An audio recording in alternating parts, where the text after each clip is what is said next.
The following programs were originally aired live, long before the advent of high fidelity, and they were recorded using a variety of means, from direct recording onto early audio tape and glass records, to simply placing the microphone of a wire recorder in front of the speakers of a radio playing the program. I hope, however, that any variance in audio quality will not take away from your pleasure in listening to these, some of the all-time favorite shows.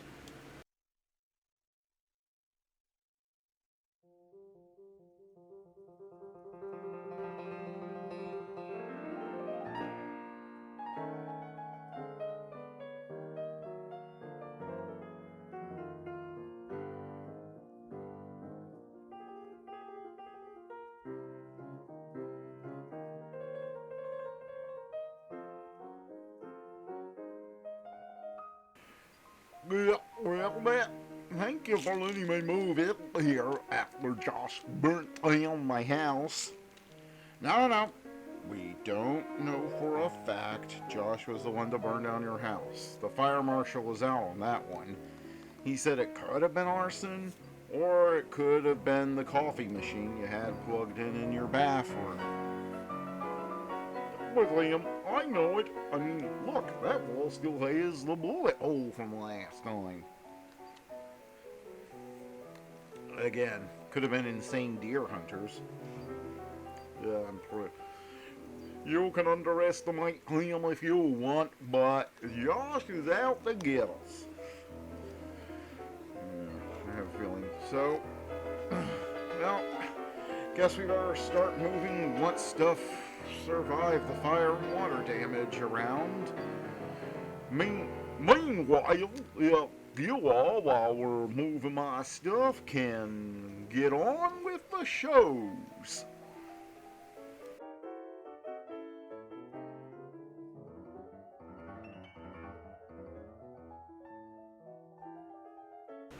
Who's on first? Why, it's Bud Abbott and Lou Costello. Coming up next.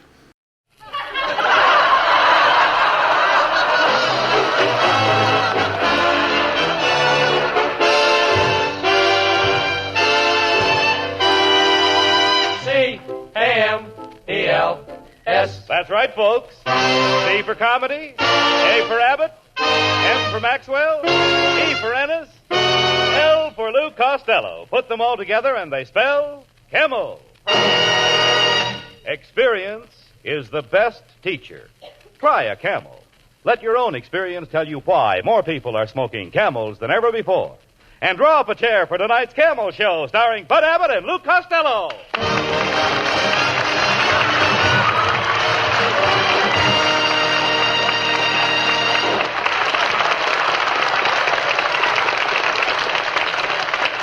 Hey, Costello, come over here. Where in the world have you been? Hey, Abbott, What? I just come from the movies. They were showing a Wild Bill Elliott Western. I never saw so much shooting in my life. Oh, never mind that. Bang, Wait bang, a- bang, bang, bang. Hey. How in the world did you get that big hole in your hat? I was sitting so close to the screen that Wild Bill Elliott mistook me for one of the rustlers, and I got hit by a stray bullet. Oh, you idiot. Why do you always go to those Western movies? Because my next picture's going to be a Western, Abbott, and I'm going to be a bad man. I can see myself now holding up the bank. I got a gun in each hand, a handkerchief tied across my nose. Why do you have the handkerchief tied across your nose? I may have to blow in a hurry. After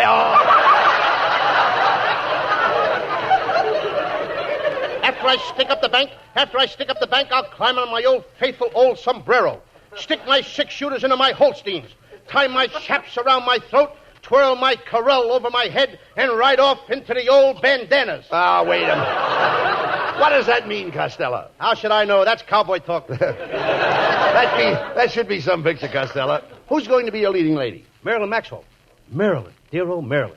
Marilyn plays the part of the richest girl in the West. She's got thousands of head of cattle. I know, and you try to win her just to get possession of her cattle. Shame on you, Abbott. Do I look like the kind of a guy that would marry a girl for her prime ribs? Yeah, look, you nitwit. If you want Marilyn Maxwell to make a Western picture with you, why don't you make her the star? Do a classic Western story. That's a great idea, Abbott. We'll film the story of Annie Oakley. Do you know the story? Certainly I know it. Annie Oakley was a very famous girl. She was a very famous girl. Where was she born? She was Huh? Where was she born? Where was she born? She was born in a town of Wyoming that was named after her. The town of Bashful. Bashful? Bashful, Wyoming was named after Anne? Sure, ain't you ever heard of Cheyenne? Wyoming?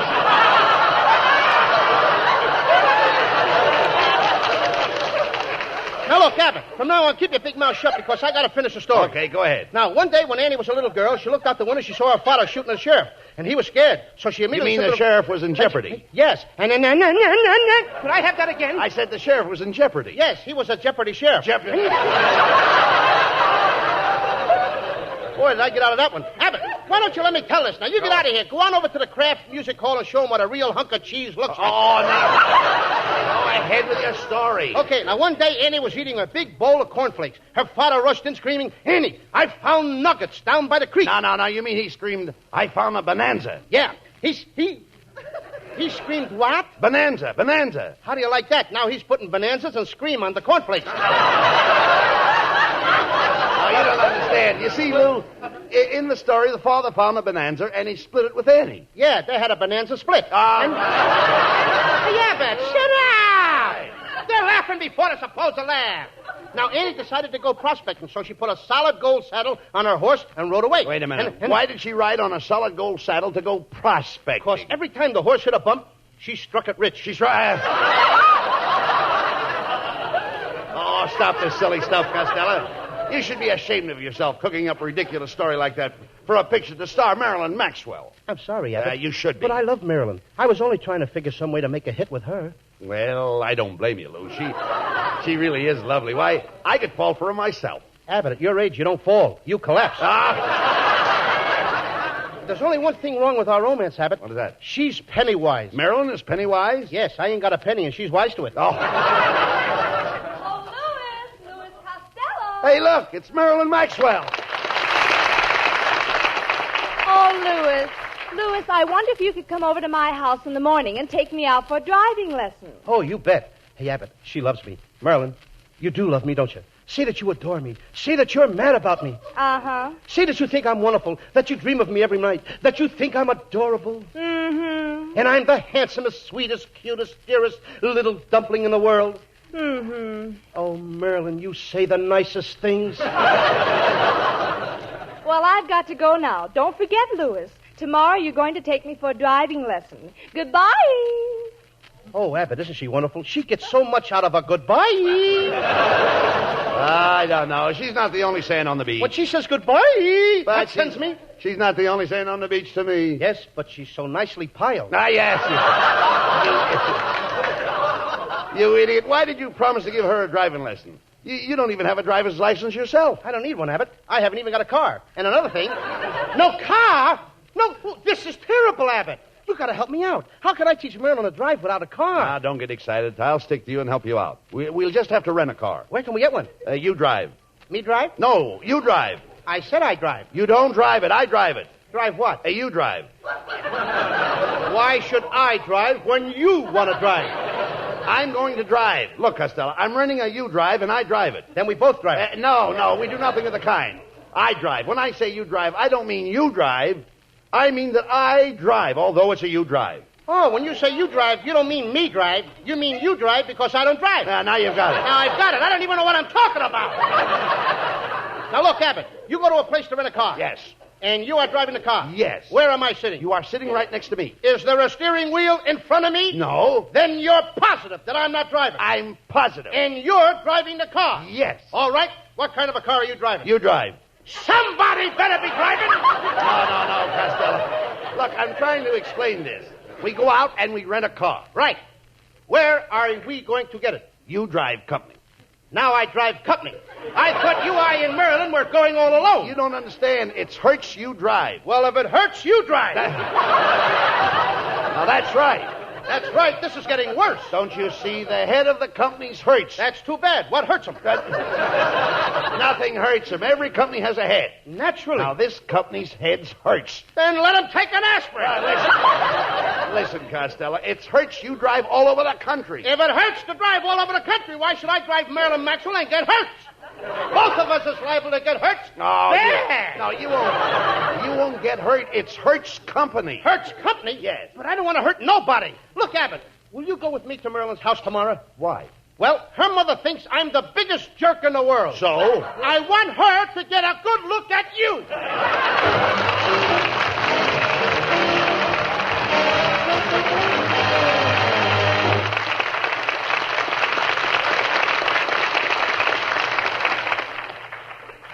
Experience is the best teacher. Remember during the war when the man who sold you cigarettes would sometimes shake his head the moment he saw you?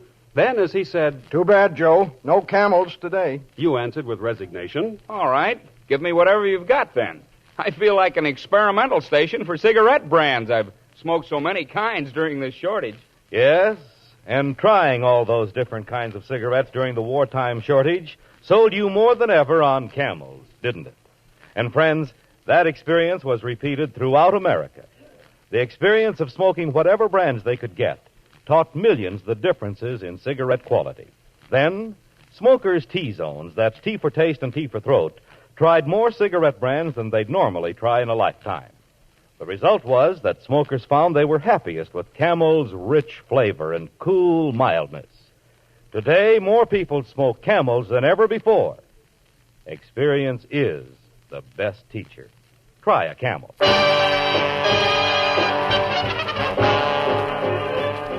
Now, while you light up a Camel, Skinny Anna sings, Gotta Get Me Somebody to Love. Nights so long, oh so long on the prairie. Gotta get me somebody to love. Gotta find one who's kind and not contrary. One who rides by my side, hand in glove. I got my horse, got a silver saddle, but there's one thing I keep thinking of. Nights so long, oh so long on the prairie. Gotta get me somebody to love.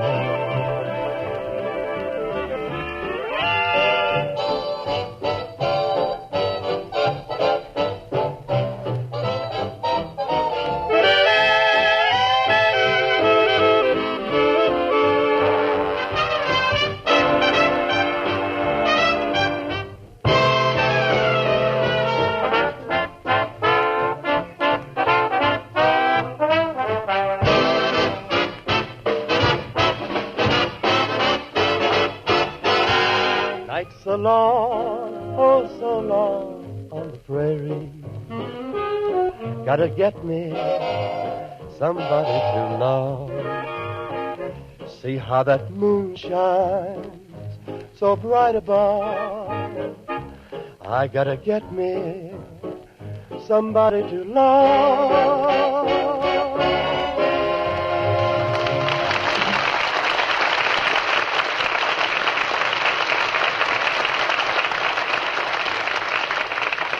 Costello, since we couldn't rent a car, let's ask Mrs. Wetwash. You know Mrs. Wetwash. She'll lend you one of her cars. What do you say? Oh, good morning, Mr. Rabbit. My, aren't you a little old to be carrying a balloon? Oh, pardon me, it's Costello. Mrs. Wetwash, you really look sharp today. But isn't that an odd dress you're wearing? Oh, it's just a little thing I wear to tease. Tease who? Boris Karloff?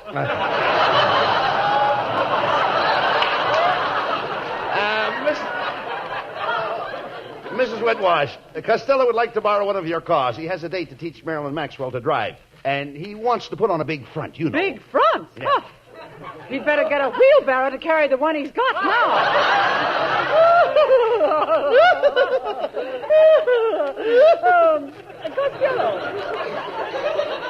Costello, why are you always chasing that Marilyn Maxwell? What's wrong with me? My late husband always said I had an hourglass figure. Oh, yeah? Well, maybe you ought to stand on your head and let the sand run back. Costello, will you cut that out? Look, Mrs. Wetwash, you're a kind lady. Why, just last night I dreamed that you loaned me one of your cars. Well, when you dream tonight, drive carefully. You know, Abbott, I got a sneaky feeling that she ain't gonna lend me your car. Oh, never mind her, Costello. We've got to get a car. Hey, look, here comes Skinny Ennis. Let's ask him. Hey, Skinny, I wonder if you would like to... Oh, no, Costello. I ain't going to lend you my car. How did you know I was going to ask you? I read the script last night. So long, Fatso. Abbott, remind me to give that skinny Ennis back to Bob Holt. Never mind him, Costello. And 6 points. Never mind him. Now, look, if you're going to teach Marilyn to drive, there's only one thing to do. Buy a new car. Now, look, Abbott, you know I ain't got enough money to buy a 1947 car. Oh, you don't have to pay all cash. You just put up a down payment. I put up a down payment? That's right. Where do I put it up? The place where you put it down. Make up your mind, Abbott. Do I put it up or do I put it down? When you put it up, you're putting it down? You mean I put it up and put it down at the same time? That's right. What am I buying, a car or a yo-yo? No. You dummy, it's very simple. In order to put a payment up, you've got to put it down. So you see, when it's down, it's up. How can it be down if it's out? It's only up if you put it down. Just a second. I'm going to buy a new car, right? Right. What do I put down? The jack. And what do I put up? The jack. How do you like that? I ain't even got a car yet. This mug's got me jacking it up and down. You idiot, come with me, please. We'll go in this new car agency, and I'll show you how to buy a new car. Hey, Abbott, look at all those new cars. This guy has so many 1947 cars, you'd think he was a used car dealer.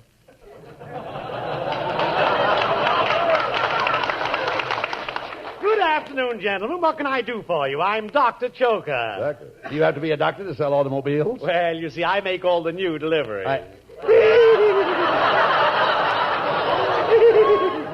My friend Costello would like to buy a 1947 car. Oh, fine. Something around $3,500? Or would you like to spend a little more and get into the medium price field? Hey, Abbott, this guy puts it up before you can put it down. Now, here's a lovely model. The back seat makes up into a bed, and you can sleep in it. Oh, a four-snore sedan. Just look at the advantages. Look at the advantages of this car, Mr. Costello. You've got a radio, heater, sun visor, and lights. There are headlights, backup lights, rear lights, parking lights, searchlights. What's the searchlight for? Well, that's to find the switch to put on the headlights. Then it's got fog lights, smog lights, and hog lights. Hog lights? That's in case you're on a country road and a pig runs in front of you. Well, we'll take it. Good. Now, of course, you'll need seat covers. How about these red seat covers? They'll do. And you'd better give me a set of blue ones, too. What for? To keep the red seat covers from getting dirty.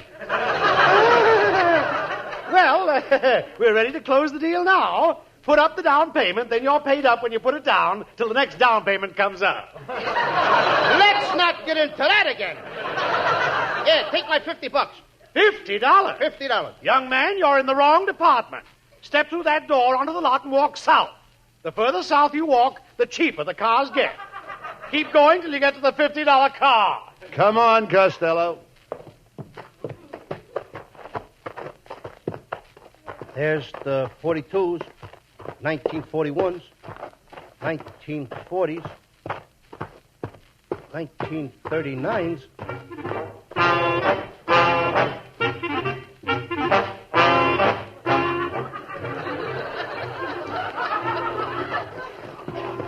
$1923s, 1920s, 1919s, 1917s. Abbott, I'm tired. Ask that salesman over there in the big straw hat where the cheaper cars are. Hey, you. Where are the $50 cars? 2 miles south in Mexico City.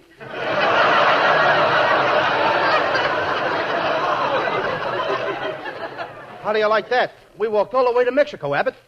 Take any car we can get. I can't walk another foot. Here is a very fine car, senor. They not make cars like that today. They'd be crazy if they did.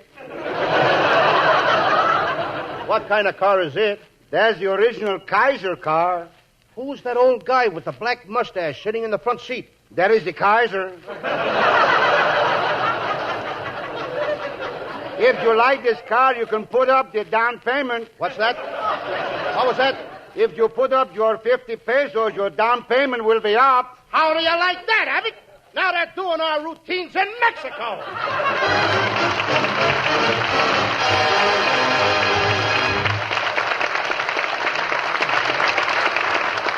Camel presents lovely Marilyn Maxwell from Metro-Goldwyn-Mayer, producers of The Beginning or the End.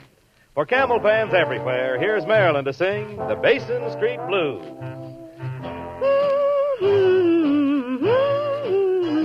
Oh, won't you come along with me? Down the Mississippi, we'll take a boat to the land of dreams, steam down the river down to New Orleans. The band's there to meet us, old friends to greet us, where all the light and the dark folks meet. Heaven on earth, they call it Basin Street. Basin Street is the street where all the dark and light folk meet.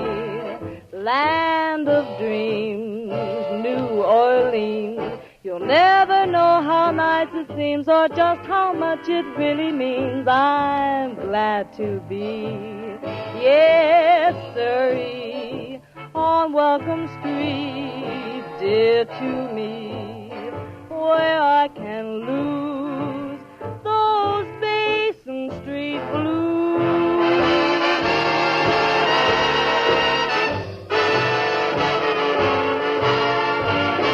Aren't you glad you came with me down the Mississippi, where all the light and the dark folks meet? Heaven on earth, they call it Basin Street.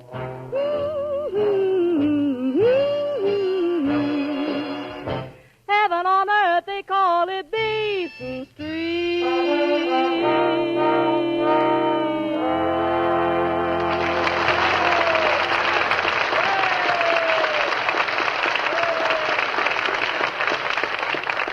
Every time you smoke a cigarette, you are consciously or unconsciously testing it on your T-zone. That's T for taste and T for throat, your true proving ground for any cigarette.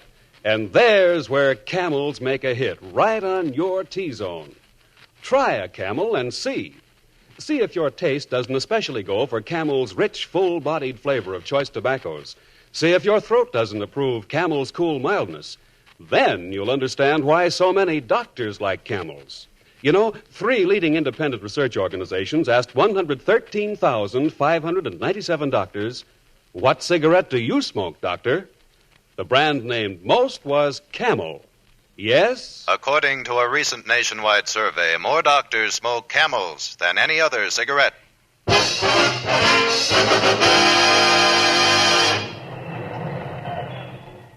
Look, Abbott, there's the place where you get a driver's license. Over there. Now, Costello, when you go in there, you must act with dignity. That's right up my alley. And you must act with confidence. That's right up my alley. And you must know the answers to all the traffic laws in California. Set 'em up in the other alley. Look, you dummy, you've got to get a license if you're going to teach Marilyn Maxwell how to drive. Yes, Abbott. And when I get her into the car, I'm going to propose to her, and I'm going to give her my cat's eye ring. A cat's eye ring? Sure. I bought it through an ad in the paper. It said, "Wear this cat's eye ring, and your house will be full of love." And is your house full of love? No, it's full of cats. Come on, now, let's see. Which one of these offices issues a driver's license? Costello, here. Try that door over there. Okay. I won't run for mayor anymore. I'll never run for mayor anymore. Who was that? Louis B. Mayer's horse, Busher.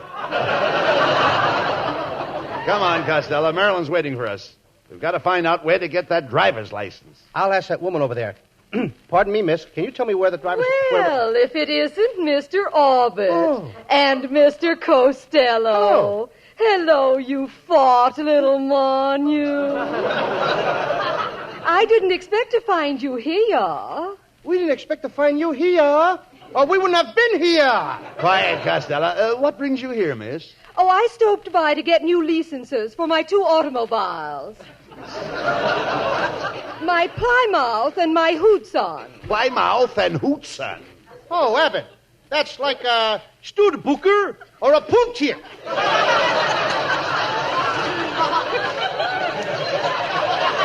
Well, I must be toddling along. As they say in Spanish, Lueta Parascuda in la vista to you. And a wet barracuda in the kisser to you, too. Hey, Costello, there's the license inspector. Tell him what you want. Go ahead. Mister, I want a driving license. Very well. Step right up here. What's your name? Lewis. John L. or Strangler?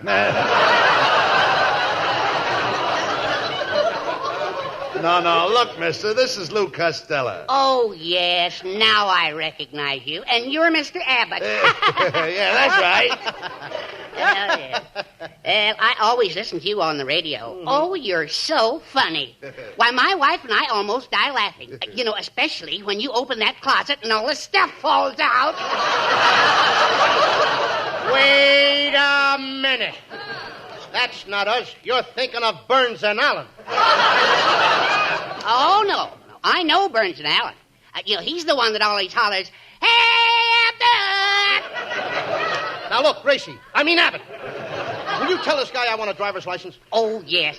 Now, first of all, I'll give you the eye test. We insist on perfect vision. Now, let's see. Where are you? I'm standing over here. Oh, yes. All right, Mr. Costello. Now, put your left hand over your right eye. Left? Right. Wait a minute. Make up your mind. Right or left? Costello, it's very simple. A man wants you to put your right hand over your left eye, which leaves your right eye left. Oh. He wants me to put my left hand on my right eye because the one on the left is right, and that's the only one left. That's right. Well, which is it? Right or left? Look, you cover your left eye. Yes. Now, your right eye is left. How did it get over there? You idiot, your eyes don't move. Who am I? Influence? Boys, now, I'll make it easy for you. Costello, put both hands over both eyes. Okay. That's it. Yeah. Now, are you sure you can't see anything? I can't see a thing.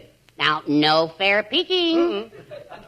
Pom-pom cookity-coo. Where shall this or that one go? Shall he go east? Shall he go west? Shall he go under the cuckoo's nest? Oh, I like this. This is fun.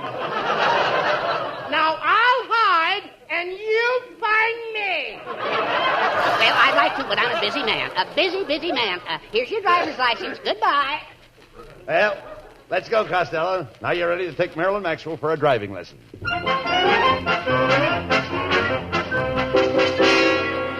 Hey, Costello, there's Marilyn waiting at the curb for us. Ah, there you are, Louis, honey. Well, I'm all ready to go. Say, how do you get into this car? Wait a minute, and I'll open the door for you. Hop in. Now, Marilyn, keep your eye on me, and you'll see me really do some driving. First, I step on this, release that, press this, and step on the gas. Costello, what happened? I'll tell you as soon as I climb back into the front seat. Oh, Louis, we're coming to a stoplight. Apply your brakes. Oh, Louis, did you step on the brakes too hard? I wasn't born with this windshield wiper on my forehead. Oh, please, Louis, drive a little slower. Isn't this beautiful, romantic country? Costello, now's your chance. Go ahead and kiss her. Marilyn, would you mind if would you? I know, Louis, you want to kiss me. All right, go ahead. Well, aren't you going to kiss me? Marilyn, my bad self tells me to kiss you. My good self tells me not to. Well? I'm a bad boy! Look out, Costello. Watch where you're going. There's a fork in the road by that big red barn. Don't worry. Either I'll take the road to the left or the road to the right. Louis, make up your mind. I will. I can go to the left or go to the right. Or through the barn. Oh, Louis, I'm so sorry. You smashed your car all to bits. Yes, and now I won't be able to give you any more lessons about driving a car. But, Louis, I know how to drive a car. Huh? I wanted you to take me to the country club. I want to learn to drive a golf ball. How do you like that? Now I got to go out and dig up a down payment on a golf ball.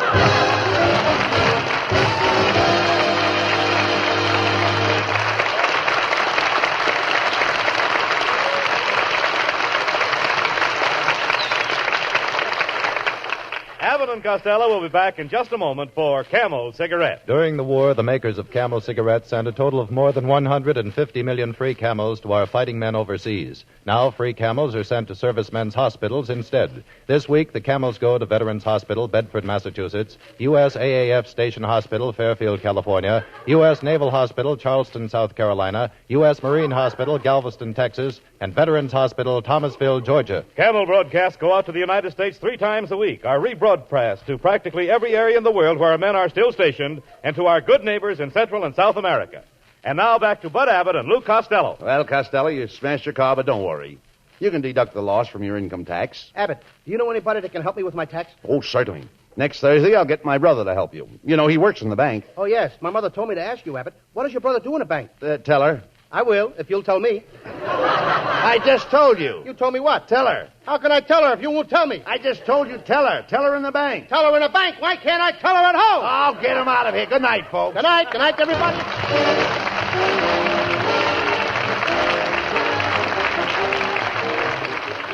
Listen to Abbott and Costello next week and hear Lou Costello make his income tax, assisted by Bud Abbott's brother, who's a teller in the bank. Don't tell anybody that I told you he's a teller, because I promised not to tell anybody he's a teller, and I wouldn't want to be known as a teller who tells.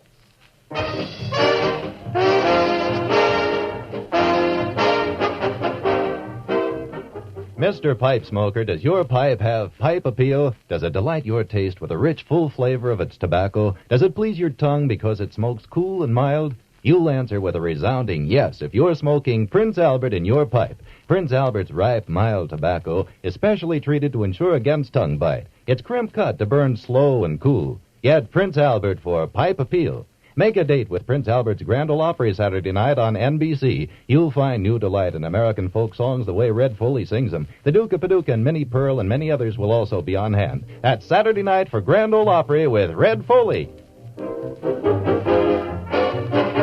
Be sure to tune in next week for another great Abbott and Costello show brought to you by Camel Cigarettes. And remember, experience is the best teacher. Try a Camel. Let your own experience tell you why more people are smoking Camels than ever before. C-A-M-E-L-S. This is Michael Roy in Hollywood wishing you all a pleasant good night for Camel. Stay tuned now for the Eddie Cantor Show. This is NBC, the National Broadcasting Company.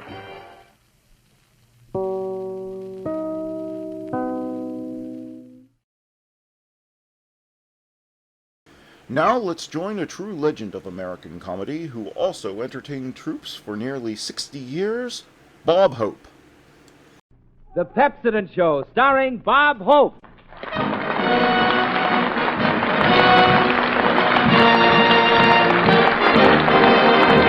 Good evening to you folks. Hang up your hats and coats. Pull up a chair and shed your care. He's on the air, Bob Hope. Ah, thank you so much. Hello, here we go with our fun show. Wear a grin to get in through the wicket, where thereafter your laughter's your ticket, and smiles will last a season's pass. How do you do, ladies and gentlemen? This is Bob Hope, the fellow who helps makes Tuesday night such a swell night to go to the movies. I want to thank you folks for taking such an interest in the program. My fan mail has been so heavy these last few weeks that I had to get another cigar box. Well, Halloween is gone, and so is my house.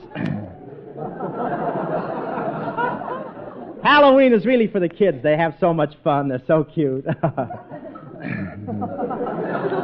Angels with dirty soap. They came around. They're marvelous, those kids. They come around to the house, and they send one kid up to the door, the one without the axe, and the kid looks at you. And the kid looks at you and says, treat or tricks? Then you give them some cookies, and they take your cookies in your front porch and run away. When they got through with my house, it looked like a testing ground for termites. No kidding. I had a piece of every billboard from 10 miles around. The first thing I saw when I stepped out of the house this morning was, 30 motion pictures every Thursday are your best community chest. So vote now. Even this morning, a kid came around and threw some garbage on my lawn. I said, hey, what are you doing? He said, pardon me, I forgot this last night. When I asked him why I was throwing garbage, he said, "What do you think you throw at us every Tuesday night?" But enough of that. I think we have a nice show here tonight that consists of... The foremost singing comedian of the motion picture world, Miss Martha Ray. And in the regular lineup, we have Skinny Ennis and his band, 6 hits and a miss. Jerry Colonna through the courtesy of Warner Brothers. And Bob Hope through the courtesy of his landlord. That's Bill Goodwin. He gave a Halloween party last night, 25-cent cover charge. We had a nice party at Bill's place. Of course, his room is a little small. More of a closet that made good. It was so small... It was so small that Bill didn't have room for pumpkins, so he cut faces in grapes.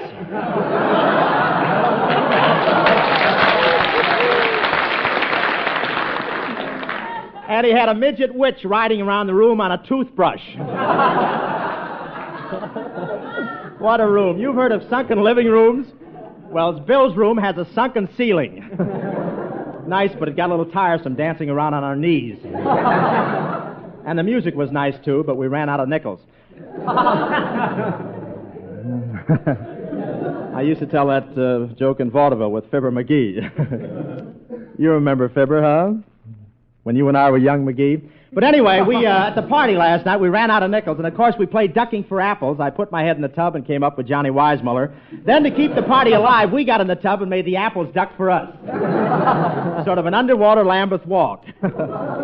Bill won the prize for pinning the tail on the donkey. I don't know whether he peaked or whether he's a Democrat.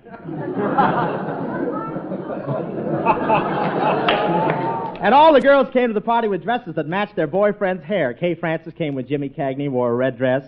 Sonia Henney came with Tyrone Power and wore a black dress. Jeanette McDonald came with Jean Raymond and wore a gold dress. And Gypsy Rose Lee came with Guy Kibbe.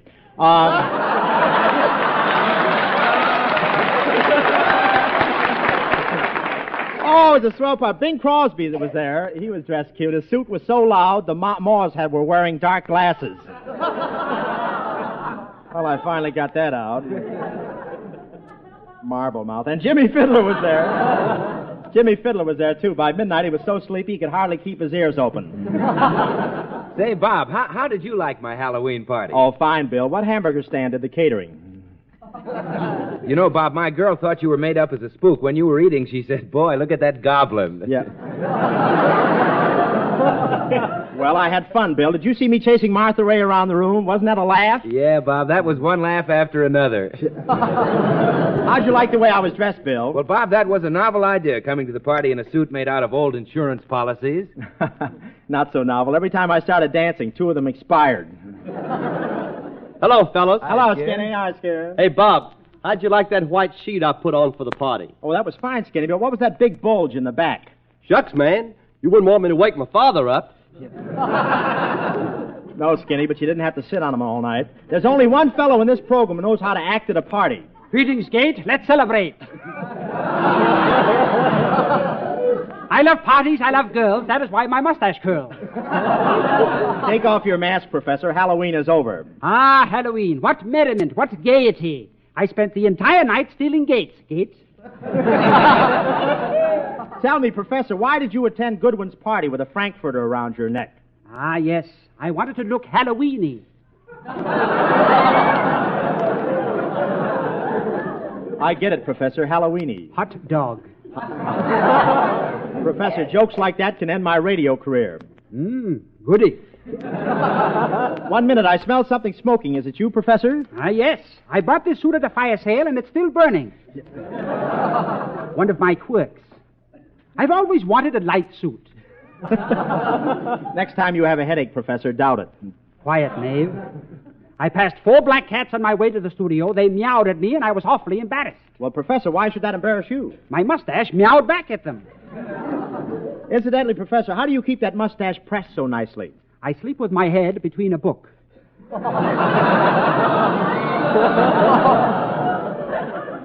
You intrigue me, Professor. Ah, Halloween. How I recalled my first Halloween party. We were ducking for ducks. For ducks? Yes, Gate. They'd already eaten the apples. In my youth, I was afflicted with a poor memory. You handled that nicely. When it was my turn to duck, I put my head under the water and forgot to take it out. Really? Days passed. Autumn vanished into the winter. The water froze into a cake of ice. The ice company came out and chopped. Chop. chop. The next thing I knew, I was in an icebox. Time staggers on. I am now in a highball balancing a cherry on my nose. The end. A fellow drank me down. If a fella drank you down, what are you doing here? Ah, so you're wondering too?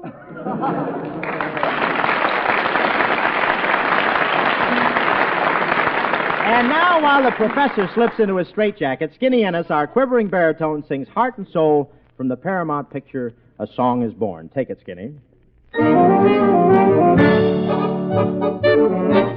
Heart and soul, I fell in love with you, heart and soul, the way a fool would do gladly. I guess it served me right to steal a kiss in the night. Heart and soul, I longed to find romance, saw my goal, and took the fatal chance gladly. There on that night we kissed, there in the moonlight. Oh, but your lips were thrilling, much too thrilling. Why in the world were they so strangely willing? Can't you see what one embrace can do? Look at me, it's got me loving you madly. That little kiss I stole cost me my heart and soul.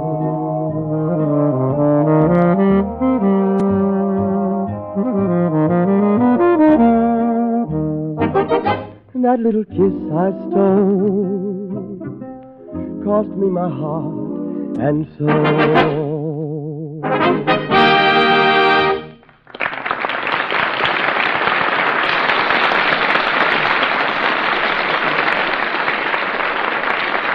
Would you like to try an interesting experiment? It really won't take more than a minute of your time. Just do this. After the broadcast tonight, stand squarely in front of a good-sized, well-lighted mirror. Next, put on your biggest and broadest smile. Yes, the very best smile in your repertoire. Then ask yourself these questions quite frankly. Am I proud of my smile? Is it bright and sparkling the way I want it to be? Is it a fetching, irresistible, magnetic sort of smile? Of course, I don't know what story your mirror will tell you, but if you're the least bit disappointed in the sparkle and gleam of your smile, I have a little tip for you. You really should try New Day Pepsodent toothpaste or powder containing irium. There's a combination that really does wonders for your smile. How? Well, you see, irium is a marvelous new cleansing agent found in Pepsodent alone of all dentifrices, which helps Pepsodent to gently brush away unsightly surface stains from tooth enamel. With these masking surface stains gone, your teeth then reveal their full natural luster, so that they shine and sparkle with all their glorious natural beauty. Furthermore, Pepsodent is safe in its action on teeth, since it contains no grit, no pumice, no drugs. Start using Pepsodent containing irium right away, and in a short time, look in your mirror for the happy results. How'd you like love me? How'd you like it? How'd you like kiss me? How'd you like it? Glad to care since you learned if I could bear my way. How'd you like to love me? On the level, how'd you like to miss me? Like the devil, would you be so kind as to keep me on your mind all day? I told my doctor, my lawyer, to see what they think. Why, the moment they saw you, were they tickled pink? So how'd you like to love me? How'd you like it? How'd you Here like she is, it? ladies and gentlemen, that latest glamour girl from the Paramount Studios. We take pride in bringing you that demure, alluring, bashful... Has he gone nuts? That seductive, sweet, captivating... He's wacky. That charming, lovable glamour girl... Elmer! Miss Martha Ray!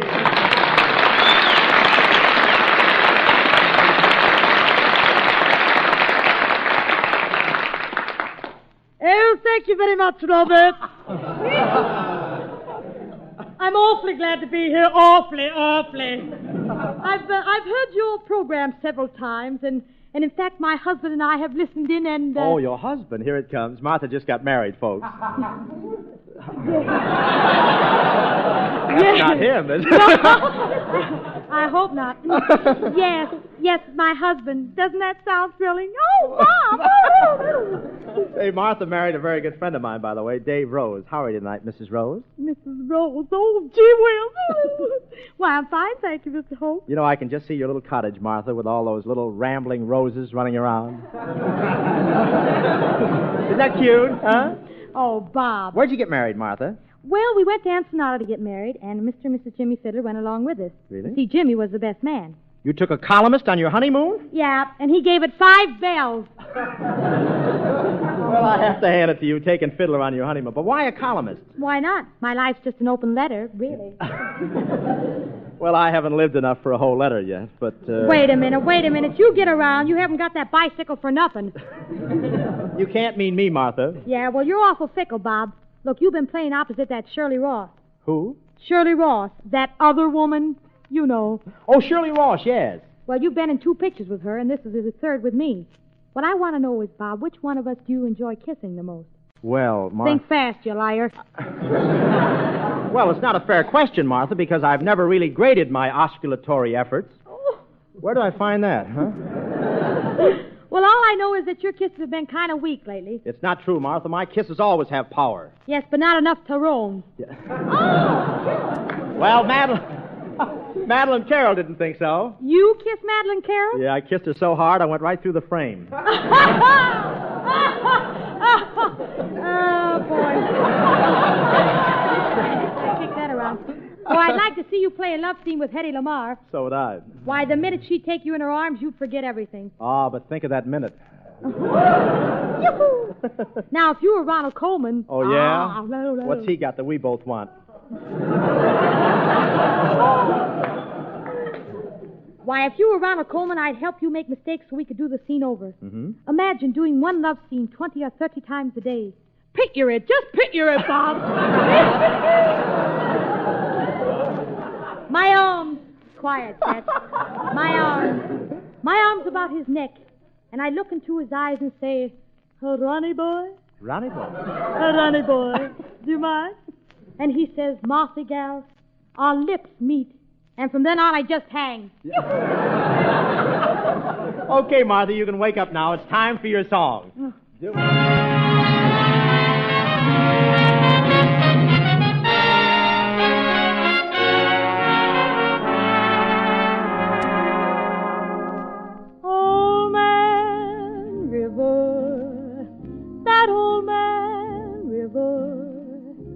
He don't say nothing, must know something. He just keeps rolling. He keeps on rolling along. He don't plant potatoes, and he don't plant cotton, and them that plants them is soon forgotten. But old man River, he just keeps rolling along. Now you and me, we sweat and strain, bodies all aching and racked with pain. Oh, hope that bar lift that veil, you'll get a little drunk, and you'll land in jail. I get weary, I'm sick of trying, I'm tired of living, and I feel just like dying. Oh, man River, he just keeps rolling hard. Shoot the lick to me, John boy. Shoot the lick to me, John boy. Oh, man River, don't say nothing, but must know something. He just keeps rolling, keeps on rolling along. Don't plant potatoes, don't plant cotton. Them the plants soon forgotten. Oh, man River just keeps trucking on down. Now you and me with sweat and strain, bodies all aching and racked with pain. Shoot that bomb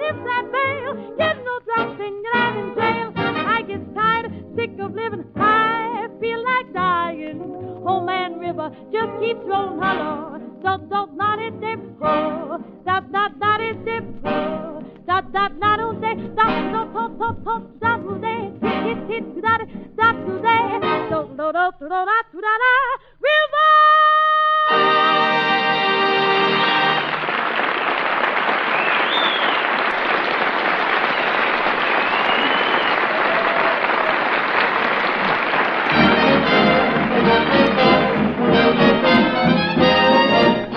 Anytime you're Lambeth way, any evening, any day. And now, Bob Hope, with apologies to the British Empire and practically everybody else, brings you his version of that latest international complication, the Lambeth Walk. You'll find them all doing the Lambeth Walk. Say, Bill, where's all that music coming from? Why, Bob, that's that new dancing school next door. Well, let's go over there and make them cut it out. This is no way to run a broadcast. Well, okay, but they got a lot of pretty dancing girls over there, and I was wondering... Listen, I don't care what they... Oh, pretty dancing girls, huh? Well, yeah, Bob, and I was wondering if you'd come back... Yeah, but listen, Bill, we can't have a dance studio play loud music while we're on the air, even if there are pretty girls up there. We'll have to go up there and find out about this thing, even if there are pretty girls up there. How many are there? Say, look at the sign on that door, Bob. Yeah, Professor Colonna, Terpsichorean Intricacies. Turkey Trot, Bunny Hug, The Castle Glide, Charleston Tap, Trucking Done, Local or Long Distance. Well, let's go in. Okay. Greetings, Gate. Let's syncopate. Are you Professor Colonna? If I'm not, he'll be awfully surprised because I'm wearing his head. Where are the girls, Professor? They're doing an underwater ballet in the tanks. Oh, the tanks. You're welcome. Say, Bob, now that we're here, this is a good chance to learn the Lambeth Walk. Oh, Bill, I hate the switch. I'm just mastering the Charleston. Next week, I'm starting the Black Bottom. The first part? Say, Bob, have you forgotten we're going to a big party tonight given by the Duke and Duchess of Stuff? Of Stuff? Yeah, of Oh, Stuff. well. And very, very English, and they'll expect us to know the Lambeth Walk. Perhaps I can be of some assistance, Gates. I'm going to the party myself. I shall give you a lesson immediately after the Duke's dinner. Oh, Professor, you mean duck dinner. Silence, knave. I know what I mean. I helped the Duchess prepare it myself. I went duck hunting with the Duke, and the Duke forgot to duck. A Duke dinner. I hope the dinner isn't as old as that gag, Professor. Well, let's duck out of here, Bill. We'll see you tonight, Professor, if we're not careful. Here's the place, Bob. Did you find a place to park? Yeah, right over there in that stand with the other bicycles. I'll ring the bell. Are you guests?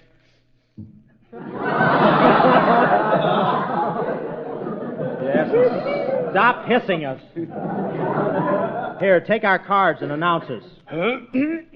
Announcing the arrival of Mr. William Goodwin in Uncle Jakey's pawn shop. Oh, wait a minute, wait. I gave you the wrong card. This one here. I'm sorry.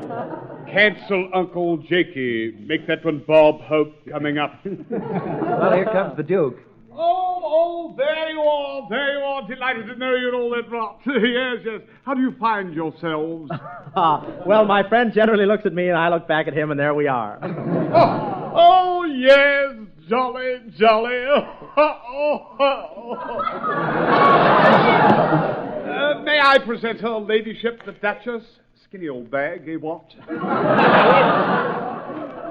How'd you do? How'd you do? And I do mean you do. I'm so glad you came. You're just in time for dinner. Oh, that's swell. I'm so hungry I could eat like a horse. You know, that's very odd. I'm afraid we'll have to take pot luck. We're almost out of hay.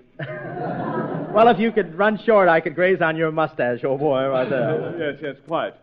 I say, old fruit, I hear you're on the wireless. Yes, I do a broadcast every Tuesday night for Pepsodent. You know, that's awfully sporting of you, old chap. Do they do anything for you? Well, in a way, I collect a stipend every now and then. Say, that's awfully sporting of them, too. Oh, quaint. Imagine commercial payments for broadcasting.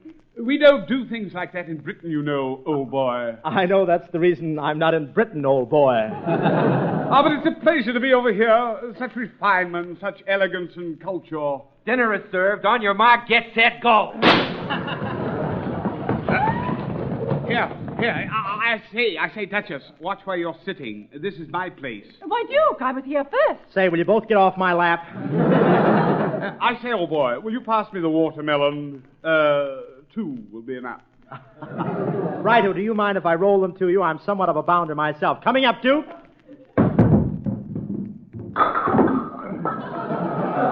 Oh, I say, good shot, old boy, a strike.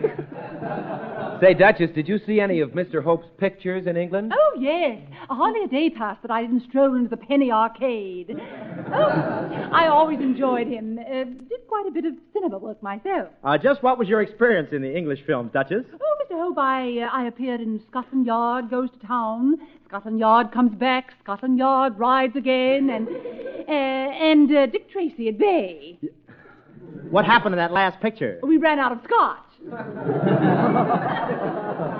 Greetings, Gate. I guess I'm late.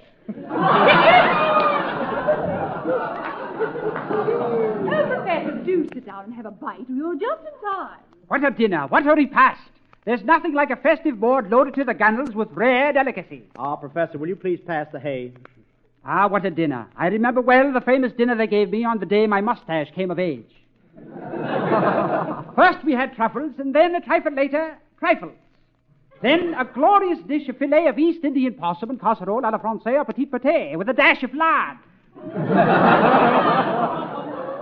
How do you feel after a dinner like that, Professor? As a famous gourmet once said after eating a heavy meal, quote, burp, unquote.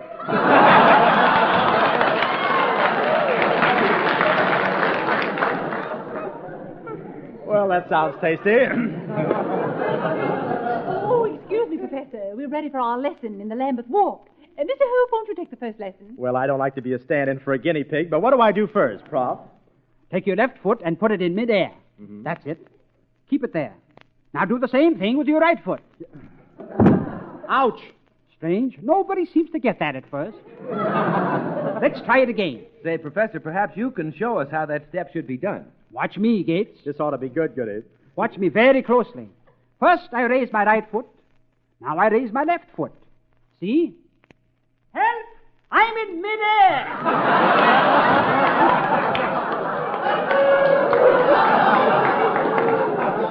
Well, don't stand there and stare at me, Gates.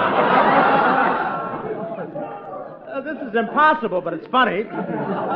Or is it? Professor, how are you going to get down? I just do my imitation of Fred Astaire and walk down.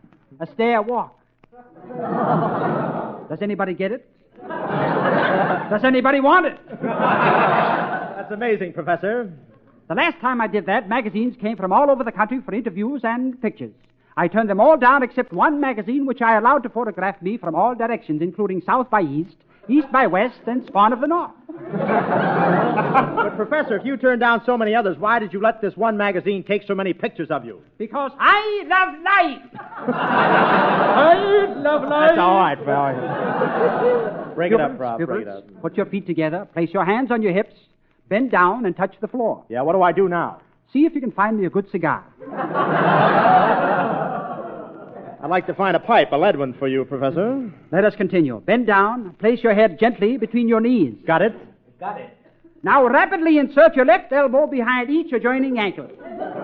Grab it with your right hand and tie Boy Scout knot number 682-450. If a man answers, hang up.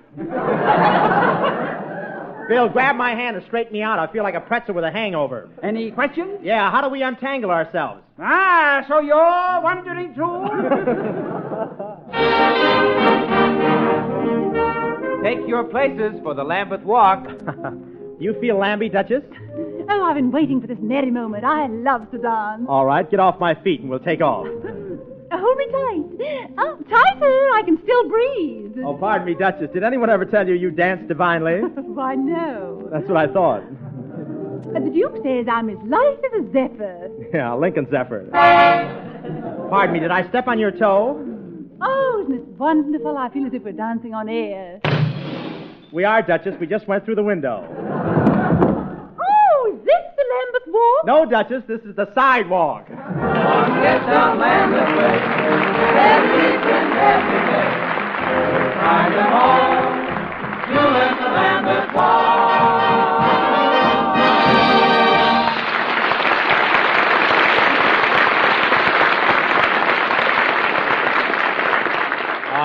Ladies and gentlemen, I have a special announcement to make, and we'd all sincerely appreciate it if you would take it right to your hearts.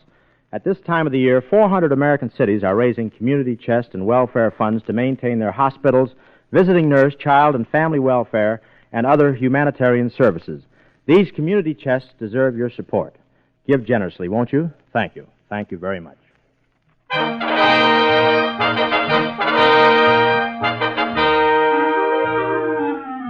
Thanks for the memory of Tuesdays at the mic. We hope we've made them bright.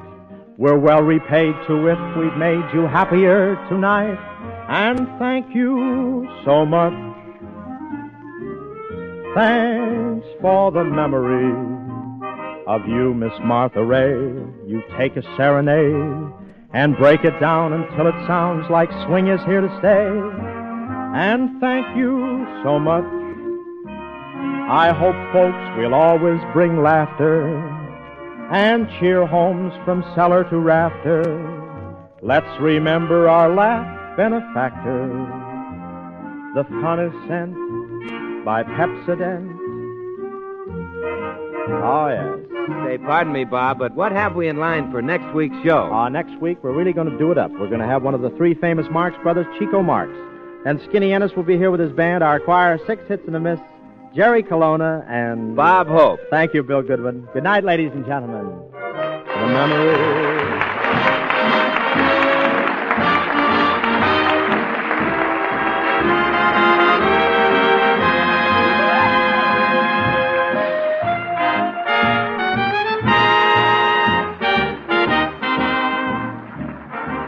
Old Man River is from Jerome Kern's Showboat. How'd You Like to Love Me is from the Paramount Picture College Swing. The Lambeth Walk is from the English production Me and My Girl. Until next Tuesday night at the same time, the Pepsodent Company bids you good night.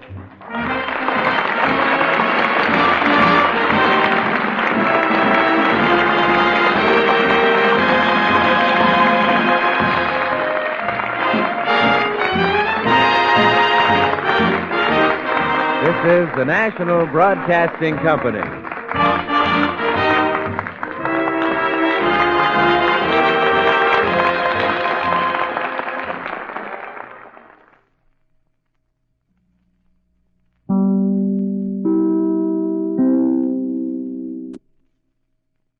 True crime stories of the 1940s and 1950s are up next with Jack Webb's Dragnet.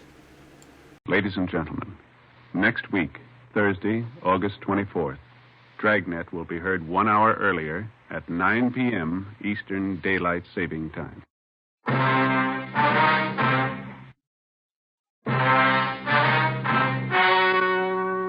The story you are about to hear is true. Only the names have been changed to protect the innocent. Fatima Cigarettes, best of all long cigarettes, brings you Dragnet.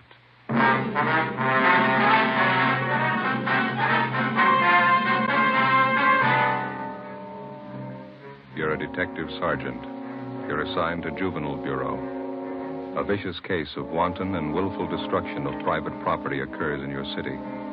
Suspicion points to a juvenile. Your job, find him. If you want a long cigarette, smoke the best of all long cigarettes. Smoke extra mild Fatima. Yes, Fatima is the king-size cigarette which contains the finest Turkish and domestic tobaccos superbly blended to make it extra mild, to give Fatima a much different, much better flavor and aroma than any other long cigarette. That's why Fatima has more than doubled its smokers coast to coast. Enjoy extra mild Fatima yourself. Best of all, long cigarettes. It's wise to smoke extra mild Fatima. It's wise to smoke extra mild Fatima.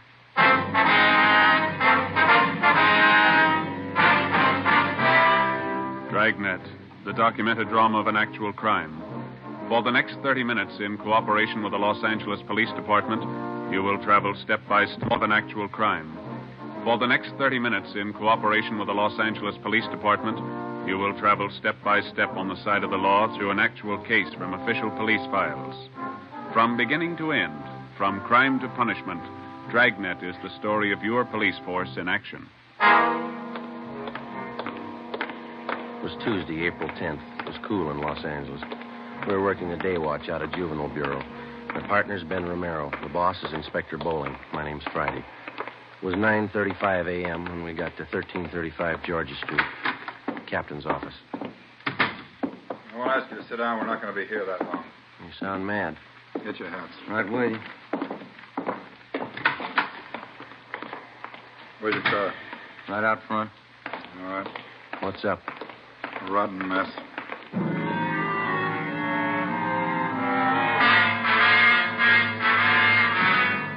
We got in the car and drove south on Figueroa till we got to West 103rd Street.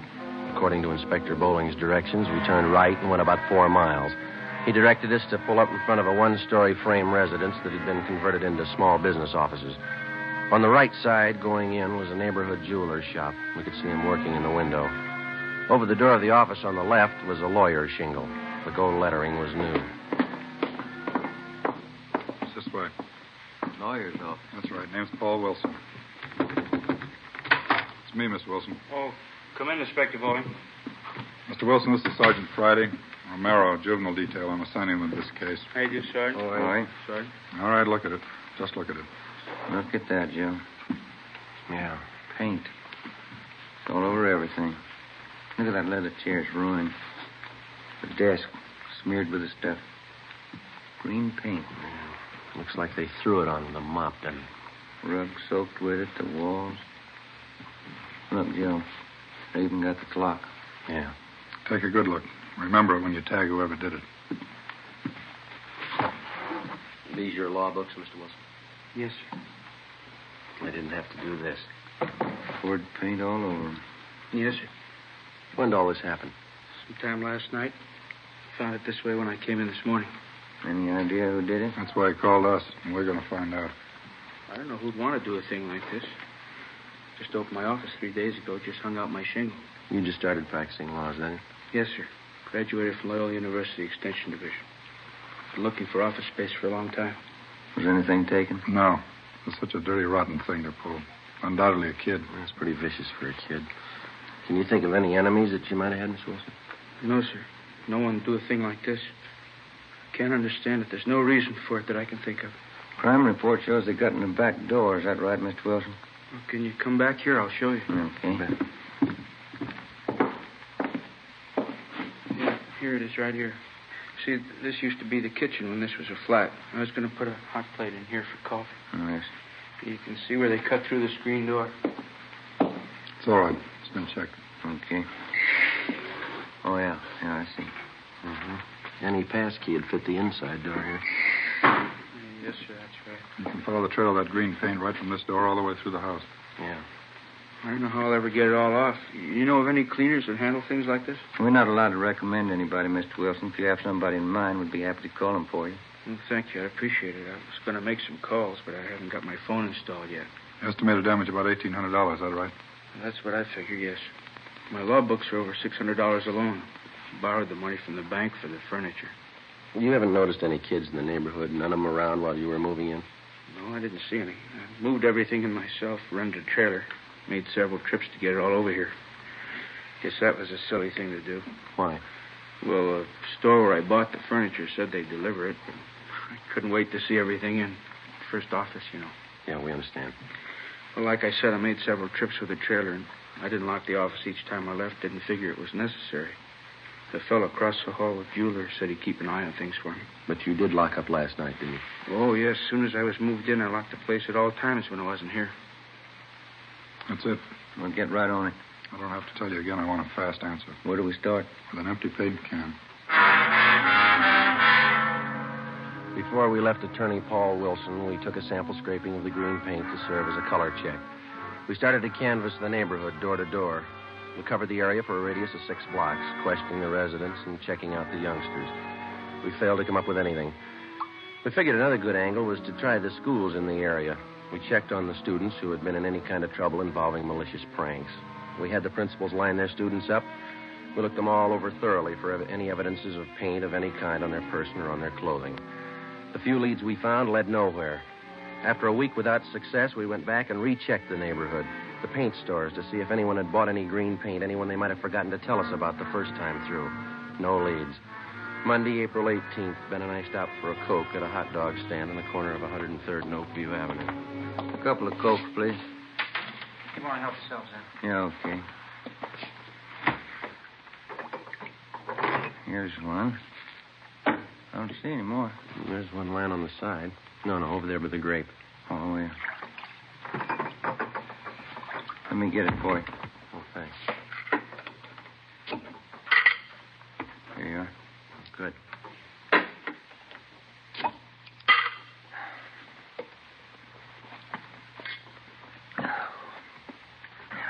Every time I think of that boy's office, it makes me sick. Well, If we could just get some kind of a lead. Anything for a start. Pardon me. I'd be satisfied. there's nothing to work on. It's like stabbing in the dark. Joe. Yeah? Look down the street there. This is tin can day. Everybody's got them set out in front of the houses. It's worth a try, isn't it? Let's try a place across the street and then work down the block. All right. Come on. I had a cousin move down from San Francisco. It took him almost a year to get used to this tin can system here in L.A. Is that so? Yeah, up there they throw everything into one garbage can. Tin cans, no. Oh, I didn't know that. Yeah, sure. Tads, my cousin, never could get used to putting the cans out. The backyard was full of them before his wife reminded him to put them out. Yeah. Garbage kind of piled up, too. They wouldn't pick it up with the tin cans in it. Yeah. You want to check these here? I'll Yeah, get all this right. bunch here. Okay.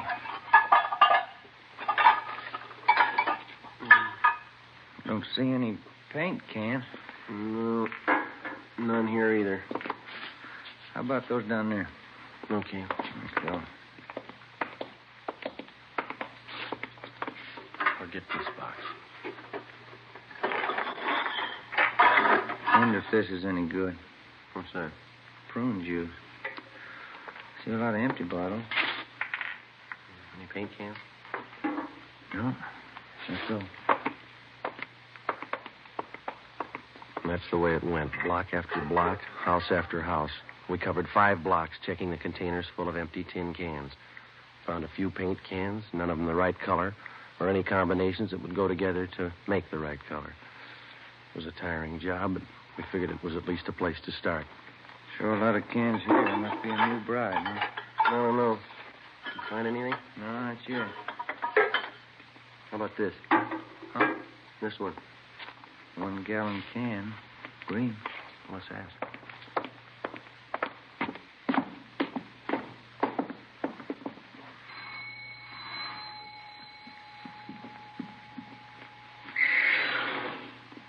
Yes? Police officers, ma'am. Does this empty paint can belong to you? You can have it if you want. We threw it out. Do you have any children here, ma'am? Yes, a boy. How old is he? 1 year. Would you mind telling us what this paint was used for? We just moved here. Is there any law about throwing out the paint cans? Oh, no, ma'am. We're investigating the case. Just like to know what the paint was used for. Did old man Boone send you over? Beg your pardon? Mr. Boone, the man we rented this house from? No, ma'am. I thought maybe it was him. He said we couldn't do any painting inside. We don't know anything about that. You sure? I don't trust him. No, ma'am. You say the paint was used to redecorate? Yes, come in, I show you. Oh, thank you.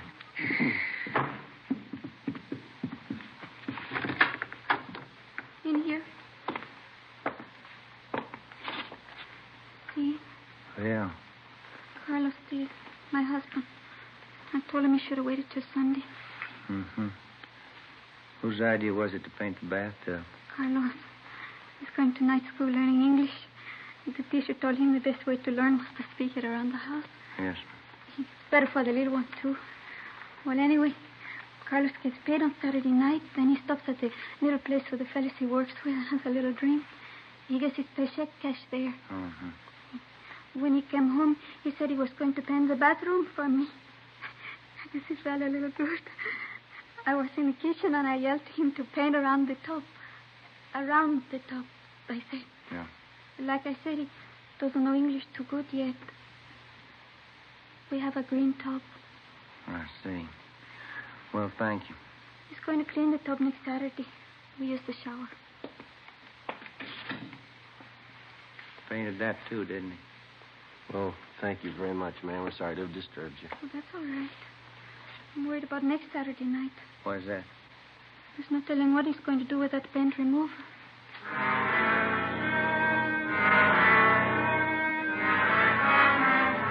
4:30 p.m. We were no closer to finding out who spread that paint around a turn of the attorney's office than when we started. We continued checking the neighborhood, but we found nothing. A few minutes before 5, we got a call to check back in with Inspector Bowling. You do any good out there? Nothing at all. Well, we had a little action, a new one. Yeah, what's that? Came in about an hour ago. Somebody poured kerosene on 3 palm trees and set them on fire. 3 trees, 3 different blocks. Yeah? Kept the fire department busy. Tied up the traffic for several hours. I've sent additional juvenile cars out there to cover happened in the same general area as the paint job. Any leads? No. Anyone who will smear paint over an office might set a palm tree on fire. Same type of gag, malicious mischief. Think there's a connection between the two? Well, it's anybody's guess. Paint routine's a new one, so is the palm trees. They're both one-time only shots. Maybe the two connect somewhere along the line. Yeah, maybe. Well, it's got to stop. We can't even find a place to begin. We've tried everything we know. Starting again tomorrow. It isn't going to make that young lawyer feel any better. Yep. Who? You take him down to the detention room? He does, huh? All right, I'll see him. Yeah, right now. 16-year-old boy out there says he's got to see me. Would you like to talk to him alone? No, it's all right. You stay. Come in. You're the chief? My name's Bowling, Juvenile Bureau, yeah. Could I talk to you alone? Well, these officers work with me. Can you talk in front of them, son? I guess so. Well, come on over here. You want to sit down, son? I'd rather stand if it's okay. All right, what's on your mind? I want to confess. What do you want to confess, son? I murdered somebody.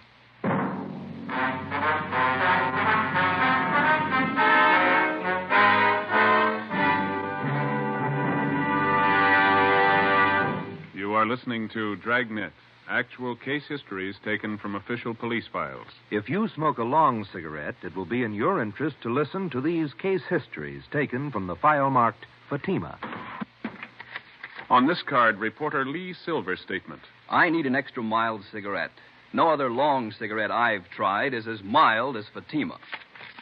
Here is Nurse Shirley Gelman's statement. When I go off duty, I appreciate a mild cigarette. Fatimas are extra mild. I can enjoy them more.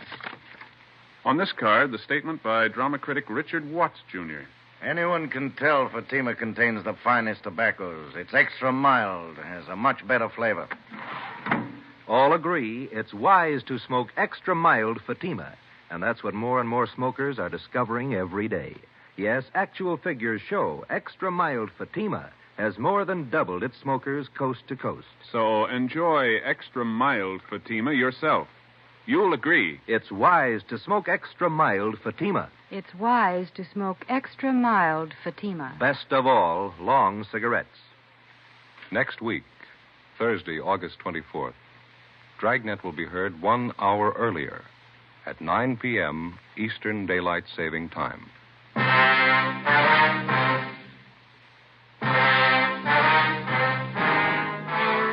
6 p.m. Monday, April 18th. The boy identified himself as Arnold Waterman. Gave his age as 16. He told us that 2 days before, at 98th Street and 2nd Avenue, he'd shot a man to death and hidden his body in the basement of a house. He was taken to the interrogation room where a police stenographer took his statement. Inspector Bowling sent Ben and I out to check his story.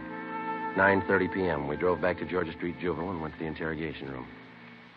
Arnold? Yes, sir? Well, these 2 men have been out at 98th Street and 2nd Avenue checking your story.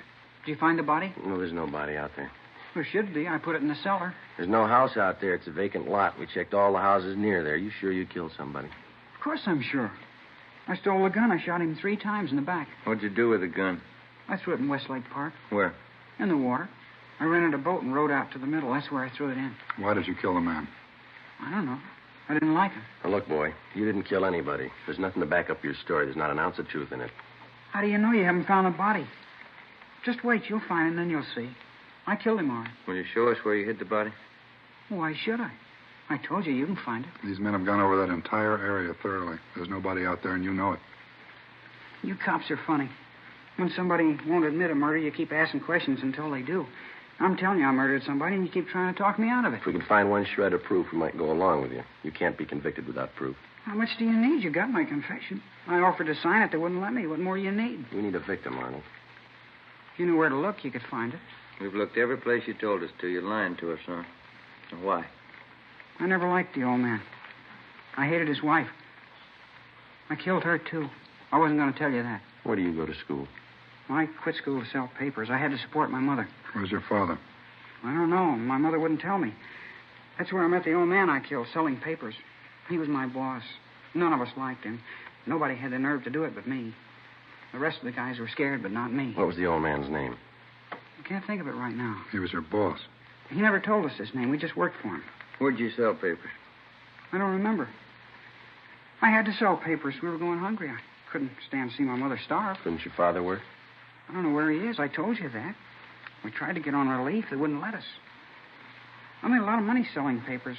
After a while, we didn't need relief anymore. I made $100 a week. Why are you lying to us, son? If you think I'm lying, why don't you let me go home? We haven't anything to hold you for. You can go home. Not until I have a trial. I already called a lawyer. He'll be over pretty soon. I've sent for your mother, Arnold. She'll come down and take you home. I didn't want her to know anything about this. I may have to go to the gas chamber. It would make her feel bad. You shouldn't have called her. It's no use. Let's go back to the office. His mother ought to be there by now. All right. Romero, you want to stay with the boy? Right. You better go out and find that body. Come on, Joe. I killed that old man. You can't say I didn't. The boy's a pathological liar. Well, it looks that way. Probably an inferiority complex. And this is the way of making himself important. Well, we all know he didn't kill anybody, but I wonder if he's got something else in his mind, huh? How do you do? You're Mrs. Waterman? Yes. Inspector Bowling? Yes, ma'am. This is Sergeant Friday. How do you do, ma'am? How do you do? I have to excuse my appearance. I slept a little late today. We've got your boy down the hall. He's all right. Trying to get us to swallow a few tall stories.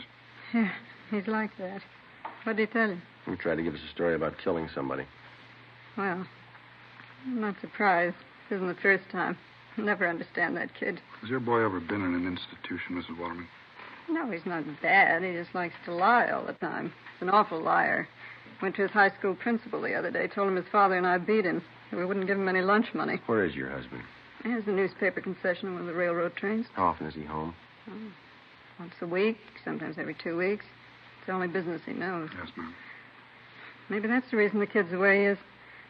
My mom always used to tell me a kid needs his father. So whenever my hubby's home, he always does the right thing. Arnold started telling these lies a long time ago, and ever since when his father found out, he catches it. What do you mean? Good strapping. That's all a kid like him understands. His father knows how to handle him. Whenever he lies, he takes the strap to him. You think that's the best way to handle it? Don't you? Well, you know what you're doing, Mrs. Waterman. He's your son. But if you wouldn't mind a little advice, do you mind my telling you? No, not at all. Well, that boy needs care, and he needs it bad. The strap's not the answer. He needs attention, good supervision, and a lot of companionship. I'm not conducting a class in child psychology, but care for that boy of yours. Care for him before the state has to. It's just those stories he hears. That's what's wrong with him. Came home the other night with the wildest tale I ever heard. Yes, ma'am. Said he threw green paint all over somebody's office. Ben and I drove out to the Waterman home. We checked through the boy's belongings. His mother showed us his room. In his closet, we found a pair of corduroy trousers, a white T-shirt, and other articles of his clothing spattered with the same shade of green paint that had been found in the office and furnishings of Attorney Paul Wilson. We asked Ms. Waterman where her son Arnold was on Sunday night, April 9th, the night that the office had been broken into and smeared with paint. She told us she didn't know, but that he came home that night with paint on his clothing. Ben and I went back to the office where we filed an application for a petition and detention, Section 700, sub M, WIC, malicious mischief, 1 count. 2 days later, in juvenile court, the calendar was called. Arnold Waterman's name was first on the list. The judge, the subject, and all those concerned in the case retired to the judge's private chambers. Ben and I, Arnold Waterman, and his mother. The subject was informed of his constitutional rights, and Judge Frank J. Smith read the findings of our investigation. Arnold, it alleges in this petition that on April 9th at approximately 8:30 p.m., you entered the office of Attorney Paul Wilson at 9218 West 103rd Street, where you willfully and without Mr. Wilson's permission did maliciously damage his office to the extent of approximately $1,800 by pouring paint over his rugs, furniture, books, and other articles in his offices. Is this true, Arnold? Yes, sir. Did you know Mr. Wilson? No. Arnold, I'd like to know why you did that. I felt like it. You'll have to give me a better answer than that, youngster. That's the best I can do.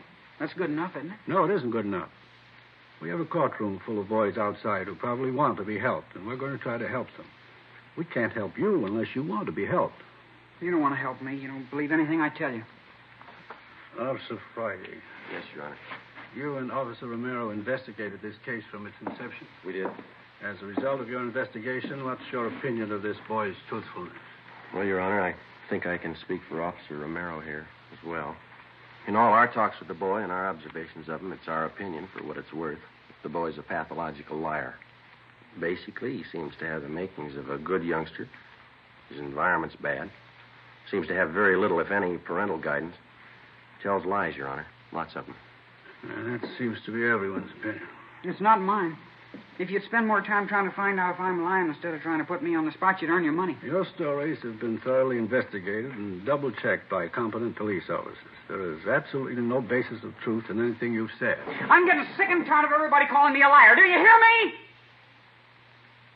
Young man, sit down in that chair. We review a great many juvenile cases here in my private chambers, but that does not alter the fact that you are in a court of law. You will lower your voice, speak in a gentlemanly fashion, and tell the truth. Is that understood? Yes, sir. Mrs. Waterman, could you give this court any reason for your son's behavior? It's a mystery to me, Judge. Fred, that's his father. He can't understand it either. He's always lied. His father beats him for it, and I guess he'll always lie. That's all you can say on your son's behalf?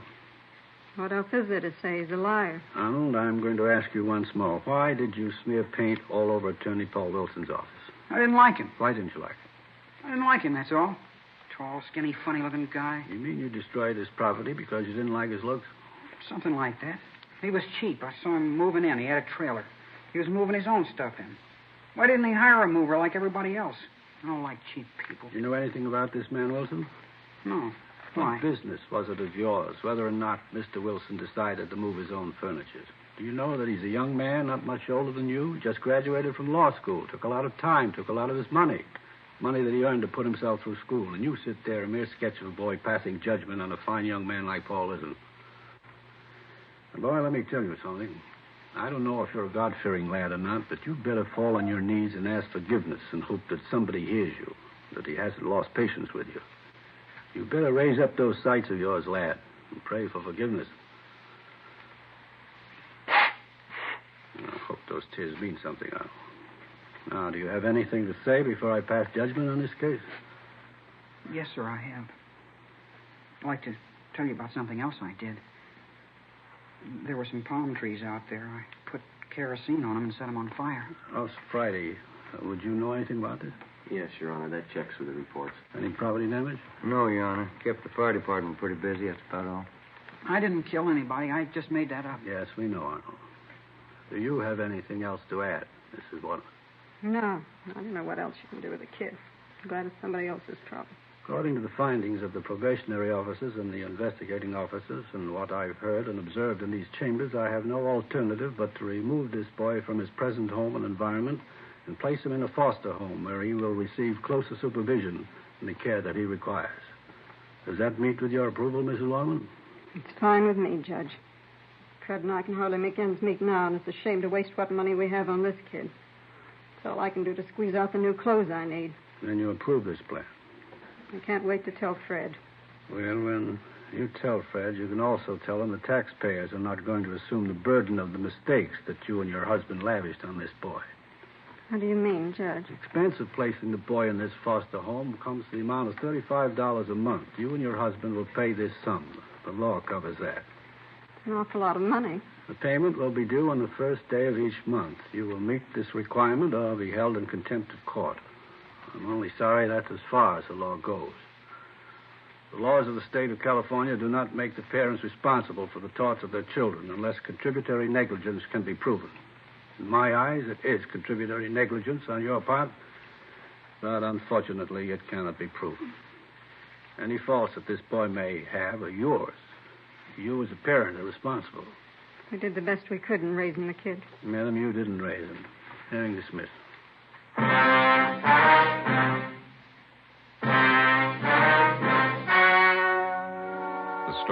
just heard was true. Only the names were changed to protect the innocent. On April 18th, the hearing was held in the private chambers of Judge Frank J. Smith, Juvenile Court, City and County of Los Angeles, State of California. You have just heard the results of that hearing. And now, here is our star, Jack Webb. Thank you. The working detective in the process of apprehending criminals devotes his full time and energy to the job. His alertness, intelligence, and a great amount of patience. So with a cigarette. The makers of Fatima cigarettes employ these same qualities in blending the finest Turkish and domestic tobaccos to make Fatima extra mild. Best of all, long cigarettes. Now, if you're a long cigarette smoker like I am, then buy Fatima. You'll find, as I have, that every pack is extra mild. Smoke Fatima.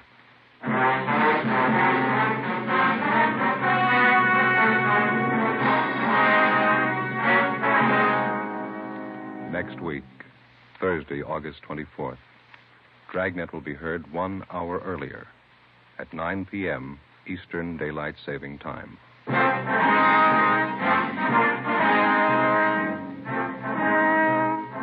You have just heard Dragnet, a series of authentic cases from official files. Technical advice for Dragnet comes from the Office of Chief of Police W.A. Parker, Los Angeles Police Department.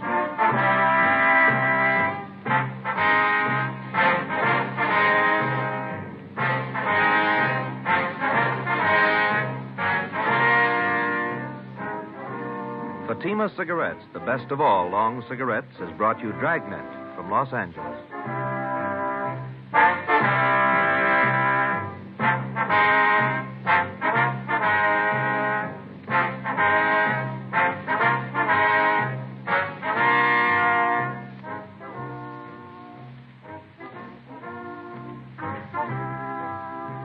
Now hear Sarah's Private Caper. September 7th, it's Father Knows Best on NBC.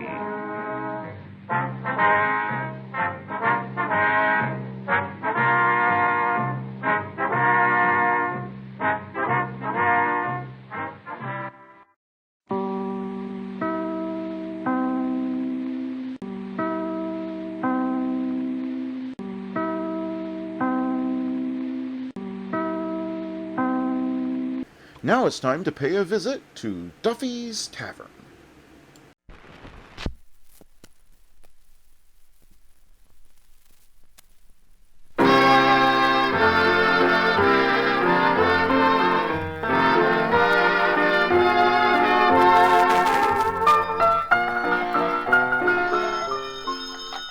Hello, Duffy's Tavern, where the elite meat to eat. Archie the manager speaking. Duffy ain't here. Oh, hello, Duffy. Tonight, a big radio star. Well, tell me, what's your favorite program on Sunday? The Chicago Round Table.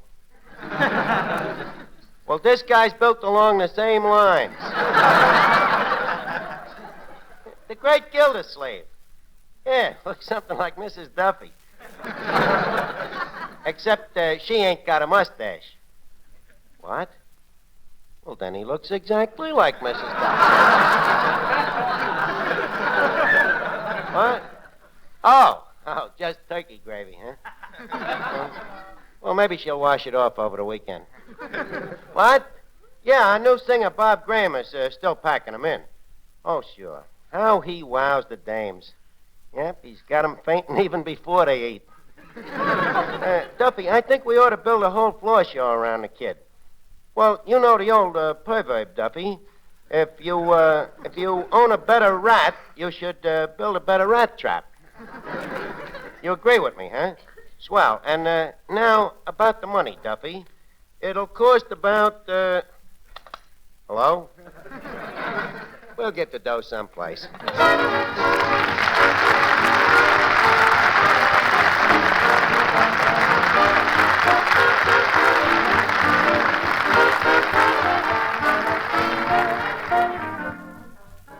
Ladies and gentlemen, welcome to Duffy's Tavern. Come in and meet Finnegan, Eddie the waiter, Miss Duffy, our singer Bob Graham, Reet Beat Reeves and his orchestra, our special guest tonight, the great Gildersleeve, and Archie himself, Ed Gardner.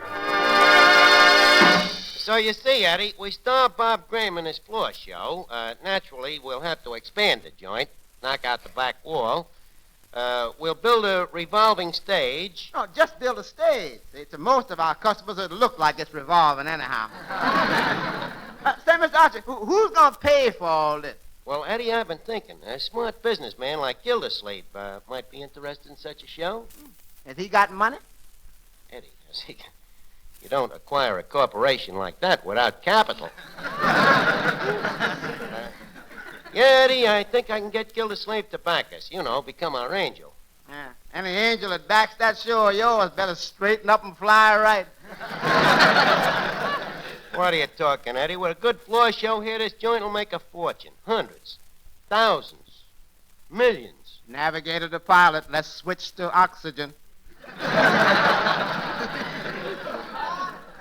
Pilot to navigator. Shut up, you'll be looking for another job. Roger. Yeah, well, who's going to be in this floor show besides Bob Graham? Well, yeah, just got a terrific idea. You have, huh? Yep, just popped out of my head. Absolutely fresh. Why shouldn't it be? It's vacuum packed. Yeah. Now get this, Eddie. We do the whole show with new faces. What new faces? Well, there's a lot of them around here. Take me. Maybe you don't know, Eddie, but beneath my drab ulterior beats a dearth of talent. And take you. You can sing. I bet you'd be a sensation this floor show. No, I ain't got no talent. Ah, listen, Eddie. Take it from me. You got just as much talent as I have. Oh, don't rub it in. I just admitted it. Now, Eddie, all you need is a little work. Oh, Hiya, Finnegan, what are you laughing at? I got a hole in the bottom of me shoe. So what? The sawdust here tickles me feet. Well, put on some calluses and you won't notice it. By the way, Finnegan, I was just telling Eddie here I'm looking for new faces. The new faces? Yeah. Oh, I don't care what people say. Keep the one you got. It's good and I like it. No. This is for a floor show, Finnegan. Can you do any kind of an act? Act? Oh, you forget, I come from an old theatrical family. So I can do my mother's old act. She taught it to me. Your mother's old act? Yeah, but you got to help me with it. Okay, what do I do? Well, look, while I walk slowly up and down the stage, you holler, "Take it off!" And I start... Finnegan!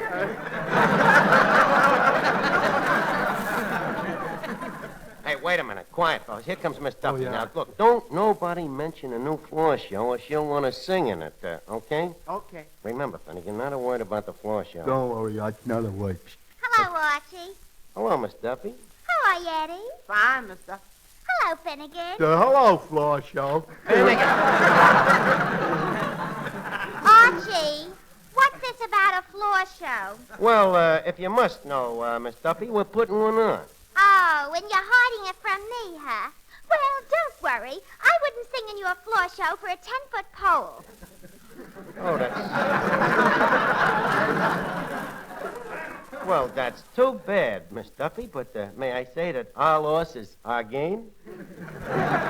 Passing up a wonderful singer like me, a girl whose very teacher refers to her as the nightingale. You mean the Frightingale? Who cares what you say? What do you know about music anyways? I know as much as you do. A lot, that is. Would you mind answering some musical questions, Mr. Toscanini? Not at all. And by the way, just call me Costi. Now, tell me, what's a treble? A treble? That's when you sing and your voice quibbles. Don't be silly, that's a tremolo. Tremolo. Miss Duffy, tremulo. Oh. Well, ask me something else. Ask you? All right, tell me, what is a concerto? That's a small accordion. That's a concertina. A concerto, Miss Duffy, is a musical piece, similar to a Sinatra, only played on etude. Archie, what you don't know about music would fill a hole in the ground. Oh, yeah? Hello, Miss Duffy. What's the matter? You look upset. Oh, Archie won't let me sing. Imagine stifling my voice with its great, big, beautiful tones. How many ears have you broken with them great, big, beautiful tones? Oh, Miss Duffy, don't let Archie's opinion upset you. Well, what do you think of my singing? Don't let that upset you either.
Hello, Archie.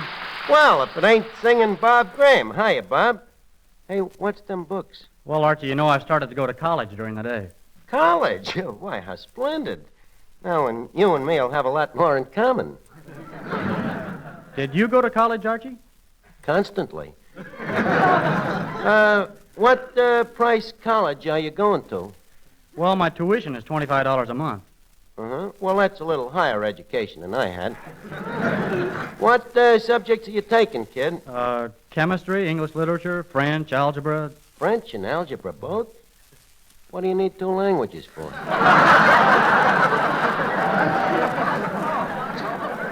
Archie, algebra's a form of math. Oh, I guess I was thinking of Algeria. Anyways, Bob, I got a plan for a new floor show built all around you, see?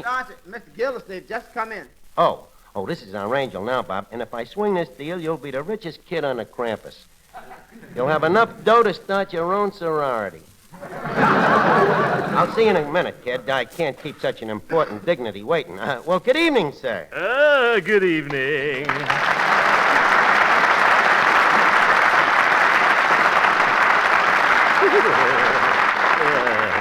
Well, sir, it is indeed a grave pleasure to greet a businessman of your stature and girth. Welcome to the tavern. Well, thank you. And whom have I the honor of addressing? Whom? You, sir, have the honor of addressing none other whom than Archie, the manager. Well, how do you do? And I'm Throckmorton P. Gildersleeve, Water Commissioner of Summerfield. Although around here, I guess you've never heard of it. What, Summerfield? No, water. Very amusing for a Chamber of Commerce. Well, glad to have you here. By the way, have a cigar. Well, thanks. I'm dying for a smoke. Oh, that's a good cigar. Duffy got it for voting for McKinley. Go ahead, light it up. No, thanks. I just gave up smoking. Uh-huh. Well, Mr. Gildersleeve, now for a chat. Chat. Tell me, as one big businessman to another, speaking off the record, of course, entrepreneur, regarding business conditions, how do you think the fiscal future of business is portrending? Indeed I do, sir. Well, I'm glad we see cheek to cheek. And what do you predict for the next 2 years? Well, it's a matter of cycles. Naturally. They ain't been making no cars. I'll bet you're kind of surprised at my business albumin, huh?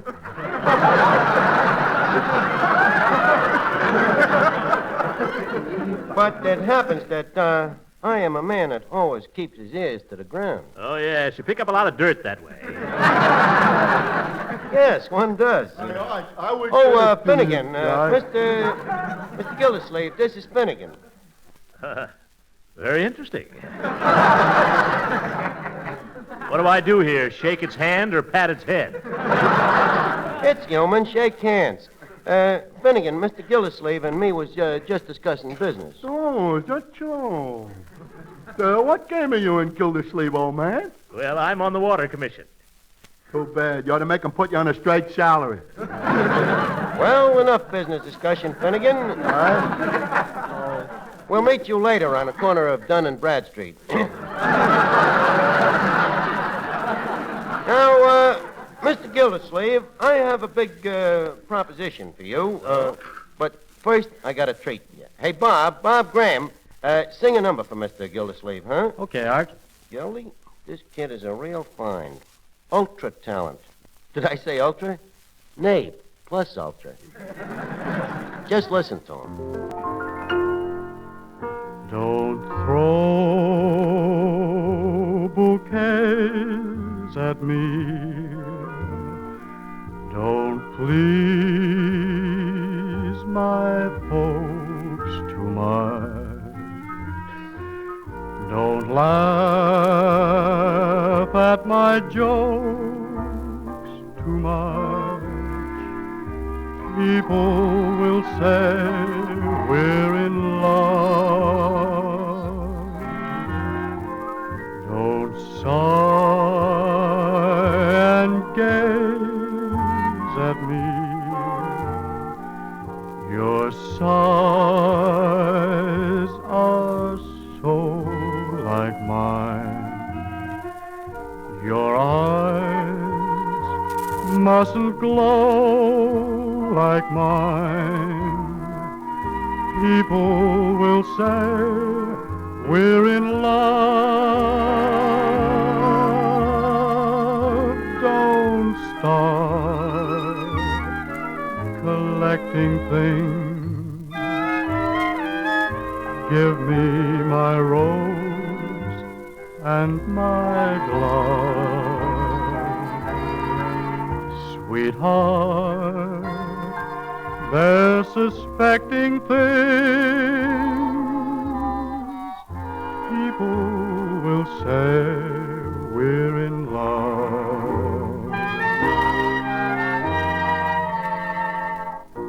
Sweetheart, they're suspecting things. People will say we're in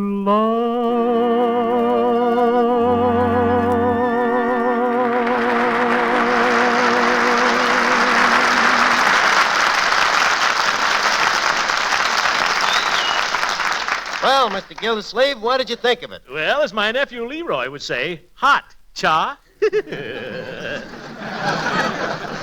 don't get it. Now, Gildersleeve, would you like to invest some dough in a sensational floor show starring this kid? Just a moment, sir. Are you suggesting that I, Throckmorton P. Gildersleeve, invest in a cheap theatrical venture? You, sir, have tremendous effrontery. You, sir, have tremendous effrontery yourself. But now, let me tell you about this show. No. But Gildersleeve. No. Look, this would be a great deal for you. It's going to be a wonderful show. Archie, the answer is no. Again, no. Gildy, look, comedy. No. Music. No. Chorus girls. How much money would it take? Well, let's see. Salaries, lights, scenery, costumes, revolving stage, $50.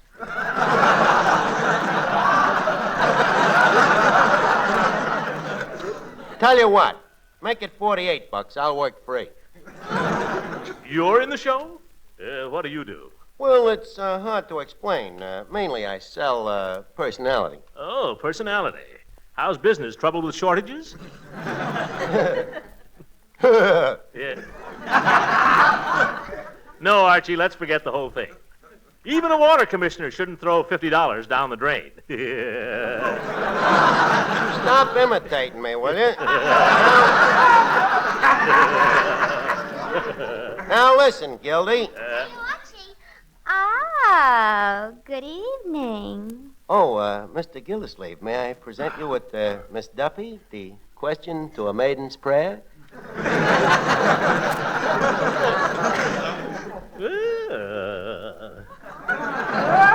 How do you do, Miss Duffy? May I say that, in my opinion, you're an extremely attractive young lady? Likewise, I'm sure. Tell me, Mr. Gildersleeve, are you an old maid? Yeah, miss. Are you a bachelor? Yes, Miss Duffy. You know what they say, nobody loves a fat man. Mr. Gildersleeve, I'm a nobody. You know, we could make a very cute couple. My pulchitude and your, bulkitude. Well, how sweet of you, Miss Duffy. You know, my dear, you're a very wonderful girl. Holy smoke, I never seen this happen before. Miss Duffy's finally got a nibble. And what a whopper. By the way, Mr. Gildersleeve, if you should back our floor show, you and Miss Duffy could see a lot of each other, if you care for that sort of thing.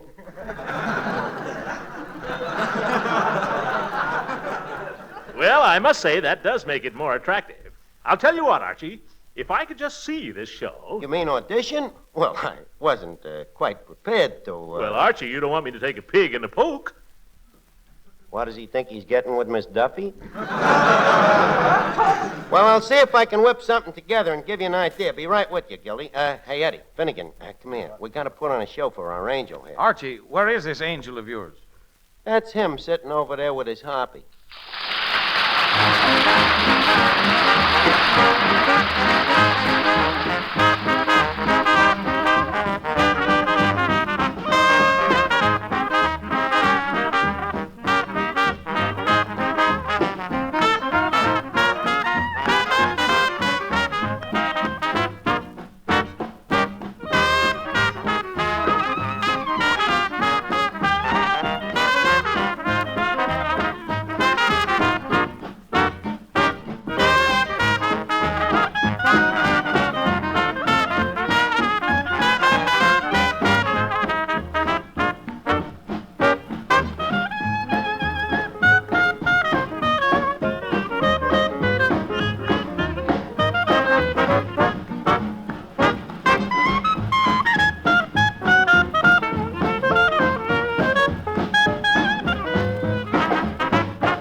Okay, everybody, now we got to start the audition for Mr. Gildersleeve. Trumpets, please. Thank you. Ladies and gentlemen, Duffy's Tavern presents Sawdust Capades of 1944. Now, tonight's show is completely unrehearsed and unspontaneous. And to start off the festivities, I take great pride in presenting that beloved nightcap of madness, your friend and mine, Archie. Good evening, ladies and gentlemen. On my way down here tonight, panhandler stopped me and says, could I have $2 for a cup of coffee? So I says, coffee is only a nickel. What's the extra money for? He says, sleeping tablets. Coffee keeps me awake. Well, so much for comedy.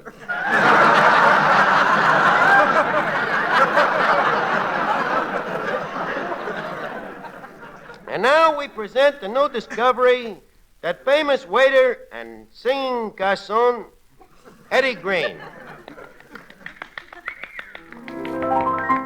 They call me Sweet Buttercup, dear little Buttercup, though I could never tell why. They call me Sweet Buttercup, dear little Buttercup, sweet little Buttercup, they call me Sweet Buttercup. I don't look nothing like Buttercup, and though I could never tell why, babe, they call me Buttercup. I said Sweet Buttercup, oh, little Buttercup, that's all.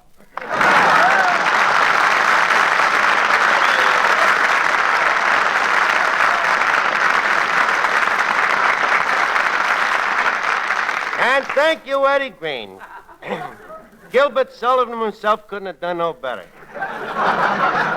Now, Finnegan, get ready. Okay, I'm ready. Don't. Okay. Now, friends, yous have all seen Dunninger, the master of wizardry and mental telepathy. Well, tonight I will endeavor to duplicate Mr. Dunninger's occultery. I will read the mind of any volunteer from the audience. Is there any volunteers? I'll volunteer. Is there any volunteers? I'll do it. Won't some gentleman come up and assist me? Hey, how about me? I'll volunteer. Why, thank you, stranger. Now, sir, step right up here. Now, folks, I have never seen this gentleman before in my life. Is that right, sir? That's right, Arch.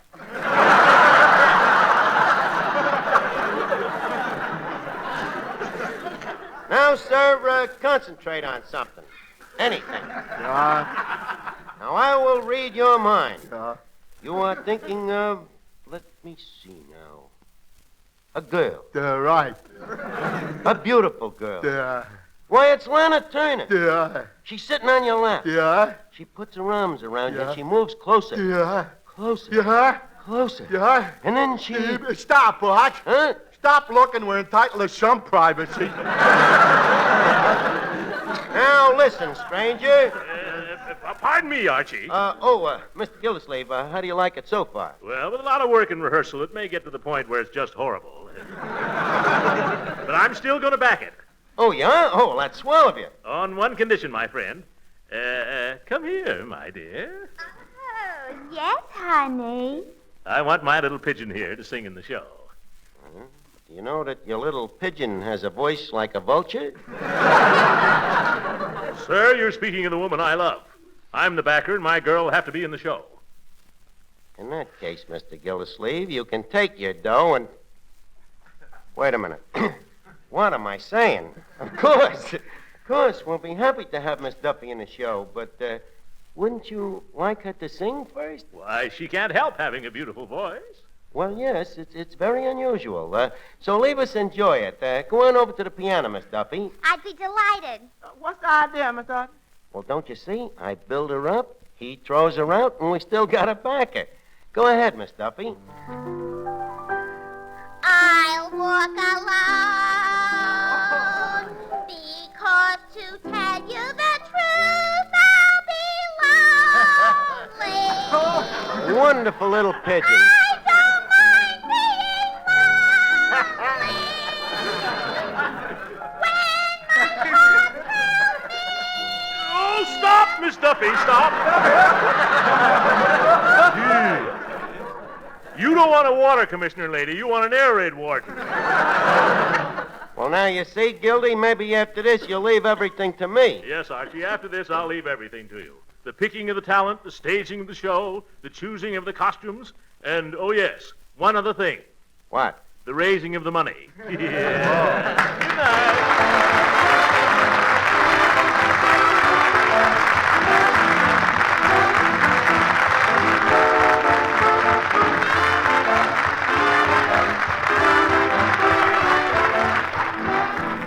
Well, it's time to leave Duffy's Tavern for this evening, but let's meet here again next week, and our guest will be Larry Astor.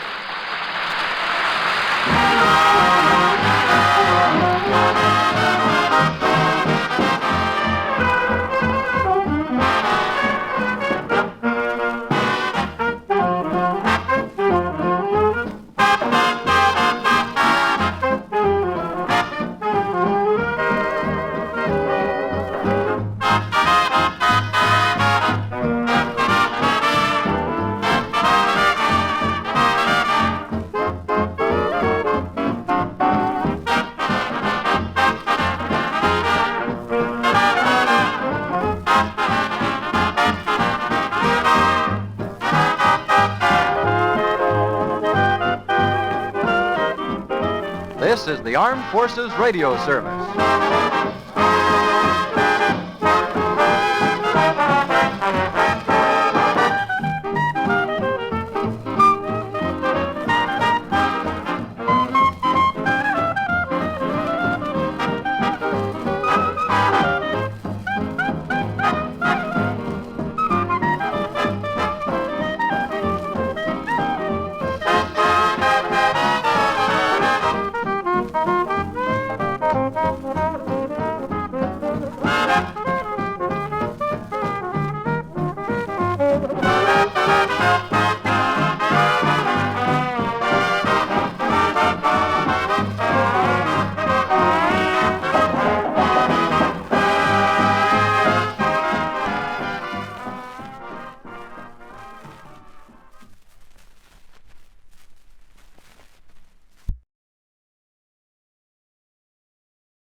Another exciting tale of escape is up next.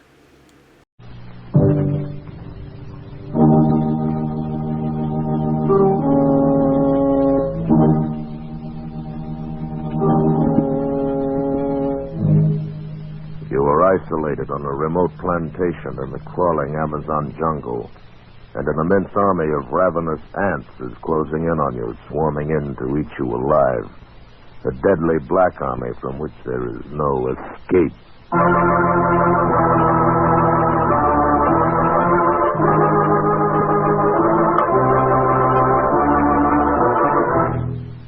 Escape, produced by William N. Robeson and carefully contrived to free you from the four walls of today for a half hour of high adventure.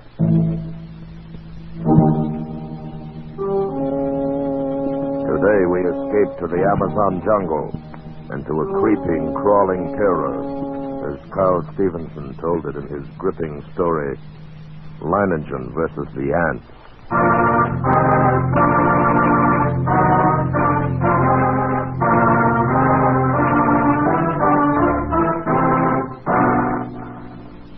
I first met Leiningen while performing my duty as district commissioner. As my boat neared his plantation landing, I saw him upon the riverbank, regarding me with mild interest. A great hulk of a man with bristling gray hair, bulky nose, and pale eyes. His entire appearance somehow suggested an aging and shabby eagle. He escorted me to the terrace and had a drink brought. I came quickly to the point of my visit and issued my warning. Leiningen puffed placidly at a huge cigar and listened as I told him, unless they alter their course, and there's no reason why they should, they'll reach your plantation in 2 days at the latest. Uh-huh. Well, it was decent of you paddling all this way just to give me the tip. Tip? Commissioner, even a herd of crocodiles couldn't drive me from this plantation of mine. But these aren't creatures you can fight. They're an elemental force, a gigantic catastrophe. 10 miles long, 2 miles wide, ants, nothing but ants. And each one as big as your thumb, and each of them a fiend from hell. Unless you clear out at once, there'll be nothing left of you but a skeleton, picked as clean as your own plantation will be. I'm not getting out. But you can't fight. Yes, I can. I've got the best weapon there is, Commissioner. Intelligence. But can't I make you understand the I think it is you who do not understand. In the 3 years I've been here, I've met and defeated more than one catastrophe. Flood, drought, a plague. Events which caused many of my neighbors to flee for their lives. No, Commissioner, all my life I have lived with one creed. The human brain needs only to become fully aware of its powers to conquer even the elements. Leiningen, your obstinacy is endangering not only your own life, but the lives of your workers and their families. You don't know these ants. I tell you, you don't know these ants. But Leiningen merely sat there puffing at his cigar and regarding me with a smug grin, and I knew it was hopeless.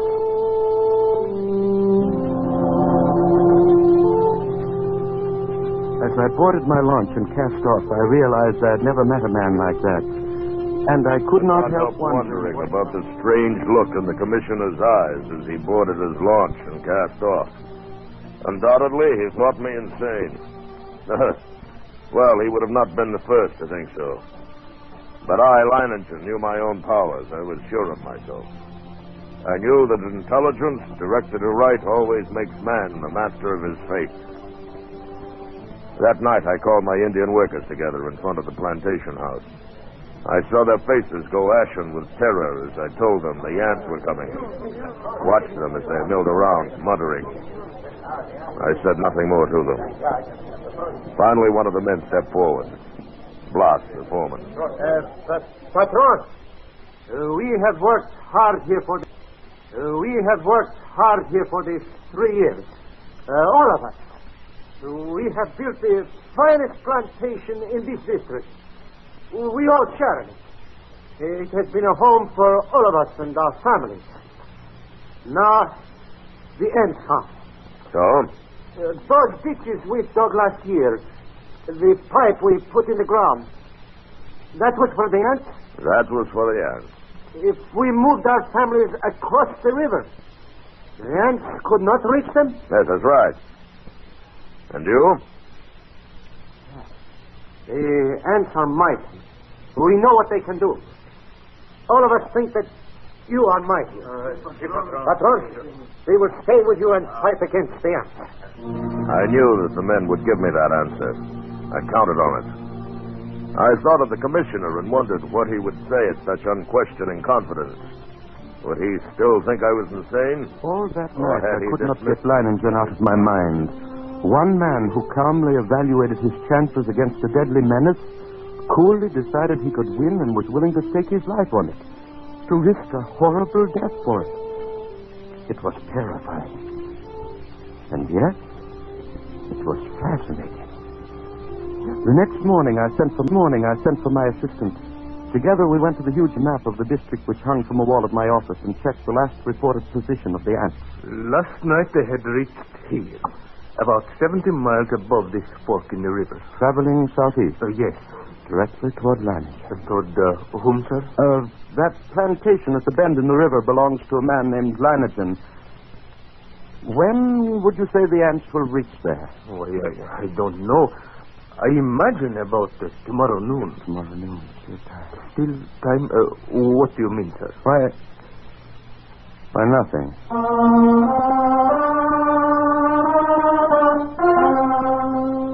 But what did I mean? Still time for what? For Leiningen to flee, or still time for me to...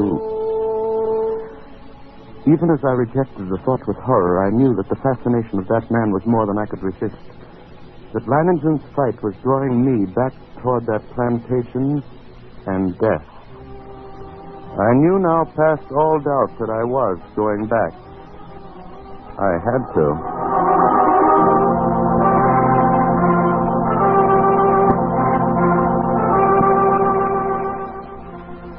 was 10 o'clock in the morning when I rounded the bend and saw Leiningen's plantation before me.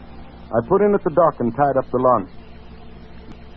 Then I saw him, standing on the bank above me, arms folded, stubby cigar in his mouth, and that same smug grin on his face. I made my way up to him. Well, back with another warning, Commissioner? No? Back to stay a while? Yes. No. You don't seem very surprised. No, I'm not. You expected me? I thought you'd be back. Yeah, come along. We've got some horses. You'll want to ride around the plantation. Take a look at the defenses I rigged up. Yes, I want to see the defenses. And the ants. We'll be getting a glimpse of them before long, I should think. Yes. The ants.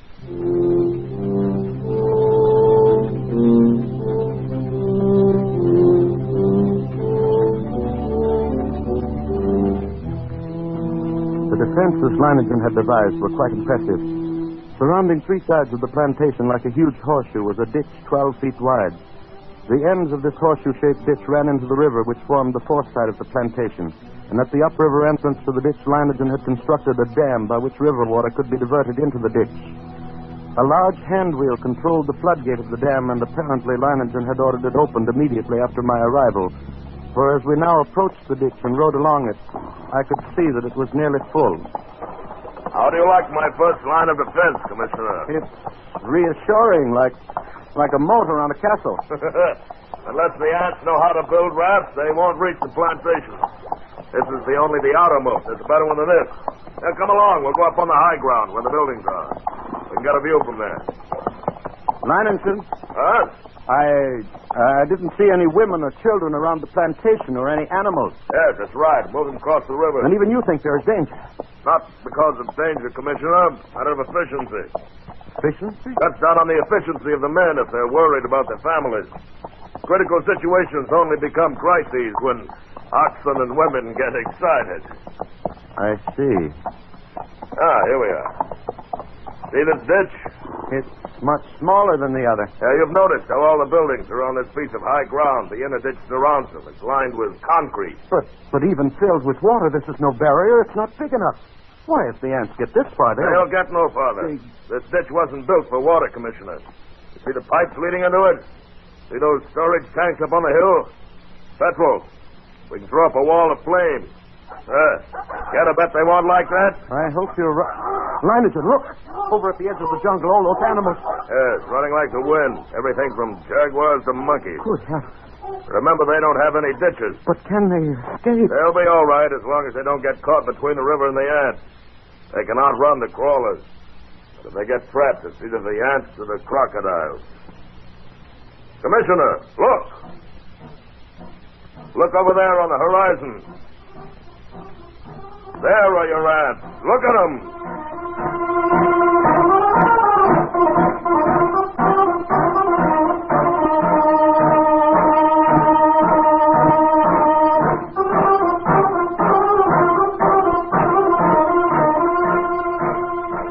It was a sight I will never forget. Over the range of hills, as far as I could see, crept a darkening hem, ever longer and broader until the shadow spread across the entire slope, then downward, uncannily swift, and all the green herbage on the entire slope was being mowed as by a giant sickle, leaving only the vast moving shadow extending, deepening, and always moving nearer. They're a hideous lot. Leiningen, we can't last against that. Look at them. Why, they will fill your ditches with their corpses and still have enough to destroy every one of us. We've got to run. Oh, no, they haven't gotten to us yet, and they never will.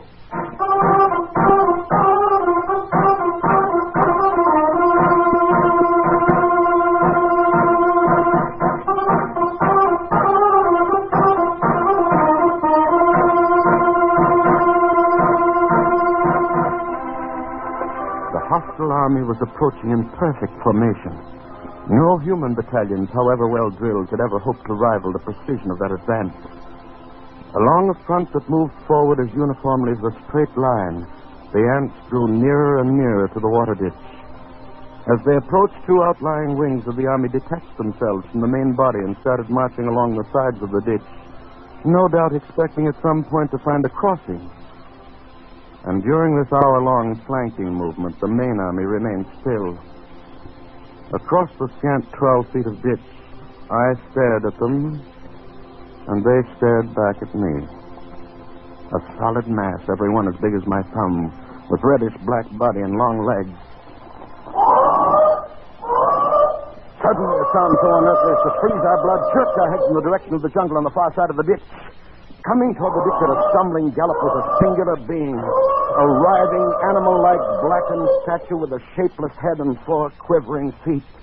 It was a stag, covered over and over with ants. Lamington threw up his rifle, and the stag fell lifeless to the ground, its agonies at an end.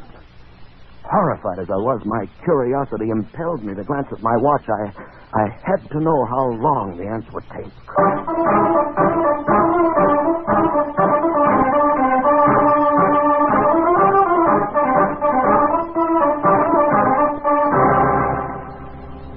After 6 minutes, only the white, polished bones of the stag remained. Only the white, polished bones of the stag remained. Now I could see a change in Lanigan. Gone was the sporting zest of the novel contest. In its place was a cold, violent purpose. He had to beat the ants because now he knew how long it would take them once they got to it.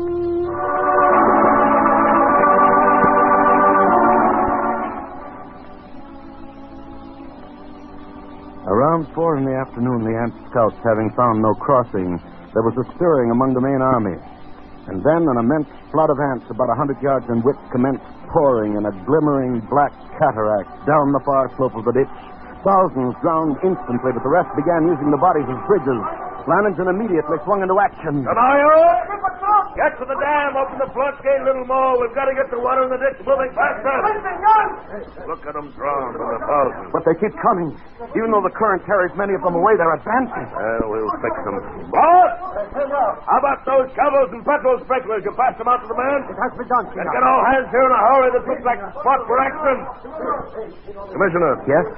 Beginning to see what I was talking about? What do you mean? About intelligence being more than a match for anything it tackles. Take the ants. They've got no intelligence. If they had, they'd have attacked along the whole length of the ditch instead of a narrow front like this. They'd have been across by now. Too bad I'm not running their campaign for them. You can joke about it like that with the ants halfway across the All right, man. Busy with the shovels now. Drop some sand and squads on them. See how they like that. You with the petrol sprinklers. Start pumping. They don't like it, Commissioner. They don't like it a bit. Look at them. Yes. But look at the ones on the far side of the ditch. Whole clumps of them rolling into the water. The rest are using them for bridges. Yes. Smarter than I thought. They're widening their front, too. Some of them are getting across. Well, grab a shovel then, Commissioner. Make them regret it. What's the matter? Into the petrol, idiots. Out your hands to the petrol. Don't stop now. The rest of you, follow them. Follow them. Keep at it. Keep at it. Don't stop now. The water's moving faster. Now, get the floodgates open. Yes, they can't hold the road against the current now. Look at him, Commissioner. The water's carrying him away. We see him. We've gone out.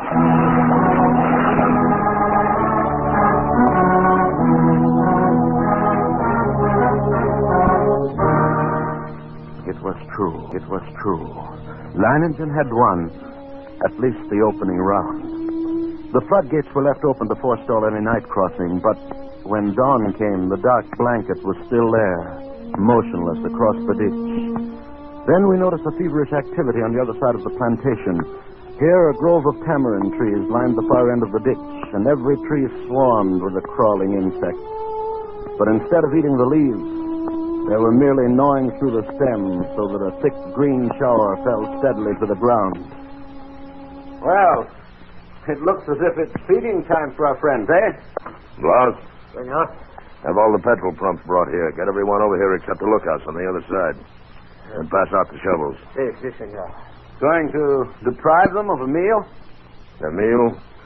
Aren't they cutting the leaves down for food? Wish they were. Looks like I underestimated them when I said they didn't have intelligence. What do you mean? I said if they wanted to get across, they'd have to have rafts. That's just what they've got. Those leaves are their rafts. Even as he spoke, the leaves went tumbling down the far bank by the thousands. The current drew them away from the bank, and each leaf carried several ants. Don't worry, as long as you keep spraying them and shoveling dirt on their rafts, they can't land. But there will be too many. It's true. Look, more leaves in the ditch all the time. Why, they'll have a solid carpet to walk across in a minute. Not so fast, Commissioner. I've still got a trick up my sleeve for them. The water! The ditch is drying up. Yes, of course it's drying up. That's the plan. Those are the orders I sent to the dam. Are you mad? As soon as it's empty, what's to prevent the ants? Look! The water's way down. It's almost dry. They'll be able to come across the bottom. They'll not make it. The man at the dam will have opened the gates by now. To flood the ants? Right. But what a chance to take. If anything should happen... Here it comes. Here comes the water. Now we'll give the crawlers in the ditch a good ride. Out into the river. There. Look at them go.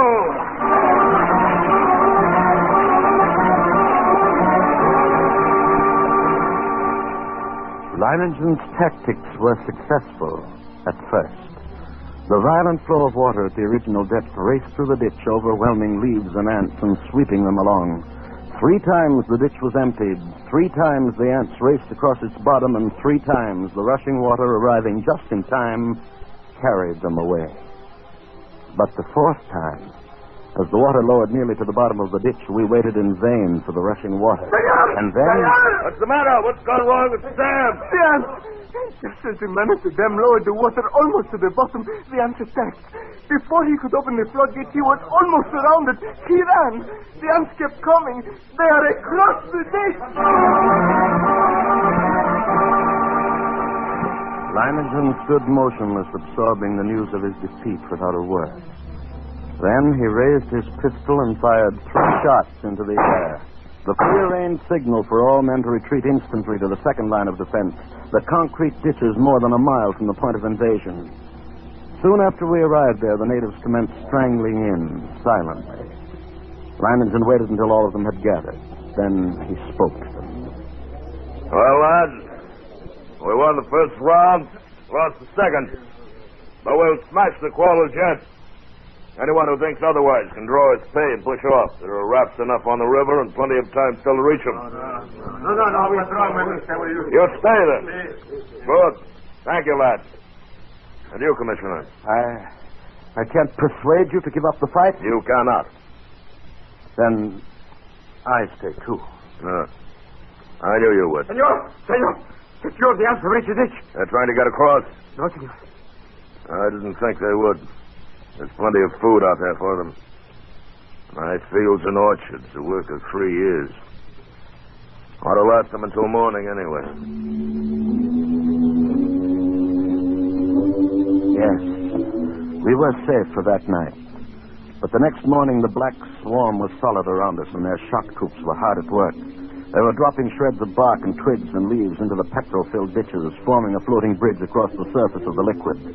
Leiningen stood silently watching this operation, and I could see a grudging admiration in his face. Then, after several hours, the attack came.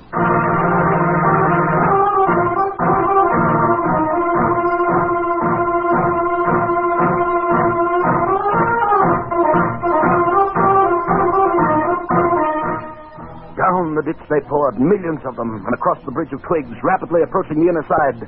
Leiningen sat motionless, watching them. Leiningen, for the love of God, don't sit there like a statue. They'll be on us in a moment. Let them fill the ditch first. Now.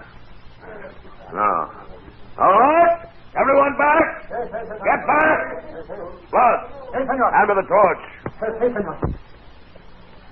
Now we'll see how our friends like a little heat. Flames from the ditch shot into the air, devouring ants by the millions. It was some time before the petrol burned down to the bed of the ditch, but when it did, the devils came back for more.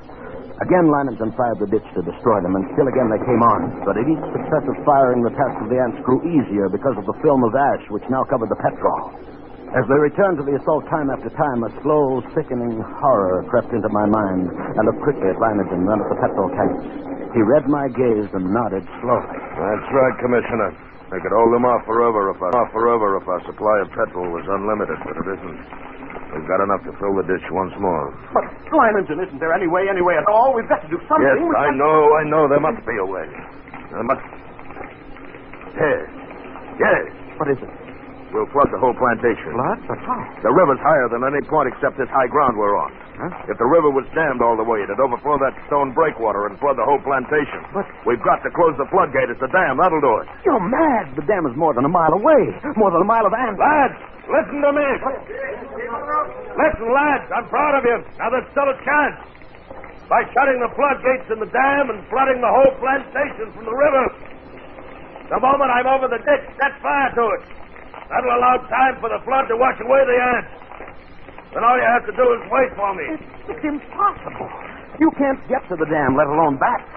That's where you're wrong, Commissioner. I'll get there and I'll get back. Take care of things while I'm gone, huh?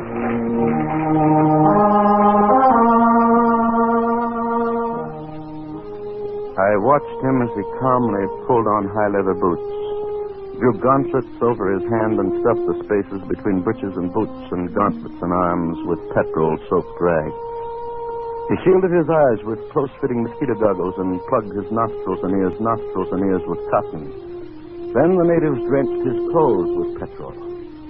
Blas, who acted as doctor to the men, smeared a salve over him, and finally Liningen was ready. And as he stood calmly ready for the run, I realized that this was as it should be. I, Liningen, would meet the ants and defeat them, or be defeated by them. No, Liningen versus the ants. Yes, it was right that it should be like this. But now there was no more time for thought, only action. I took a deep breath, and bounded across the ditch and among the ants. I ran in long, equal strides, and with one thought, one sensation in my being, I must get through. I dodged the trees and shrubs. Except for the split seconds my toes touched the ground, the ants would have no opportunity to alight on me. I ran on. I was halfway to the dam before I felt ants under my clothes and a few on my face. I struck at them mechanically, scarcely conscious of their bites. And the dam grew toward me slowly. The distance grew less. Finally, only 100 yards away. 50. And I was there. I gripped the ant-covered wheel. But hardly had I seized it when a horde of ants flowed over my hands and arms. I strained. Slowly the wheel turned. Turned more. The floodgate was swinging slowly shut. And then it was shut. And the water was rising behind the breakwater. Closer to the top. Closer. And then it was spilling over. The flooding of the plantation had begun. I let go of the wheel and started back through the ants. I was coated from head to foot with the fiends. Tongues of fire stabbed at me as they bit into my flesh. I almost lost my head with the pain as I ran, knocking ants from my body, brushing them from my bloody face. And then one bit me just below the rim of my goggles. I managed to tear it away, but its agony of the bite and its venom drilled into the eye nerves. I saw now through circles of fire into a milky mist. I was almost blinded, but I knew that if I tripped and fell, well, I ran on, my heart pounding as if it would burst, blood roaring in my ears, a giant's fist battering my lungs. Then I could see dimly that wall of flame at the ditch, but it was too far away. I could not last half that distance. I stumbled. I fell. I felt myself being swarmed over, devoured. I tried to rise. A great weight. Then suddenly the vision of the haft of hard stag in my brain.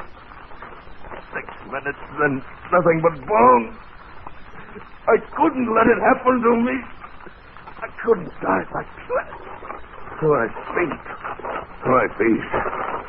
Drag myself forward. Toward the flame. The ditch. The ring of flame.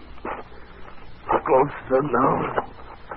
Only a little farther. We had waited for hours, and all at once, through the blazing ring around us, an apparition hurtled and fell full length on the ground. It was Liningen, alive with ants, unconscious, with glazing eyes and lacerated face. We rushed to him, stripped off his clothes, and tore up the ants that covered him. His body seemed almost one open wound. In one place, I could see a white bone.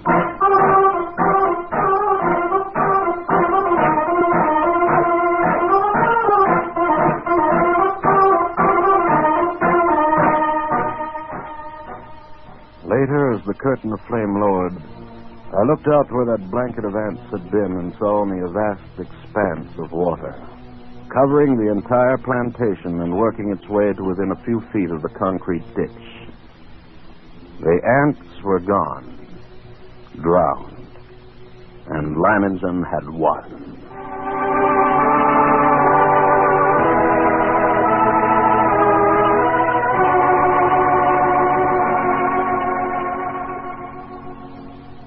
He lay on his bed, his body swathed from head to foot with bandages, but alive, and still in command.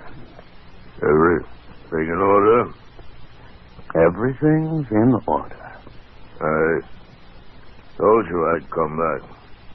Nah. Even if I am a bit streamlined.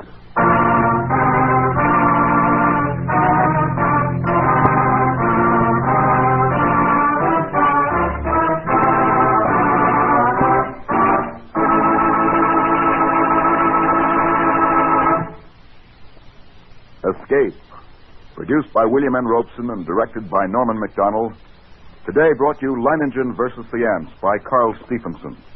Adapted for radio by Robert Wright, with William Conrad as Leiningen and Lou Merrill as the Commissioner. Music was conceived by Cy Feuer, with Eddie Dunstetter at the organ. Next week, you are groping through a dark alleyway in the French Quarter of New Orleans. Terror driving you on, and always before your eyes is the malevolent stare of a voodoo man, striking you with a deadly curse from which you must escape.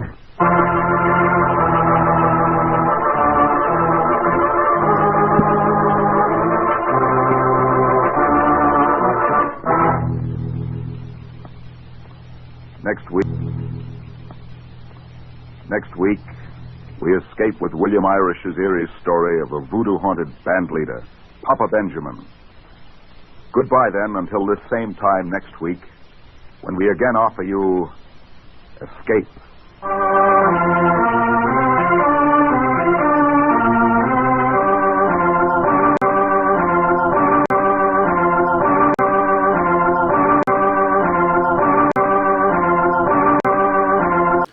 Now let's see what Fibber, Magee, and Molly are up to. The Johnson Wax Program with Fibber, Magee, and Molly.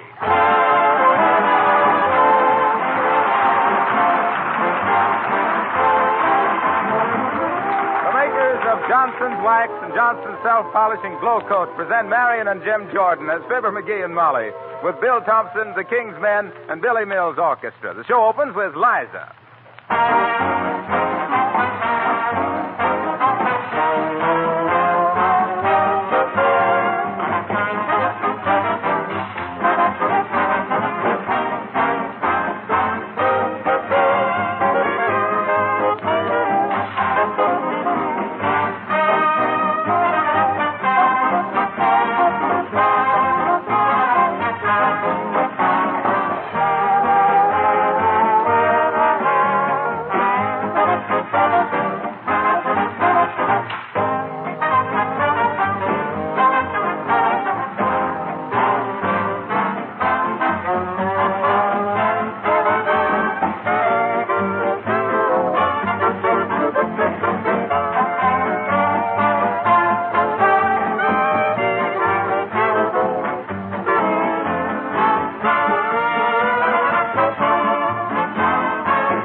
everything is quiet again at 79 Wistful Vista.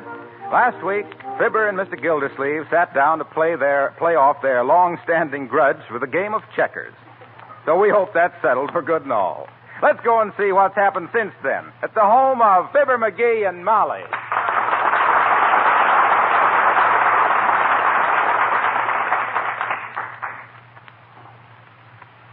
It's your move, Magee. Huh? What say, Molly? I'm not Molly. I'm Throckmorton P. Gildersleeve, and we're playing a game of checkers. Remember? Oh, yeah. Why don't you concede the game, Gildersleeve? I'm tired. You're tired. I suppose you think I'm enjoying myself sitting here in your house day after day, night after night. Why don't you move that last checker out in the open and fight like a man? Why don't you move yours? Or better still, why don't you give up and go home? I can stay with this as long as you can, Magee. You're as hard to get rid of as a burr on a donkey's tail. Yeah, that's very good. Speaking from experience, I suppose. Now, look here, Gildersleeve. I'm sleepy and wore out, but I ain't so tired that I can't resent it. Here's another pot of black coffee, boys. Thank you, Mrs. Magee. I'm so full of black coffee now, I breathe like a percolator. There's another similarity. You drip. Heavenly days. Look at this room. Cigar stubs, coffee cups, smoke, and you two with 7 days whiskers. Aren't you ashamed? Well, gee. You see, Gildersleeve, ain't you ashamed? Coming over here and making a gambling den out of our house? Go on home. I won't. Not till this game is settled one way or the other. Well, won't your wife be worried about you? Oh, no. I called her a little while ago. I told her I was sitting up with a slick friend. Wasn't bad, was it? That was terrible. You're a hard man, Magee. Here, have another cup of coffee. Oh, thank you. And another thing, Gildersleeve, while I've woke up enough to think of it, you've been using the telephone here every hour or so since last Tuesday. Well, what of it? I have to keep in touch with my office, don't I? My goodness, here I am, hidden away, and... Oh, there's my office calling me again. Excuse me, please. Just keep your eye on him, Mrs. Magee. Now, look here, dearie. You look all worn out. You haven't slept for a week. And I've seen every movie in town. Ah, remember those happy days when just you and I lived here, alone together? Oh, I'm sorry, Molly, but I refuse to give up. I guess I got a strain of bulldog in me. I believe you have at that. You betcha. At least you've got this house looking like a kennel.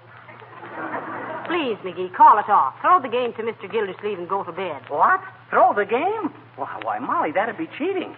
What's worse, it'd be cheating me. Come on now, pretty please. Molly, as the gal with the busted garter says to the cross-eyed fellow who just asked her twin sister to dance, no. Magee, that phone call was for you. You go answer, dearie, whilst I open the window and get a little fresh air into this monkey cage. Well, okay, but keep an eye on Gildersleeve while I'm gone. That pig-headed, obstinate, stubborn, mulish, two-faced... Hello. Fibber Magee speaking. Who? Mr. Plummer? Of the Plummer Plumbing and Hardware Company? Who is it, Magee? Mr. Plummer. Hello. What do you want, Mr. Plummer? Oh, yes, I've had quite a bit of that kind of experience like that there. Yes, indeed. You betcha. What Mr. Plummer is that? Plummer the plumber. Oh. What say, Mr. Plummer? A job? Well, Huh? How much? Just 1 day for $10? Oh, but Mr. Plummer, Give me that phone, Magee. Hello, Mr. Plummer. He'll take it. Goodbye. No, Molly, he wants me to take full charge of his hardware and plumbing business today while he's out of town. And I got... Now stop arguing. It's all settled. Well, okay. After all, I guess it's worth giving up this silly checker game. Let's go tell Gildersleeve. All right. Come on, dearie. Hey, Gildy, I'm afraid we can't go on. Uh-oh. Sound asleep. I always said he couldn't take it. Hey, Gildersleeve, wake up. Ah, the poor man. Let him sleep whilst you get dressed, Magee. Here, lift his head whilst I slip a pill under him. That's it.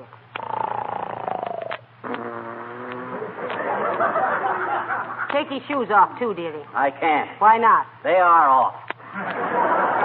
They've been off all week.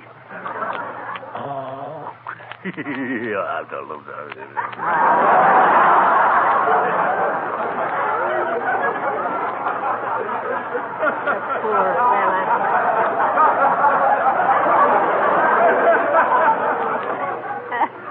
He's simply exhausted. You know, McGee, maybe I shouldn't have accepted that job for you. I don't. Shut up, Gildersleeve.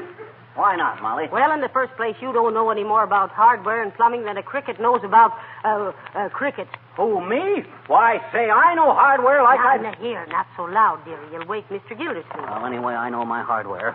Why, I was the best hardware merchandiser in Peoria. It used to kill the boss the way I drilled the other boys in salesmanship. Killer Driller McGee, I was known as in them days.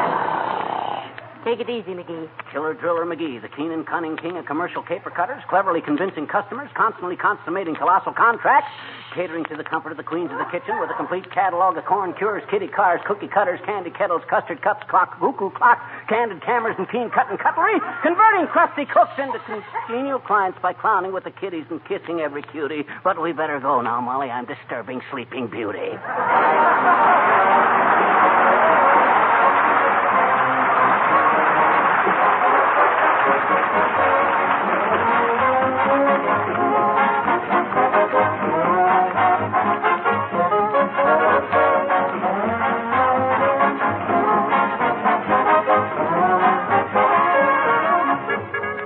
Have you driven your automobile around town today? Were you proud of its appearance? Did your friends turn to look at its beautiful polish? Or were you just a little bit ashamed because it looked dull and dingy? If you were, then Johnson's Car New was made just for you. Because with Car New, you can give your car a beautiful wax polish quickly, easily, inexpensively. Yesterday, it cost real money or several hours of hard work to clean and wax polish your car. Today, you can do both those jobs, both cleaning and wax polishing at one and the same time. One easy operation with this sensational new Johnson's Car New. Many car owners have told us they did both jobs in 1 hour. If your car is extra dirty, it may take you a little longer, but in any case, Car New takes less than half the time formerly required. Find out how easy Car New is by trying it out on your own car. Buy a can from your regular wax dealer, auto supply store, or service station. You'll soon be saying, your car looks like new when you use Car New.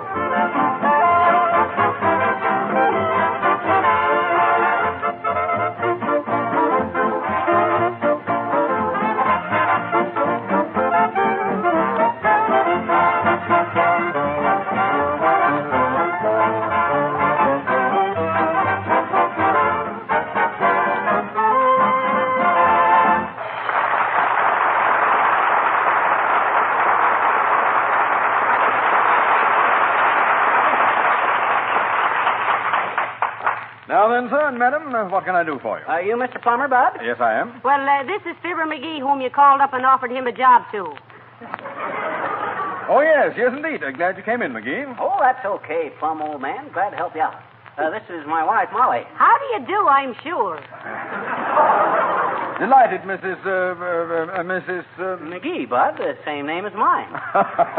That's a coincidence, isn't it? Any relation? Only by marriage.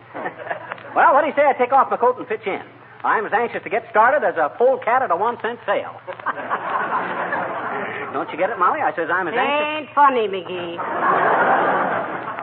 I was saving it for a guy like Plummer here. Because that gag has had hardware, too. Oh. How about it, Plummer, old kid? Stop jabbing me in the ribs, McGee. Okay, I'll quit. You go to work immediately. You'll find everything marked as to price. I'm going to stay and help out, Mr. Plummer, if you don't mind. 2 heads are better than 1, you know. In this case, I think 2 is a slight exaggeration. Well, good luck, McGee. Everything is in your hands. I'll see you tomorrow. Well, if I was the owner of a nice business like this, I certainly wouldn't go away and trust it to a couple of people like us. Oh, forget it, Molly. With my salesmanship and your feminine intuition, we can have... Oh, hello there, Grandma. What can I do for you? Where's the ammunition counter, Shorty? right over there. What kind of ammunition you want? Smokeless powder, Skippy. Give me about an ounce of it. Okay. Here you are. That's 2 bits. All righty. Never mind wrapping it up, Shorty. I'll carry it right in here. Hey, what's the idea of putting that in your compact, Grandma? That's smokeless powder, not face powder. I know it, Junior. But I'm a red-hot mama, and I got a date with a fireman. Woohoo!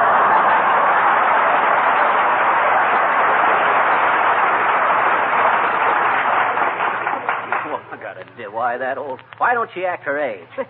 If she did, she'd still be going around with that sailor. What sailor? Well, I don't know, but she must have met one on the Mayflower. I beg your pardon. Yeah? Do you sell elephant rifles? Elephant rifles? Yes, we do. Great gun.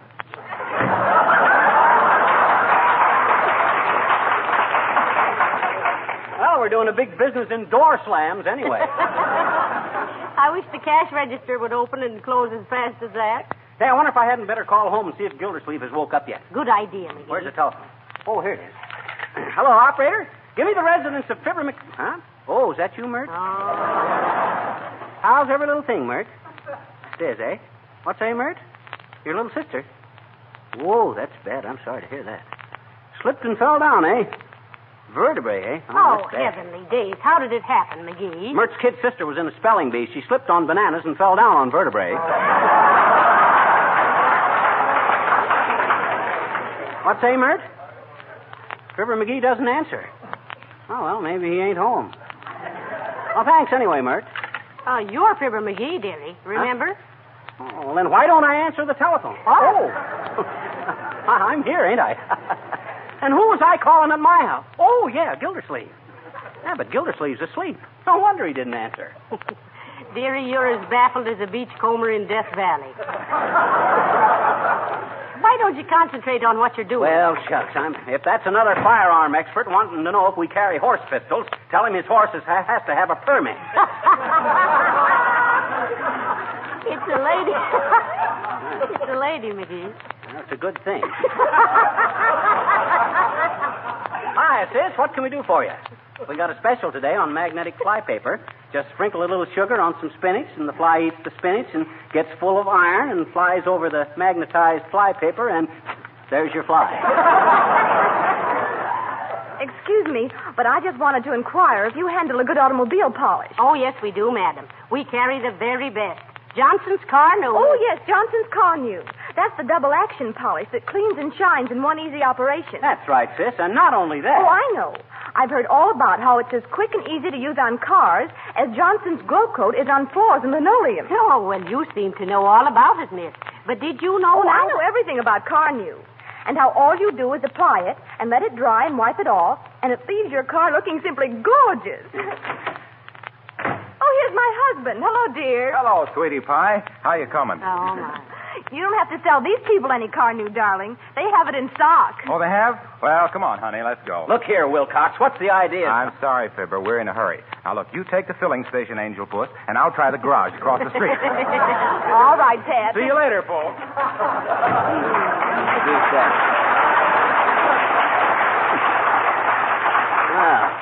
I've heard about salesmen throwing their hats in the door, but this is the first time I ever seen one throw his wife in. You know, I bet it would be fun to go to a party at their house. Yeah. They'd probably spend the evening playing Drop the Glow Coat and Ring Around the Car New. Yeah, or Blind Man's No Buffing. Yeah. If that guy don't... Hello. Plumber's Hardware. What say, Bud? Rubber doorknobs? No, I'm sorry, we don't. Well, who on earth would want a rubber doorknob, dearie? The house detective at the Eagle Hotel. Says he's tired of bumping his head all the time.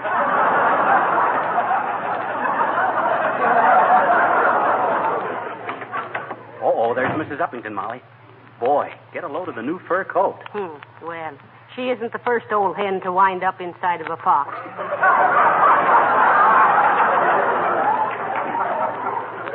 You wait on her, Molly. I'm going to count the nails.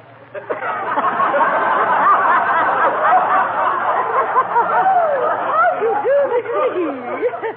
I heard you and your husband were in charge here temporarily, and I thought perhaps I could favor you with a little business. Well, now, isn't that nice of you, dearie? What was it you wanted? Well, I'm remodeling the upstairs rooms in my house, and I wish to install one more bathtub. Oh, a bathtub. Well, we certainly will be glad to make a sale, Mrs. Uppington. But McGee had better handle this. Yoo-hoo! Come here, McGee. Oh, hi, Uppy. Something I can do for you? Yes, as I was telling Mrs. McGee, I need a bath. Oh, that's interesting, but I don't quite see where And I thought that as long as I was in the market for one, I should let you do the work. You mean you want to take it here? Now, don't be ridiculous, McGee. She wants you to come over to her house with all the equipment and do the work there, see? Oh, gee willikers, Uppy. I don't think I... Well, shucks. Oh, come, Mr. McGee. Your wife tells me you're exactly the man for the job. Oh, sure. Why, of course, you'd be perfectly silly to pass up an opportunity like this, dearie. Now, won't Mr. Plummer be jealous when he hears about that? Yeah, I suppose he will, but I still... Well, what kind of a bath do you want, Uppy? Oh, I should leave that entirely up to you, Mr. McGee. I like him with the shower at the end. Oh, yes, I think a shower is very stimulating. And remember, Miss McGee, I want one that will last me a long, long time. Well, I can't exactly guarantee how long it'll... You see, since I bought that great big house of mine, most people have thought that I had 4 or 5 baths. My, it would never do to let them know I just had one all this time. Honest, Uppy? Shucks, I never Oh, suspected. not at all, my dear boy, not at all. And if you do a good job, I shall recommend you to all of my friends. Oh. Say, why don't you go home with Mrs. Uppington now, McGee, and sort of make a rough estimate? Mr. McGee. Well, no, Dad Rabbit, I won't do it. I hate that prudish, but Dad Rabbit, I got my ideals. If you want a bath so bad, Uppy, you can take it yourself. Go to the Y or something. Now, listen, McGee, she wants a bathtub. A bath? Oh, I thought... Well, I must say that I never expected to hear such... Well, I mean, how could you have possibly misinterpreted my... No. How insulting. I thought... Goodbye. Oh, dear.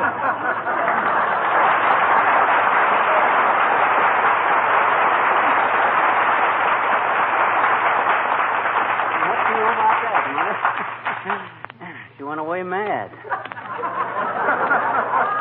Heavenly days, McGee, is your face red? Oh, that's just from bending over. What were you bending over for? Well, I was trying to see what the King's Men were going to sing. It's coming through the rye. Come through, fellas.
take the high road. And I'll take the low road. Coming through the rye. Coming through the rye.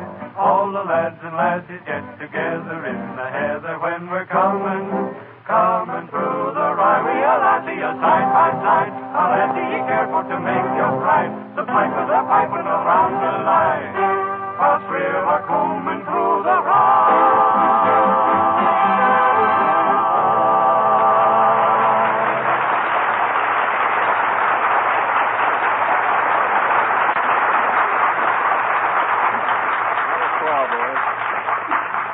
Magee, somehow I don't think you're such a success in the hardware business. Oh, don't get impatient. As the guy says when he put his friend's hip flask in his pocket, just keep your eye on me.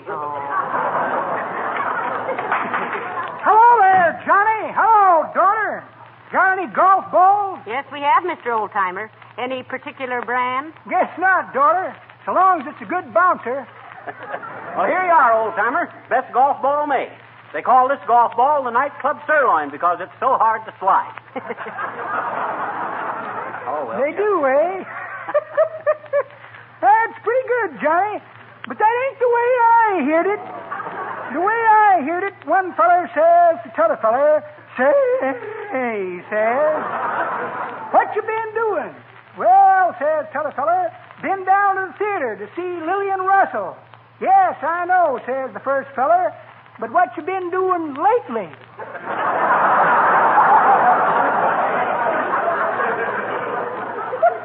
Of course, what he really meant was that he'd been down to see the movie Lillian Russell, but the other fellow thought he meant he'd seen the real Lillian Russell, but it was the misunderstanding, Johnny, that gives the joke that kind of whimsical quality. Yeah. Oh, yeah. Yes, we know, Mr. Oldtimer. Now, don't try to explain it. No, how many of these golf balls you want? One. One? You can't play golf very long with one golf ball, old-timer. Not gonna play golf. Gonna play jacks. Take you on any day, daughter. You ought to see me do my 7Zs and 8Zs. How much, Johnny? 75 cents. What? 75 cents for one golf ball? Yep. Say, looks like I kind of took up an expensive sport, don't it? Guess I better go back to flying my kite. So long, kid.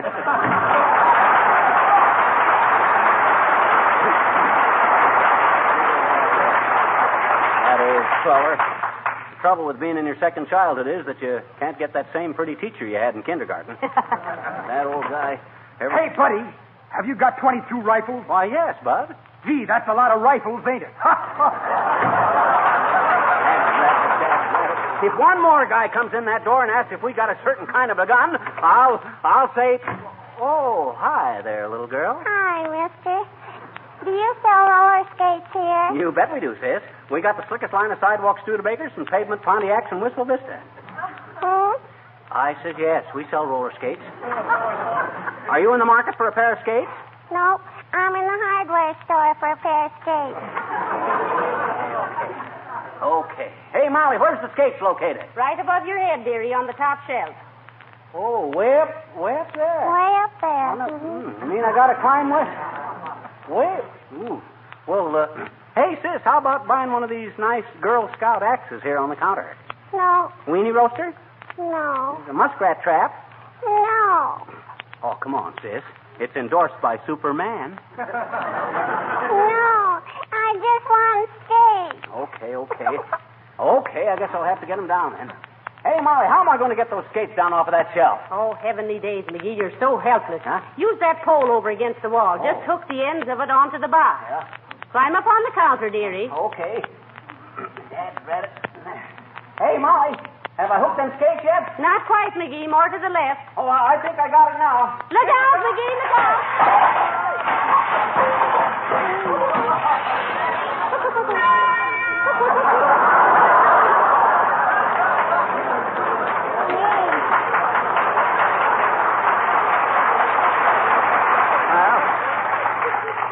Here's your roller skates, little girl.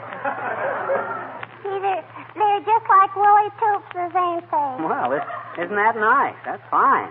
Yeah, but gee, mister, I'm thinking to myself, why should I buy these when I can borrow Willie's anytime I want to? What? Yeah. So you know what I'm going to do, Huh? Instead of buying skates with my nickel, I'm going to get an ice cream cone. I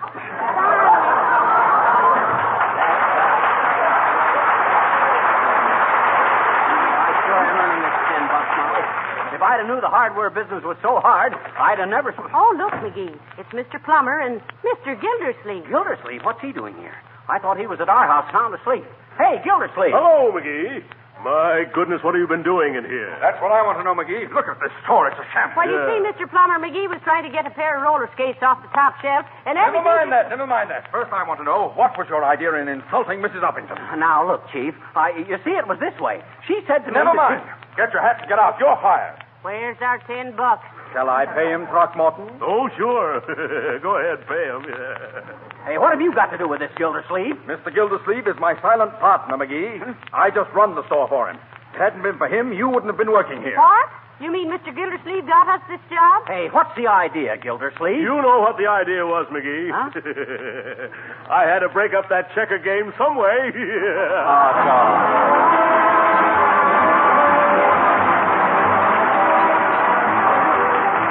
Fibber and Molly will be back in just a moment.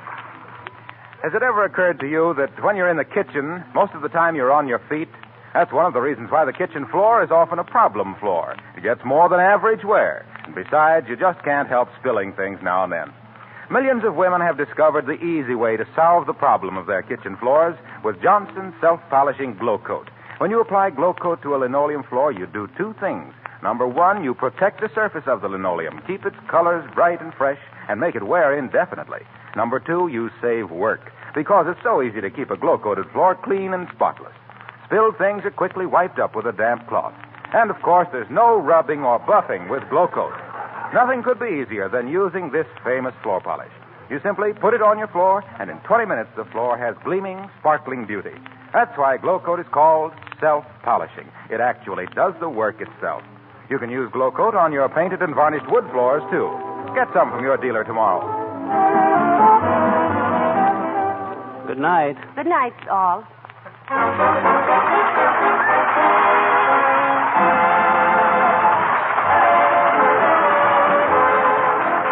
This is Harlow Wilcox, speaking to the makers of Johnson's Wax and Johnson's Self-Polishing Glow Coat, inviting you all to join us again next Tuesday night. Good night.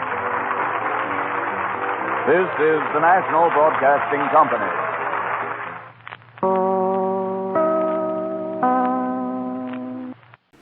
Flash Gordon is going to be taking you on an intergalactic adventure next.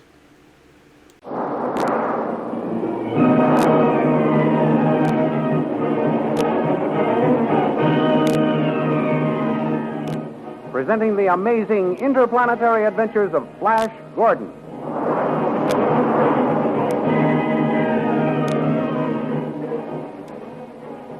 Last week, Flash Gordon, Dale Arden, and Dr. Zarkoff escaped from the palace of the Witch Queen Azura and found shelter in the cottage of a herdsman.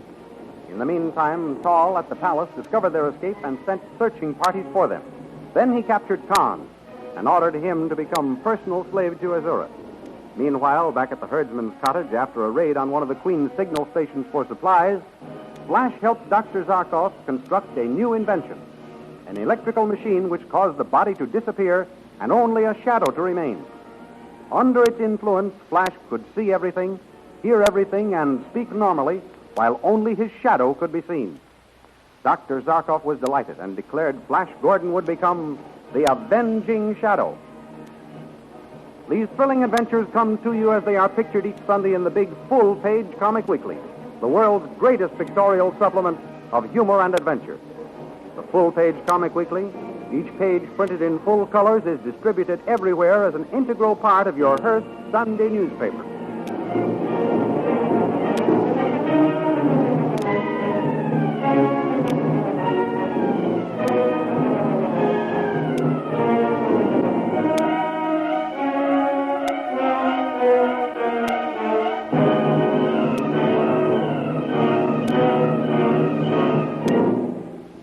Now we continue the story. In the blue spark between the two huge electrodes is the shadow of Flash Gordon. Dr. Zarkoff stands with his hand on the switch, controlling the electrical current. Both he and Dale Arden keep their eyes fastened on the shadow. You're sure you're all right, Flash? Why, of course I am. Don't look so startled, Dale. You'd look startled, too, if you heard a voice coming from the shadow. Dale is right, lad. It is a weird sensation, and one which the enemy will soon be given the opportunity to experience. Is Flash going to visit the Witch Queen's palace like this? He certainly is. Good. I'll make them jump through hoops when I go back, Zarkov. Especially that old wizard Tal. Don't forget how Azura drugged you, Flash. I won't. Don't worry, Dale, darling. I'll make her wish she'd never tried any of her tricks. There. That will do for a while. Why, Dr. Zarkov, you turned off the current, and still we can't see Flash. No. You will not until the charge wears off. Then he will again become visible. Isn't that dangerous? No. He will not feel anything or experience any reaction physically any more than he did when I made him invisible. I don't mean dangerous to him physically. Well, what do you mean, Dale? Well, suppose you should become visible while in the palace of Wicked Azura. I'd have to get out the best way I could, I guess, Dale. Yes. You must be very careful, lad. Make every minute count while you are there, because you must get back here before the electric charge wears off. I warn you, be very careful. Thanks for the warning, Zarkov. I'll be careful. But, Dr. Zarkov, how will Flash know when the charge is wearing off? Won't he just suddenly appear before the enemy? No. You saw him gradually disappear before your eyes just now? Yes. He will become visible in the same way. Oh. Very faintly at first, then stronger and more clearly as the charge wears off. Oh, I see. No, you don't see. That's the point. You mean you understand. I'm sorry, Flash. I stand corrected. I understand, Dr. Zarkov. Flash, keep a close watch on your hands. Why? They will tell you when you are becoming visible. Oh. At the first faint appearance of them to your own eyes, leave the Witch Queen's palace at once. I shall follow your instructions, old friend. When shall I start? I am getting hungry. You too must be also. I'm starved. Well, now that you mention it, I am ready for some food. Well, let's go and see what is left in the cottage. Then you can start on your one-man war on the Witch Queen, Flash. I can hardly wait. Hurry, Dr. Zarkov. Hurry, Dale. I'll open the door for you. Oh, Flash, is that really you opening the door? Well, of course it is, Dale. It looks as if it were opening by itself. Gives me the creeps to hear your voice and not be able to see you. I'm sorry, sweetheart, but cheer up. I'll be back as soon as I can, and I'll become my natural self again. Do not fear, Dale. Everything will be all right. I hope so. Oh, do be careful, Flash. Don't take any risk. Start back as soon as you see even the faintest outline of your hand. Don't worry, darling. I'll be all right. Ah, there's some bread and cheese made from the milk of the milk deer. Let me at it. I wish you could see what we see, Flash. Nothing but the jug rising off the table. I see it, too, but I can't see my arms or hands. Of course. I was forgetting. Flash, there's a sword over here. You'd better take it to defend yourself. Oh, bring it to me, Dale. I won't need it to defend myself, but it may come in handy to help me get a ray pistol. Zarkov here will need his to protect you. Here's the sword. Oh, thank you. Well, I'm ready to start now. The peasant's horse is tied outside there. He won't have any use for it now. Take it, Flash. I shall. Dale, if it wouldn't be too creepy, I'd embrace you, but I know how weird it might be, so I'll just say goodbye. Goodbye, Flash, darling. Good luck, and hurry back. Good luck, lad. And remember my warning. Goodbye, Zarkov, old friend. Take care of Dale. I'm off to win a kingdom in her name.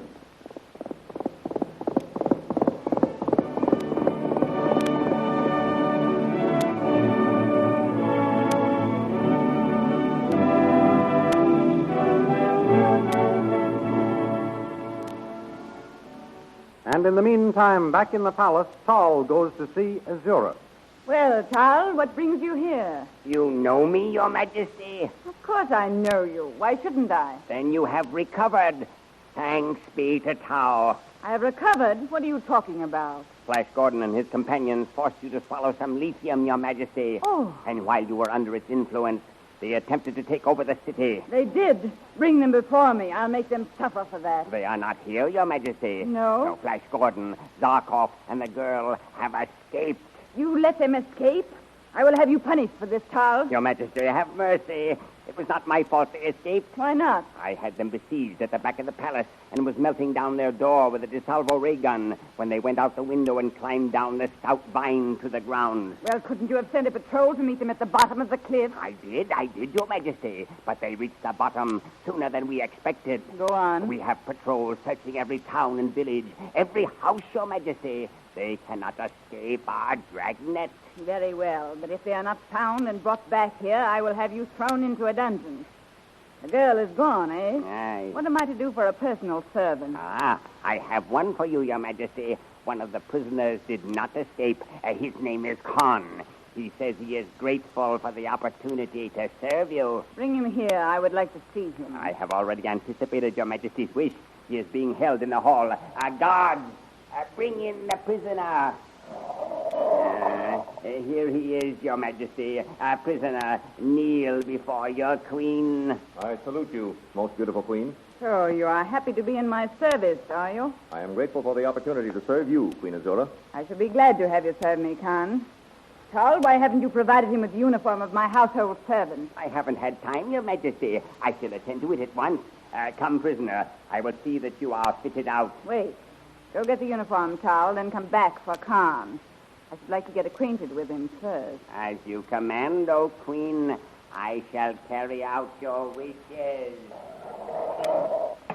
You are a powerfully built man, Khan. I am no weakling, Queen Azura. I shall feel quite safe with you to protect me.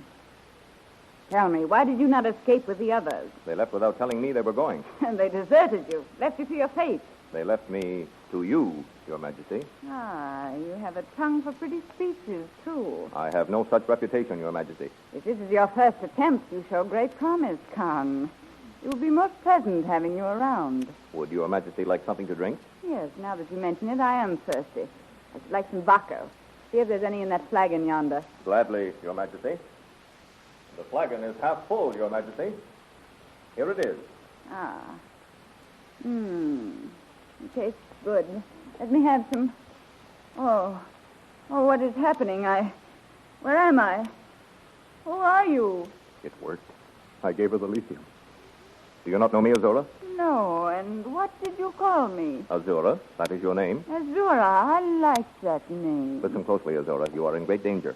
A man named Tal will be here soon. He will pretend to be your friend. He will call you Queen or Your Majesty.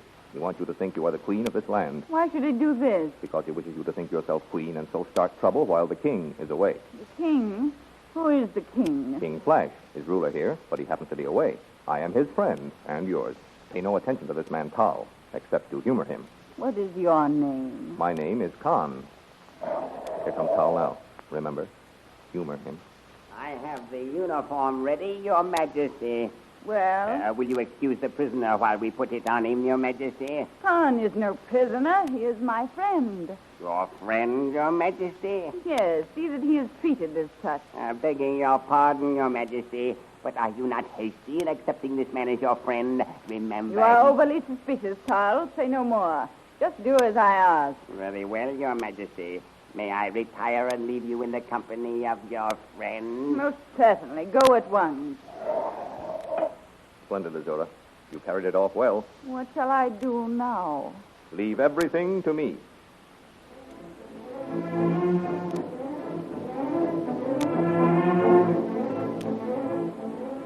Outside the palace walls, 3 soldiers see a riderless horse approaching. Look, comrade, a runaway horse. No, I'll stop him. But look, what is holding that sword in the air? And the bridle? It's probably held up by a wire. Wait until the horse gets closer, comrade, then stop him. Just as he gets to the soldiers, Flash's horse stumbles and falls. Flash lunges at one of the soldiers. Howl's curses upon us. And drives the sword through him. The other 2, seeing the sword darting through the air with no hand guiding it and seeing only Flash's shadow on the wall, flee in stark terror. One drops his ray pistol, which Flash picks up. I got his gun. Now for the palace.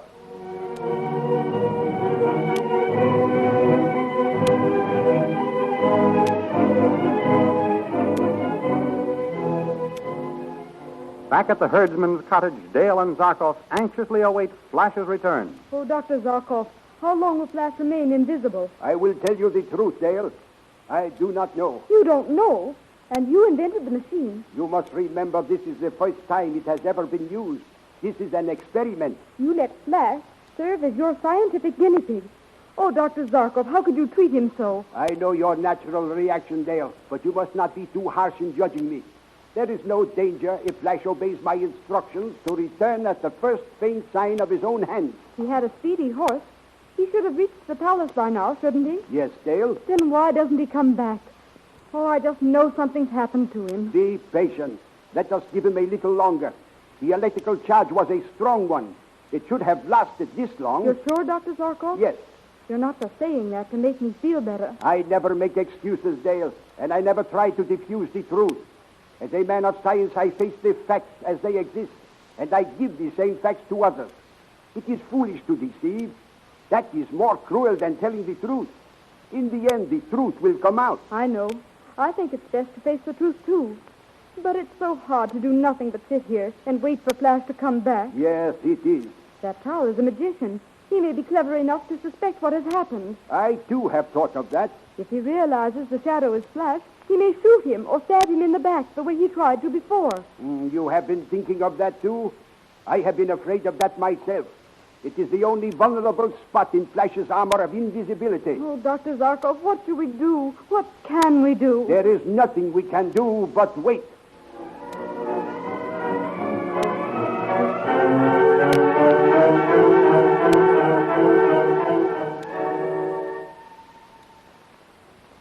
In the palace halls, two officers stop one of the fleeing guards. Where are you running, soldier? Oh, sir, I'm running for help. A shadow killed my comrade. A shadow? You're drunk. Get back on duty. I'll strip the skin from your back. Stop where you are. Don't move. There it is. The shadow. I'll blow it to pieces. I'll see. Before either officer can draw, Flash fires and kills both of them. Then, to a terror-frozen soldier, he says, Drop that gun, fool. You can't kill me. Go and tell Azora that the avenging shadow is coming.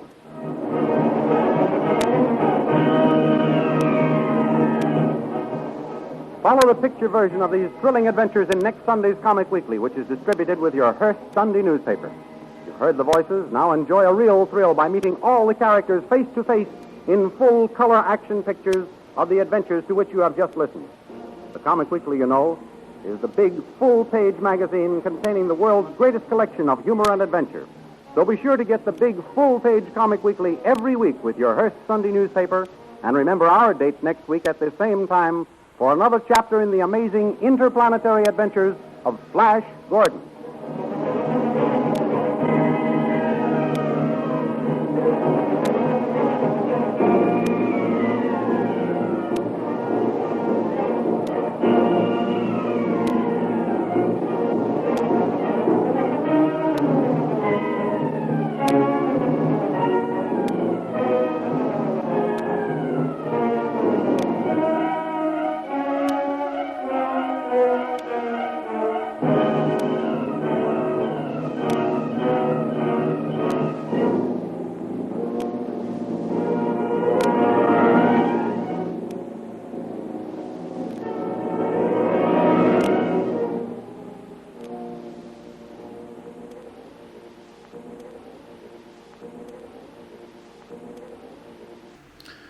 Now it's time to pay a visit to the only man in old-time radio who wrote all his own material, Fred Allen.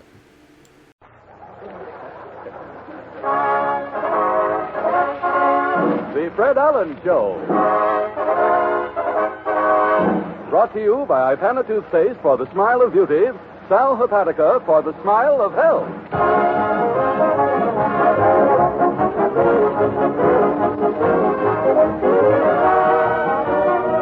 An hour of smiles with Fred Allen, folks. 3,600 seconds of fun and music. Fun with our star comedian, Fred Allen. With our guest, Jack Boyle, the cattle caster at Paramount Studios. Music with Peter Van Steeten, the Merrimack, and Betty Jane Rhodes. The time has come. It's the Fred Allen Show.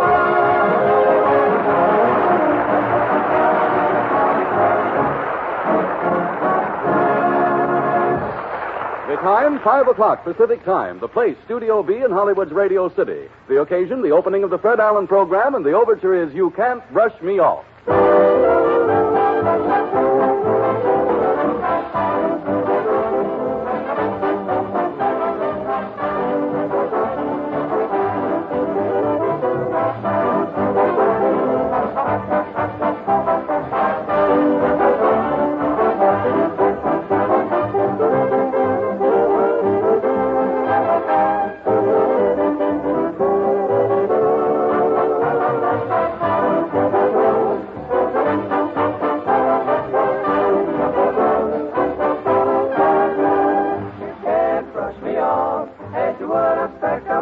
You may try, but you can't brush me off. You can't shout You can yell, but I'll yell louder. You can try, but you can't brush me off. You can say you're out, but I'll keep phoning. You can tell me goodbye. You can tell me, but I won't go. No, you can't leave me cold. As you would a plate of chowder. You can try, but you can't brush me off.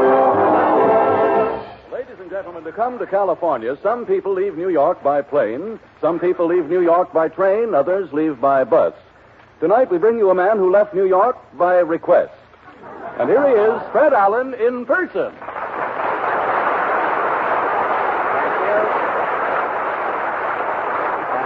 Thank you, and good evening, ladies and gentlemen. Well, here we are in Hollywood, Harry. How does it feel? Oh, wonderful, Fred. Say, it certainly seems good to wake up in the morning and find the sun out for a change. Yes, when we left New York last week, you could only see the sun by appointment. Yes. You had to send in 20 box tops or something, I forget. Say, what's wrong with your coat, Harry? Your coat. Right there. Nothing, Fred. The lapel is gone, that's all. Moths? No. The lapel came off in a real estate agent's hand. He grabbed me as I was getting off the train. Say, you don't move around on the left. He's moving on. Yes, well, Peter's very nervous, you know. Oh, those musicians. Oh, there'll be plenty of dull spots coming up. You can walk around the nose now.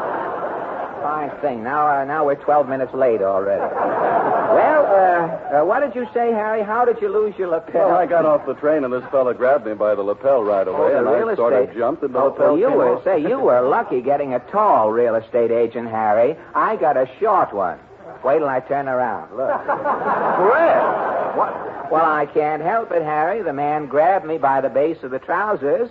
He was trying to sell me a country seat, he said. Well, you didn't take the seat, did you, Fred? The man beat me to it, Harry.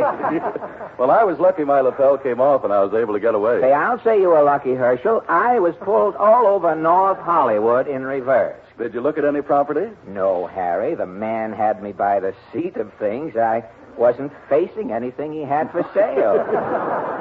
I did see a couple of escrows flying around. Wait a minute. I didn't finish the... That's twice.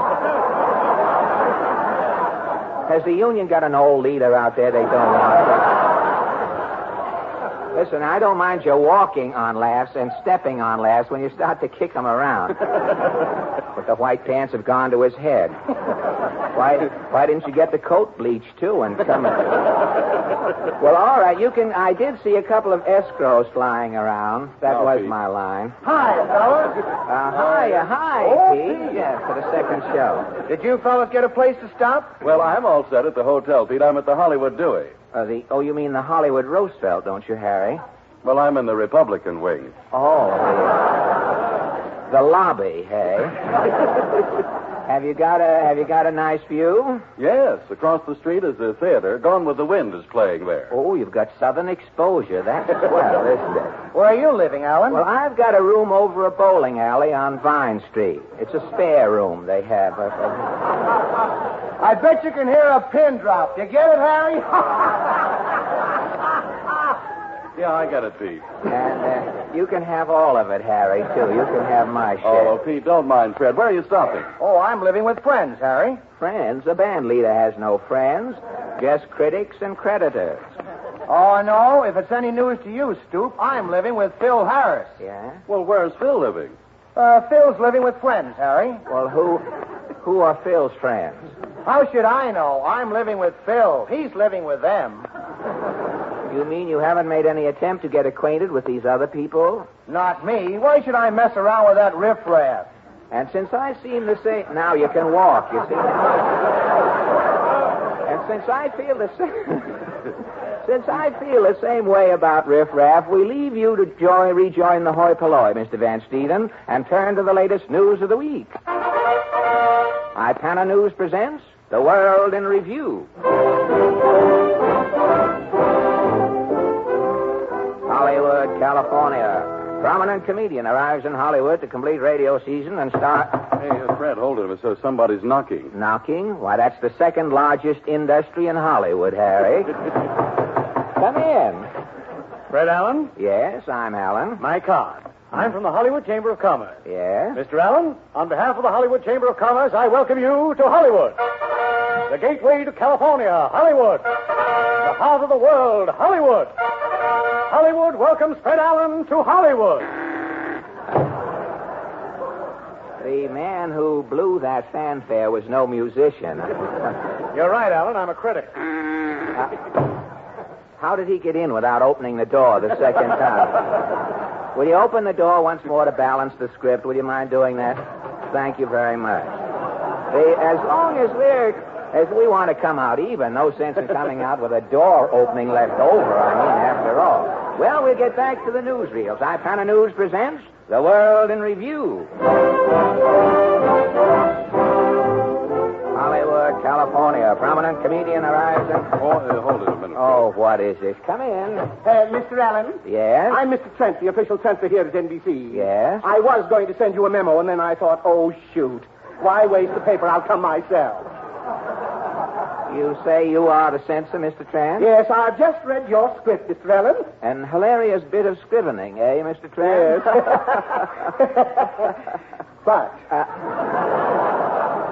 I knew it, but what? Certain jokes have been overdone here in California. These jokes about California weather, they're out. But These jokes about Bing Crosby's horses, they're out. Oh, now, wait a minute. Bing's horses are used to finishing out of the money, but this is probably the first time they've ever finished out of the script. And these jokes here about Pomona, they're out. Say, tell me, what is Pomona? I bought those jokes from a California writer. Is Pomona a male kimono? No. Pomona is a town outside of Hollywood. Mm-hmm. The comedians built Pomona themselves to tell jokes about it. Oh, they did? Yes. Good idea. They've been overdoing it. Pomona, too, is taboo. And I do mean boo. Oh.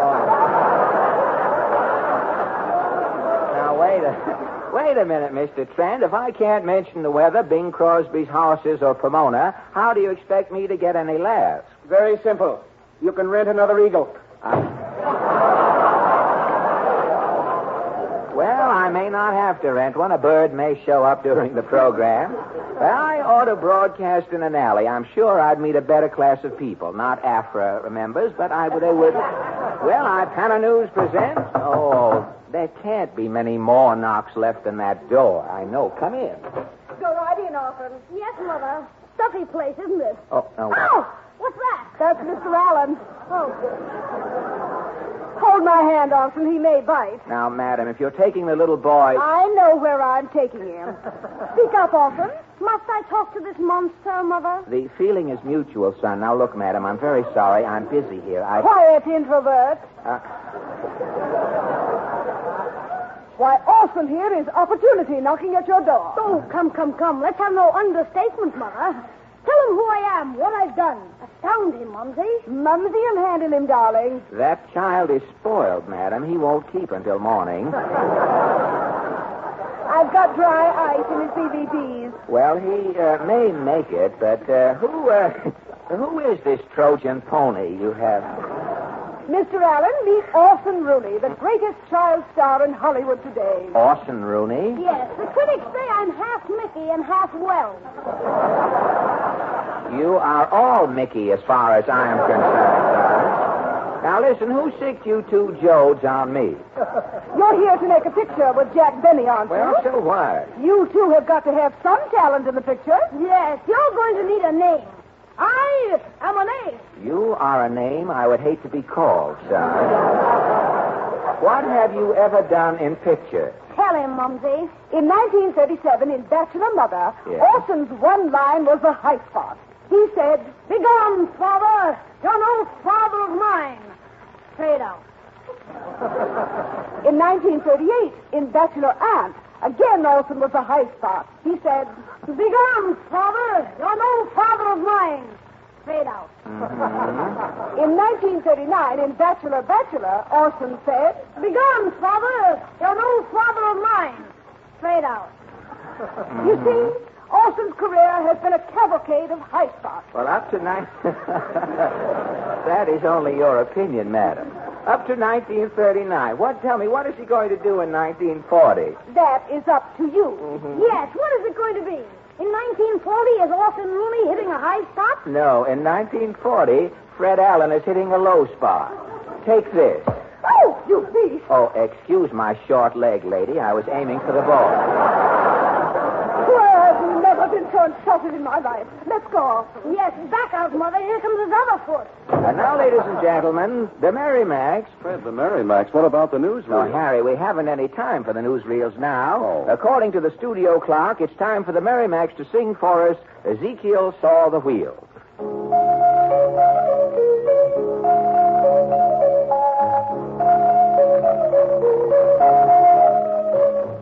Ezekiel saw the wheel way up in the middle of the air. Ezekiel saw the wheel way in the middle of the air. Little wheel in my bed, the big wheel run, but the great wheel got his wheel in the wheel way in the middle of the air. Ezekiel saw the wheel way up in the middle of the air. Ezekiel saw the wheel way in the middle of the air. The little wheel run by faith, and the big wheel run by the great wheel got his wheel in the wheel way in the middle of the air. Let me tell you what a hypocrite will do. Way in the middle of the air. We'll talk about me as we talk about you. Way in the middle of the air. Some go to church, go to sing and shout. Hallelujah. Before 6 months, they're all turned off. Way in the middle of the air. One of the days about 12 o'clock. Way in the middle of the air. And if the world is gonna really rock. Way in the middle of the air. Way in the middle of the air. Ezekiel saw the wheel way up in the middle of the air. Ezekiel saw the wheel way in the middle of the air. Little wheel in my face, the big wheel in my face, got his wheel way in the middle of the air. Little wheel in my face, the big wheel in my face, got his wheel in a wheel way up in the middle of the air.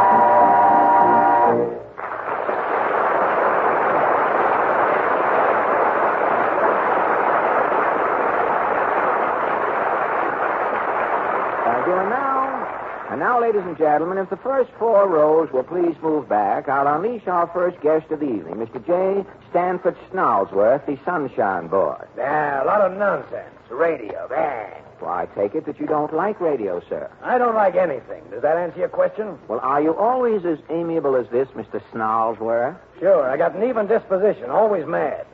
I bark at dogs and even make faces at babies. Well, I bet that makes you very popular with the women. Women, they're a plague. There's my wife. She always used to greet me at the breakfast table with one of those cheery smiles. Well, I soon put a stop to that. I hate everybody. I even hate myself for being so grouchy. Well, have you any idea what makes you so easy to get along with, Mr. Snarlsworth? Of course not.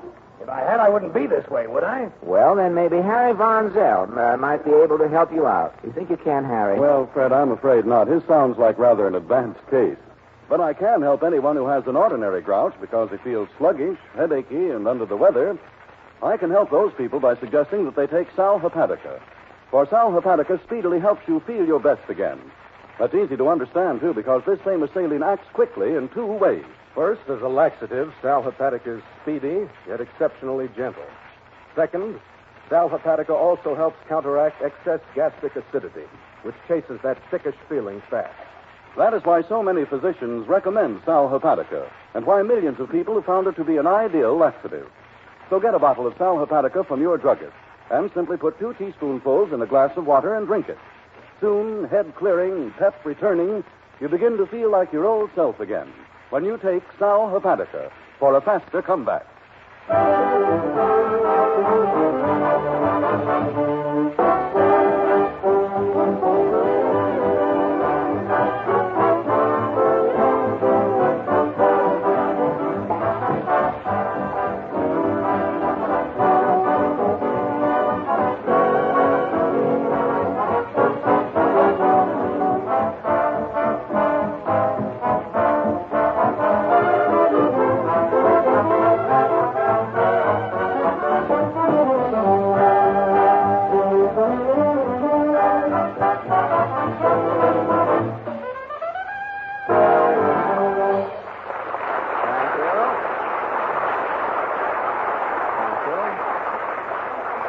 Thank you.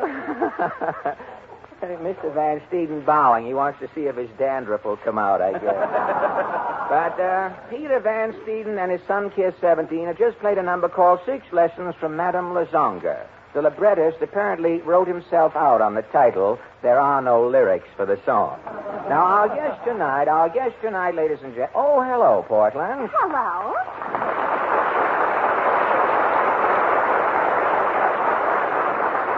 Well, are you enjoying life here in Hollywood? I'll say. Mama's been taking me around all the studios trying to get me into pictures. No kidding. Yes. Mama said I used to look like Shirley Temple before Shirley Temple looked like Shirley Temple. She did, really? Well, why didn't your mother put you into pictures then? Well, Mama said nobody wanted anybody who looked like Shirley Temple until Shirley Temple went in pictures. Oh, well, how does your mother expect to get you into pictures now? Mama says now I look like Claudette Colbert. But isn't there a girl using that name in pictures now? Yes, Mama found that out today. Oh, Schreiber's been talking, hey? Well, what's your... Clear Schreiber, somebody. What's her next move? What's your mother's next move? Mama says if I live long enough, I'll look like May Rosen. So? So, I've still got one more chance. Gosh, I nearly blew that line so I can do it from memory. I have a short memory, and it's a short routine. But personally, Portland, I think your mother is semi-askew mentally. You can't be a success in pictures just because you look like two people. Thomas Edison was. Well, how do you mean? As a boy, Tom Edison looked like Mickey Rooney. And? As a man, he's the spitting image of Spencer Tracy. Yes, Edison was sure lucky. He's the only famous man who lived that didn't look like Don Amici.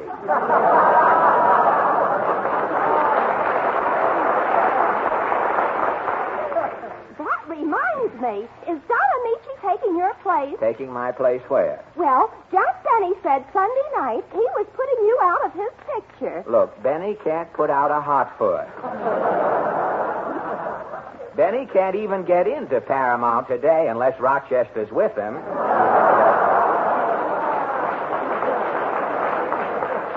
Well, Jack said he was having them tear up your contract. Oh, yeah? Well, whoever tears up my contract is going to have some mighty expensive confetti on his hands. If you're going to be together in the picture, why is Jack going to Honolulu? Well, that shows what Benny knows about pictures. Now, our picture opens with a long shot of Benny in Honolulu. He's going to Honolulu for the long shot. He doesn't even know they build sets in studios. What is a long shot in pictures? Benny.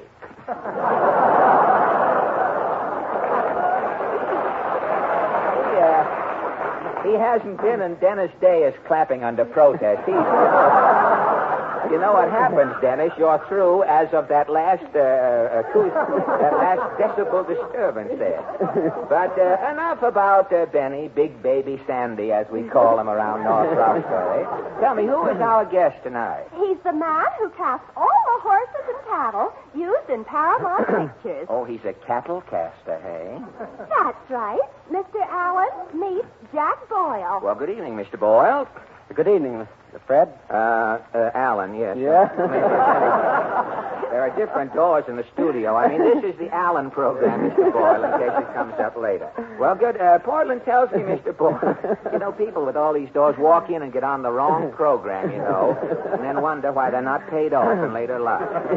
Portland tells me, Mr. Boyle, that you are a prairie talent scout for Paramount. That's right, Fred. I've been supplying Paramount pictures with horses and cattle for 16 years. Well, yours is certainly an unusual profession, Mr. Boyle. How did you happen to take up this career as a stockyard salesman? Well, Fred, I started out in 1923 as a cowboy actor. I soon saved enough money, so I went into this business. Oh, you mean you preferred renting animals to being a movie actor, Mr. Boyle? It's a lot safer, Fred. Wait a minute. Was Mr. Boyle's throat cleared before we went on? If it was, you won't have to bother with it again. Well, did you say it's a lot safer? The horse never becomes box office poison. Oh, how right you are. Well, tell me, Mr. Boyle, for what big pictures have you cast the cattle? Well, there was Wells Fargo, The Plainsman, Bojas, Union Pacific, and I just finished working on a new Cecil B. Mid-the-Mill picture, Northwest Mounted Police. I supplied almost 1,000 horses. 1,000 horses. Well, isn't it rather complicated being the manager of so many equine thespians, Mr. Boyle? Well, how do you mean, Fred? Well, for instance, how does a horse's agent collect his commission? Now, after an equine player has done a day's work, you, as his agent, can't stick your head in the horse's feed bag and eat 10% of his oats. Or can you? Not exactly, Fred.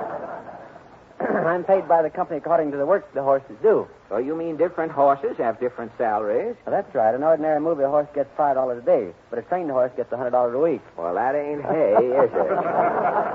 But I guess the horse wishes it was. But tell me, does preparing we'll wait. I mean, if anything... Just give us a signal. Always happy to oblige. But I imagine... But tell me, Mr. Boyle, does preparing horses for camera duty present any special problems? Yes, horses are the same as movie stars, Fred. They require makeup. Mm-hmm. They have doubles and stand-ins, and some of them even go Hollywood and try to steal scenes. You have horse hams, too, do you? Well, tell me, how do you make horses up? Well, making up a horse usually consists of dyeing it another color or some harmless solution. Dyeing it? You mean that the horse the Lone Ranger has been riding around all these years is in reality a peroxide blonde? I don't know about silver, Fred, but I have to make up animals in a lot of my pictures. Well, do you have character horses to play old man stallions? You know, do you line their faces and stick gray manes on them, do you? No, but sometimes two stars will ride horses that look almost alike. We change their markings to avoid confusion. Oh, well, do you do anything besides dye the horses? You know, do you put red enamel on their hooves, pluck their fetlocks, or give them an upsweep tail dew? Sometimes, Fred. But you say horses have doubles and stand-ins, Mr. Boyle. Now, what does a horse with 4 legs need with a stand-in? A horse that's ridden by a star is too important to be risked in jumps and falls, Fred. We make up other horses that look like him for action shots. You haven't got to catch a train or anything.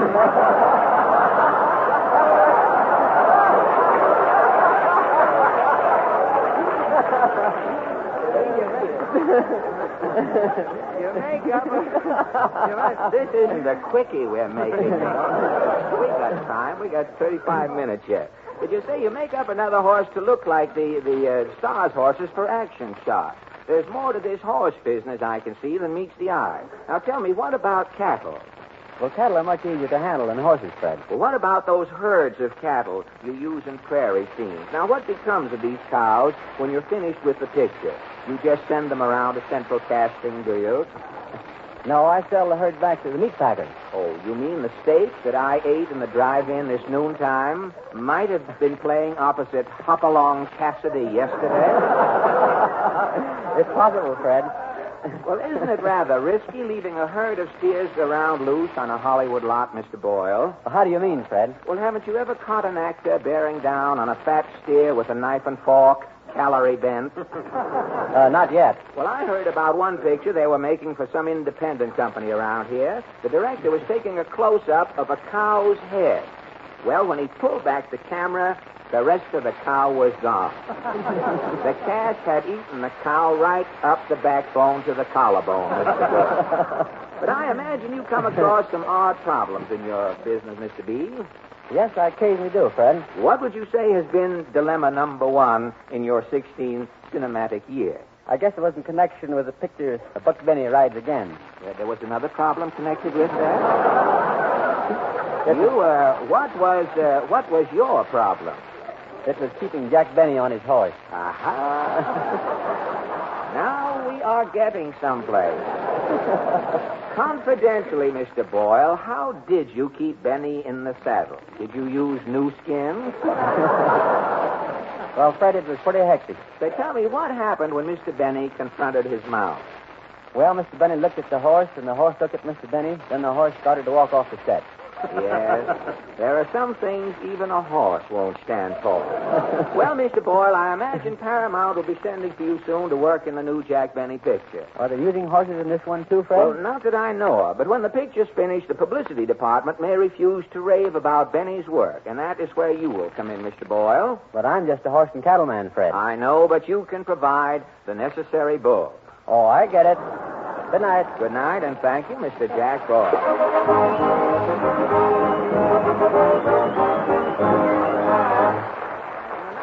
Gentlemen, Miss Betty Jane Rhodes heard that we had to leave Win Murray in New York to keep an eye on the World's Fair, and so Miss Betty Jane Rhodes has kindly volunteered to save what's left of the day.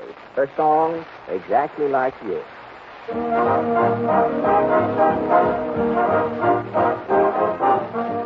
know why I've waited, know why I've been blue, for I prayed each night for someone exactly like you.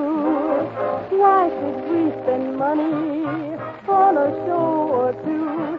You know that no one does those love scenes exactly like you. You make me feel so grand, oh, I want to hand the world to you. You seem to understand each foolish little scheme I'm scheming, dream I'm dreaming. Now I know why Mother taught me to be true. She meant me for someone exactly like you. I used to have a perfect sweetheart, not a real one, just a dream. A wonderful vision of us as a team. Can you imagine how I feel now? Love is real now. Yes, I do. You're just what I wanted, and now it's nice to live, paradise to live. I know why I've waited, know why I've been blue, prayed each night for someone exactly like you. Why should we spend money on a show or two? No one does those love scenes exactly like you. You make me feel so grand, for I want to hand the world to you. You seem to understand each foolish little scheme I'm scheming, dream I'm dreaming. Now I know why Mother taught me to be true. She meant me for someone. Now I know that someone is you.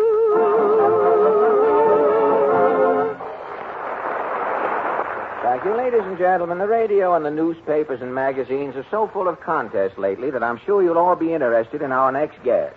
One Mr. Joseph Dokes, habitual contest winner. Mr. Dokes. Good evening, Mr. Allen and fellow contestants. Thank you. Is it true, Mr. Dokes, that during the past week you have won a telescope, a honey bear, and a set of dishes in contests? That's correct, Mr. Allen. Well, I understand you won the telescope in a contest sponsored by the I Spy Eyeglass Company. Now, would you mind telling us what your entry was? No, indeed. My entry was, I like I Spy glasses because they are the best. Well, that was certainly a bullseye. Now, about the honey bear. That contest was sponsored by Prometheus's Pretty Pretzels, wasn't it? Yes, sir. And my prize-winning slogan for that was, I like Prometheus's Pretty Pretzels because they are the best. Oh, you're certainly so consistent, aren't you? Now, if the makers of Sal Hepatica were to run a contest... I'd say I like Sal Hepatica because it is the best. Punch you might. But why would you say it is the best? Well, I don't know. Well, if you don't know, then you couldn't find a better man to tell you than Harry Von Zell. Harry, please. Well, Sal Hepatica is ideal to take when you feel sluggish, headachy, and need a laxative, because this famous sparkling saline gives you a faster comeback. In the first place, as a laxative, Sal Hepatica is quick-acting, yet very gentle. In the second place, Sal Hepatica also helps counteract excess gastric acidity, which chases that sickish feeling fast. So, ladies and gentlemen, get a bottle of Sal Hepatica from your druggist and simply put 2 teaspoonfuls in a glass of water and drink it. See how soon you feel more alert, alive, more like your old self again when you take gentle, quick-acting Sal Hepatica. The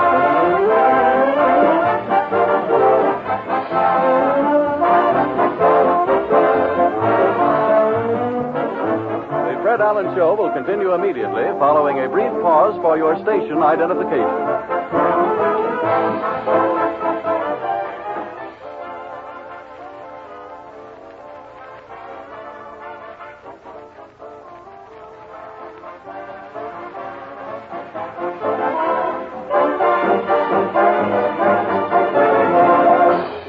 And now, ladies and gentlemen, the question of the week.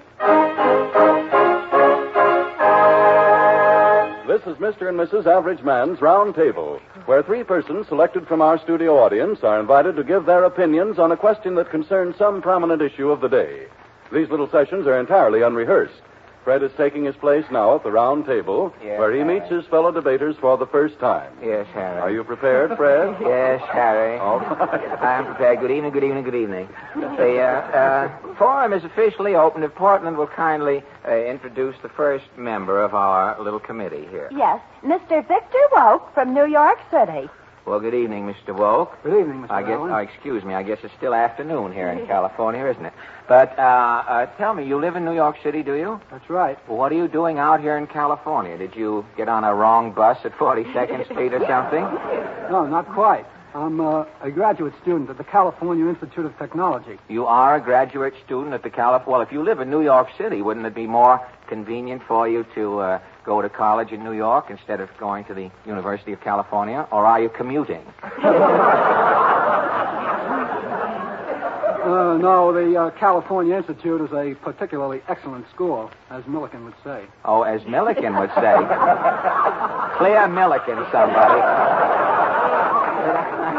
That won't go on in the second show. But tell me, what are you studying that makes it imperative that you come here to California to study, Mr. Wolf? I'm in the electrical engineering department, and I'm working in the high voltage laboratory. In the high voltage laboratory? Yes. Are you working on any particular problem? At present, no. You aren't? No. Well, what are you doing? Isn't it pretty dangerous to be in a high voltage laboratory if you're not doing anything?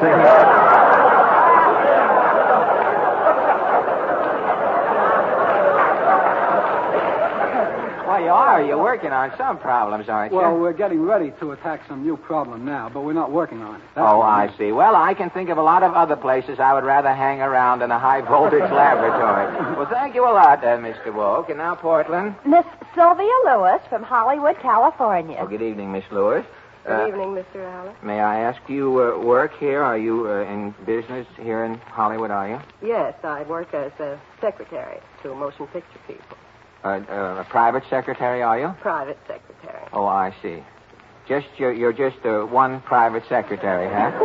You're not a chain store. I mean, you're not a company or anything as a matter of fact, almost. You... My partner, Billy Tossick, and I run a secretarial bureau, and we have a staff of people. And we're all private secretaries to motion picture people. Oh, you're a wholesale secretary. Well, that's good. Tell me, what services do you give, Miss Lewis?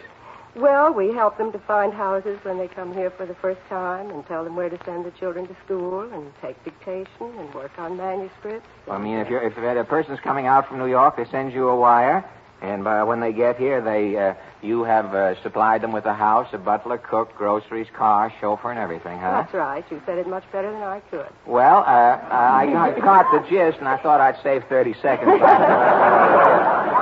But tell me, if people come here, suppose I came here with a cat and you rented a house for me, could you arrange to have a mouse run through on the half hour? Give the cat a little workout? That would be easy. There are lots of them in Hollywood. Well, Miss Lewis. Thank you. And now, Portland. Mr. Jim Kelso from New York City. Mr. Kelso, may I ask your racket or...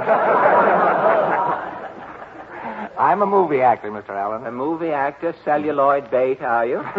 Do you agree with Mr. Boyle's argument, Mr. Kelso, that horses have a longer life in pictures than actors? Do you agree with Mr. Boyle, who just said in his interview? Yes, I do. You do, really? If you had it all over again, to do all over, would you rather be a horse, Mr. Much rather. You would really? Well, that, you could give your agent hydrophobia. Well, that brings us to our question. Tonight we consider a problem that is causing grave concern in many of our cities throughout the country at the present time. It is the automobile driver. Now, as we know, an automobile doesn't become a party to an accident of its own accord. The automobile is driven to it. Driver's licenses are issued to applicants who pass physical and driving tests.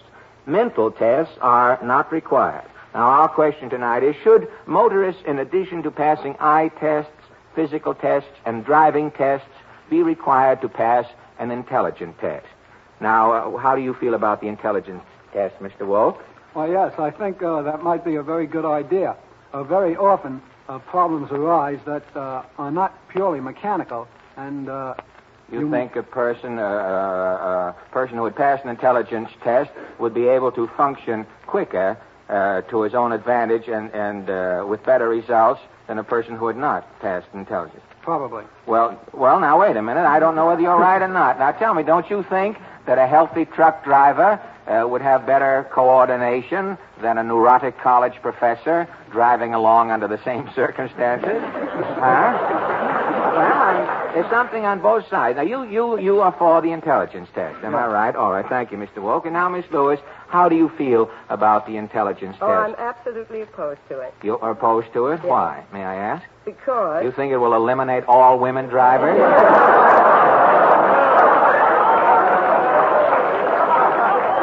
Why? Was that what... Exactly, yes. Oh, I'm sorry. Oh, that's awful. I stole your laugh, Miss Lewis. I didn't know you were going to say that. I give you my word, I am not psychic. I didn't read your mind. Without my glasses, I can't read anything. Well, thank you. You are opposed to it. Only on that ground? Mm-hmm. I think women are very intelligent, and therefore, supposedly, they're bad drivers. Of course, I'm a very bad driver, so I'm inclined to think the rest of them are. Well, you can't judge all women by your own driving proclivities, Miss Lewis. But you are against it. All right, Mr. Kelso, how do you feel about the intelligence test? I'm in favor of it also. You are also in favor of the intelligence test. You think we would have a better class of drivers rampant on the streets?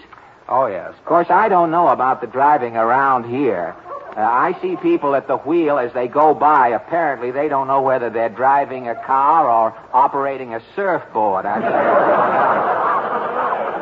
know that out here on Vine Street, hundreds of cars go up and down every day, and the street is as good as new. It shows the drivers are driving on a beam or something. Well, our little committee stands apparently 2 for the intelligence test and 1 against it. Our committee has dozed off, and I no, that's right, 2 for and 1 against. I do feel confident, however, that our little conference tonight will have no immediate effect on the motorist situation around the country. Something tells me, though, that if all car owners had to pass an intelligence test tonight, the only man driving a car tomorrow would be Einstein. On this note of FOB futility, our forum adjourns, and thank you all for your kind cooperation.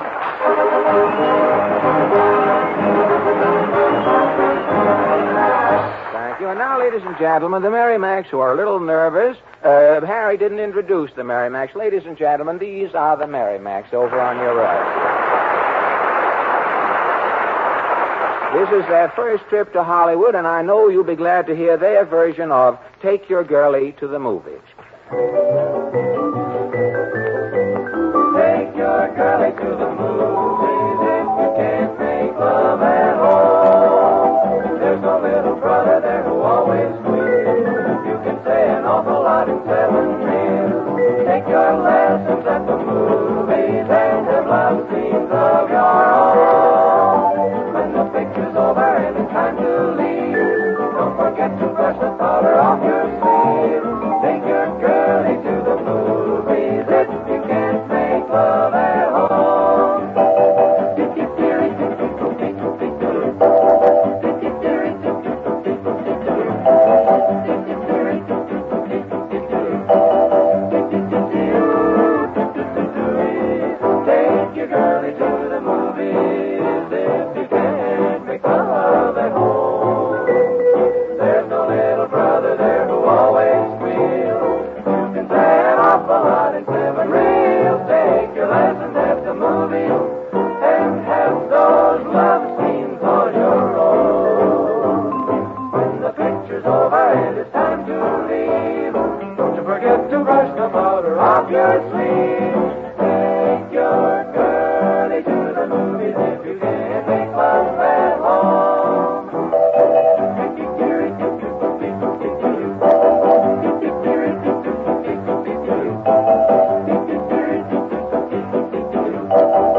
ladies and gentlemen, in the words of the immortal... Pardonnez-moi, Monsieur Emile, you are Fred Allen. Well, that would depend. Are you from the finance company, sir?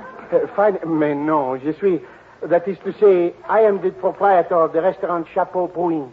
Chapeau Bruin is, well, it's just another brown derby to me, brother. Now, look, I am not interested in... Monsieur, I come to ask permission that at my restaurant we may name after you a dish. Now, look, Harry, I'm only out in Hollywood less than a week, and they want to name a fish after me yet. Fish? No, monsieur. Dish. And it is superb. Tender young breast of chicken, baked under glass with mushrooms covered with cream. This pièce de résistance is served with the potatoes smashed and green peas fresh from the garden. And you want to call that the Allen Bloom plate, eh? Oui. Well, it's all right with me. It sounds like quite a tempting tidbit, doesn't it, Harry? Yes, certainly does, Fred. But there's one important thing you ought to remember about that dish. Well, what's that? Well, all the foods in it are soft and creamy and well cooked. Well, what about it? They taste good, don't they? Oh, certainly, Fred. But like so many of the foods we eat nowadays, you know, they deprive our gums of the exercise they need to keep them firm and healthy. As a result, gums often become soft and tender and more susceptible to trouble. And that, ladies and gentlemen, is one of the biggest reasons for the steadily increasing popularity of Ipana toothpaste. For when used with massage, Ipana helps give our gums the stimulation they need for firmness and health. When you realize, in addition to that Ipana and massage also gives you cleaner, brighter teeth, then you can readily understand this outstanding tribute to its merits. In a 1940 national survey conducted among thousands of dentists all over America, it was found that twice as many dentists personally use Ipana as any other dental preparation, paste, powder, or liquid. In fact, more than the next 3 dentifrices combined. Well, ladies and gentlemen, make their choice your choice. Start now to use Ipana toothpaste.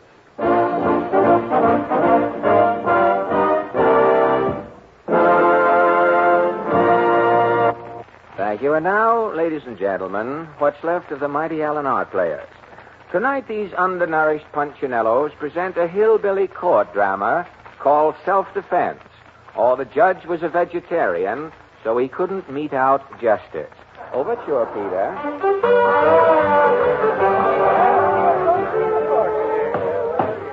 Nice robes, His Honor, Judge Allen.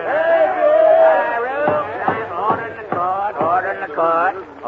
You in the corner, order in the court. First case, Sheriff. First case is strolling troubadours. Charge is disturbing peace. Quiet, please. Order in the, what you been doing, boys? Well, we was with Major Bowles' unit 207 and a half. 207 and a half, Yeah, passing through here, we fell out of the freight car. We've been singing in backyards working our way home. Well, charge here says you boys was disturbing the peace. Well, we was only singing, Judge. That ain't disturbing the peace. Well, that all depends, son. Let me hear the evidence. Court will hear the evidence. Judge, okay. 1, 2, boys. You're the flower of my heart, sweet and old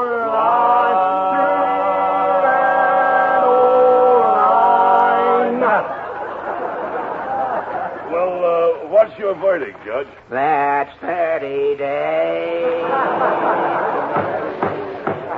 Wait, my records are twisted here. Next case. People versus Hose is Spunk. Charge is murder. Murder. Order in the court. Murder, ain't it, clerk? It ain't only murder, Judge. Charge says horse stealing, milk snatching, attempting to abscond with 10 cents worth of ungantine, and concluding with indecent dressing. Well, Jose's got all the earmarks of a one-man crime wave, Sheriff. Yep. Yeah, you concur, hey? Well, proceed with the case. First witness. Hopper Tate's boy, Rancid. Present, Judge. You Rancid Tate, are you, boy? Yes, sir. Tain't noticeable from here. Your occupation, Rancid? Oh, afternoons I play hooky, Judge. Yeah. What are you up to mornings, Spratt? Mornings attend my pa's general store at Devon's Corners. What do you know about Hosey Spunk, the defendant? Well, Hosey come loping into pa's store about sunup this morning. Acting loco, was he? Yeah. He was only wearing night clothes, Judge. Night clothes, a two-piecer, Futuramas, or what you call them? Oh, he was wearing a night shirt. One of them flower bagging symbols. Uh-huh. Said Pillsbury on the back. Yeah. What's a man shopping for in his bed gear, son? Hosey was a hooting and a hollering, Jed. Said he had to have 10 cents worth of ungentine in a hurry. Yeah. Where was Hosey Bird? He said I was too young to know. Yeah. Claimed he just rid 20 miles on horseback. I could take it up from there. Well, did you catch on, Rand said? I knowed he was spine scorched, Jed. I let out a woohoo, and the sheriff comes tearing in. Yeah, stand down, son. Help him down, Sheriff. Yep. It was like Rancid says, Jed. I'd come streaking in, and Hosey was there looking like low man in a strip poker game. Yeah. You give him a taste of law, did you? I certainly did. Pulled my gun, and I says, look here. Hosey Spunk, you're going to the clink. Yeah, locked him up, eh? Yep. Hosey kept dancing in his cell, yelling for ungentine. Yell for anything else, did he? Just food, Judge. Lord, I never seen a man so hungry in all of my born days. He was snapping at the gravy matting in my whiskers. It was.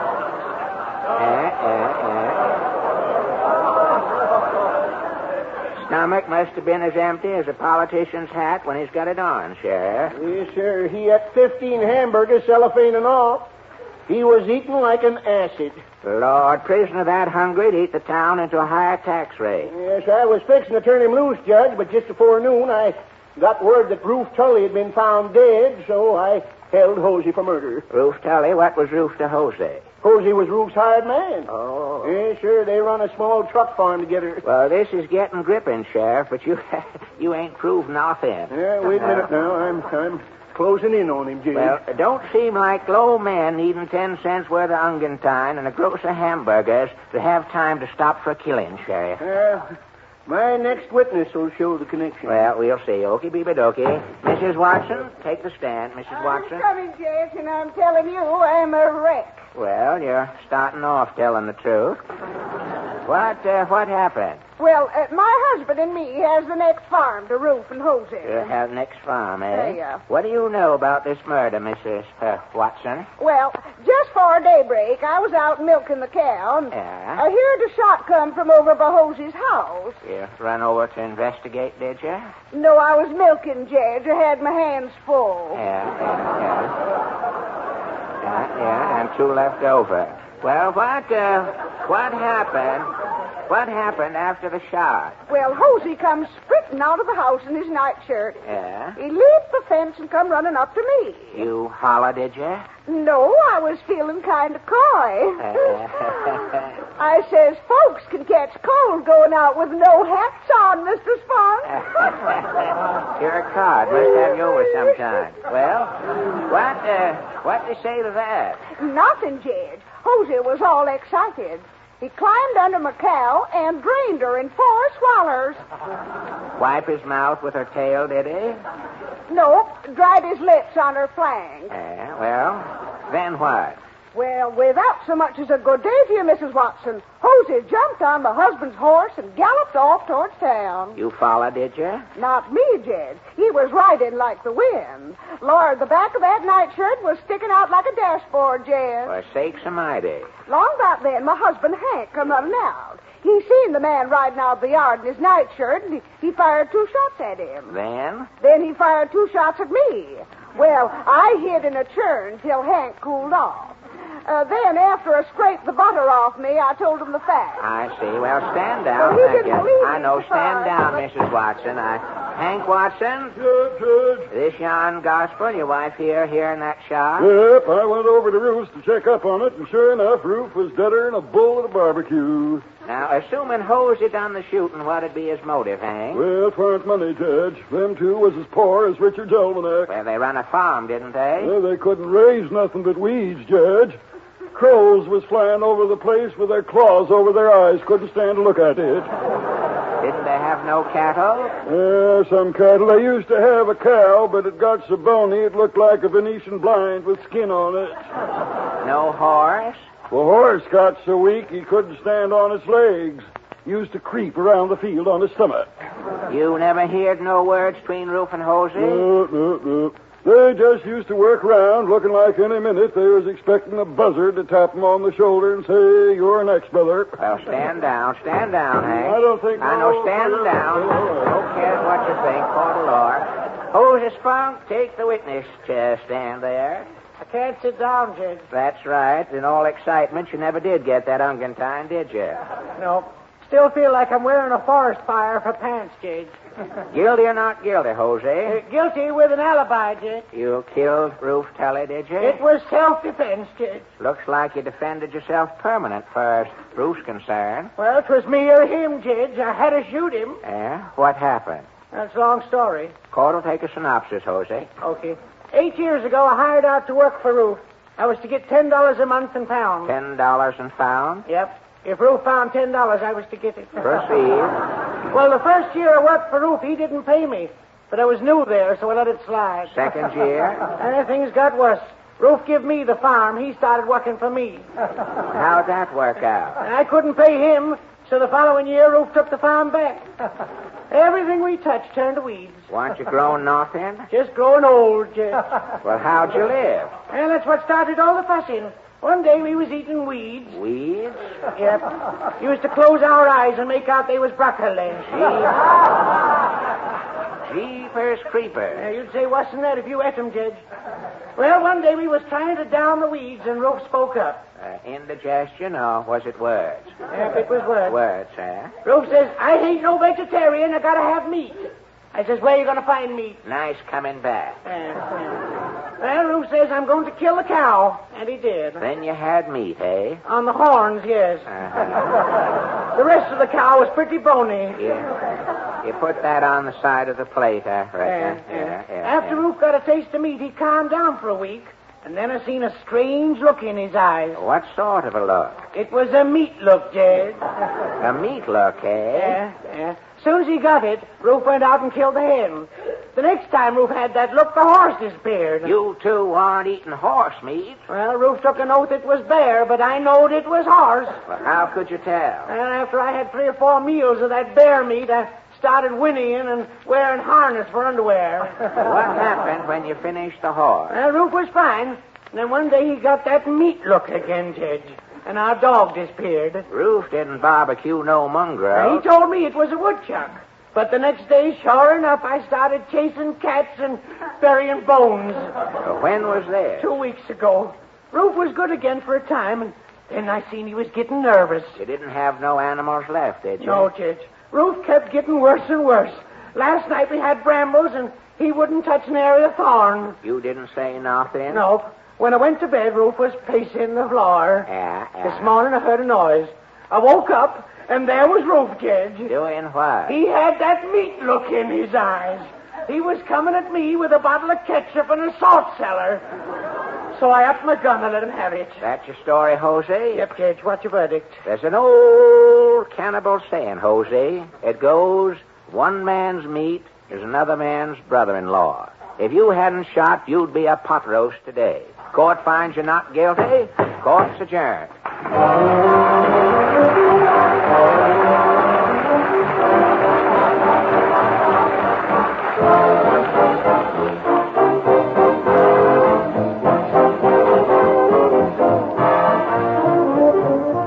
This is the time of year, ladies and gentlemen, when graduating classes concern themselves with such pertinent issues as who is the best student or the finest athlete and so forth. And so tonight we follow through with our own elections. And after a careful count, we are very happy to report as follows. First, the one most likely to succeed. Ipana toothpaste. Yes, ladies and gentlemen, that is the natural choice.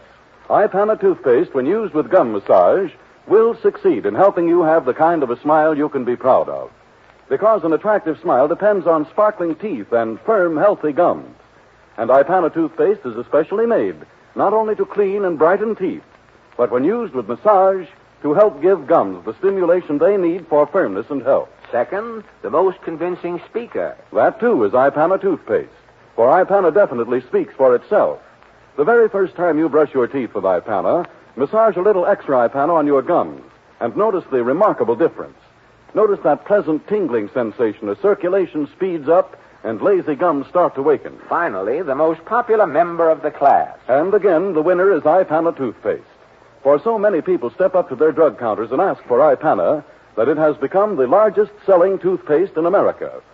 Make up your mind right now to stop at your drugstore for an economical tube of Ipana and help yourself to healthier gums, brighter teeth, and the kind of a smile that wins friends and keeps them. With Ipana toothpaste.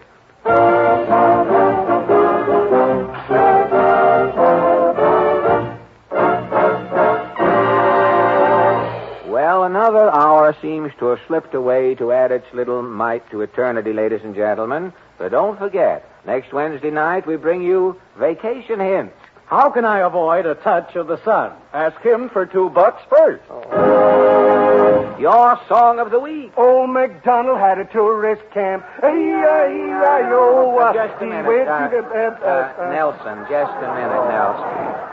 That's Old MacDonald had a farm, isn't it? You wouldn't know the old place now, brother. And our guest will be... radio's highest paid stooge. Hear Phil Harris's straight man, Jack Benny. If you miss Jack Benny Sunday night, tune in next Wednesday night.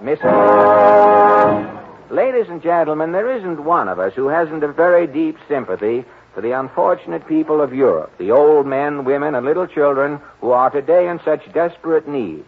I know that all of us want to help, to do our share, and we can help by giving to the American Red Cross. Thankful that we're able to give, grateful that we're living in a country where we can answer this call for assistance. We live the American way. Let's give the American way. Thank you, and good night, ladies and gentlemen.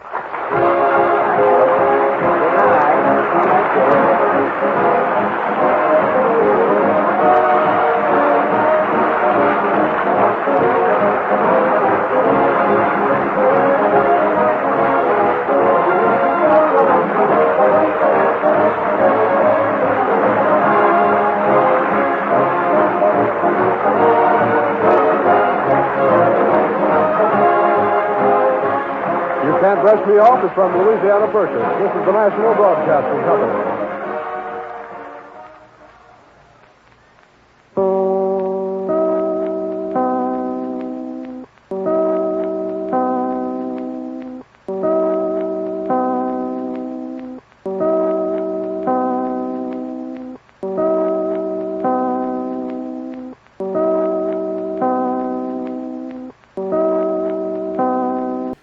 Take a trip back to Dodge City with Marshal Matt Dillon in Gunsmoke, coming up next.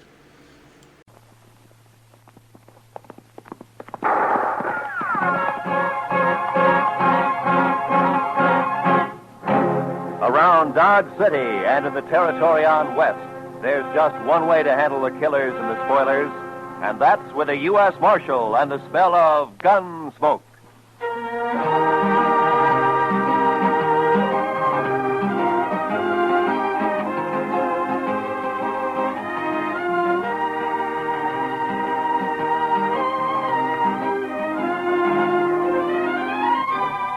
Gunsmoke, starring William Conrad. The story of the violence that moved west with young America. The story of a man who moved with it. Matt Dillon, United States Marshal.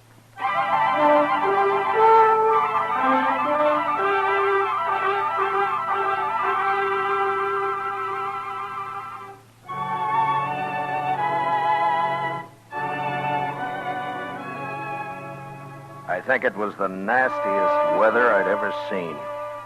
It wasn't that there'd been a big storm or anything. It was just plain nasty. The sun hadn't shone for 3.5 weeks. Nothing but huge banks of black clouds that filled the sky and never moved.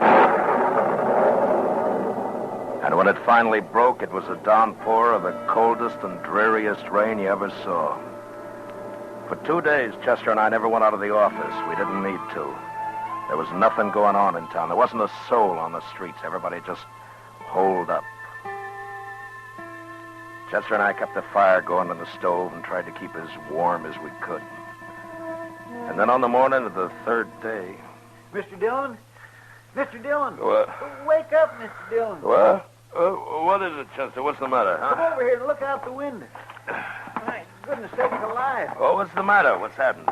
Just look. It stopped raining. Oh? The clouds are beginning to blow away. Why, I bet you we'll be seeing the sun before the day is over. Well, I hope you're right. We could use a little sunshine. Oh, we sure could. You know, Mr. Dillon, I've been so blue for the last couple of days. I boiled some coffee for you. It's on the stove. Oh, thank you, Chester. Yeah, like I was saying, I've been just awful low, Mr. Dillon. It's funny how the weather affects you, isn't it? Yeah, it does almost everybody, Chester. This coffee's good. Oh, thank you, sir. Chester, how'd you like to go for a little ride, huh? Make us feel good to get out in the open after being cooped up for the last couple of days. Why don't we ride down to old man Johnson's? I've been meaning to talk to him anyway. Well, I'll say that's a wonderful idea, Mr. Dillon. I'd be proud to go. Besides, Thurlow needs a good workout. I don't know of anything that's worse for a horse than just standing around in a corral. All right, Chester. I'm going to take time to shave, and then we'll get some breakfast and ride out. Well, yes, sir, Mr. Dillon. Yes, sir.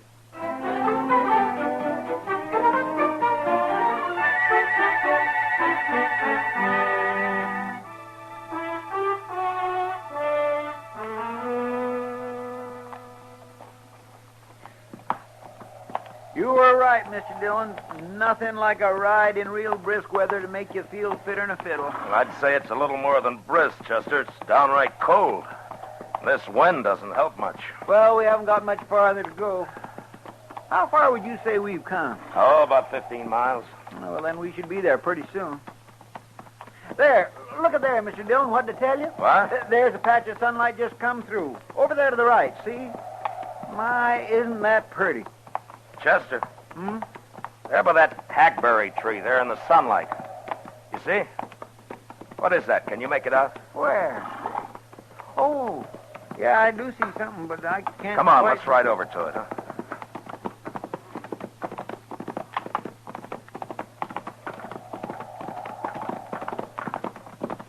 Why, Mr. Dillon, it looks like somebody all huddled up leaning against the tree. Why, it's an Indian. Yeah, a woman. Hey, pull up here. Oh. I don't think she's heard us. Hello there. Why, she didn't even look up, Mr. Dillon. Hello. Is something wrong? Oh, there sure must be. Here, let's walk up, Chester.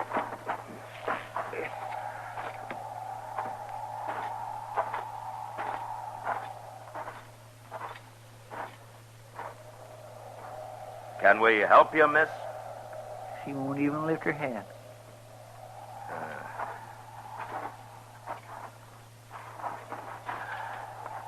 Miss, what's wrong? She looks sort of befogged, don't she? Yeah. Miss, here, look at me. No, I'm not going to hurt you. Chester, she's burning up with fever. Well, what in the world is she doing way out here in the middle of nowhere anyway? Being out here in all this weather, she's probably caught her death in the morning. Yeah, you may be right, Chester. We're going to have to get her back to Dodge fast. She needs the doc real bad. Get the horses. We're going to have to hurry.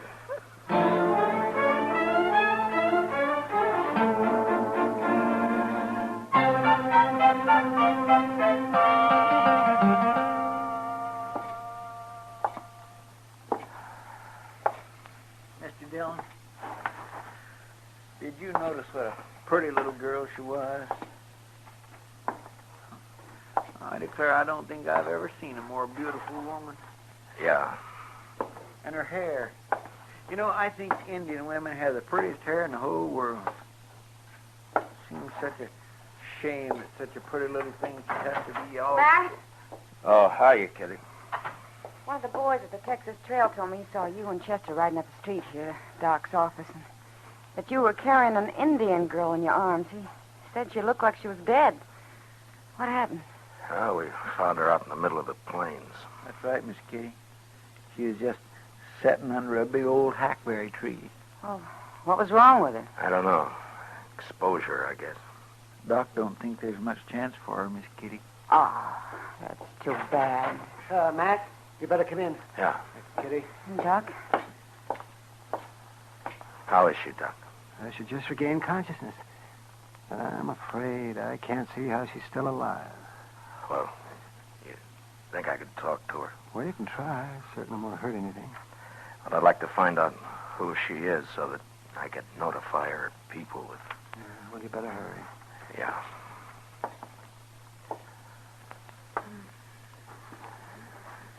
Miss? Miss, can you hear me? Miss, listen to me. Go away. Please. Tell me who you are. Leave me alone. Won't you talk to me? Now, what's your name? I want to die. What happened? Why were you out on the plains all by yourself? Were you lost? I want to die. I want to die. Alone. Matt. I know. Miss, please, won't you tell me who your people are? I want to die.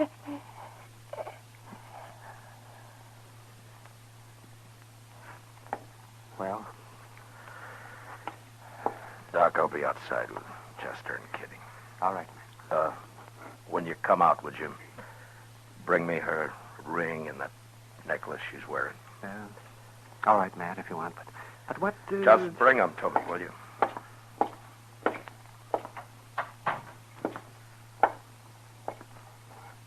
Well, Matt? Yeah. Chester, we got a job on our hands. Yes, sir, Mr. Dillon? There's something wrong about this, and I'm going to find out what. What do you mean? She was wearing a gold wedding ring. Yes, but Mr. Dillon, Indians don't use wedding rings. I know. Then you mean you think she was married to a white man, Matt? Yeah. Here's the necklace, Matt. Thanks, Doc. Have any of you heard of anybody around town marrying an Indian girl in the last year or so? No, Matt. No? Well, there ain't but one squaw man in the whole town that I know of, Jack Benson. And he married his squaw some 8 or 10 years ago. Well, then we're going to have to start from the other end.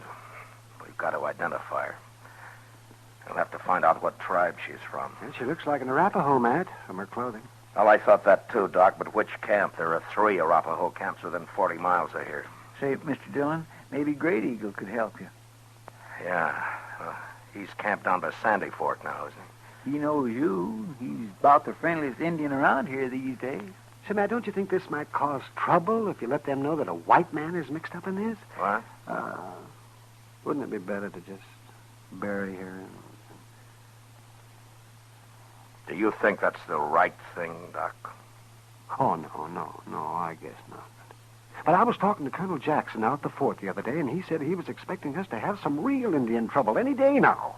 And this might start something. I know there's that possibility, Doc, but I also know that there was something behind this girl's death, and I think it's my duty to find out what. I'm sure I can talk to Great Eagle and get what information I need without stirring up anything. I hope you're right, Matt. Yeah, I hope I am, too. Chester? Yes, sir, Mr. Dillon? Get our things ready. We'll start for Great Eagle's camp tonight.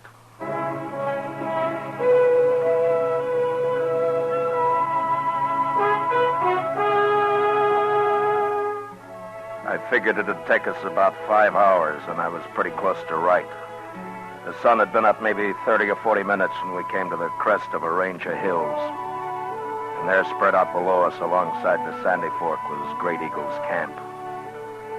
We were spotted a good while before we got there, and when we pulled up, all the squaws had disappeared, and we were greeted by what looked like the entire male population.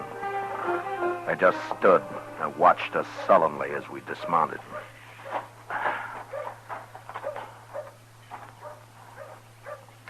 I don't think they're too happy to see us, Mr. Dillon. You may be right, Chester.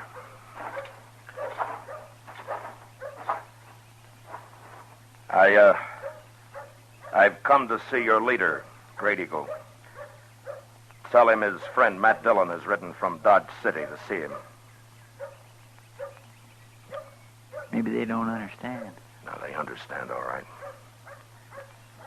Please tell Great Eagle it's of importance that I see him. You are not wanted here. Great Eagle will not see you. Why don't you let Great Eagle decide that? Now tell him I wish to see him.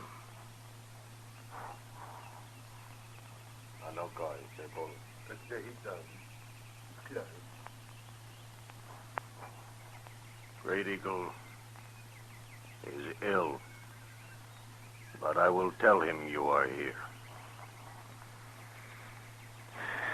I thought for a minute there that we'd rode all this way for nothing, Mr. Dillon. Yeah, we may have, Chester. I wouldn't say these fellows is very sociable, would you? No. Doc must have been right about trouble a-brewing. Well, the last time we was out here, Great Eagle was real friendly. I swear I don't know what we've done to make him feel so good. You're talking too much. Yes, sir. Come.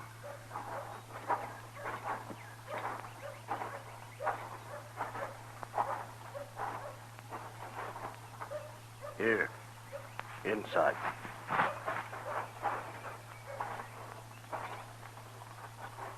Matt Dillon, it is good to see you once more. And you, Great Eagle. You wish to talk with me? Yes, I do. I'm in need of your help. To be able to return your many kindnesses pleases me. I would first like to explain to you that I am aware of the unrest between your people and mine. And it's my desire that what I tell you be as a confidence between friends. If it were known, it might cause further trouble. It will be as a confidence. Thank you. Well, yesterday we found a young girl on the plains. She suffered from exposure. So we took her back to Dodge City for medical attention as fast as we could, but we were too late. She was of your people. Her clothing told me that, so I came to you to help me identify her. I can't tell you why, but I feel that there was evil behind the death of this girl, and I must find out about it. You see, she was wearing a gold wedding ring, the ring of a white man. Can you describe the girl? Well, I can only tell you that she was of great beauty, and, well, here, she wore this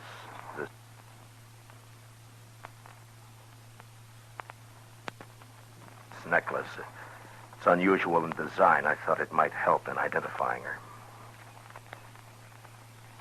Yes, it helps. Then she was from this camp? You knew her? Yes, I knew her. She was my daughter.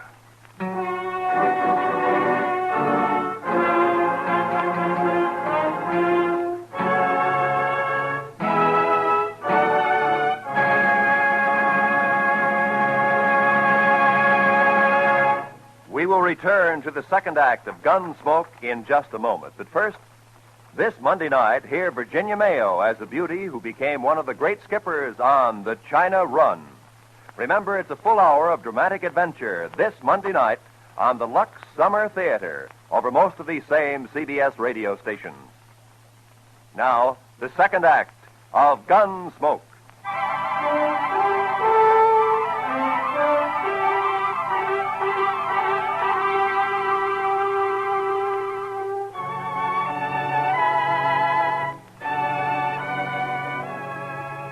I looked at Great Eagle's face, and all of a sudden, Doc's warning came back to me.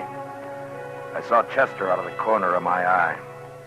He looked exactly the way I felt, that hopeless feeling of not knowing what to do. I guess we must have stood for maybe a minute. Nothing was said.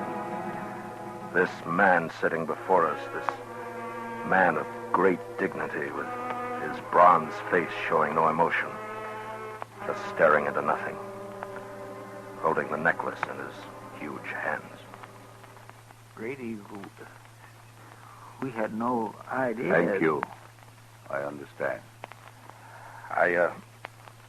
I'm sorry to have to ask this now, Great Eagle, but do you know what might have happened? I know Nothing. Where is my daughter? She's at Dr. Adams' office in Dodge City. She will be buried here. I will come for her. You mean come into Dodge? I will be there before sundown of this day. Well, Great Eagle, with this unrest between our peoples, I don't think it would be but wise to come right into town. There are people there that might cause trouble. Before sundown, I will come for her. But isn't it running a chance unnecessarily? We could arrange to meet you on the other side of the river, or maybe... Before sundown of this day, with my braves, I will come into Dodge City for my daughter. But you can't bring your braves right into... All right, Great Eagle, I'll do what I can to see that there's no trouble. Before sundown, then.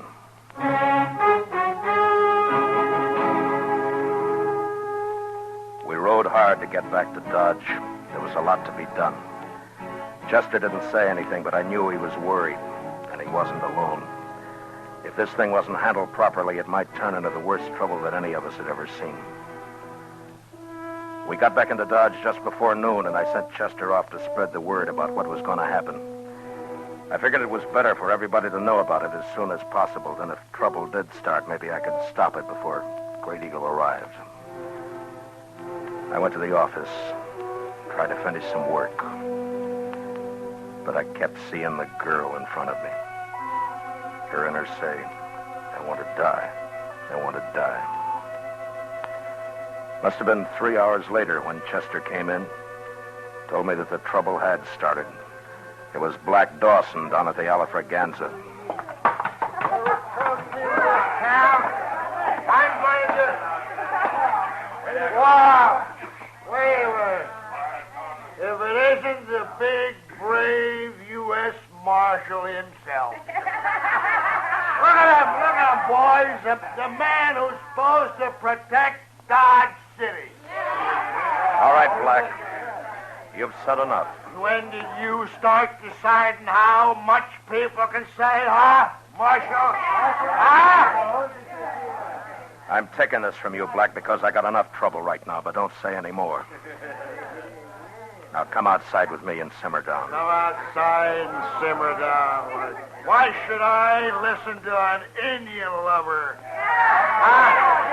Yeah, a man who's going to let those dirty, stinking Indians come right into Dodge and take over. All right. All right, shut up. Now you listen to me. And this goes for all of you. I'll not tolerate any trouble. When Great Eagle gets here, I don't want one wrong move out of any of you. Anything that happens here today might start a whole uprising among the Indians, and if you're too stupid to see that, you're going to be awful sorry. Now, I'm telling you right now, while Great Eagle's here, I'll kill the first man that starts trouble. An hour before sundown, the crowd started gathering along Front Street. They were talking and laughing and being loud, too loud. They were nervous and trying not to show it, but they all wanted a front seat at the big show. They didn't want to miss anything. And then Black Dawson and his gang came out of the Alafraganza and stood leaning up against a hitching rail. Finally, Chester came down from Boot Hill where he'd been on lookout, and he told me that he'd spotted Great Eagle and his braves. They were coming. I looked around. Everybody started to turn quiet. They knew. I told Chester to keep an eye on Dawson, and I started down the street. I crossed the plaza and walked to the river. Before the Indians started to cross the bridge, I stopped them.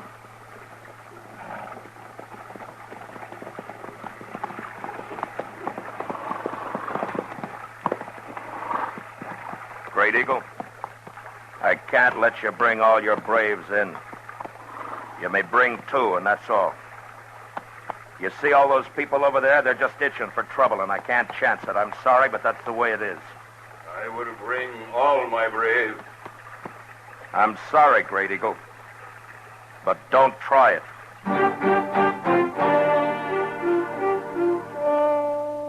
I turned and walked back into the plaza and stopped in front of Doc's office and stood, waiting. Great Eagle and his band didn't move. They just sat there on their horses, looking into the plaza. The crowd had stretched all along Front Street now, and they had turned very quiet. Even Dawson and his gang were just standing glowering across at the bridge.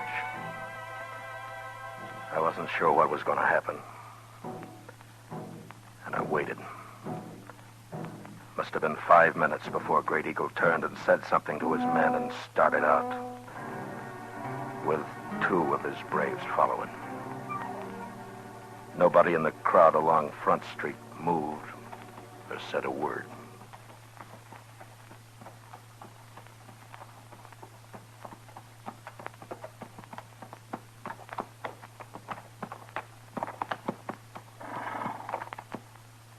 Where is she? In here.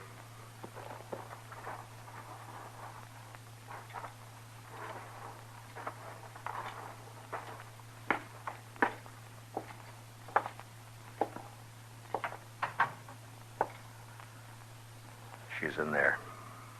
I want to talk. Come in with me. All right.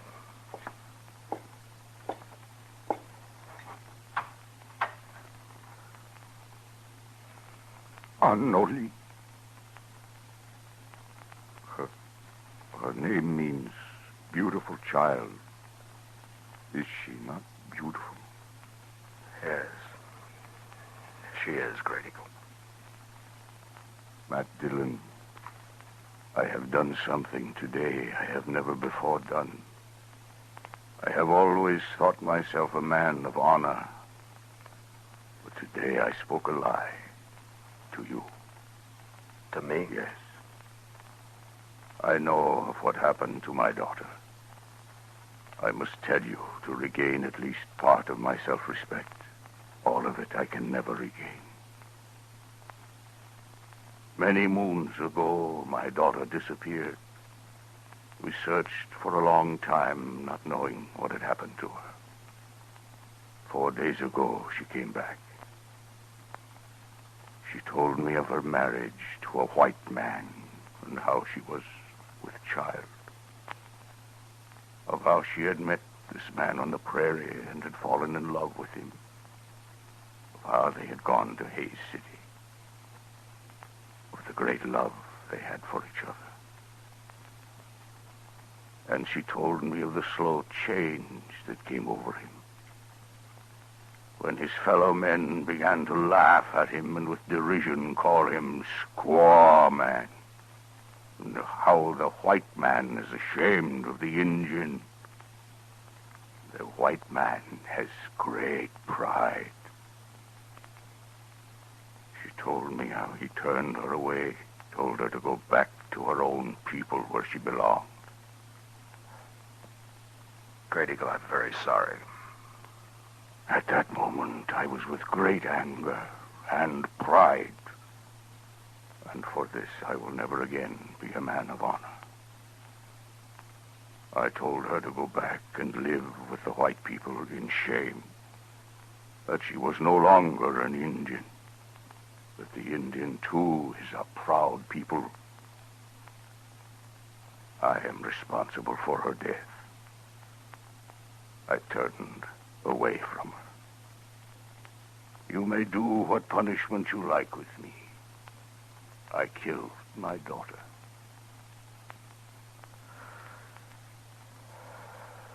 No, Great Eagle, you didn't kill your daughter. She died because of pride. Yours and the white man's. As to your punishment, I think you're getting it right now. Now take her and go.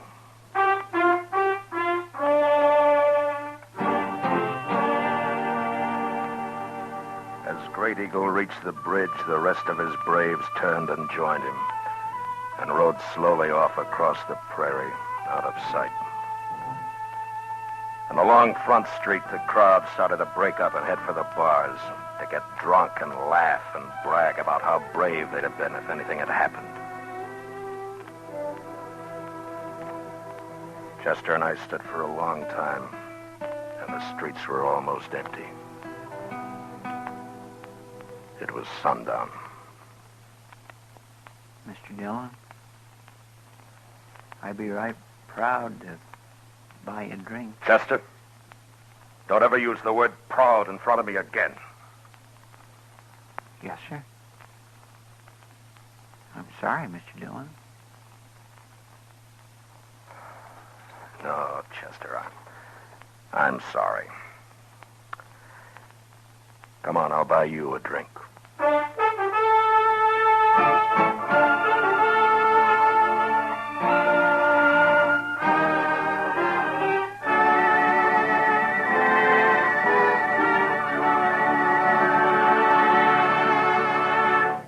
Gunsmoke, under the direction of Norman Macdonald, stars William Conrad as Matt Dillon, U.S. Marshal. Tonight's story was written for Gunsmoke by William Conrad, with music composed and conducted by Rex Corey. Featured in the cast were John McIntyre as Great Eagle, with Michael Ann Barrett, Lawrence Dobkin, and John Daner. Parley Bear is Chester, Georgia Ellis is Kitty, and Howard McNear is Doc. Join us again next week as Matt Dillon, U.S. Marshal, fights to bring law and order out of the wild violence of the West in Gunsmoke.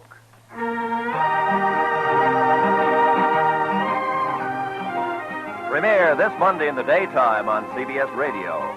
Hear Walter O'Keefe in The Wizard of Oz, an exciting new audience participation show that's really an odds-on favorite to win with you. By all odds, hear The Wizard of Oz, Monday through Friday, on most of these same CBS radio stations. This is Roy Rowan speaking. And remember, the comedy treat that can't be beat is Jack Benny Time on the CBS Radio Network.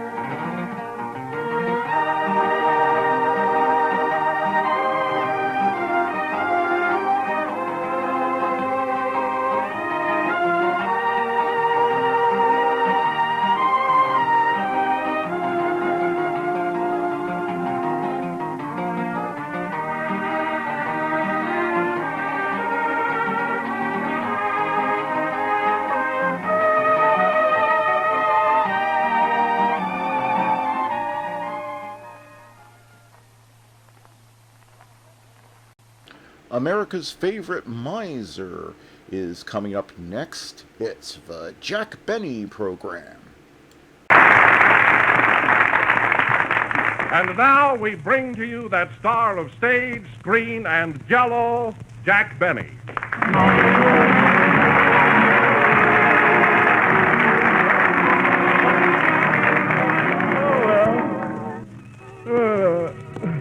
Hello again. This is Jack Benny talking. And tonight, folks, we are broadcasting from the New York studios where we... What's the matter, Jack? What's the matter? You haven't got any pep tonight. I know it, Don. I'm tired. See, for the past 74 weeks, every Sunday night I've been coming in and saying hello again. I don't know, people are beginning to know it by heart. See, then I tell a couple of old new jokes, and then you butt in and remind them who's paying for this. It's the same old thing over and over again. I'm tired of it. Oh, why don't you quit? I think I will. I'll quit being tired. Oh, you're just not the same, Jack. Now, what's wrong with you? Well, I've been sleeping 10 hours a night, getting plenty of exercise, and eating the best of food. You're right, Don. Where do you think I ought to go? Well, there's the Cotton Club. Or if you want a real quiet place, there's Belmont Park. You don't know where there's a nice, quiet communist meeting, do you? Say, Don, what would you do if you were run down? I'd take the license number. That's a nice rest, yeah. Hello, Jack. Will you need me tonight? Why, what's the matter with you, Mary? I don't know. I have a peculiar healthy feeling. You have? Yeah, I've been eating 3 times a day for weeks, and there seems to be no end to it. Did you see your doctor? I just left him. He looked at my tongue, examined my heart, felt my pulse, took my temperature. What did he say? $2. Well, that's only 50 cents apiece. You know, Jack, I'm worried about you. Why? You're looking good. But when you look good, there must be something the matter with you. Well, I don't get that. What I mean is this. When you look bad, that's good because you're normal. Oh. But when you look good, that's bad because it's not you. Well, how do I look? Good, and believe me, that's bad. Well, what do you think I ought to do? You've been working too hard, Jack. Why don't you buy yourself a Zeppelin and get some air? A Zeppelin? Yeah, you know those big Frankfurters that are flying over here from Germany? Oh, well, I guess I'll have to do something at that. You better. If you keep this up, you won't live to be 40. I'm 42 now. Boy, was I hot. You're crazy. See you later. I'm going down to the drugstore and get a headache. Gee, do I feel good. Let yourself go. Did-I-dee. She's nuts, isn't she, Don? Oh, I should say. Hello, Jack. Hello, Kenny. You, too. What's the matter with you? Oh, I don't know. I've been having trouble lately. It's a fine program tonight. You have. Yeah. You know, there's a millionaire's daughter who's been annoying me with candy and flowers and following me around everywhere. I just can't get away from her. Well, why don't you go around incognito? Oh, I did that, Jack. When I registered at the hotel this morning, I signed my name Frank Parker just to throw her off. Yeah, did it work? Did it. That's who she's with tonight. A millionaire's daughter. Well, next time, register as Jack Benny. I did that, too. You did? What happened? I had to pay 2 of your laundry bills. Say, Jack. Yeah? Jack, you need music on the program tonight? Why, sure, Johnny. Why? Well, you know, the boys and I are playing at the Earl Theater in Philadelphia this week, and we got to get back there as soon as possible. Oh, that's right. Say, how you doing there, Johnny? Great. That is all except one number. What's that? When we play Love and Bloom, the audience starts hissing you. Well, don't worry, Johnny. I'm learning a new song for next season. Oh, what is it? I won't tell you. Ah, go ahead. Moon over Miami. 3 more months and what I won't do to that.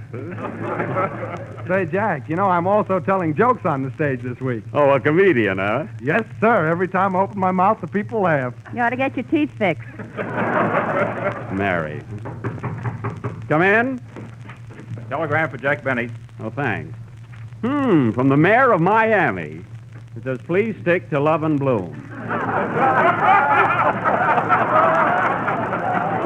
You see, Johnny, I want to do new stuff, but they won't let me. Ladies and gentlemen, you've just heard what the mayor of Miami has said about Jell-O, and he's right, because Jell-O has that new extra-rich fresh fruit flavor and tastes twice as good as ever before. I guess I didn't read that wire correctly, huh? Oh, well, what's the difference? Play comedian.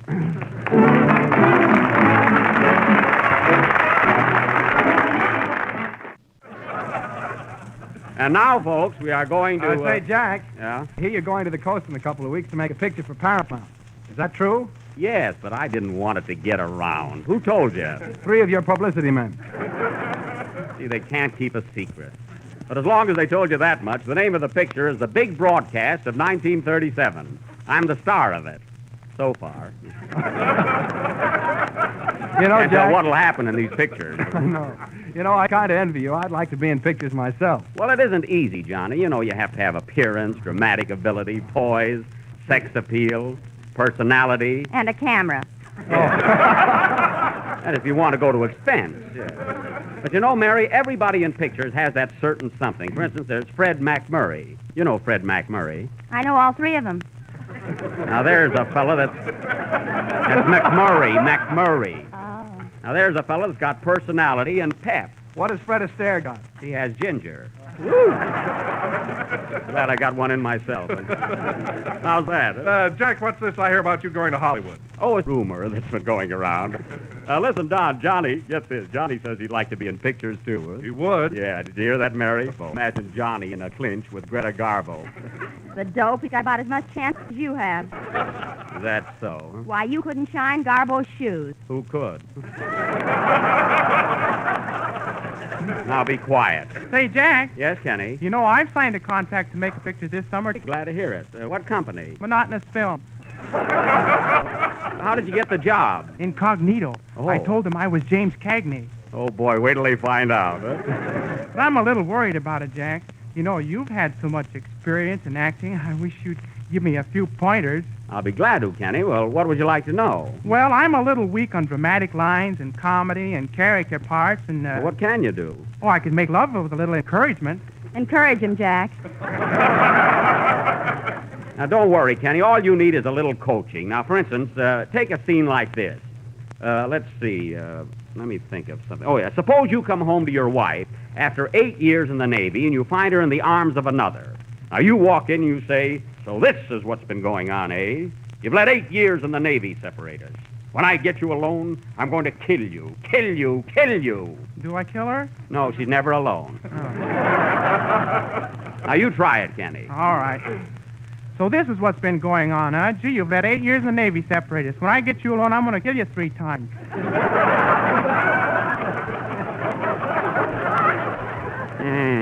What'll I do now? Tear up your contract. No, Kenny, look, put some fire into it. Oh, fire into it? Yes. All right, here I come. That's it. Now, remember, Kenny, you've been away 8 years and you find your wife in the arms of another. Now, try it again. Okay, Jack. Go ahead. So this is what's been going on, huh? After 8 years, I find you in the arms of another. No, Kenny, Gable wouldn't do it that way. Gable wouldn't stay away 8 years. No. Oh, gee, this is too hard, Jack. Shall I try something else? Yes, sing, Kenny. What do you think of him, Mary? He's got a swell future. Yes.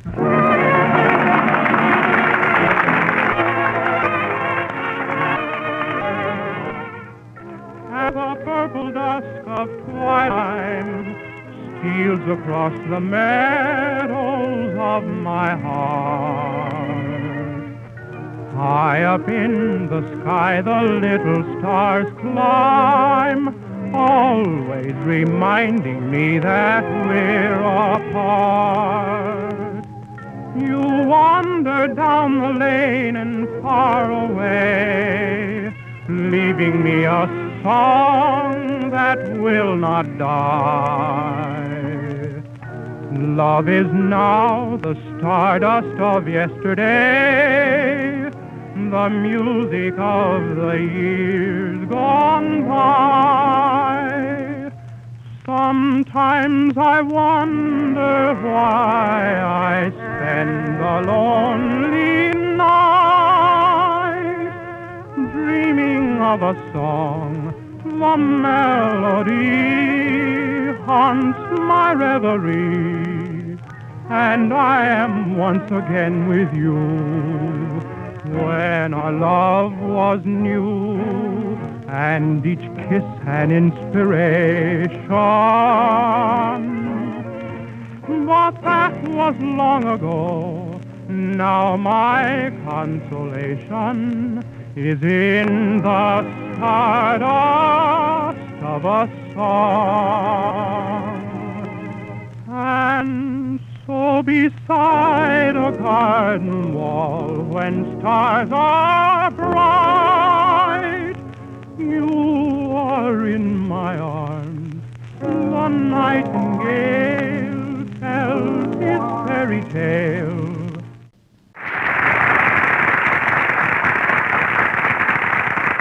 Johnny Green's orchestra playing on a rattle the band with Johnny and the piano and the barrel. Okay, California.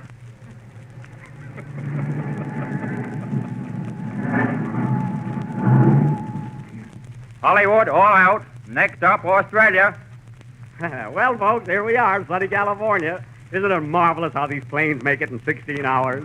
This one made it in a verse and 2 choruses. Say, mister, hey, where's the Paramount studio? You go 2 blocks east till you find west. Oh, May West. Huh? Nice territory. Well, come on along with me, fellas. You too, Mary.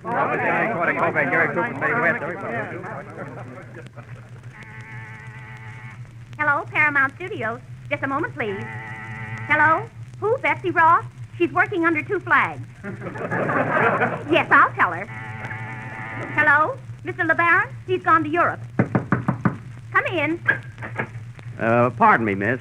I'm Jack Benny, and I'd like to see... That evening sun go down. I know that song, too. You know, I'm signed up to make a picture here. I want to see Mr. LeBaron. Mr. LeBaron is in Europe. Oh, when will he be back? As soon as you leave. Oh. Can I see his secretary? She's out, too. Would you care to wait? When did she go out? 10 years ago with Silent Pictures. Say, listen, I came here for a conference on my picture. I'm Jack Benny. Attaboy, Jack. Yeah. Oh, yes. You're to see Mr. Gensler. He'll be here any minute. Well, thank you. We'll wait. When he comes in, tell him Jack Benny wants to see him. Are these people Jack Benny, too? No, just me. Miss Flett? Yes, sir. I'm going to my office. If a Mr. Jack Benny calls, send him right in. I certainly will. Say, I'm Jack Benny. Was that Mr. Gensler? Yep, it's too bad. You just missed him. Well, come on, fellas. Let's go in. Hey, wait a minute. You'll have to have a pass. Go duck your head in a wastebasket with the rest of the script. Well, Jack, we're in the studio. Yeah. Let's see. Where's his office? Let's see. Mr. Lewis, Mr. Katz, Mr. Wolf, Mr. Fox, Mr. Lion. If I'd have known that, I'd have brought some peanuts.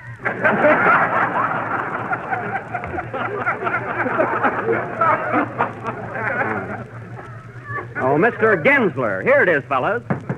Come in. Well, step right in. How are you, Jack? Fine, Mr. Gensler. This is Mary Livingston, Johnny Green, Kenny Baker, and Don Wilson. Well, you're looking good, Jack. Glad to know you, too. Just a minute. I'll get you some chairs. Gee, this is swell. I hope you can get me in the picture, Jack. Now, listen, Johnny, the secret of this business is to make them think you don't need them. You know, if they know you're looking for a job, they won't give you a tumble. Yeah. You're here on a vacation, you understand? I get it. See, I'll give you the build-up and make them come after you. You're a pal. What'll I do, Jack? Just sit around and act like Shirley Temple. Gee, I left my dimples in New York. Well, here you are, folks. Well, thank you. Make yourself at home. Have you got a cigar, Jack? Yes, here. Thanks. Well, Mr. Gensler, how's the story and casting of my picture coming along? Oh, pretty good, Jack. Of course, we need a few more people. What kind of people? Well, we need a fellow to play the part of an orchestra leader. Do your stuff, Jack. Maybe you can suggest somebody for the part. You know, I've been sort of leaving it to you, Jack. Well, there's Johnny Green, but I don't think you can get him. Why not? Oh, he's just here on a vacation. I don't think he'd consider it, would you, Johnny? Well, It's all all right. right. Don't apologize. Oh, Mr. Lewis? Yes? Close the deal with Guy Lombardo.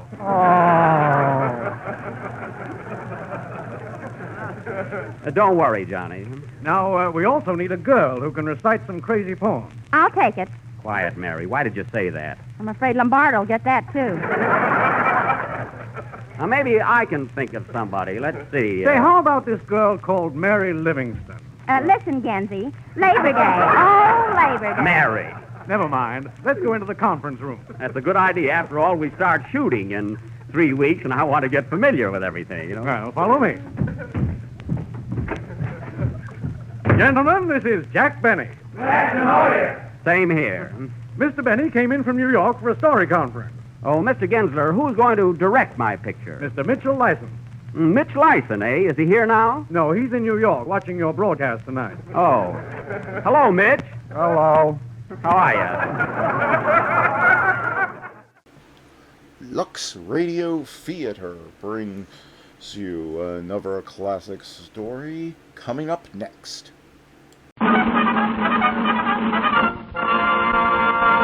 From Hollywood, California, the Lux Radio Theater presents Spencer Tracy and Fay Ray in the Sinclair Lewis drama Aerosmith.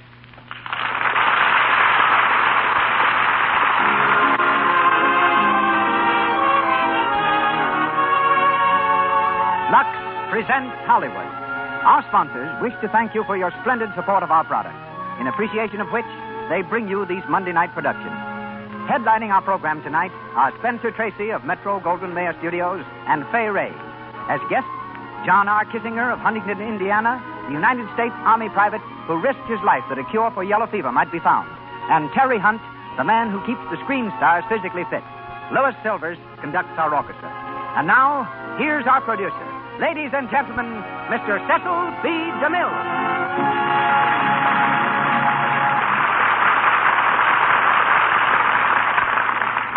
Greetings from Hollywood, ladies and gentlemen. I like Sinclair Lewis' description of himself. I'm just a country hick, he says, living on a farm. And every time I leave it, I get into trouble. A nonconforming literary thunderbolt for many years, Mr. Lewis won the Pulitzer Prize for Aerosmith, but turned down the $1,000 as a protest against what he called the restrictive terms of the award. The son of a physician, with a grandfather, uncle, and brother, also doctors, it's easy to understand why Mr. Lewis turned to medicine for the background of his story. Before writing Arrowsmith, he spent many months in a New York medical center doing research. There he met the famous biographer of medicine, Dr. Paul de Kruif, and with him traveled through the West Indies on a tireless search for color and material. Tonight's presentation is based on the magnificent screenplay and stars Spencer Tracy in the title role. Mr. Tracy commands an unquestioned position as one of the finest actors ever seen in motion pictures. For his appearance here, we thank Metro-Goldwyn-Mayer Studios, who next present him opposite Joan Crawford in Mannequin. I'm also delighted to present, in the part of Leora, a girl with one of the most enviable records of hit performances in Hollywood. Beautiful, talented, unspoiled, Miss Fay Ray. Helen Wood is heard as Joyce, Frank Riker as Dr. Gottlieb, and John Quallen of the original cast as Novak. And now the curtain vanishes, and the Lux Radio Theater brings you Arrowsmith, starring Spencer Tracy and Fay Ray.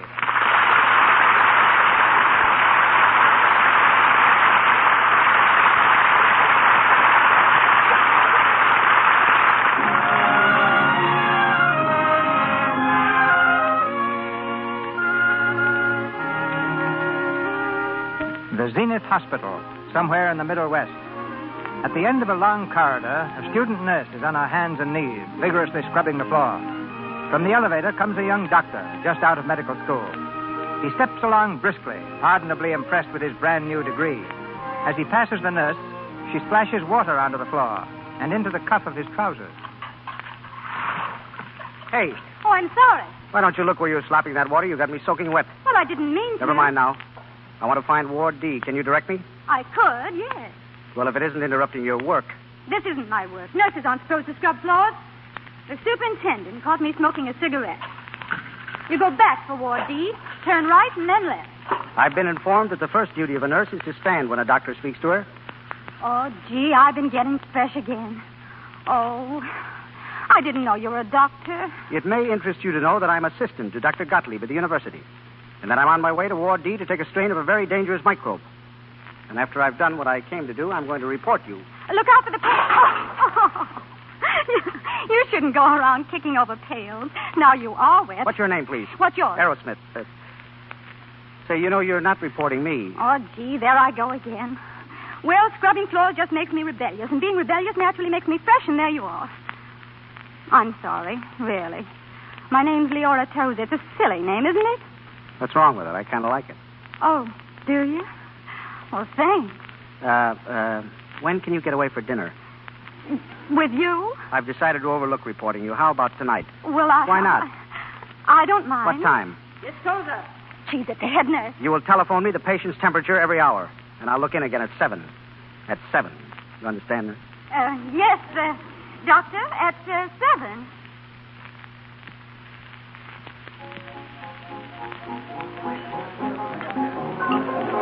We got the same results every time.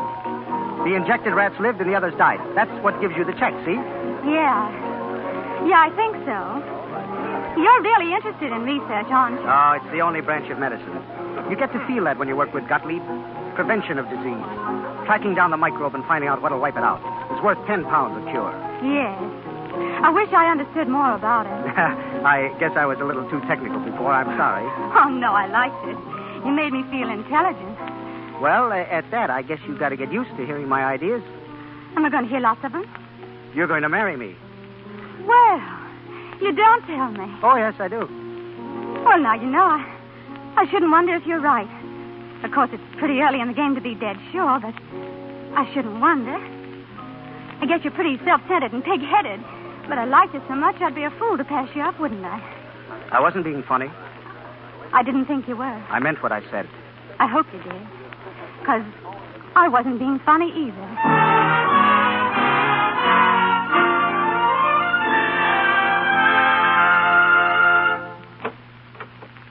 Good morning, Dr. Gottlieb. Oh, come in, Martin. Come in. Well, sir? I have sent for you, Martin, to tell you that I am leaving this place where I teach young doctors how to kill their patients. You're leaving? Yes. I have been called to the McGurk Institute in New York, where I shall do only my own research. The McGurk Institute is the greatest scientific plant in the world. I'm very happy. I should think you would be, sir. I'm very happy for you, too, Martin. I have arranged to take you with me as my assistant. Oh. You will have opportunity there. Well? Dr. Gottlieb, you're the greatest man I've ever known. I'd black your shoes for you, but I can't go to New York with you. Why, Martin, why can't you come with me? I'm going to get married. Oh. And a man can't marry on what a lab assistant makes. I've got to go into practice after all. Practice? Practice. Give pills to ladies and hold their hands for them. You who have the stuff in you that makes scientists. Well, that's how it is, sir. Oh, well. Who is she? Leora Tozer. She comes from a little town in Dakota. We're going back there. It's not much of a place, but I'll be the only doctor for 30 miles around. Well, I know better than to argue with a man in love. You'll be a very bad doctor for a while. And then you will find your way back to the laboratory. Now, let me know when you do, and wherever I am, I'll have a place for you. Thank you. No. Good luck to you, Martin, and I wish you happiness.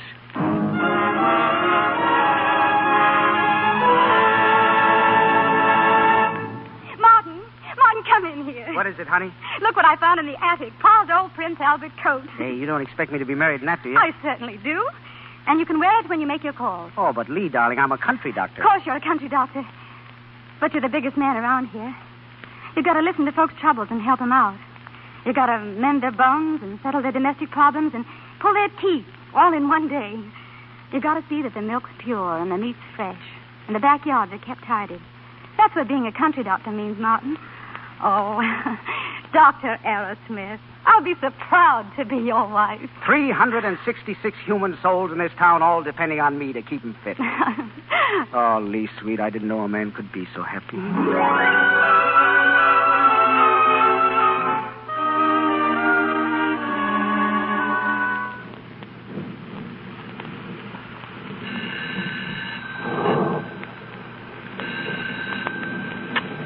Hello?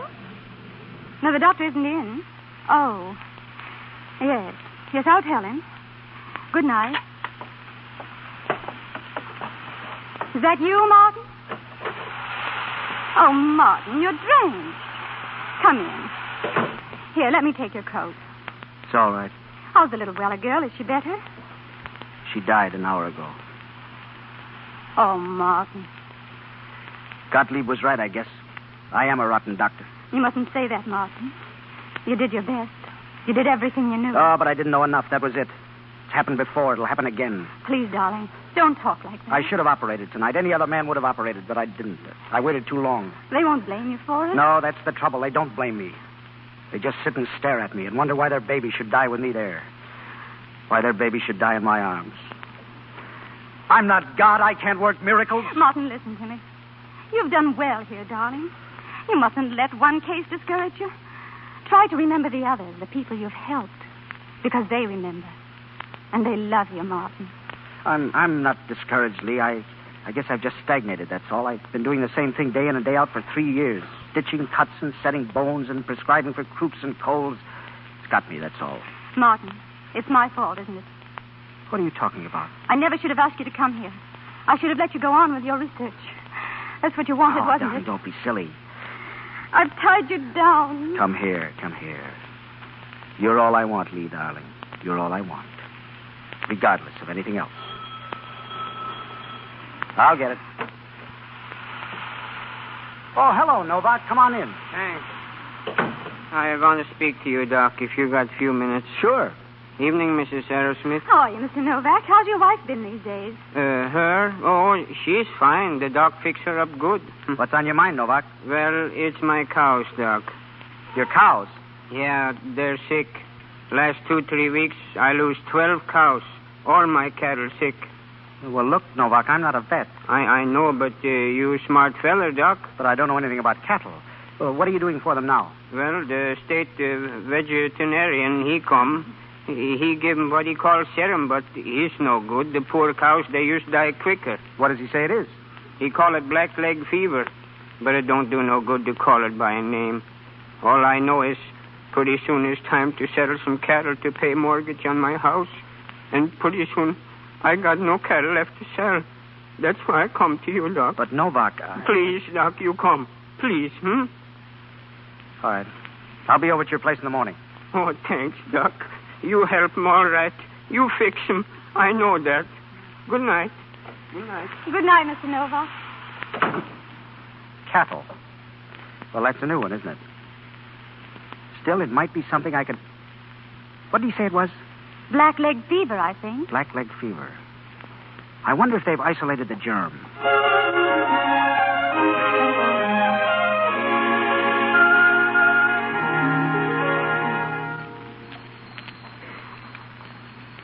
Martin, don't you think it's time you went to bed? Huh? You've been working with this serum stuff all day. Research, honey. Turn off that boiling water, will you? Your research has made an awful mess out of my kitchen. It's my laboratory now. Gottlieb used to say that any man who really wants to find out things can make a lab out of toothpicks and a piece of string. I use pots and pans. It's Mrs. Bull just phoned. She says her back is worse again. Tell her to go out and hoe potatoes. Martin. I'm busy. But, Martin, you can't throw over your practice for a lot of cows. It isn't the cows, Lee, sweet. It's the fun. Now, you go back to bed, Don, please. I'll be pretty busy.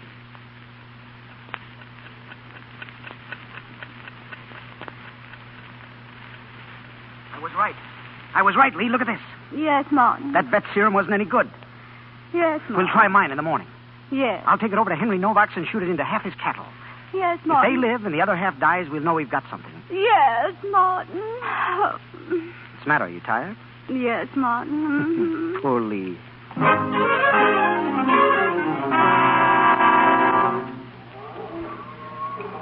Well, that's 5 days, Novak. Not a new case yet. Not a one, Doc. By golly, Doc, I think you better be state vet around here.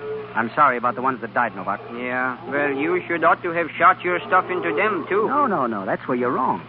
You see, the ones we gave the serum to are all right. The ones we didn't give it to aren't. But you have to try both ways when you're experimenting. That's how you find out which way is best. Yeah, better line kicking, Doc. How much I owe you? Oh, not a cent. Forget it. Just for fun. Pretty good fun for me, all right. Hey, look, it's the state vet. He heard about your stuff, Doc. Where is he? Hi, Doc. I got a couple of live cows over here that might interest you. Nothing you got would interest me. And I want to tell you, young feller, I'm state vet, and I don't like no youngster like you telling me my business. So keep clear of these cows, or you'll land yourself in a pack of trouble. Oh, I see. I didn't know it was like that. I was only trying to help. You let Doc know, and he's all right. Sure he is. Yeah, you're getting to be quite the vet, Doc. Yeah, best in town. I'll be back on the stomach aches now, though. That's where you belong. How's that? I say the stomach aches is where you belong. Now, I hate to say anything, Doc, but you've got a tone in your voice that I don't like. It's about time you understand. Suppose you try to understand that I made a blackleg serum that's better than yours because mine cures blackleg and yours doesn't. If you think you can discredit me and then hold me up... I'm not holding you up. I'm giving you this.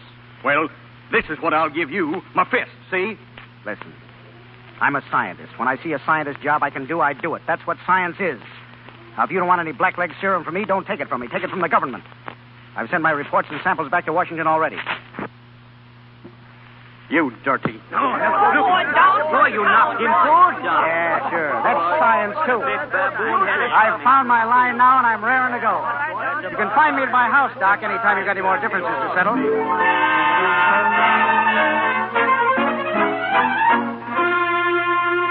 Quick, Martin, open it up. I'm so excited. You've never had a letter from New York before. It's from the McGurk Institute. Listen. We have been watching your work on blackleg fever. May we offer our congratulations. Dr. Gottlieb has recommended you for a position in our experimental laboratory. Good old Gottlieb. May we hear from you soon. Yours truly, Dr. A. DeWitt Tubbs, Director. What do you think of that? Martin, you're going to accept it? Why, of course we're going to accept it. But it means giving up everything. Just on a chance. Oh, but Lee, darling, it's the chance we've been waiting for. We've got to take it. Of course, if you want to. I'm going to love New York, darling.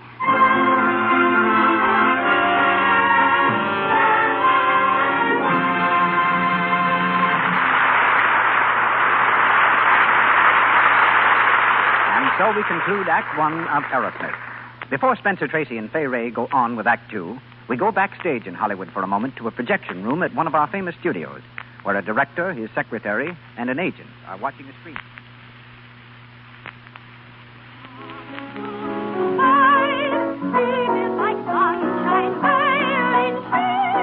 She has a beautiful voice, Joe, but I can't very well put that girl in the middle of a chorus scene. Why not? What's the matter with her? Well, look at the close-ups. Look at her skin. But the girl can sing. Joe, I haven't time. I'm late now.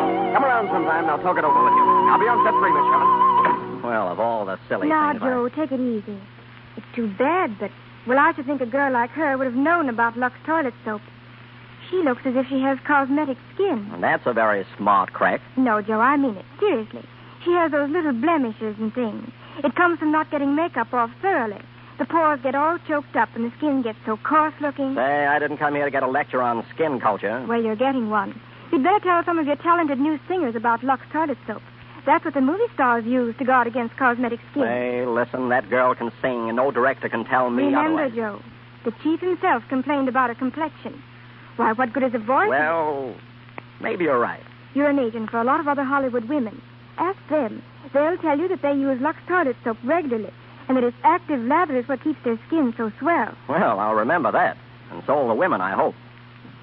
Back to Mr. DeMille and our play. Spencer Tracy and Fay Ray continue in Arrowsmith.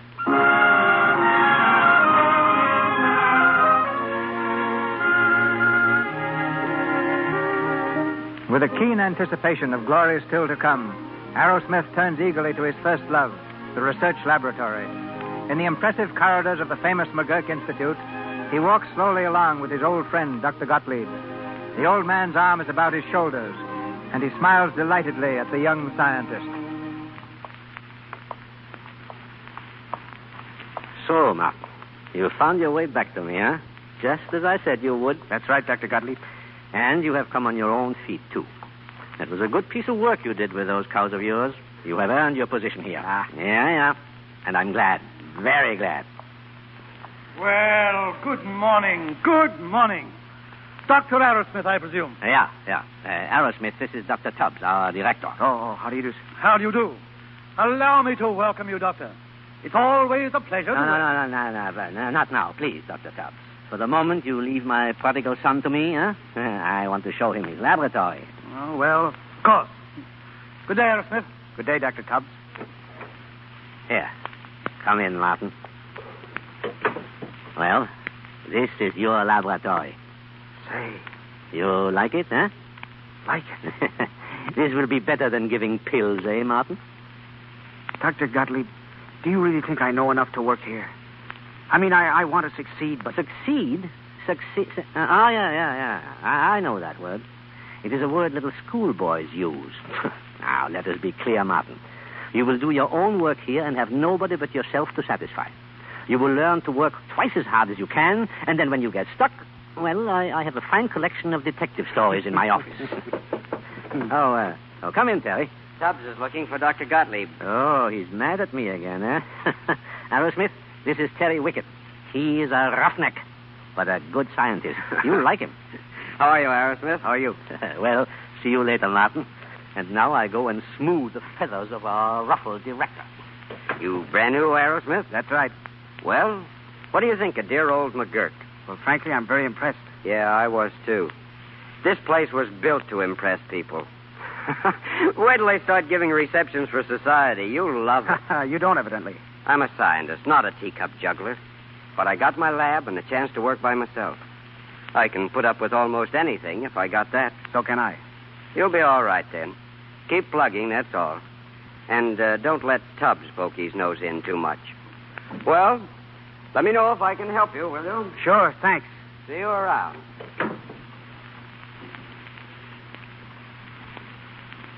God, please give me clear eyes and freedom from haste. God, give me anger against all pretense. God, keep me looking for my own mistakes. God, keep me at it till my results are proven.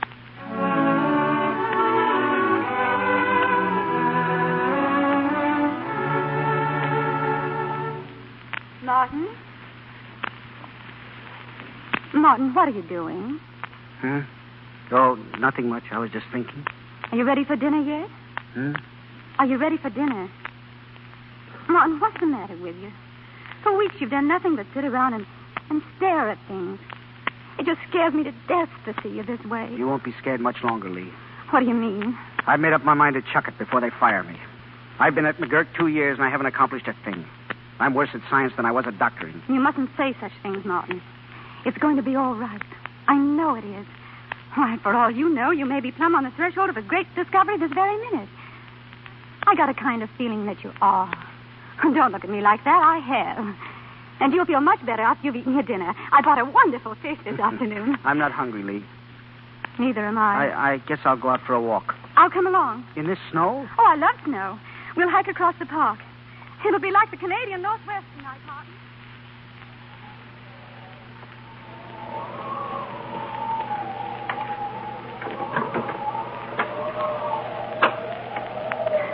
Martin! Lee, sweet, I forgot you were here. I was a little behind you. You were walking kind of fast. But I guess you'd be coming here to the lab building. And you tagged along all this way, you poor kid. I'll call a taxi to take you home. Oh, no, I don't want a taxi, Martin. Let me come upstairs with you. I may be late. I don't care. I won't bother you. I promise you not to open my mouth. Please don't send me home. It's such a scary night. I'll imagine things. What things? Oh, things. All right. Come along.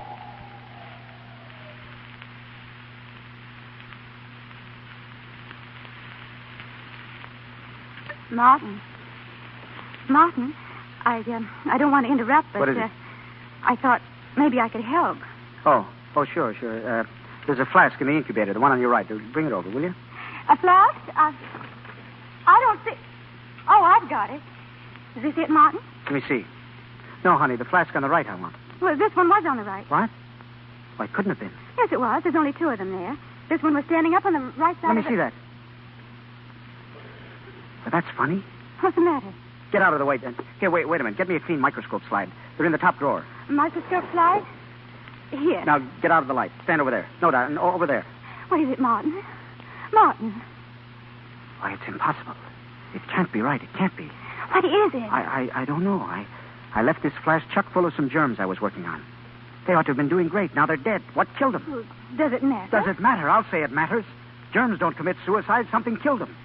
Something got into that flask and blew those bugs to pieces. Now, what was it? What was it? But Martin, suppose it did kill them. Don't you understand, darling? If it killed one type of germ, it may kill others. It may kill them all. It may even kill... No, I won't throw away my luck. I'll work it out. Tomorrow, No, darling. tonight and tomorrow night and the night after that. I've got to find out what killed those bugs.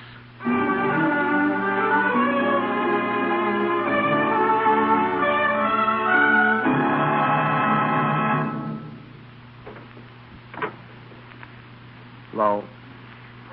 Martin, what do you mean by getting up so early? I got to get back to work. Gottlieb's checking my results this morning. I think we've got something, honey, something big. We're calling the stuff bacteriophage. Did I tell you? You haven't been to sleep for a week. Just look at you. What's the matter with me? I shaved. I won't have any more of this. Do you hear me? I'm not going to stick around here and watch you kill yourself. I'll walk out on you. I mean it. Come here. Come here. You mustn't ever say that, no matter how mad you get, Lee. I love you. I know I'm neglecting you, but when this is over, I'll take time off every day, and we'll go to the movies, and we'll have friends in, and I'll send you flowers every morning. I'll even learn to play bridge. Stand by me, Lee. Oh, darling. Got any coffee? Sit down. There's the paper if you want it. That's the girl. You certainly have a sneaky little way of getting around me, Martin Arrowsmith. As if I wanted flowers every morning. All I want is to make you take care of yourself. You're a rotten husband. Do you know that? Martin. Did you see this? What? This thing in the paper. Listen to it. Greatest medical discovery of modern times. Young scientist wipes out disease with bacteriophage. Director Tubbs of McGurk Institute interviewed by press. Why, that's wonderful. Wonderful? Look, there's your name. He's giving you full credit. He's made a fake out of me. That's what he's done. By that cheap publicity hound, he can't do this to me. Martin, where are you going? I'm going to see Tubbs. Wait, I'm going with you.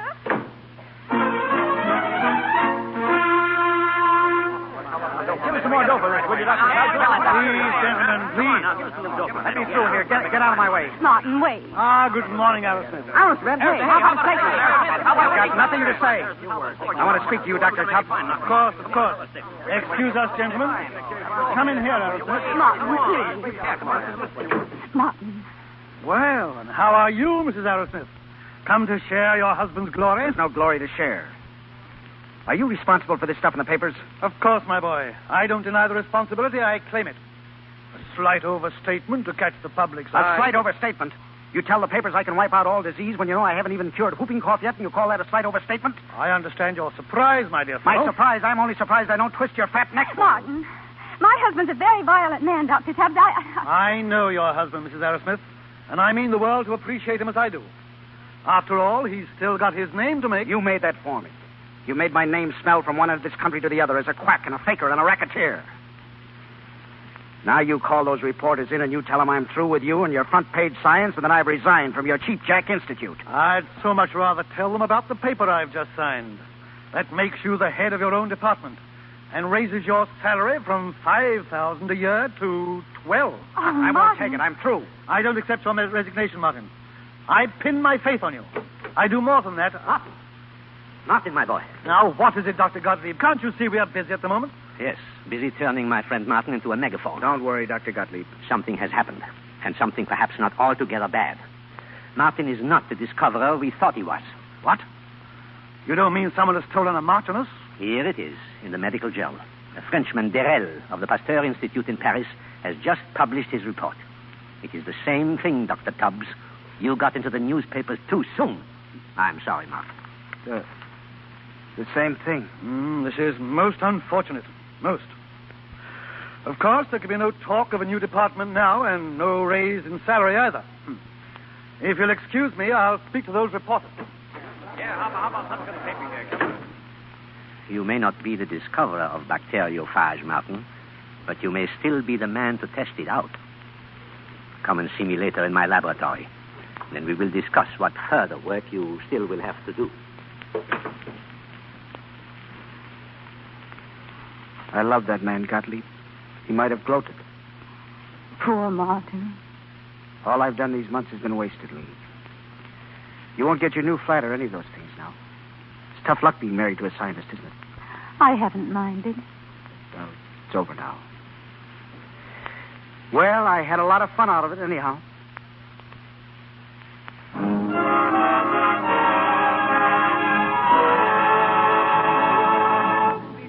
Gentlemen, what I say is true. There is bubonic plague in the West Indies. Bubonic plague? Well, you should know, Dr. Sandelius. Yeah, I do know. Already I have spoken to Dr. Tubbs about it. He is anxious for the Institute to send a representative there. He would be if there's any publicity in it. Now, please, Terry, just one moment. What do you think, Arrowsmith? Well, it might be a good chance to test out the bacteriophage. Yeah. That's what I thought. Your bacteriophage, It isn't mine, Dr. Sandelius. The discovery belongs to Derel. No. I say it again. Your bacteriophage may stay at the island. That is why you must go there, to the West Indies. But I don't know anything about bubonic plague. What I know, I teach you. Get me plague germs. Get me rats.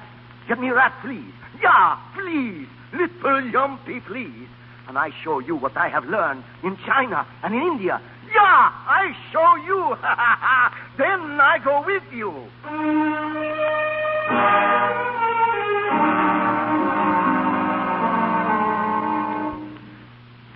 So, you're off tomorrow. All packed and ready, Dr. Gottlieb. Taking your wife along, Martin? Oh, no, of course not. She'd like to go, but that's out. Good. Sit down. I have called you in here to give you your final instructions, Martin. Yes, sir? Can you be trusted, Martin, to perform a little experiment where you are going? Can you be trusted not to let anything, even your good, kind heart, spoil it? What is the experiment? You agree that it will be of value in future epidemics to know what this stuff of yours is worth? Well, yes, of course. Now, if you could give your injections only to half your patients and sternly deprive the other half of them, then you would know. I certainly would, but... That is the experiment we mean. Oh, I couldn't do that, Dr. Gottlieb. Why couldn't you? Sit by and watch half my patients die. It wouldn't be human. So you're just a country doctor after all. Country doctor, nothing, but I've got some pity in me. They'll be dying down there. They'll be dying and begging me for help. Sure they will. So many men are kind and neighborly, and so few men ever add to human knowledge. You have the chance now, Martin. But Gottlieb... I'm an old man, Martin. I've been an honest scientist all my days, but I count on you to carry on my torch after me. Are you going to fail me? Are you, Martin? No. I won't fail. I'll do my best, Gottlieb.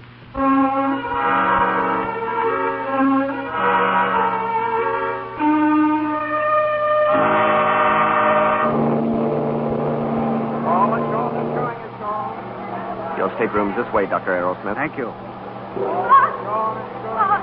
Leora, what are you doing? I wasn't going to come. I tried hard, honestly, I did, Martin. But I couldn't let you go without seeing you off. I can't let you go now. I'm going with you, Martin. Oh, darling, talk sense. How can you? I'm just going. Darling, there's disease down there. Bubonic plague. You're going. And where you can go, I can go. I belong with you, darling. I can't let you go alone. I'll never see you again, I know it. Oh, Martin, please. Please take me with you. Leora. Martin. Oh, Leora. You crazy little fool. Oh, Martin, I'm simply going to love the West Indies.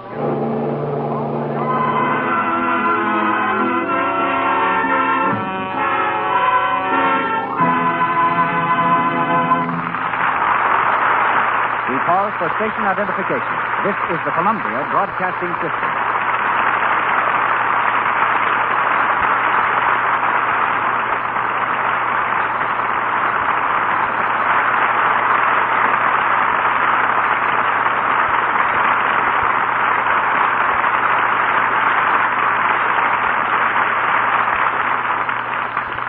Our weekly custom of giving you little inside glimpses of Hollywood between the acts of our play finds us host tonight to a favorite physical director of the stars, Terry Hunt. Now presiding over the gymnasium at United Artists Studio, Terry for 12 years has been keeping the stars in glowing condition. His subjects have included Marlene Dietrich, Mary Pickford, Clark Gable, Jeanette MacDonald, Norma Shearer, and Paul Muni. Gary Cooper and Frederick March take orders from him daily. People are always interested in superlatives, Terry. So from your observation, who physically is the most perfect among the women stars? That's a little too tough to answer, Mr. DeMille. But I can name certain stars who, in my opinion, have at least one feature which you could call perfect. Just put them all together and you've got something. You mean a composite picture? Made up of what? From whom? Well, I'd say this mythical girl would have the carriage of Norma Shearer, the face of Virginia Bruce or Joan Bennett, the eyes of Claudette Colbert, and the shoulders of Fay Ray. She'd have the figure of Ginger Rogers, the neckline of Merle Oberon, and the torso of Jean Parker or Carol Lombard. She'd also have the legs of Marlene Dietrich and the hands of Dorothy L'Amour.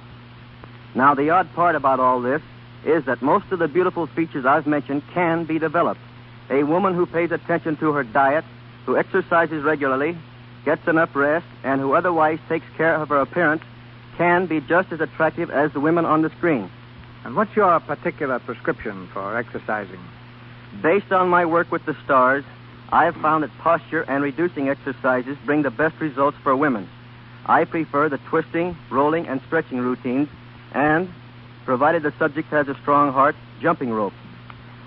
For years, I've advocated extreme cleanliness of the skin, and the most healthful and enjoyable way of obtaining it is to take a shower with plenty of soap.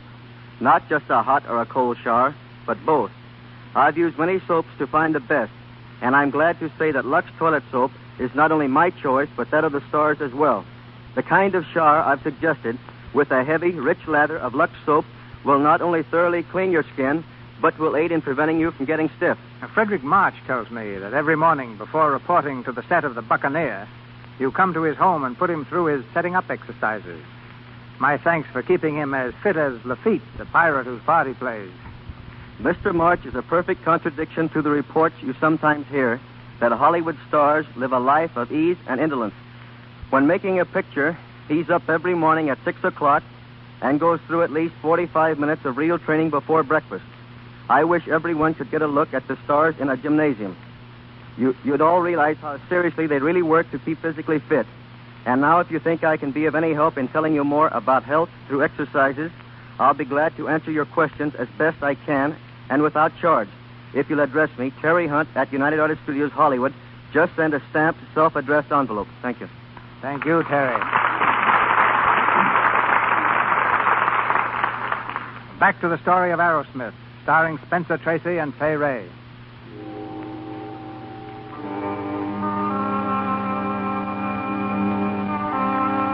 The town of Blackwater in the West Indian tropics. In a tiny bamboo hut on the edge of the town, Leora waits alone for Aerosmith to return. From outside is heard the dismal wailing of the natives, praying vainly for release from the plague. Suddenly the door is flung open, and Aerosmith enters.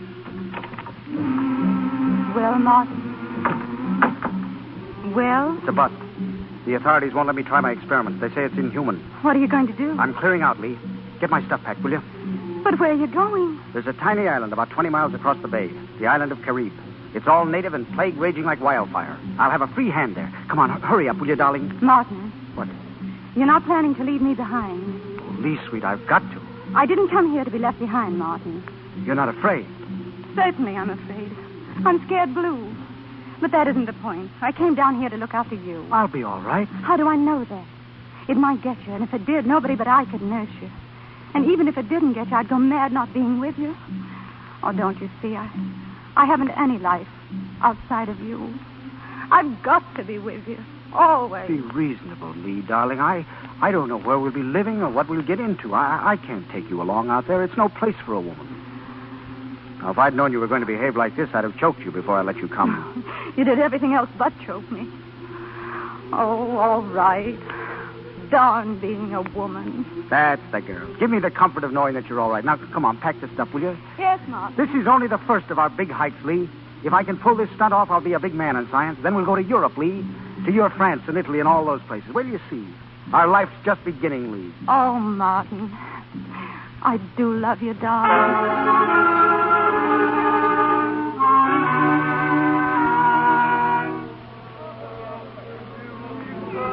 2 lines there. Keep them in 2 lines, Sandelius. 2 lines. 2 lines. Ah, what a place this is, Martin. They don't even understand what I'm talking about. We've got to make them understand. We'll inject the phage in the line on the right. You keep swabbing their arms and passing them up to me. The line on the left does without the injection. Poor beggar. Now, there's no time for sentiment. Come on. Number 1. 1. 2. Wait a minute. 2. 3. 3. 4. Stay in line. Stay in line.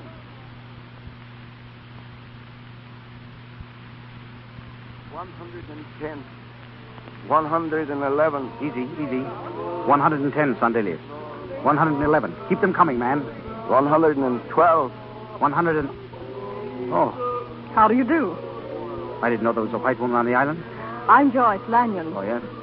You might have seen Mr. Twyford's house on the hill up there. I'm visiting with his daughter. You don't belong here, then? Hardly. I'm from New York. Well, do I get your injection or don't I? I'll get on the other line if you like. Stay where you are. Thank you. I wish you'd find something I could do to help you. You? I know what you're doing here, this experiment. I think it's marvelous. Well, perhaps you wouldn't if you were on the other line. That's not very fair. I volunteered to do that. I'm sorry. Then let me help. Do I strike you as so hopelessly useless? I think if I had a twin sister, she'd be just like you. That's how you strike me. That's an original compliment. It's no compliment. It's a scientific fact. Now move along, please, and give science a chance to carry on. All right, Sandelius, pass them up. Sandelius. Yeah, Martin. What's the matter? I don't know. I think maybe I'm sick, Martin. Good God. Yeah. Now maybe I take some of your injection, too. Catch him. Catch him there. Sandelius. Sandelius.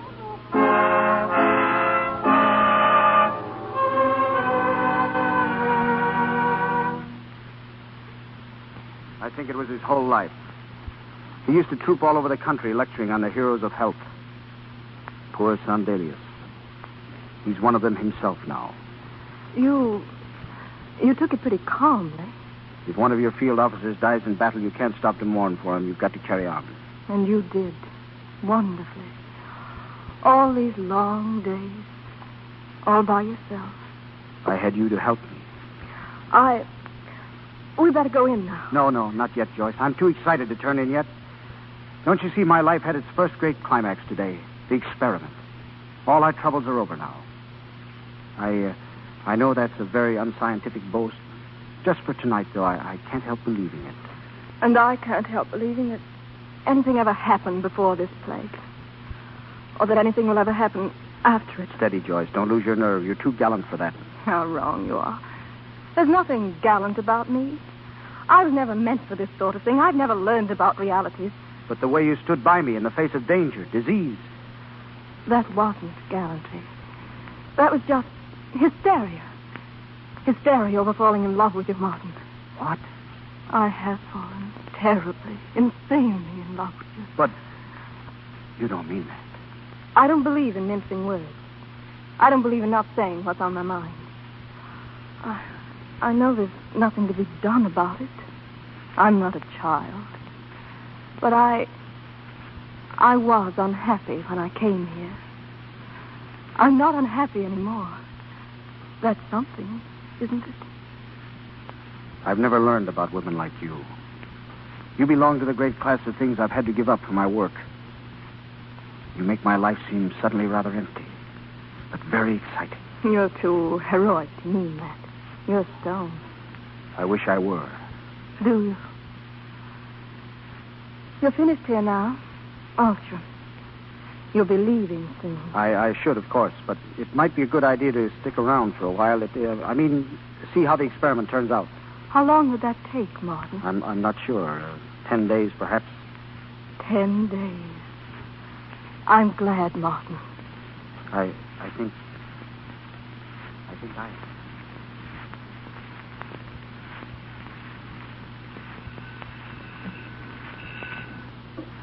Hello? Yes, this is Curry. Twifford speaking. Who? I can't hear you. Who? Oh, just a moment, please. Aerosmith? Dr. Aerosmith. Just a moment, please. What's that? What's the matter, Twifford? I can't make out. It's Blackwater calling you. Blackwater, give me the phone. What is it, Martin? Hello? Who is this? Leora? What's the matter, darling? What? Leora, I can't hear you. You'll have to speak louder. What is... Leora, listen to me. Listen, darling. Hello, darling. Leora, hello. Hello. Oh, God. What is it? My wife, she's sick. But... I've got to get to her. She's alone, all alone, and she's sick. Is there a launch here? I can take you. How soon? Right away. Come on, then. Hurry.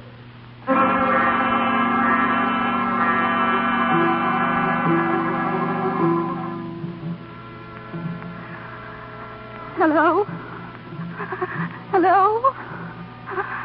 I'm trying to call Kareem again. Can't you call it for me? Hello? Operator. They must answer. They must. Oh, please.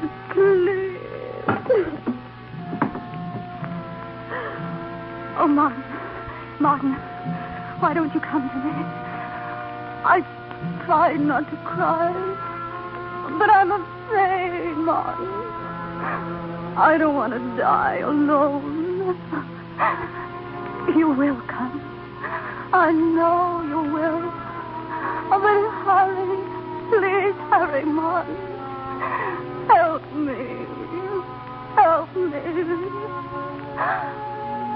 Oh, Martin. Where are you? Where are you, Martin? Leora. Oh, God. Leora, look at me. Leora. Is she all right?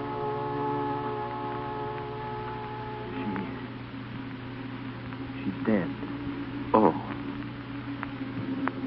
Well, hadn't we better pick her up? Yes. I'll help you. No, I'd rather do it alone. You see, she hardly weighs anything. Oh, Lee, darling, I loved you. You knew that, didn't you? You knew I couldn't have loved anyone else. Didn't you know that, Lee? But now you're gone. This thing I've been fighting has killed you, too. But it won't kill any more, Lee, darling. I promise you that. It won't kill any more. I'll shoot them all full of serum, all of them. I can save them all. I can save everyone. Everyone except you, my darling. Lee.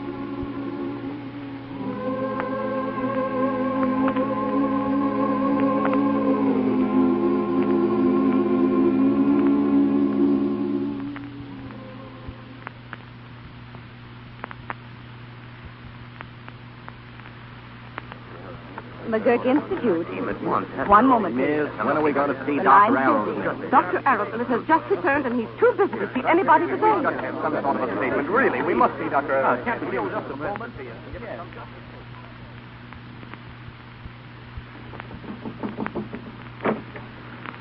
Hello, Martin. Oh, hello, Terry. Thought I'd find you in the lab. We heard about your wife. Sorry, fellow. Thanks, Terry. Well, how'd it go down there? Pretty bad. I bungled it, Terry. I was afraid you had. Stubbs doesn't seem to think so. Well, he wouldn't know. I lost my head, gave everybody the serum. I wonder what Gottlieb will say. Nothing. He gave me everything I knew. He gave me my chance, and I failed him. Whatever I accomplished down there, I failed him. I didn't add to knowledge. I did the humane thing. I lost sight of science. I hope he throws me out. He won't, Martin. He'll never know you failed him. What do you mean? He cracked up, went to pieces. Too much work, I guess. He doesn't understand anything now. Gottlieb. Then he's gone, too. There's not much left, is there? There's still research, Martin. There's work still to be done. Ah, here you are, Martin. The reporters are waiting to see you. Are they? Is there anything wrong? I just told him about Gottlieb.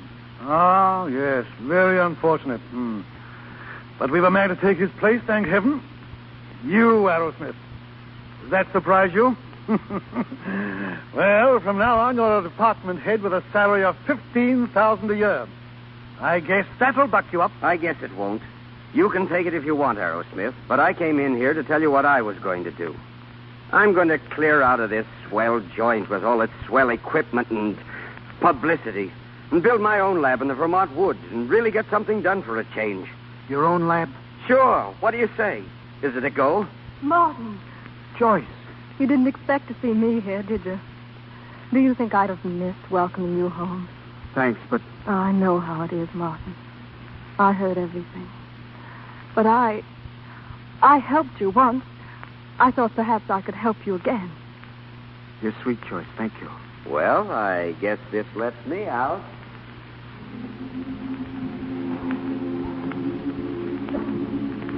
Wait. Joyce, I'm sorry I can't accept your offer.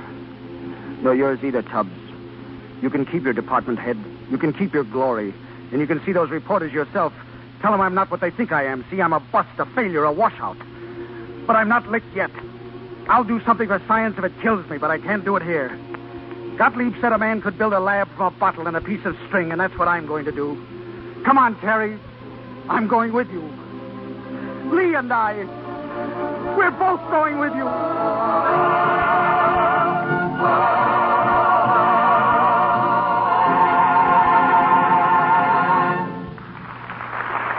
Do not let yourselves be tainted by skepticism.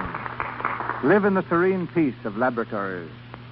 Say to yourselves first, what have I done for my instruction? What have I done for my country? Until the time comes when you may have the immense happiness of thinking that you have contributed in some way to the progress and good of humanity. With these words of Louis Pasteur, we ring down the curtain on Arrowsmith.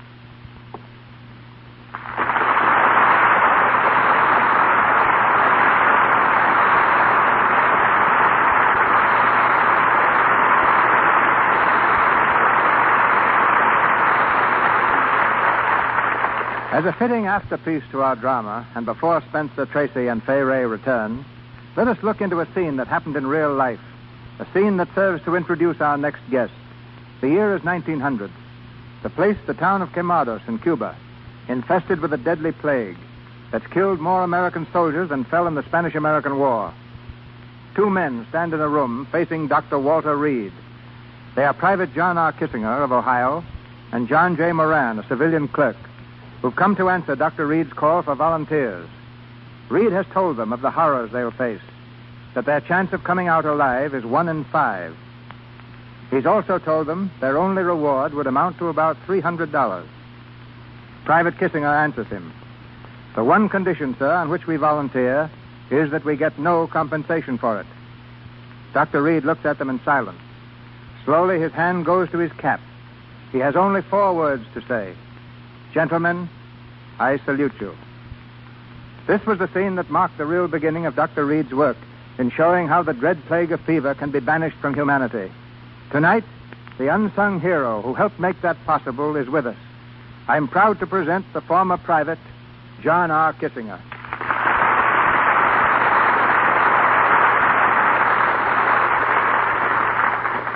Like the Dr. Arrowsmith of our play, Walter Reed was faced with the terrible truth that any successful experiment would have to be made on human beings. Why couldn't he have used animals, Mr. Kissinger? Because all animals are immune to yellow fever. They discovered this about the same time that Dr. Fenley brought out the theory that yellow fever was carried by mosquitoes, yellowjack. Yes, up until then it was thought that the yellow fever was contagious, that you'd catch it merely through contact with its victims. And the only way Dr. Reed could prove that this was false was to take the mosquito, let them bite normal human beings, and watch the result. And just what happened to you, Mr. Kissinger? Well, Dr. Reed's associate came into my room with 5 mosquitoes, specially selected. 2 of them had bitten men who had recently died. They applied them to me, and I was bitten 3 times. 5 days later, I had yellow fever. And it was the result of that experiment on you that convinced Dr. Reed he was on the right track at last? I guess that's right. Others went through same experiment later on. Some died and some lived.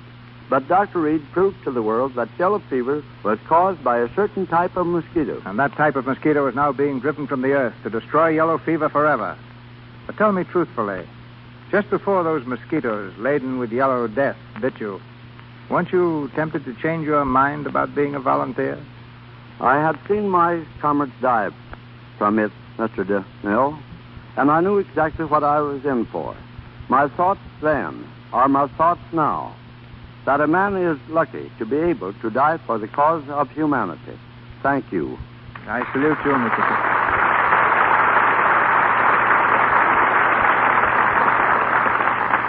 Ladies and gentlemen, Spencer Tracy and Fay Ray. My thanks to you, Mr. DeMille, and to the sponsors of this program for their wonderful complexion care, Lux Toilet Soap. Like most actresses, I've used it constantly for many years because, in my opinion, there's nothing better for keeping the skin smooth and fresh and clear. And, Spencer, I want to tell you what a pleasure it was playing opposite you tonight. You know, it would seem that you're the favorite doctor of the Lux Radio Theater. Each time you've been here, you've played an MD. Well, there is no profession I respect more, Faye, and none that has more real drama. You know, what a lot of us seem to overlook is the fact that the work made famous by men like Pasteur and Reed, by William Harvey and Jenner and Perret, still goes on in laboratories all over the world. Look what's happened in the last few years. Pernicious anemia has been beaten by 2 young doctors who found a wonderful remedy in liver. And out of the dirt and filth of sewers, mind you, has been found a bacteriophage that has revolutionized the treatment of staphylococcal infections. And at this moment, in quiet corners, men are bent over their microscopes in a struggle that may go on for years, but undoubtedly will someday see the ends of colds and of cancer and infantile paralysis. In a world where so much is measured by power and wealth, where destruction is still practiced and tolerated, what a source of comfort it is to know that some great minds still think great thoughts, how to help humanity. Yes. The world stands still without medicine, without unselfishness. Not all of us can be Arrowsmiths, but we can and should make our little sacrifices for the common good. Which leads me to an announcement our sponsors join me in making for the annual mobilization of human needs. This is a national drive for the support of hundreds of welfare organizations throughout our country. Funds are necessary to care for the needy, and only through your individual contributions can the money be raised to continue the good work. So we ask that you give your support, and remember that your contribution may mean new life to a man, to a woman, or to a helpless child. Be a good neighbor and send your donation to your local community chest. I'm sure our entire audience will do their utmost, Mr. DeMille. And now, good night. Good night, C.B. Good night, Faye. Good night, Faye.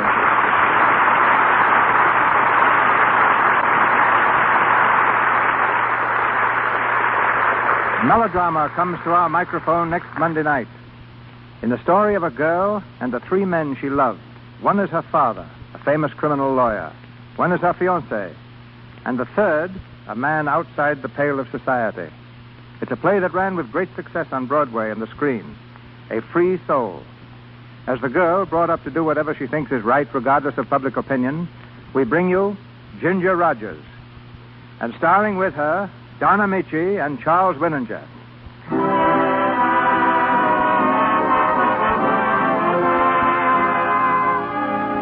Our sponsors, the makers of Lux Toilet Soap, join me in inviting you to be with us again next Monday night when the Lux Radio Theater presents Ginger Rogers, Charles Winninger, and Donna Magee in A Free Soul. This is Cecil B. DeMille saying good night to you from Hollywood.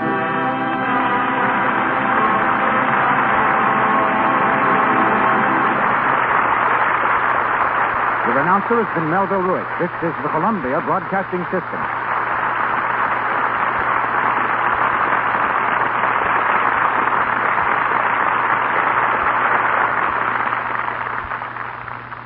The Warrior of the Woodland, Ranger Bill, is coming up next.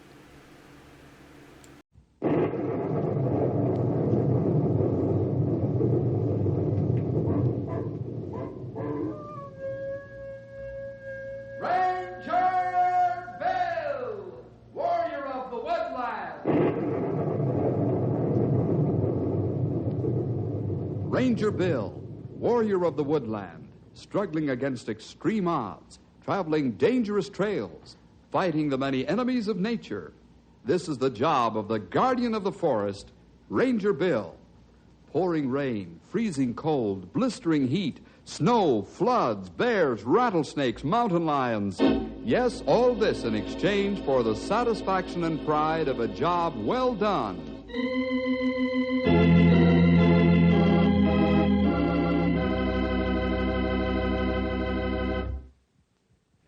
There's one animal that puts fear into the hearts of trappers perhaps more than any other animal enemy of the trap lines. No, it's not the mountain lion or the grizzly.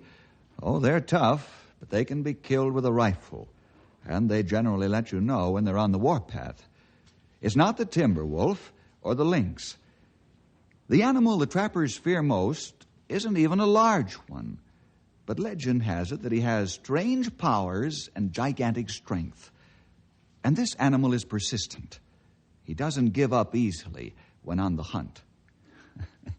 If you think I'm going to give the animal's name away, well, you're wrong.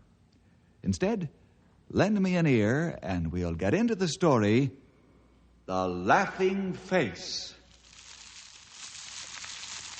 Say, the bacon frying and the coffee cooking smells good. These delicious odors come from the cabin belonging to two trappers, Abe and Jeff, who have their trap lines way up in the big north country. Abe sprained his ankle and has had to stick around the cabin for a few days. Morning, Jeff. Morning, Abe. Ankle any better? No, it's getting tolerable, Jeff. Right tolerable. Smells good. I'm so hungry I could eat a bear. I think I'll try the trail tomorrow. Yeah, you'd better take it easy. Bad sprain's worse than a break. I know. I'll take it easy. How'd the traps turn out on the short run? They didn't. What do you mean they didn't? Just what I said. They were clean. Oh, that's strange. You said it. I just can't figure it out. The traps on the short run have been giving us lots of pelts until now. Well, what's wrong? Aren't there any trail signs around the traps? I couldn't tell. We had a light snow early this morning. But there's one thing I can't figure out. Well, what's that? Well, I could tell we'd caught some furs in some of the traps because they were sprung. Now, how'd the critters get out of the traps? Well, somebody or some animal took them out. Maybe we've got poachers.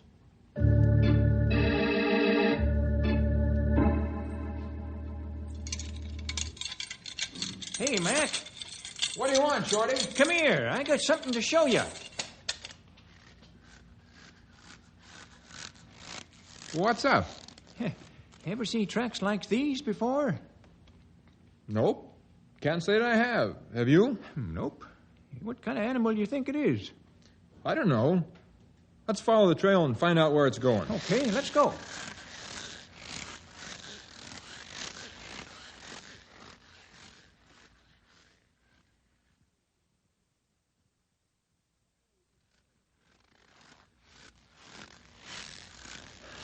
How far are we going to follow this character, Shorty? I know. We've been tracking this critter for a couple of hours. Well, let's turn back. No. How about trying for a little while longer and see what happens, huh? Well, how much farther? Yeah, just to top with this little rise and then stop if we don't find anything. Okay. Well, this is it, Shorty. Yep. Boy, I'd sure like to know what it is. Well, whatever it is, it's heading straight north without a let-up. Doesn't that varmint ever get tired? I guess not. Must be a short-legged animal by the drag marks its body made in the deep snow. Yeah, but it never gets tired. I hate to give up now. But we spent too much time already tracking this guy. I guess we'll never know what kind of a critter it is. Well, not for now, we won't. Maybe later we'll find out. Let's start back. Yep, we might as well.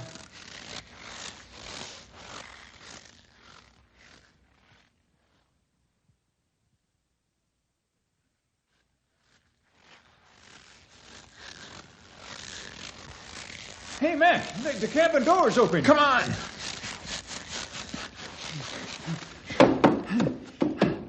Great Scott. Hey, what got in here? A cyclone? Boy, it sure looks like it. What a mess. Hey, Mac, look here in the flour on the floor. The same footprints as this strange animal. Yeah, it couldn't have doubled back on us. It didn't have time. There must be two of them. I don't like this. What kind of a weird sort of critter are we up against? Your guess is as good as mine, Shorty. Let's clean up this mess and go down to Trapper's Landing. Yeah, before we open our mouths, let's keep our ears open.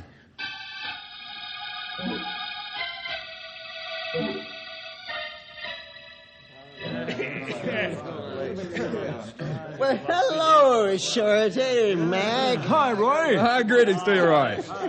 How come you fellas came into the landing? Ain't due for a couple of months yet. Oh, trapping's been extra good, so we thought we'd come in and mosey around a bit, just for a change. Well, fine, glad to have you. Say, if you want to take back supplies in the morning, let me know so I can get them ready ahead of time. Oh, thanks, Roy. Here's the list. It isn't long, but then we'll only be out a couple of months until spring. Mm-hmm. You know, I ain't had so many of you fellows come into the landing so early in years. Usually everything's quieter than a graveyard this time of year, being your busy season. Say, do you know why so many of the fellows have come in early? No, can't say as I do, Mac. They've been around the stove all day, just like they was expecting something to happen. Hey, men. Hey, it's Jack. He looks like he's seen a ghost. Yeah. I've seen almost as bad, Shorty. Hey, what do you mean? Wolverine. Wolverine? What?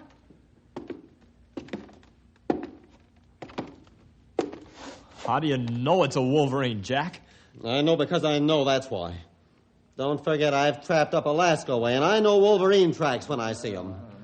Why, there ain't been Wolverine around these parts for years, Jack. I know that, Roy. Just the same, I'm telling you, I've got Wolverine haunting my trap lines. Here, draw us a picture of their tracks. Sure. Give me some paper, will you, Roy? Coming up. I want to see this, too. What's going on here? Now, this is what they look like, boys. Yeah? Yeah, look at that. Those tracks, they're the same as the ones we found in our cabin after it was wrecked. There was two of them. Them are the same tracks where we found our traps robbed. It must have been a Wolverine that followed me along my path 2 nights ago. Yeah, that's right. Oh, I'm quitting for the season. Oh, I ain't working no trap lines with a Wolverine around. You ain't alone, Abe. You couldn't drag me out there, the team amused. Mac, let's go back to the cabin and get our skins. I'm quitting for the year. Right. We ain't moving outside the cabin except in the broad daylight. You said it. We're not staying in the cabin more than one night. I want to get back here. You don't catch me fooling around with no Wolverine. You and the rest of us, Shorty. No. Listen, men. Why don't you call it a night and get some sleep over in the bunkhouse? You'll feel better in the morning, and... I won't feel any different in the morning than I do now, Roy. I'm quitting the traps for this season.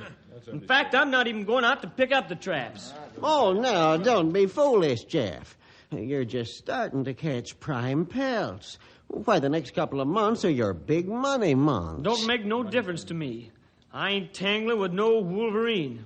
Well, I might end up with a busted back or worse yet, dead. Oh, that's a lot of superstitious nonsense. I don't allow as it is, Roy. How about old Beaver Dan? He was found dead on the trail, and these here kind of tracks all around him. Yeah, but that was 10 years ago. That makes no never mind to me. I'm quitting for now. And if those varmints stick around, I'm quitting this country for good.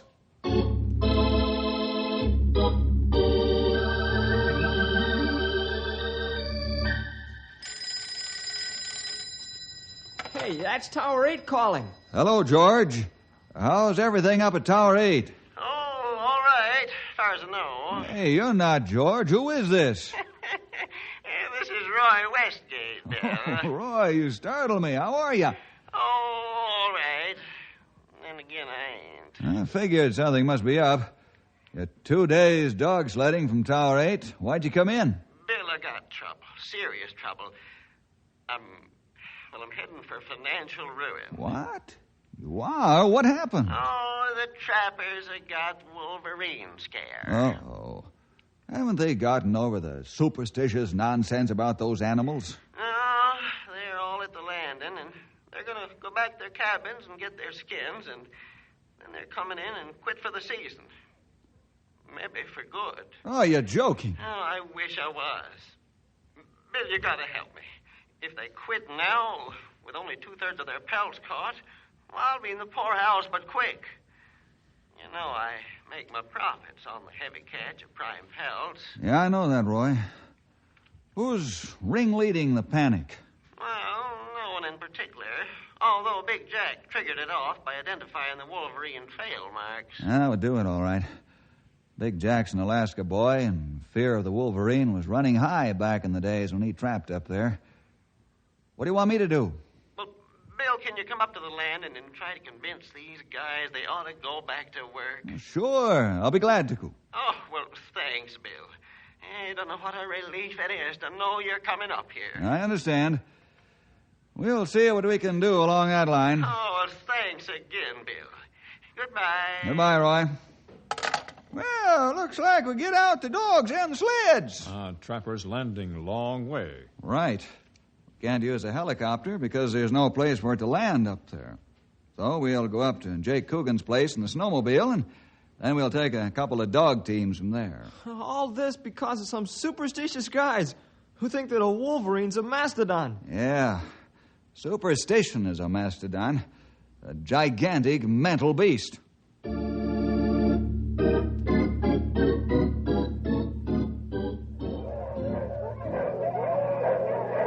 Get up in there, you huskies! Mush! Come on, you lovers! You ain't had a good workout for a week. Get along there now. Dogs have much to eat and not enough work. They're real healthy looking. I'll say they are. Jake keeps his dogs in top shape. How much farther is it to Trapper's Landing? Oh, about 2 hours sledding. We'll be there. Oh, boy. It's a good thing there's a good trail through here. We'd never make it around all these trees all the time. You mean sooner or later we zig when we're supposed to zag? And then us and the dogs and the sleds get wrapped around one of them big granddaddy trees. That's exactly the point. Henry, watch your lead dog. Yeah, there! Get back on the trail there, mush, you huskies! That's better. Remember, these dogs are full of monkey shines, because they're only on the trail a little over a day now. I'll watch them. If you hadn't seen that, we'd be wrapped around a tree by now. Hi, we're almost there. There's Big Duck Creek. Yep. Too bad it's not a lake. Then we could have flown the whirlybird up here and taken life easy. Stumpy, I think you get soft with old age. Soft? Old? I ain't soft and I ain't old. I just got a touch of laziness, that's all. Diamond, you're the limit. There isn't a lazy bone in your body. Don't try to butter me up. Soft, old. I'll show you young whippersnappers a thing or two.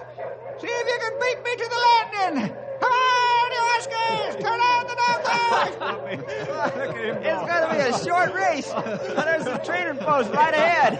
If Stumpy doesn't slow down, he'll run right into it.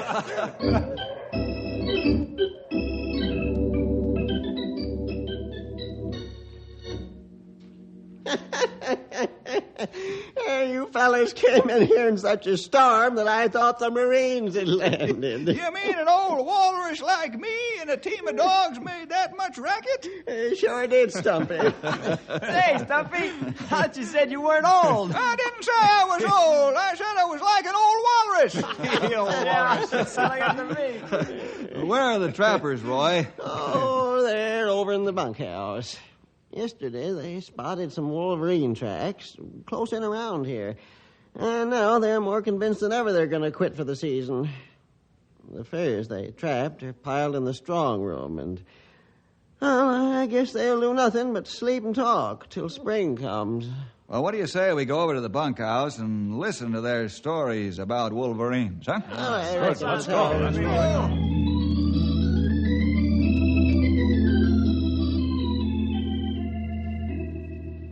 Yes, sir, Bill. Well, them wolverine varmints, they cleaned out our traps and they stole the pelts.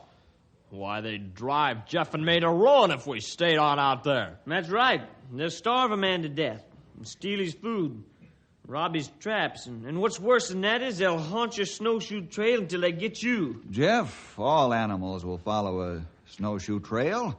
It's easier walking than plowing through the soft snow. Sure. Yeah, but not the way a wolverine does. He sneaks along and he keeps looking at you with his laughing face. You don't know you're being followed until it's too late. And then come spring, we'd be found dead like they did old Beaver Dan. Well, Beaver Dan's death was before my time out here, but I doubt that a wolverine killed him. You can doubt it all you want. We know what killed him. One of them slinking varmints. Oh, a wolverine's no larger than a medium-sized dog. In fact, to find one that large is rare. The biggest on record is 40 pounds. However, most of them run 30 pounds or under. Well, maybe so, but I've heard tell where they've killed grizzly bears. They've got the strength. Why, Mac and I trailed one for hours and couldn't catch up with him. We trailed him before we knew what we were following, or we wouldn't have done it. This country is plagued with them. Last night they moved closer. We found them not more than 150 yards from here, and that's too close for comfort. Do you believe us now, Bill? I most certainly do not, Big Jack. In fact, I'm surprised that grown men like yourselves can believe such superstitious nonsense. Superstitions, eh? Well, I trapped the Alaska country, and I know what happened to the men up there when they tangled with the wolverine. Gray Wolf, how did your father, Black Wolf, think of the wolverine? You mean the Indians were afraid of them, too? Yes and no. My father say Wolverine is bridge between life on Earth and spiritual world. When Wolverine caught, body left a mile from camp for 5 days, if female, and 4 days if male. Oh, how about that? Why? Black Wolf say number of days body left from camp to give animal spirit time to leave body and not come into family or chase a grandfather's spirit through eternity. What happened to the Wolverine's body after the time limit was up, young feller? Then Wolverine pelt used an Indian dress. It considered good medicine to warrior and wife. More good medicine for wife. Squaw without Wolverine pelt in clothes not in style, and considered not to have good medicine. Indian make parkas out of best pelts. Early settlers think parkas made of Wolverine pelts best, because frost not gather on fur. There you are, Bill. Now, what do you think about us being superstitious about Wolverine? I'm still not convinced you're right. You believe what your father told you was the truth, don't you, Gray Wolf? That's hardly a fair question, Jack. It all right, Bill. I answer it. Big Jack, my father, tell truth as he believed it, and as it was told him by his father. But I am Christian. I not believe as my father. Jesus not believe in superstition, and he taught us not to. Jesus say, I am way, truth, and life. He not teach superstition, and he is only way to heaven. Grey Wolf not believe Wolverine is linked between earth and heaven. Jesus is.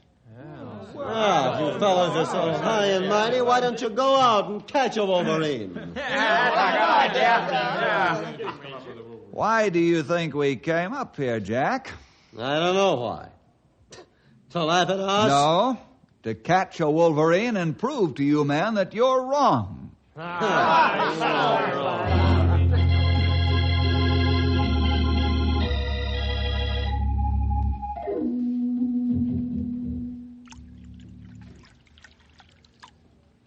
Well, you fellas are really on the spot now. Here's your coffee. How come?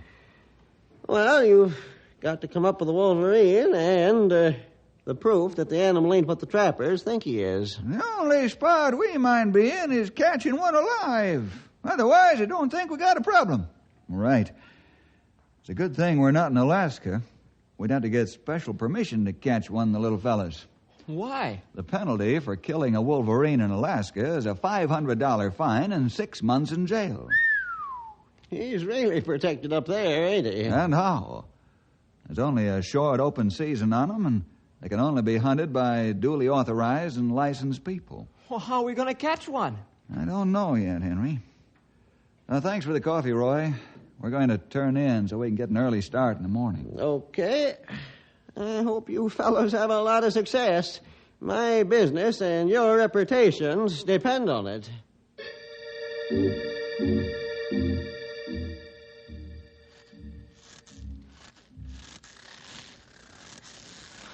We've been out here 2 days now. All we've seen is some old wolverine tracks. Yep. Haven't even heard a snarl or growl of anything, much less a wolverine. Maybe they get word that we come up here to catch one of them. Hey, I've got a better idea.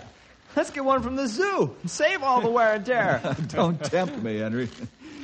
All right, let's find a campsite, build a good fire, and bed down for the night.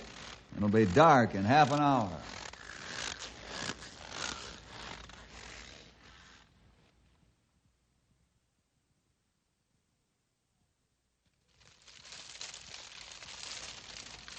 Hey, how long has Henry been out there collecting firewood? That's right. He gone plenty long. He couldn't carry all the wood he'd gather in the time he's been gone. Grab your flashlights and we'll trail him. You're right. He's been gone too long.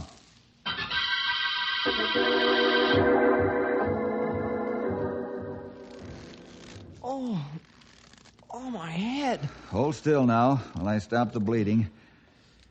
How'd it happen, pal? I wish I knew. All of a sudden, I'm walking along and then I'm not walking and the lights go out. Here's the answer. A dead branch dropped off when Henry went under this tree. You get nasty crack on head. I hope it's not serious. So do I. I'll gather up the firewood. Fine. We'll get Henry back to camp and bandage up his aching head.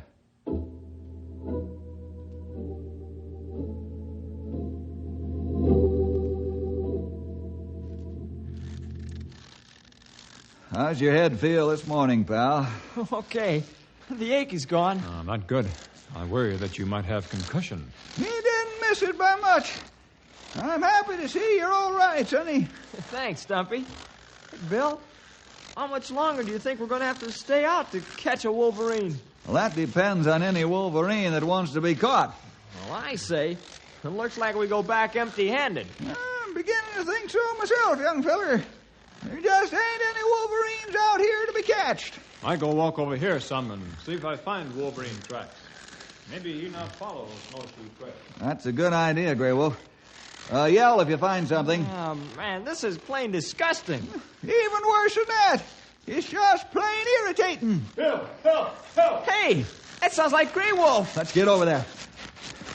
Babies, look at one of them laughing faces right in the eye.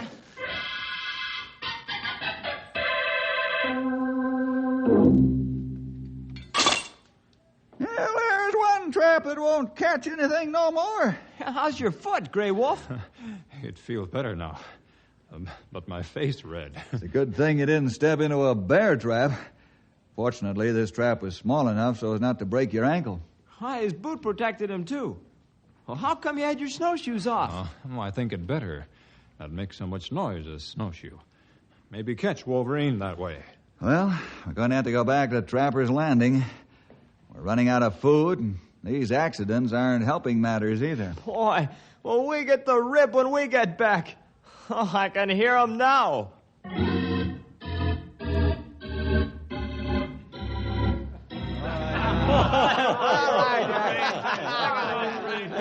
The big brain rangers who can't catch a wolverine came back. Looking like they've been through the Battle of Bunker Hill. What you got to say about the Wolverines now, Bill? I haven't changed my mind, Big Jack. A couple of accidents wouldn't alter my thinking. You know why you had the accidents, don't you? Yes, they were accidents, that's why. That's what you think. The Wolverines fixed you guys up. You thought you were hunting them. They were hunting you. Remember old Beaver Dan? Rubbish! Pure rubbish! That's what you fellers are talking about? We're going out again in the morning. Well, we needed food supplies. That's why we really came back. Sure, go ahead and go out in the morning. I've never seen anybody so anxious to die as you fellas. After the spring thaw, we'll come out and bury you.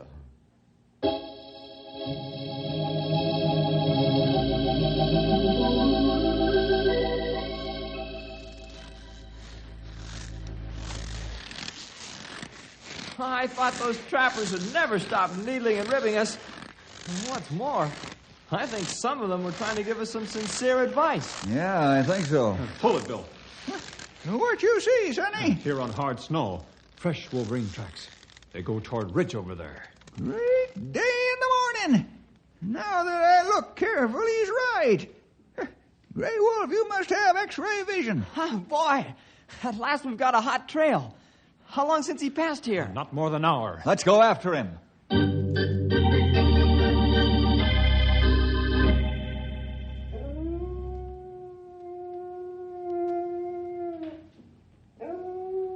It sounds like a real spooky guy in there. And how? Now the problem is how to get him out alive. I'm prepared for that little problem, pal. Oh, you are? How? These heavy gloves, a dog muzzle, and rope. That do fine. Only 2 men can get in cave at the same time. I go with you. Okay. Let's go get Laughing Boy.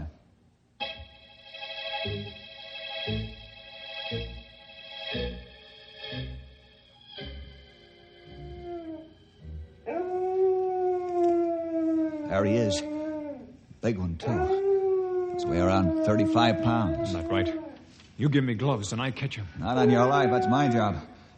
You follow with the muzzle and the ropes. Okay. I block cave tunnel so he not get out if you slip by you. Okay. What are we waiting for?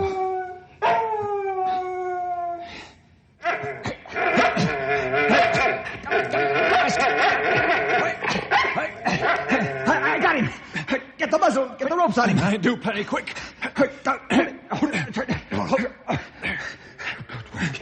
Good work. All right. Let's take him back and show the boys.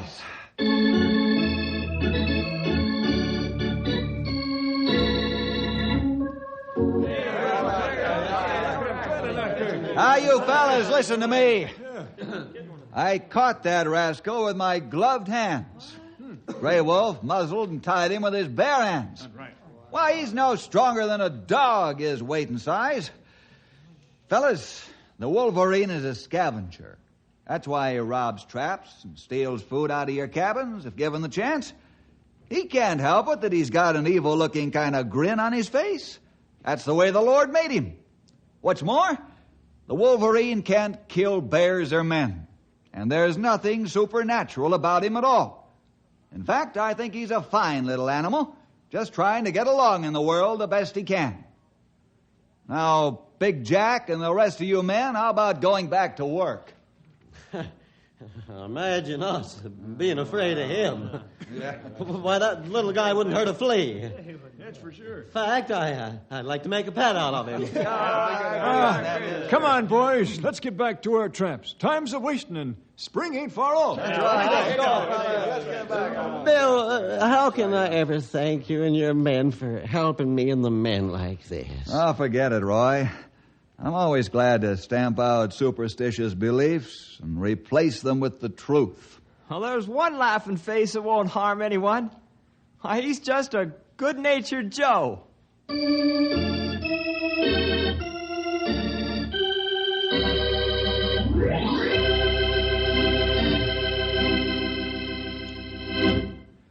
Wolverines are very scarce in the United States.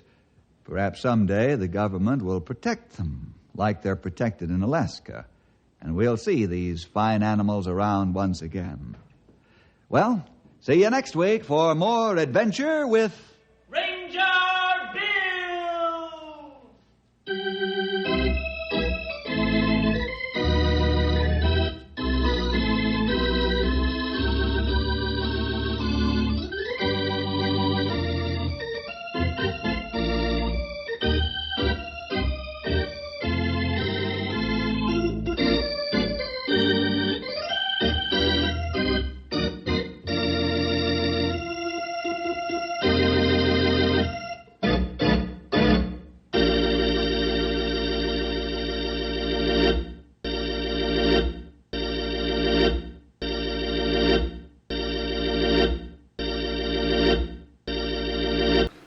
The first couple of radio comedy, Burns and Allen, are up next. Another cup of Maxwell House coffee, George? Sure. Pour me a cup, Gracie. You know, Maxwell House is always good to the last drop. And that drop's good, too. Yes, it's Maxwell House Coffee Time, starring George Burns and Gracie Allen.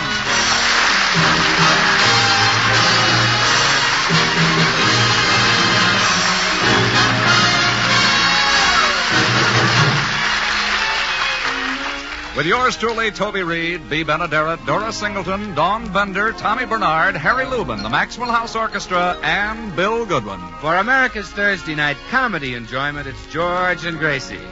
And for America's everyday coffee-drinking enjoyment, it's Maxwell House. Always good to the last drop.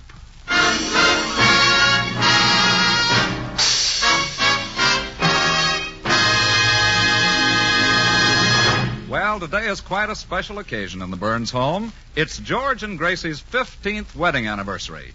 And just to make sure that George doesn't forget it, Gracie begins dropping hints the minute he comes down to breakfast. Good morning, Gracie. Good morning, dear. Oh, how we danced on the night we were wed. You seem happy this morning. Well, I'm always happy on special occasions like birthdays and holidays. Say, that's right. Today is a special occasion. Oh, you remember? Of course. Happy Armistice Day. Is this Armistice Day? Yeah, this is the day the Kaiser surrendered Germany. Oh, George. Yeah? This is the day my mother surrendered something, too. She let the Cubs take your old man, huh? That wasn't what I meant. Oh, how we danced on the night we were wed. Da, da, da, da. If that song reminds you of anything, stop the music. Okay. Oh, how we danced on the night we were wed. Stop the music. Yes? It reminds me of Al Jolson. George, let's play a little game. I want to see if you can guess a certain number. Okay. Now, it's fun, George. I used to play with my brother Willie. Now, add the number of Willie's fingers to the number of toes he has in one foot, and what do you get? 16. Oh, that's silly. He's got 10 fingers, and you do get 16, too. Well, subtract his head, and what do you get? 14. No. Let's go back to stop the music. Look, Gracie, it's a little early in the morning for music and games. Besides, I have to hurry to the bank. Now, how about some breakfast? Yes, dear. I have it already. Good. I could eat a horse. Oh, I wish you'd spoken sooner. I fried bacon. I'll settle for bacon. All right, here it is. Notice the way I have it arranged on your plate? Yes, it's twisted around to form the number 15. Mm-hmm. Does that mean anything to you? Yeah, you fried it too limp. After this, fry it crisp and make it an 11. Mm-hmm. See? Yes. Or 111. 3 pieces. Or 2 1s. Yes. Speaking of food, George, remember that cook we had named Annie O'Toole? The one who was always making up verses? Yeah. Her name should have been Anniversary. Anniversary? Oh, how this we is too danced much. on I'll the see you night. later.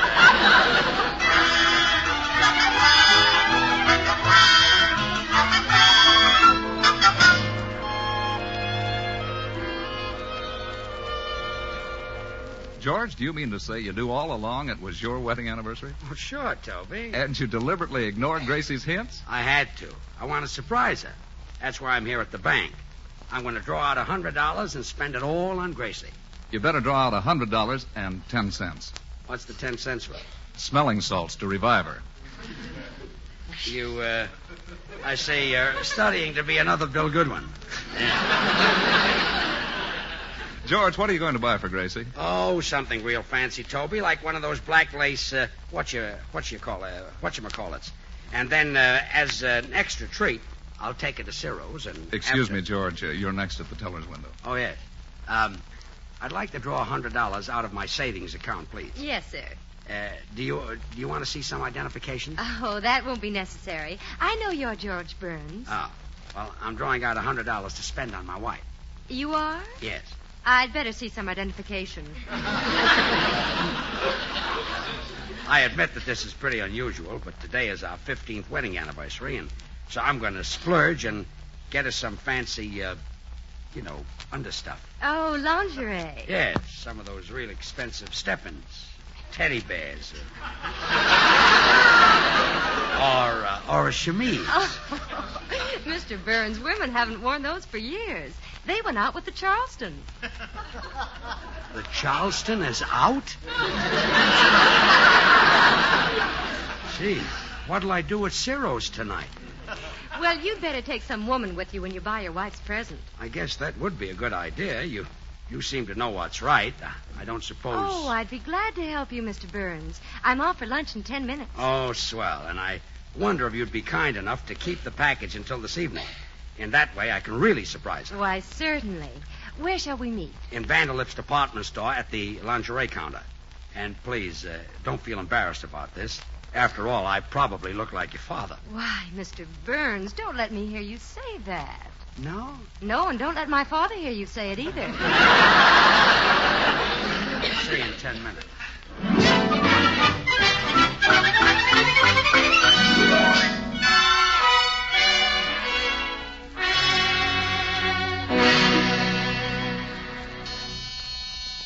Come in. Oh, hello, Mrs. Vanderlip. Hello, Mrs. Burns. I'm afraid I have some bad news. Really? What is it? My husband just telephoned me. He's the proprietor of Vanderlip's department store. Well, that's not such bad news. No, I haven't come to it yet. It's my husband's habit to wander through the various departments observing the customers. Well, prepare yourself for a shock. All right. About 10 minutes ago, he happened to be walking about in ladies' lingerie. Oh, that is shocking. Oh, no, please let me finish. He observed your husband in ladies' lingerie. George, too? Why,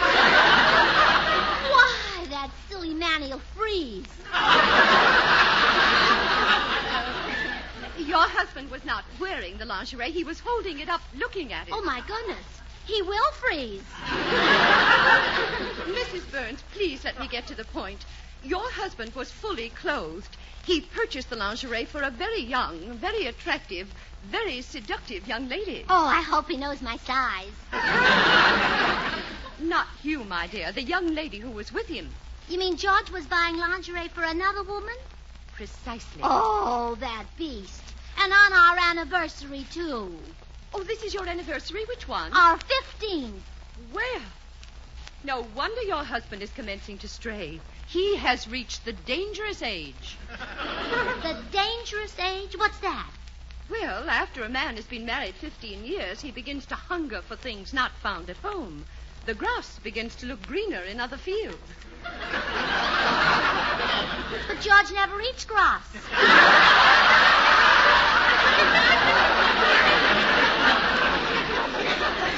No, No, you still don't understand.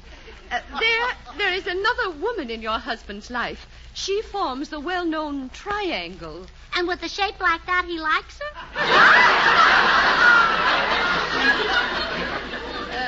Mrs. Burns. Oh, I can't believe George would do a thing like that. Oh, excuse me, Mrs. Vanderlip. Hello? Yes. Who?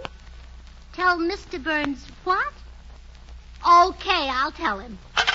Well, you were right. George has a date tonight with that three-cornered woman. He has? Yes. That was the head waiter at Ciro's. He said tell Mr. Burns his table for two had been reserved and his champagne would be ready. And he never does that for you? Oh, I'll say he doesn't. For her, champagne at Ciro's. For me, root beer at Rexall's. One glass with 2 straws. And he pinches mine shut. Oh, how can George do this to me? I've been a good wife. The meals are cooked, the clothes are washed, the floors are scrubbed, and I always compliment him when he gets through.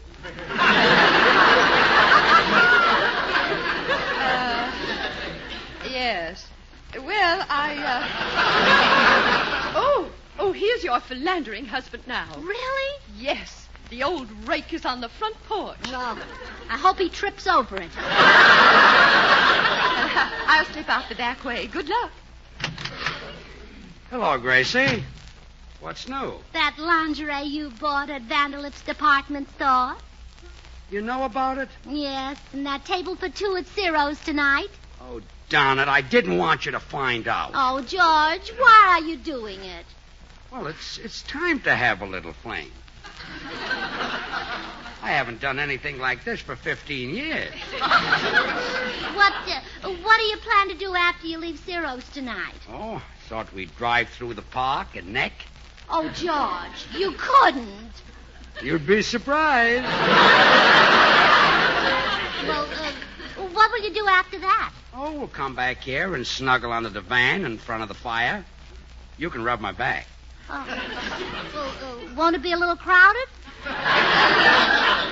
Ah, it's a big divan. Oh, tell me, George, will this be the last fling?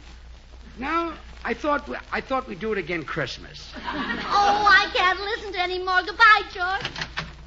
Poor kid. She's so happy she's crying.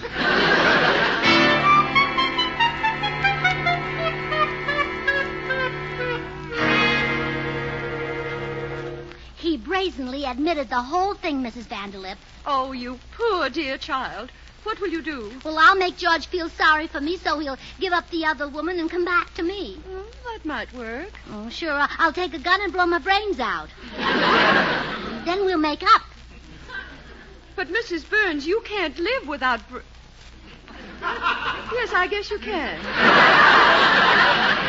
However, I advise against such drastic measures. Oh, but I've got to do something. Mrs. Vanderlip, what did you do when your husband reached the dangerous age? Well, I didn't have this problem. You see, by the time we reached our 15th anniversary, we had a 12-year-old child. A child usually keeps the husband from straying. You mean if we had a 12-year-old child, George would stay home? Very likely.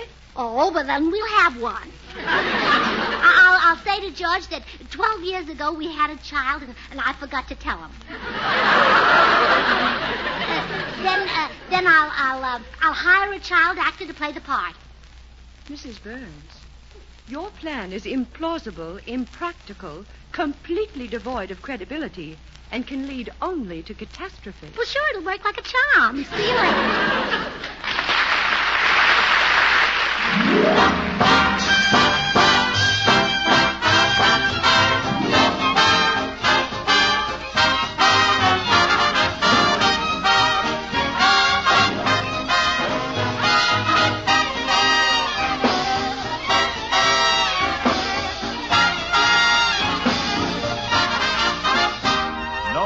But nobody's doing it now. But back about 25 years ago, the dance floors were crowded with folks doing the Charleston. And everywhere you went, people were humming and singing, Yes, We Have No Bananas or Barney Google. Another great American song hit came out about this same time. Irving Berlin wrote it. And popular as it is, I wonder if you can name this grand song when we play just the mellow harmony. Here's a further hint. Listen while we add this rich counter melody. We come closer to the full beauty of the song by blending in this vigorous rhythm.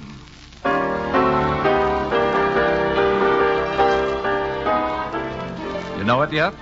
Well, you'll spot it instantly when we blend in the final musical part, the fine, full-bodied melody.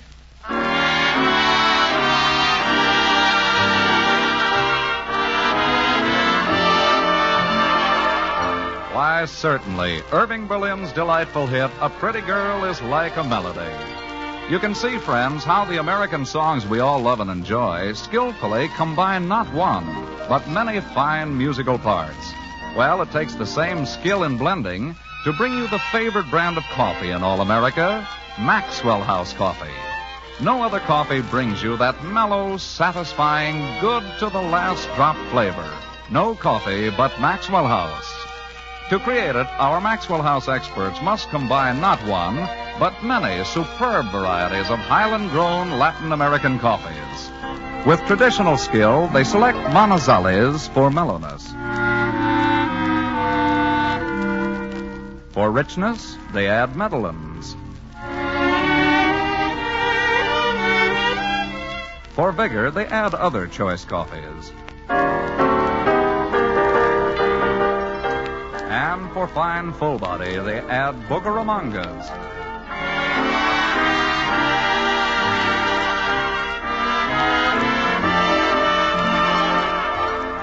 All blended into one great coffee, which comes to you with every bit of its wonderful flavor and goodness intact, because Maxwell House is vacuum-packed, truly roaster fresh. And because you folks on the West Coast really know and enjoy coffee at its best, Maxwell House is blended and roasted for you right here on the West Coast to satisfy your critical taste. So why settle for anything but the very best in coffee drinking pleasure? Tomorrow, enjoy the extra flavor of America's favorite brand of coffee, Maxwell House. Always good to the last drop.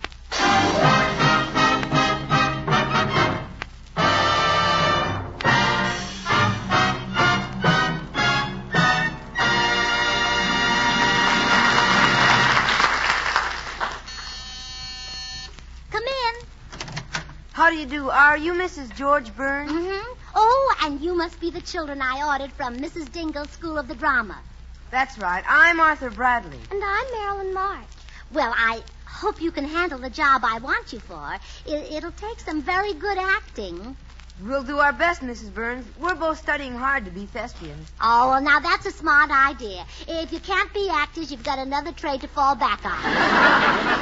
But actors are thespians. Oh, really? It's a small world, isn't it? What's the job that we're supposed to do? Oh, I want you to be my husband's children. You want me to be his son?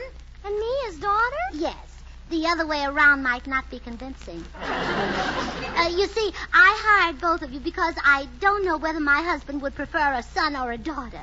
So one of you will hide in the closet and one in the den. And whichever door he opens, that one steps out. That's right. Step out and say, "Hello, Daddy." Say it clearly and distinctly. Oh, don't worry. We have trained voices. Listen to this. How now, brown cow? I think "Hello, Daddy" would make a better...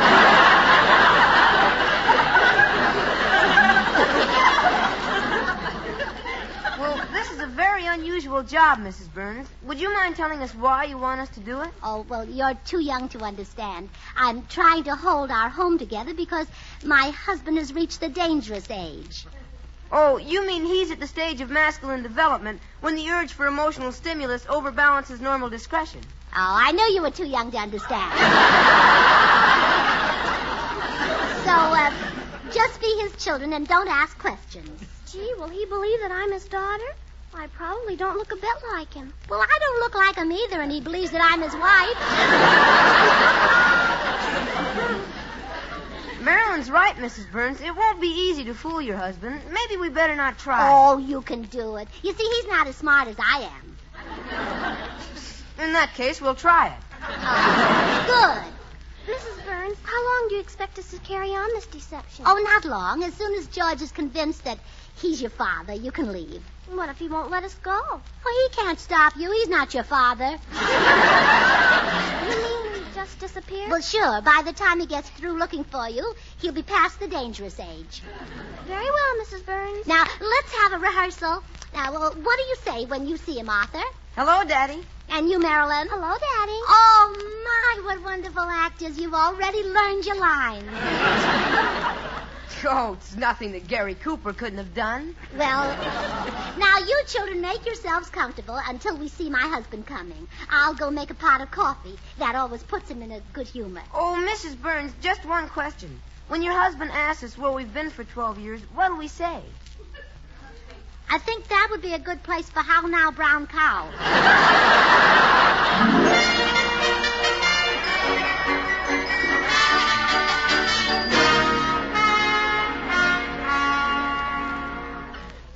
Mrs. Burns, here comes your husband up the wall. Oh, all right. Quickly, into the den, Marilyn.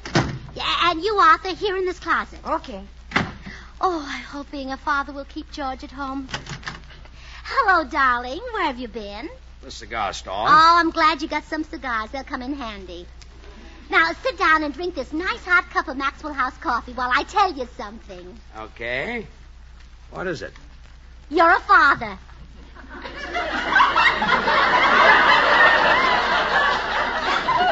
What? You're a father. Well, don't just sit there. Offer me a cigar.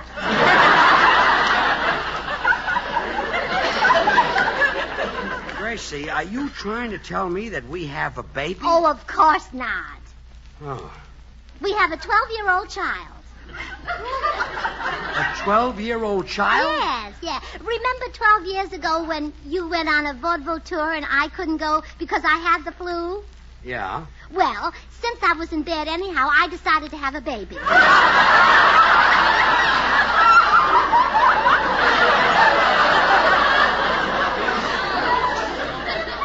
Now, wait a minute. If we had a child 12 years ago, why didn't you tell me? I just did.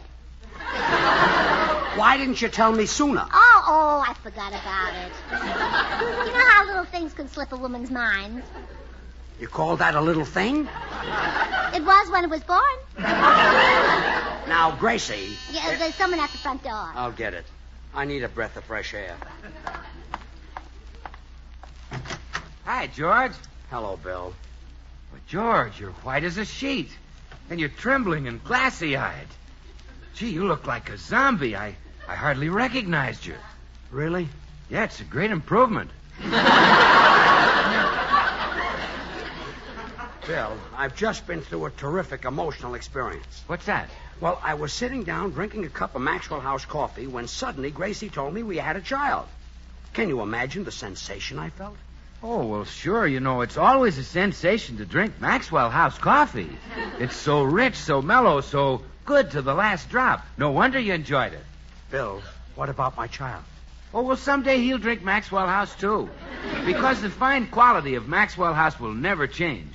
It'll always be America's #1 preferred brand of coffee. Bill, I don't think you even heard what I said when you came in. Well, yes, I did, George. I remember every word. You said that you were sitting down, drinking a cup of Maxwell House coffee, when... What came after that? Gracie told me we had a child.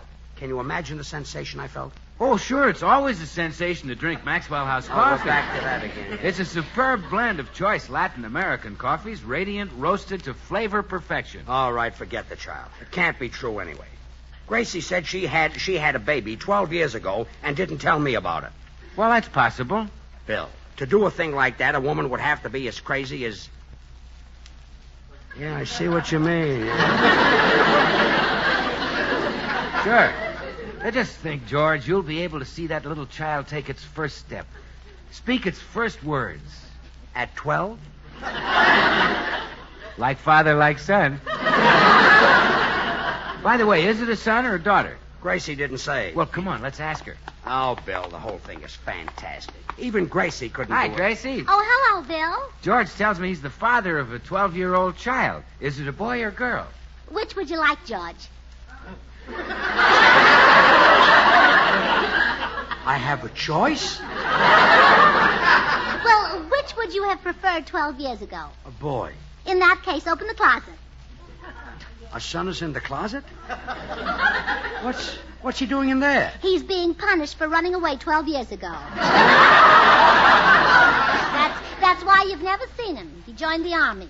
That's impossible. He was a tiny infant. Sure, he joined the infantry. Infantry, I Now, open the closet and meet your son. You open the closet, Bill. I haven't got the strength. Okay, George. Hello, Daddy. Not me, kid. Oh, no. This man is your daddy. Oh, pardon me. Hello, Daddy. Hey, wait a minute. I've seen this kid in pictures. You have? Well, isn't that wonderful? He can support you when you're too old and feeble to work. Yeah, hand him your paycheck, kid. Now, Bill, get out of here and take Junior with you. You can't be my son. He's an actor. Well, maybe he takes after Gracie. Goodbye, comedian. So long, Daddy. Come on, kid. Gracie, why do you do these things to me? I did it to save our home, that's why. To keep you from buying lingerie for that other woman. What? Oh, you can get things for her, but not for your wife. Last week, I saw a pair of shoes I wanted, and you told me not to buy them. But, Gracie... For 2 cents, I'd take them out of my closet and throw them at you. Honey, if you're talking about the girl at the bank, she helped me pick out the lingerie as an anniversary surprise for you. I thought you knew all about that. Oh, a likely story. Well, I'll call her over and have her explain. I won't listen to her. Anything that hussy says will go in one ear and out the other. I might as well have a hole in my head. Might as well, she says. I'll call her anyhow.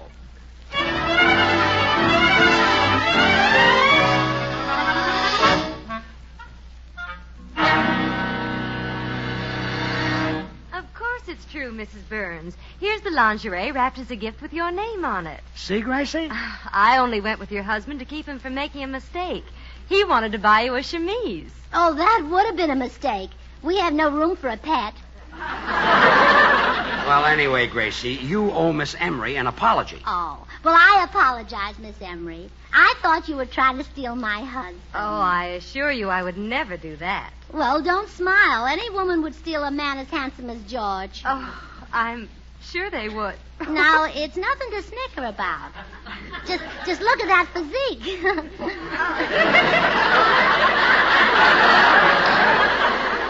I am looking at it. Now, stop that. Have you ever seen shoulders like that?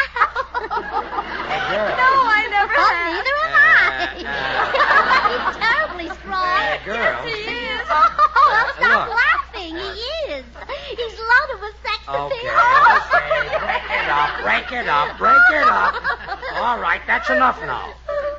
This day has been too much for me. I'm going in the den and get some rest. Hello, Daddy. Oh, no.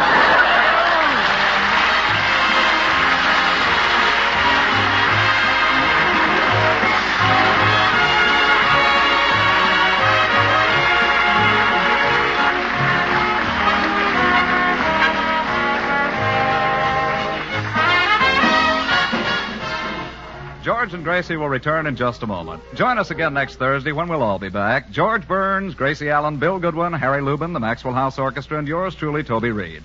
And now, here are our stars. Happy anniversary, Gracie. Oh, same to you, George. And thanks for the lingerie. It's beautiful.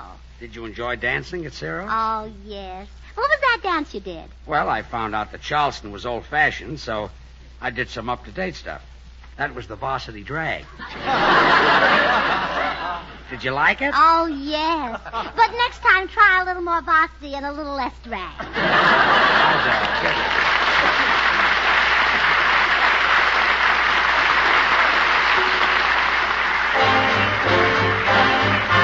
Good things. The easy way. Do you like good things the easy way? Then get instant Maxwell House coffee. So good. So good. True coffee flavor and fragrance, because Instant Maxwell House is not a so-called coffee product. It's all pure Maxwell House coffee in instant form. And so easy. So easy. Instant Maxwell House means great coffee instantly in your cup. No fuss, no muss, no bother. Today, try Instant Maxwell House. Instantly good to the last drop.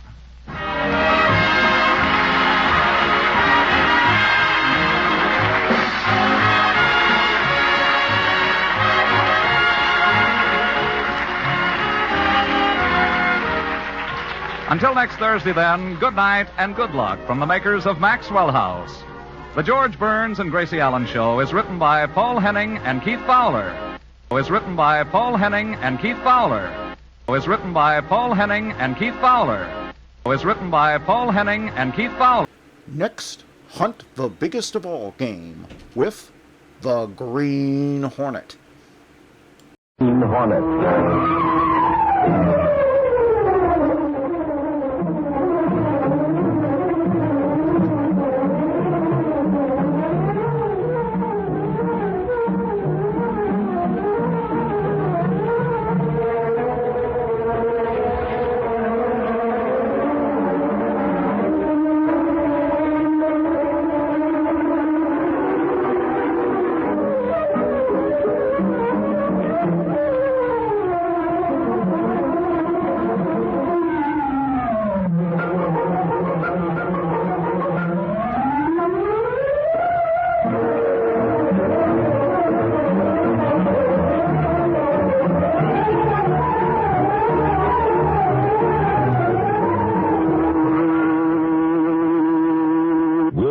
Tonight's exciting story in just a moment. The adventurer, Disaster, rides the rails. The events and characters depicted in this drama are fictitious. Any similarity to actual persons, living or dead, is purely coincidental.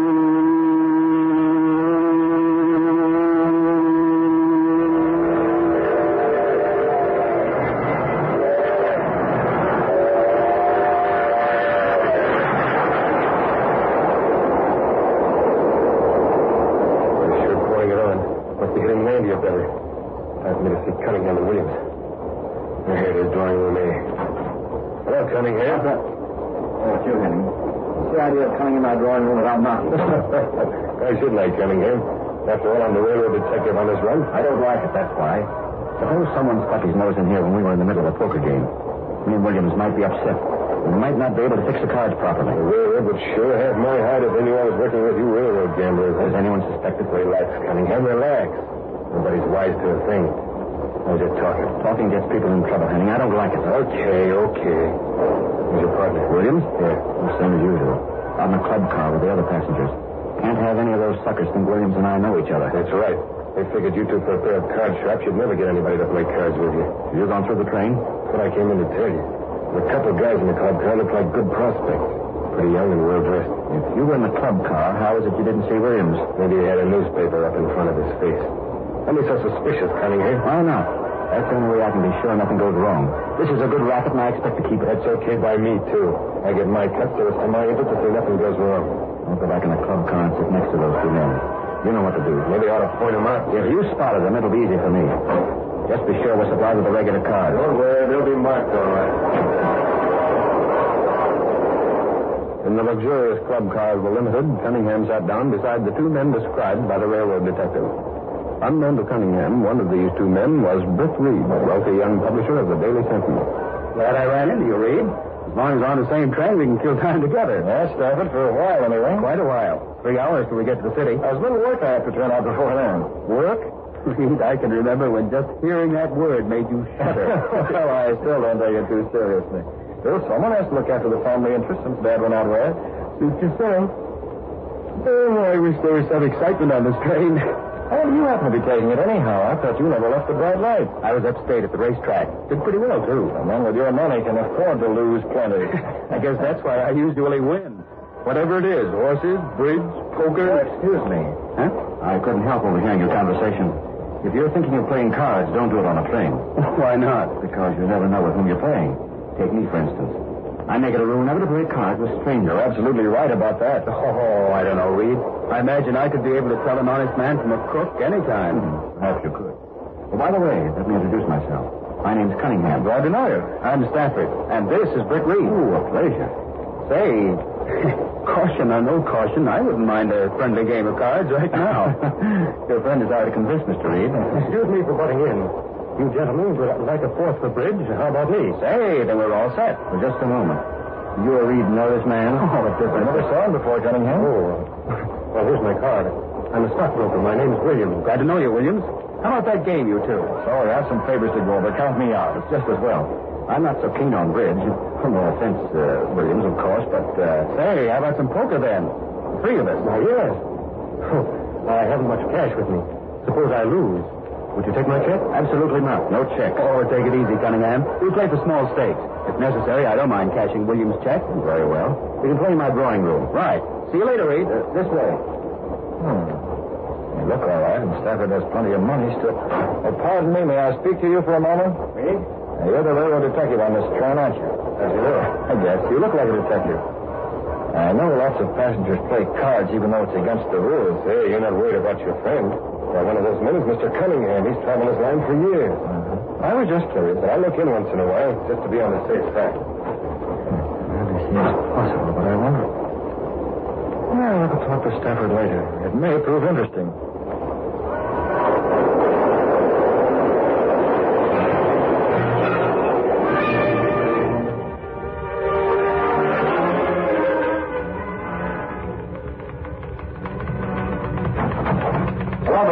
How things been going during my absence? I understand Lowry's looking for me. Yes, he's very mysterious about it. That's not like Lowry. When he has something, he wants to tell the world about it in newspaper headlines. With a byline. Have him come in.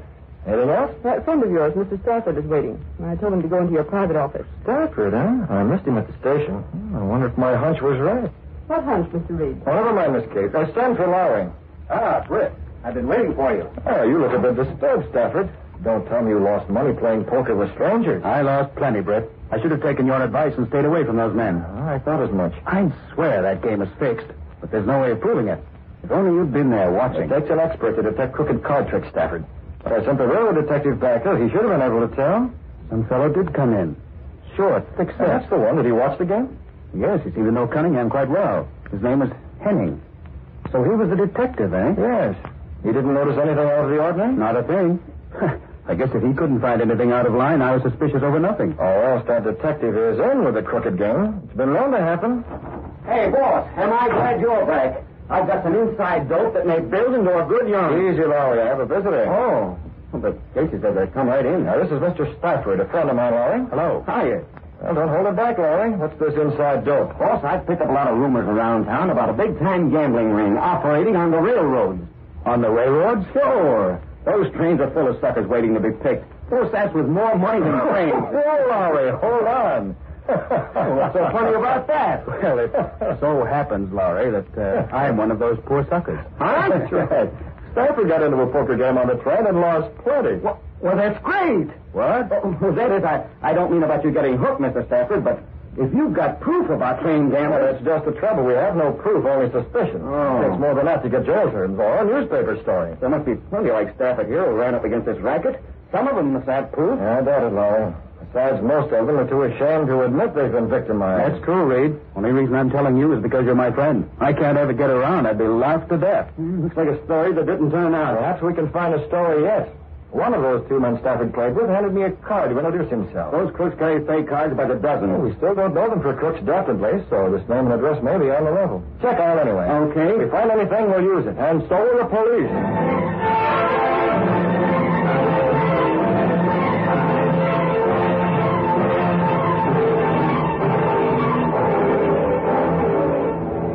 Several days later, in Britt apartment. Mr. Reed, Sergeant. This is Lowry, Cato. Let me talk to the boss. One moment, please. Where's it, Cato? Mr. Lowry. Oh, yes. I told him to call me when he got through checking up on that name and address I gave him. What did you find, Lowry? Another thing, boss. That's the guy's real name, and he has got a brokerage business. Did you talk to him? No, he's always out on trips, but it's on the level. Quite possible that this brokerage office is merely a front to cover his real activities. If it is, I'd like to know how we're going to find out. Miss Case told me you also phoned Henning, the railroad detective, but couldn't get anything from him. Well, that's right. We drove blank every place. But I'll keep lugging. Yeah, do that, Lowry. Did Mr. Lowry find anything, Mr. Britt? I didn't hear. Apparently everything is innocent on the surface, Cato. This man Williams does run a brokerage business. Lowry found that out. Then he's not the crew? Well, he could still run the business as a blind to cover his gambling. According to Lowry, Williams is away most of the time. If my idea is right, he may be spending that time on the trains looking for victims like Stafford. Yes, sir. And if this railroad detective Henning knows Cunningham, the other man in that poker game, as well as he says he does, he may be in on it, too. How'd you find out, Mr. Bitt? I'm checking on that right now, Cato. Hello, Central Depot. I'd like to speak with one of your railroad detectives, a man named Henning. Oh, he is, huh? What train? Oh, no message, thank you. He's not there? Henning's out on an assignment. He's leaving on the limited at age 15.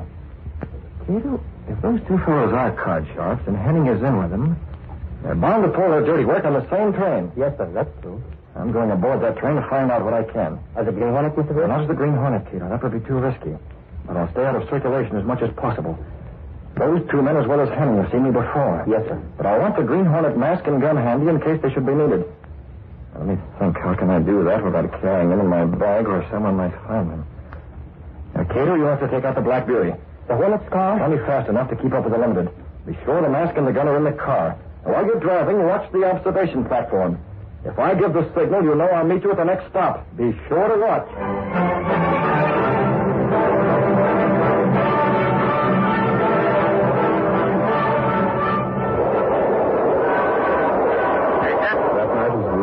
Through the darkness, Britt Reed stood in the rear of the observation platform. I've been through the whole train several times. No sign of Cunningham and Williams. Well, they must be in the drawing room. They're bored at all. I'll take another turn in a few minutes. If I draw a blank then, I'll signal Cato. But before Britt Reed could carry on his search, drama occurred aboard the Limited. In the drawing room toward the front of the train, Cunningham and Williams called Henning. What's up, Cunningham? That's it. We just got lying on the floor. That's a lot, Henning. Williams and I were playing poker with him. We saw Williams slip a card out of his sleeve. He started to squawk, and I hit him. He looks as if he might be at the corner of the table. We must get him out of here, off this train. They've already emptied his pockets. Put the ticket for this drawing room in his coat. We can't open that window, Cunningham. And these air-conditioned cars, the windows are sealed. You can break glass. Empty him out. The train's going 80 miles an hour. He can't get in here. When he comes to, he talk. This racket's too good to spoil. One knows we took this drawing room, Henning. Only you. And you know better than to say anything. We'll sneak off the plane to the next station. No one the wiser. Now, get his feet. Head it up. We're passing close to the state highway. Lights up the side of the tracks like a Roman candle. There he goes. And no one the wiser. Now all we got to do is...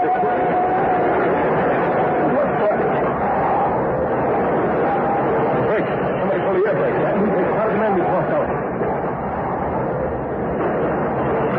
Come on. Grab those bags. We're getting off this thing before anyone starts a real checkup. Car doors open. Beat it, Cunningham. Come on, William. Over the other side. Henning, what happened? Who pulled the emergency call? Search me. Has there been an accident? You almost knocked me out of my berth. That engineer ought to be fired, stopping like that. I pulled that emergency cord. You? Don't you realize that's a criminal offense? I do, conductor, but it was necessary. I was standing on the emergency platform and I saw a body fall off the train. Huh? Why, man, you must be crazy. That young man, tell me the truth. I saw it, too. Oh, it was horrible. Calm yourself, lady. How can I calm myself after that? And that's not all I said. Now, look, madam, what else did you see? I was looking out the window. We were passing right close to the state road. And just before that body fell, I saw a long black car beside the train. And the man driving his no mask. I could see him clearly. He was so close. A black car and a man in a mask. Why, that must be the Green Hornet. The Green Hornet? Are you sure you're not dreaming, madam? Of course I'm sure. The Green Hornet. You mean he might have had something to do with that body that fell from the train? Oh, why talk about that? Let's find the passenger who fell first. I'm sure he'll be dead when we find him. I'm sure of it. And the Green Hornet is the one who did it.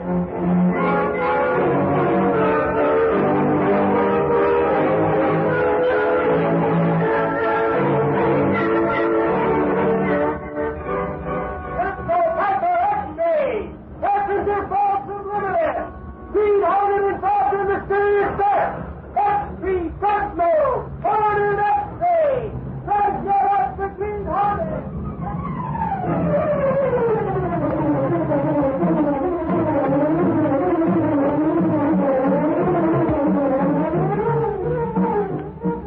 Falls on the first act of our Green Hornet adventure.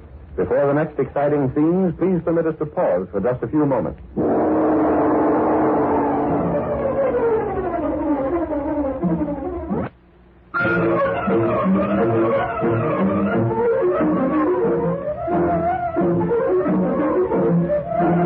Now to continue our story. A friend of Britt Reed lost a lot of money to railroad card shots, but nothing could be proved since the gamblers were very clever in their operations. Going aboard the Limited himself in an attempt to corner the card shops through a chain of circumstances, the Green Hornet is accused of murder. Well? Any news? Oh, the police expect to identify the man who fell off the train. Well, they've been expecting to identify him ever since it happened last night. Well, keep after them. We want to know. Wasn't that some story last night, Casey? You really think it was the Green Hornet, Lowry? That woman claims she saw his car just before that guy fell. But why are they calling it murder? Well, suppose the man jumped off the train. Wouldn't the fall be enough to kill him? Maybe, Casey. But murder makes a better story. What I want to know is, who was that guy? His pockets were empty, except for that ticket to Drawing Room A, car 92. That's where he fell from, all right. The window was busted out. Hello, Miss Kay. Well, any identification yet? No, Mr. Reed. I'll call police headquarters again. Some yarn, huh, boss? I wonder who covered it for the sentence. Get me police We headquarters. slipped the other papers on it by an hour. Where were you? Last night, I was home in bed. First I heard about it was when I came in this noon. I phoned that story in. Huh? I was on that train when it happened. Holy cats, and you saw the Green Hornet. Was that woman's yarn on the level? No way. The Green Hornet's car was driving along beside the Limited. I saw it, but I don't believe the Green Hornet was directly involved. You and Casey both. Why else would that car be there? Hello? Police headquarters? I want to I'll take it, Miss Case. Bit Reed talking. Any identification on that man who fell off the Limited? Oh, you have, huh? Oh. You're positive? There's no mistake. Oh, we'll print it all right. Who was it, Mr. Reed? That man was Morelli. Morelli? The big shot gambler from upstate? Well. Lowry, keep after that fellow Williams. I'm not sure, but it seems more than coincidence that gambling is the keynote of everything connected with this death. Williams? Was he on that train, boss? I didn't see him, but he might have been. And a man like Morelli doesn't commit suicide. Someone pushed him through that window. And I don't think it was the Green Hornet.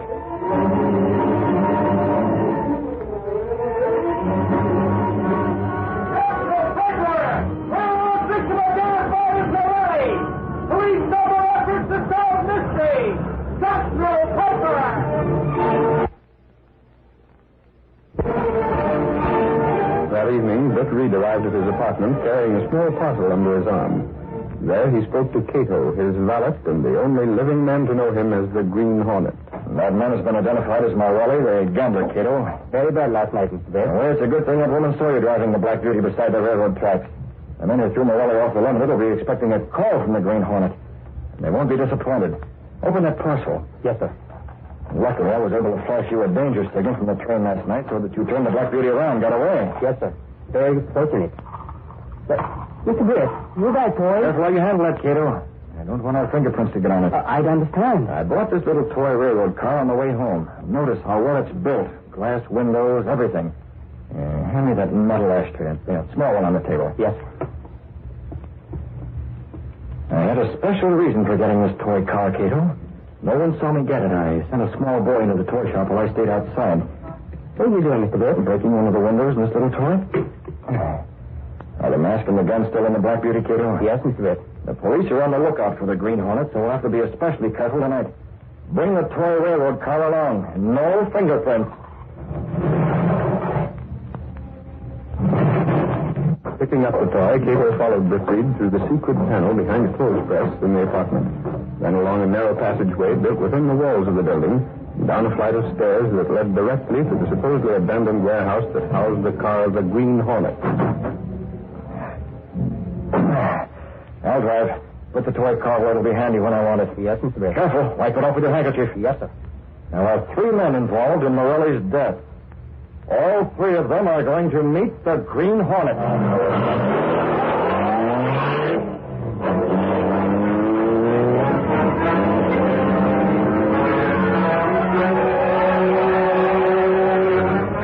Police, aided by railroad detectives, are working to solve the death of gambler Morelli, who fell or was thrown off the Limited last night. By checking over the tickets issued to the passengers, authorities have learned that 2 tickets were issued and are still unaccounted for. It is believed that the passengers using those tickets may be involved. Every effort is being made to... What's the matter with you, Henning? Really, that's what. Take it easy, Henning. Nobody knows it was us. Why did you 2 guys pick him for a sucker out of all the people that was riding the train? He didn't tell us his name. We thought he was just another amateur looking for a hand at poker. I wonder Morelli saw you pawn that card, Williams. He's an expert. All the more reason for taking care of him. Yeah, sure. He had a good record on those trains. Morelli must have been trying to cut in on us. That don't mean you had to handle him that way. What'd you expect us to do? Use kid gloves? There wasn't time to figure things out. We worked fast because we had to. I'm supposed to be out right now looking for the guys who pulled this job. And all the time I'm wise to the whole setup. You're in as deep as we are. I didn't do no killing. You were there when we dumped Morelli overboard. What does that prove? That makes you an accomplice after the fact, Henning. As a detective, we don't have to explain that any further. So just remember, it's to your best interest to make every effort to keep us from being caught. What do you think I'm doing? So far, yes. But don't change. It only hadn't been Morelli. It was Morelli. Stop harping on it. We didn't realize it until we got back here and took a look in his wallet. Where's the stuff now? It's safe. I have it locked up along with our marked cards. We'll get rid of them all at the same time. What's the idea of waiting? You should have dicked that stuff long ago. We had our hands full making sure nobody spotted us when we sneaked away from that train last night. Aim straight here. If we tried to get rid of those things on the way, someone might have remembered us. All right, why don't you burn them? Because leather won't burn you, fool.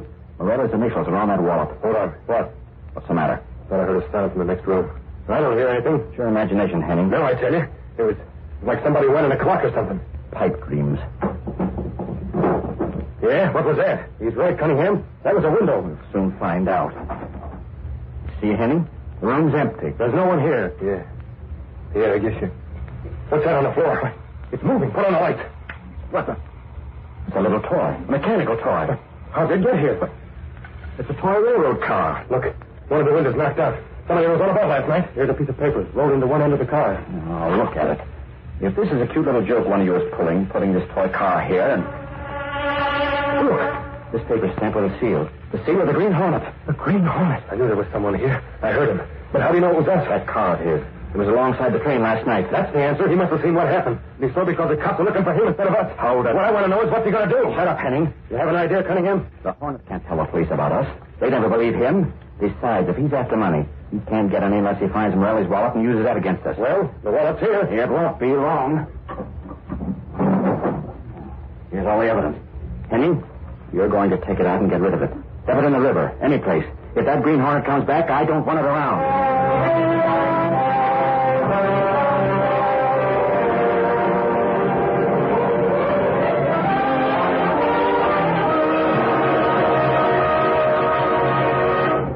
Leaving the toy car in Cunningham's apartment, Britt Reed left by the fire escape. He and Cato waited below.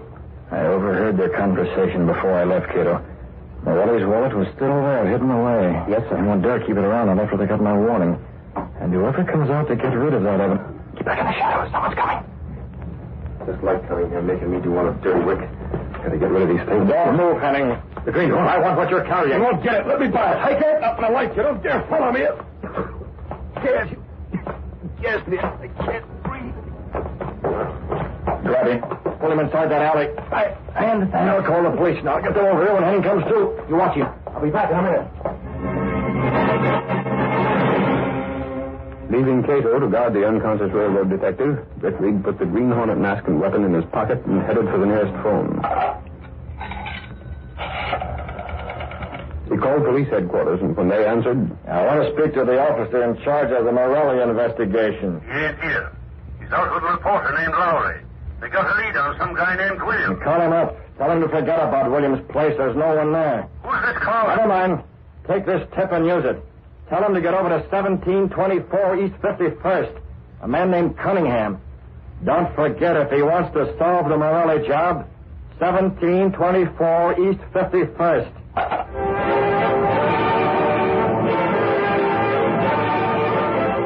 Britt Reed returned to Cato. He replaced his Green Hornet mask. The police will be here very soon, Cato. Take that bag with the evidence. Oh, Kelly, Henning. What are we doing, Mr. We're returning Henning and the evidence to the place they came from.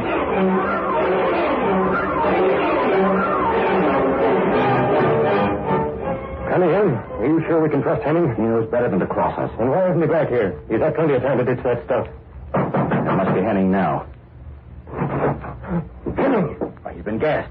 Somebody propped him against the door. The Green Hornet. Whoever it was, there's no time for talk. Pull him inside. He's coming around. Close the door fast. Okay, Cunningham, the bag with all that stuff, that's here, too. What happened? Son of a Henning. Come on. Don't let him get away. The Green Hornet, he gassed me, took the bag. Took it nothing. It was outside the door. He brought it back. Get it out of here, Williams. Hurry. And see if this Green Hornet doesn't get you the way he did Henning. Okay. It's him. He's back. The Hornet, huh? Don't move any of you. The police. I'll take this guy. Let me go. Resisting an order. You won't get me. What's Cunningham? Go for that desk drawer. Put down that gun. I'll get you before I do. Drop it. Oh, my arm. Let go. Are you going to drop that gun? Oh. Nice work, Hardy. I've got the gun now. You pay for this, police or no police? Sure, you can't come busting in on private citizens. Who are you? I know these two. They were described to me, but I never saw you before. Where's your search warrant? I recognize him, Lowry. He's Hemming, a railroad cop. That's how he knows about warrants. Come on, talk. What do you know about Morelli? Never heard of him. And I suppose Henning never heard of him either. Did you, Henning? Hey, what are you reaching after that bag for? No reason. Nothing at all. Give me that. I'll dump this stuff on the table. Playing cards and dice. So you guys are gamblers. Here's a wallet. Let me look at the name on it. Morelli's wallet. We don't know a thing about that stuff. It's not ours. We'll see about that when the fingerprints are checked. Looks like you two are going to get what's coming to you. I don't know a thing about Henning. Where does he fit in? Me?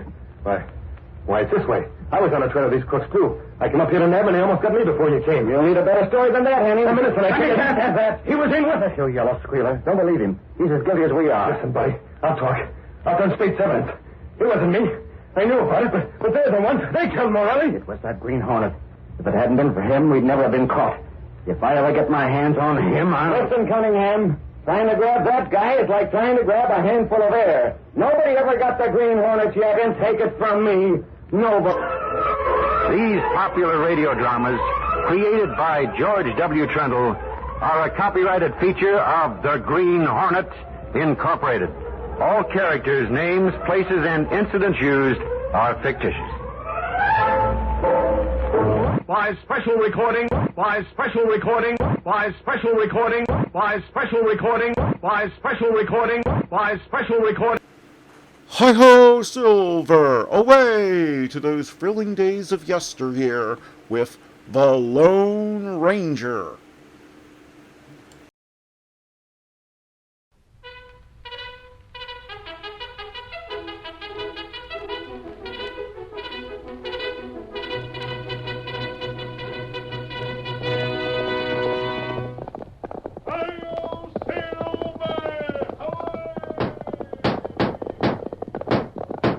Fiery horse with the speed of light, a cloud of dust, and a hearty hi-yo Silver, the Lone Ranger.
Whenever men gathered around frontier campfires, stories were told of the masked rider of the plains.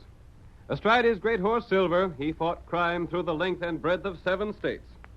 His efforts in the cause of justice were tireless, and although history does not record his deeds, he will always be remembered as the man who did most to bring law and order to the West.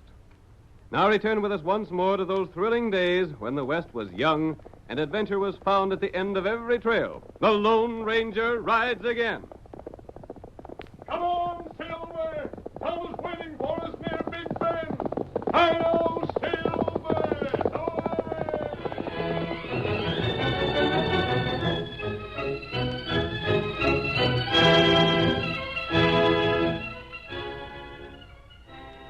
Trouble threatened in the vicinity of Big Bend when an Eastern company, basing its claim on an old land grant, attempted to take over the homes and property of settlers in the disputed territory. As our first scene opens, we see the masked man and his faithful Indian companion Tonto approaching town on their way to the stagecoach station.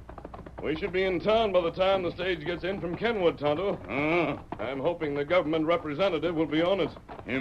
Plenty late. It was a good idea for the government to decide the argument between the settlers and the Eastern Company. But if they don't learn the decision soon, the settlers may sell out to Randolph. Who, Randolph? He's the agent of the syndicate, Tonto. He's shrewd and not too honest. Oh. He's been trying to buy out the settlers for 1/10 of what their property is worth. That's plenty bad thing. He has most of the men convinced the government will decide against them. They're becoming discouraged and willing to sell for what they can get. Amos Drake is the leader of the landowners. If it weren't for him, most of the land would have been sold to the syndicate already. Why, fella from East not come? I don't know what's delaying him. Word was received by Pony Express that the decision had been made, and a representative was being sent here to announce it. Why them do that? The government doesn't want the decision known until their man arrives. That's strange. No. Whichever way the decision goes, there's apt to be trouble. It's wise to have a man from Washington here with authority to deal with it. Oh. There's the stagecoach station now, Tonto. There's plenty feller there. Everybody's hoping that the government man will come on today's stage. Who that big feller wear black coat? That's Philip Randolph, the syndicate's man. And Amos Drake is standing beside him. Oh. We'll stay behind the station here, Tonto. They'll not see us here. Go, Silver. Oh, white feller. I want to watch Randolph. I doubt that he'll be willing to settle the argument honestly. That's right. There comes the stage now. We'll soon know if the man from Washington is on it. There comes the stage. Old Sammy's sure getting the speed out of them horses. Maybe he's bringing that fella from the east. They were all hoping for it. Hold on, Duffy. Hold it.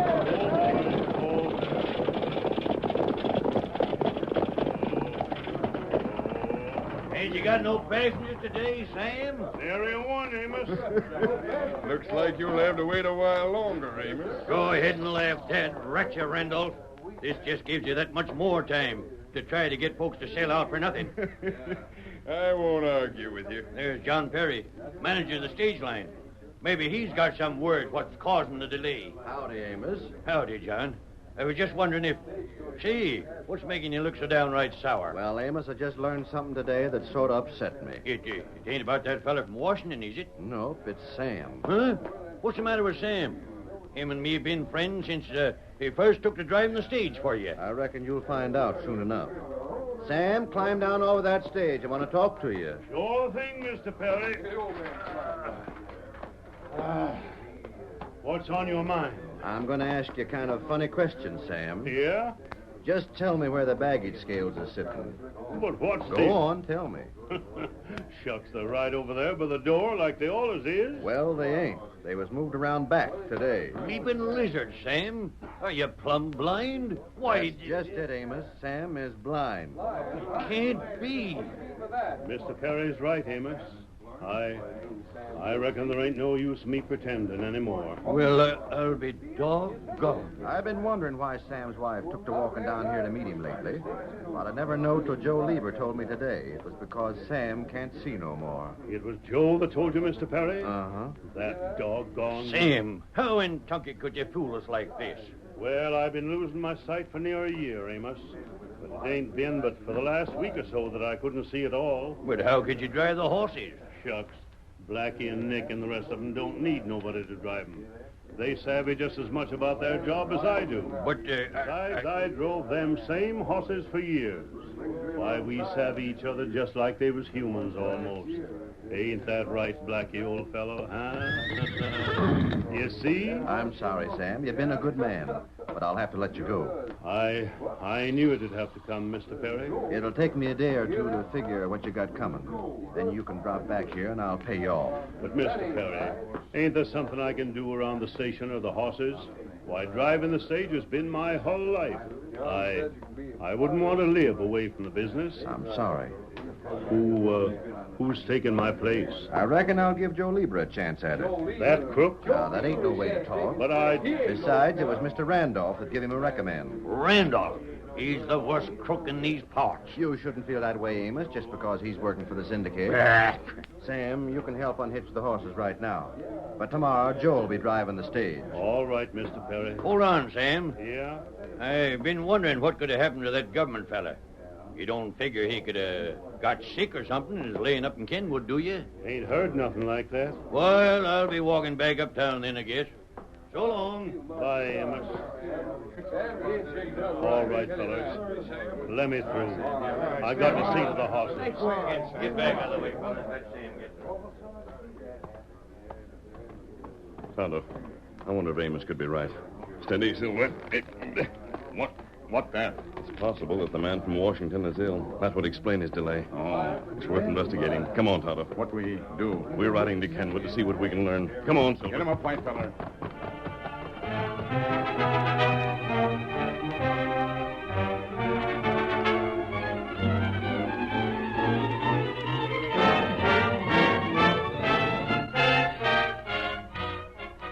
The following day, Joe Lieber drove the stage to the town of Kenwood. There he picked up a single passenger, a tall Easterner for the return trip to Big Bend. We see Joe now as he speaks to the guard while guiding the horses over the rough trail to town. Well, the fellow we got inside is a government hombre, all right, Pete. You sure of that? There can't be no doubt of it. Randolph told me just what he looked like. How'd Randolph find out about it? The same way he found out the government decided against his company. Yeah? And this here Eastern Syndicate is a powerful smart outfit. They had fellas in Washington spying for them.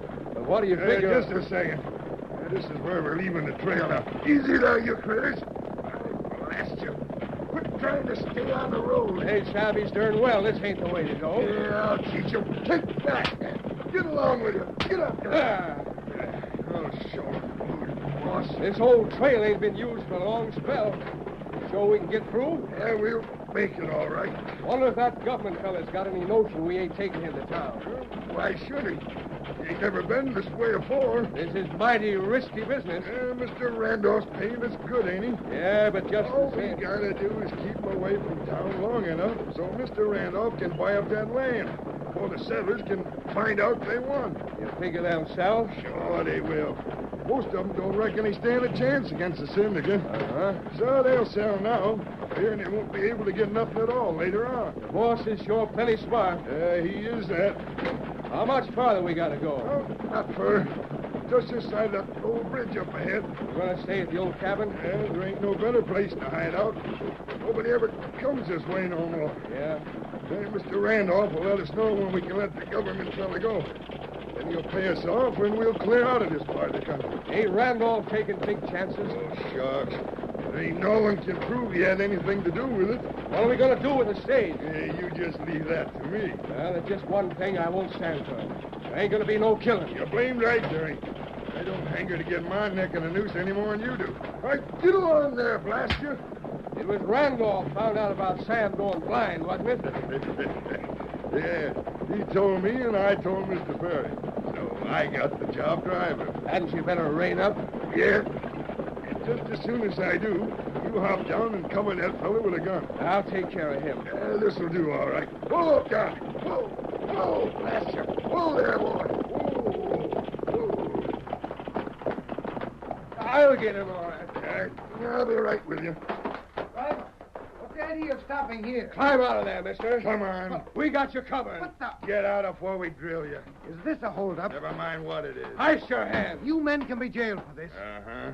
But we gotta be cats first. I'll see. Shut up. Pete, hold them horses a second. Yeah. Now I'll show you what I had in mind to do with the stage. I still don't savvy what You you're watch. You're shooting the stage with a hole. You're blamed right, I am. Just hold them horses. Are you crazy, man? Yeah. I reckon that'll do it. Now, hand me the whip, Pete. Right here. Here you are. Yeah, good. Just get them horses started back for town. Well, what do you go... Get along with you. Get up there. Go on, get along with you. Oh, what places did you do that for, Joe? Them horses will head right for Big Bend. Yeah, but what good will... And when they get there, everybody will figure we was held up and shot. But all the time we'll be right over there in the cabin. And this fella here is staying right with us.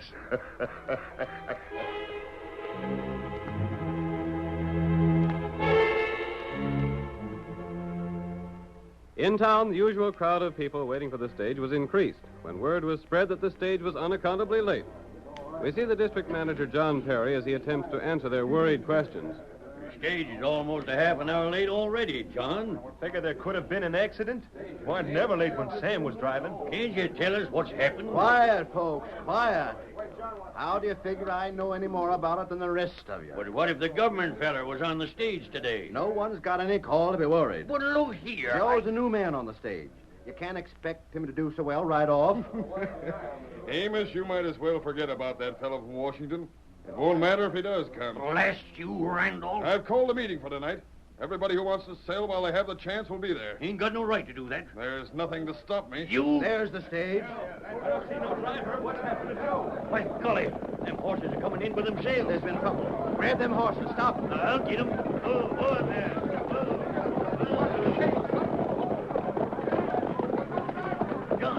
Over there. You find something, Amos? Then a hold-up. There's bullet holes in the stage. Maybe Joe and Peter killed. I wonder if the government feller was along. I don't know, but something's got to be done. Somebody get the sheriff. We got to figure this thing out.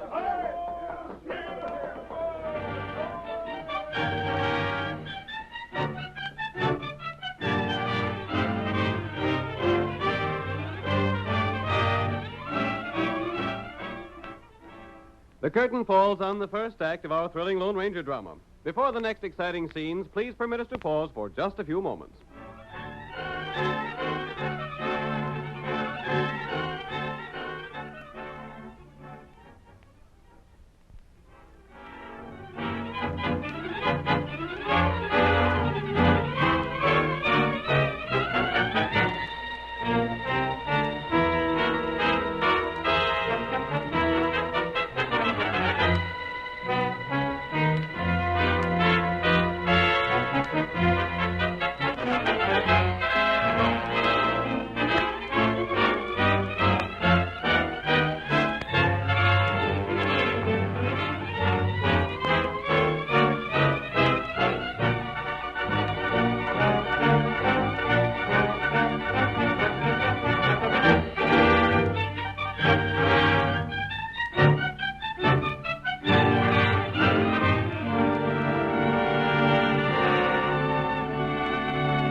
Now to continue our story. An Eastern syndicate claimed that an old land grant gave them title to property owned by settlers in the country around Big Bend. The government decided in favor of the settlers and sent a representative to announce the decision in person. But Randolph, the agent of the syndicate, learned of the decision and arranged for the representative to be kidnapped and held while he bought up the settlers' land before they could learn they had won their case. As our second act opens, we see the Lone Ranger and Tonto that same day in their small, well-concealed camp in the hills. Tonto, I saw the stage when it arrived in town. It was empty, and there were bullet holes in it. Might be that those shots were just fired as a warning to make the stage stop. Maybe that right. But what I can't understand is why outlaws would have held up the stage. It not have cash. It held nothing of value. And I wonder... What you think? When we were in Kenwood, we saw a man get on the stage who looked like an Easterner. Oh, him from East, all right. And he might have been the man sent here from Washington. I'm sorry now that we didn't follow the stage when it started back for Big Bend. But I never thought anything would happen to it. And I was anxious to arrive in town first. Tonto learned plenty. You have?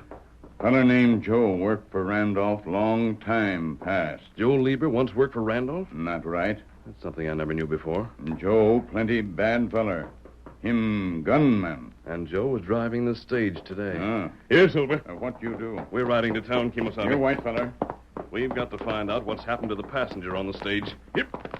That's right. Randolph has called a meeting of the settlers for tonight. He's in a hurry to buy their land. Tonto know that. Most of them will sell. And if the government man isn't found, it may be that they're selling land they could keep. But I have a plan we'll try. What that? We're going to call on old Sam Lennox. Come on, Get him Silver. up, white feller.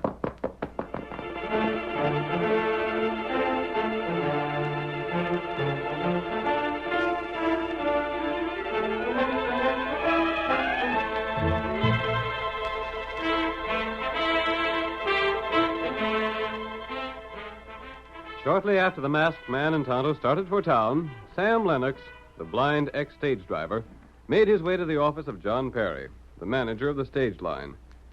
It is early evening as we see Sam enter the office, closing the door behind him. Evening, Sam. Howdy, Mr. Perry. I come for my money. Uh-huh. Here, let me help you to a chair. I don't need no help. Shucks, I know this office like it was the inside of my hand. Yep, I reckon you do at that. Now, about my pay. It's right here. But first, I got some news I'd like to tell you. Yeah? It's right good news for me. Well, now, I'm glad to hear that. But maybe things being so tough for you, I shouldn't have mentioned it. You've always been a friend of mine, Mr. Perry, and I don't ever expect to see the day when I'll be sorry for my friend's good fortune. Sam, I just got word I'm going to be made manager of the whole division. That's fine. Of course, it'll mean I'll have to move to Kenwood. Then you'll have to give somebody your job here. That's right. Have you got anybody in mind? Oh, I don't know. I was figuring on giving it to Joe Lieber. You was? But now if he's been killed, I'll have to find somebody else. Ain't there been no word yet? Not a blame thing. The sheriff took a posse and rode to Kenwood. But he never seen no sign of outlaws or Joe either. That's a funny thing. All they found out was they had a passenger. And now the passenger's gone, too. Well, the sheriff is going out to look for him again tomorrow. Mr. Perry. Yeah? You wouldn't give me that job you were speaking of, would you? Now, Sam, you know as much as I'd like to, it couldn't be done. Maybe I couldn't drive the stage no more, but I wouldn't have to be able to see to do the work here in the office. I'm sorry, Sam. There isn't a chance of it. Well, I just figured wouldn't do no harm to ask. Something else will turn up for you, Sam. I reckon. You're going to Randolph's meeting tonight? I don't know. Just a minute. A masked man. I want to talk to you, men. You're an outlaw. Get out of here. I'm not an outlaw. Then what are you doing I with haven't time to waste explaining. I can't see you, stranger, but you don't sound to me like an outlaw. What's your game? I want Sam's help. My help? What do you want with the blind fella? Sam, I've heard that you know this country between here and Kenwood as well as any man in this district. As well? I know it a heap better. Can you think of any places where a man might be hidden safely? I can think of a dozen of them. Someplace not too far from the stage trail? I sure can, but what... The man that got on the stage today at Kenwood was an Easterner. Now, look here. You're an outlaw, and we don't want no truck with you. Let him talk, Mr. Perry. I got a notion he's got something important in mind. And it's possible that the passenger was the man you've been expecting from Washington. By golly, he might have been. I've learned from Tonto that Joe Lieber once worked for Randolph. Who told him that? Say, I'd heard something like that myself. Joe might still be working for him. How do you mean? Randolph seems to be in a big hurry to buy the settler's land. Well, he'll likely get most of it tonight. Perhaps Joe wasn't shot. Perhaps he's holding his passenger a prisoner. How do you know that? I don't know it, but I want to find out. But Will you help me? I'll sure do anything I can. You'll have to drive the stage. Hold on there. Sam can't do that. That's for Sam to say. Mr. Perry, I could have drove that stage for years with my eyes tight closed. I reckon being blind ain't no different. I want you to lead Tonto and me to all the good hideouts you know close to the stage trail. I can do just that. With them horses, I could go anywhere. Well, I say you ain't gonna do it. Now listen, Mr. Perry. The stage is company property, and I can't take no chances letting a blind fellow wreck it. It's more important for the settlers to save their land. You can't have the stage. Sam, will you take a chance? Will you drive the stage anyhow? You figure we can prove Joe Lieber a crook? I believe we can. Then I'm with you, stranger. Good. I was sure you'd agree. The stage is outside. It ain't. The horses are in the stable. Tonto hitched up the horses, and the stage is ready to go. And so am I. Come on. Hey, wait. I'll have the law on both of you. Wait, I say. Come back here. We'll have to risk that, Perry. Sam, come back here. You've gone loco. Maybe I have, Mr. Perry, but I'm sure enjoying it. Get started, Sam. Tonto and I will ride with you. Lester, you'll pay for this. Get up there, Blackie, old fellow. Get up there, Nicky. Get along. Come on, children.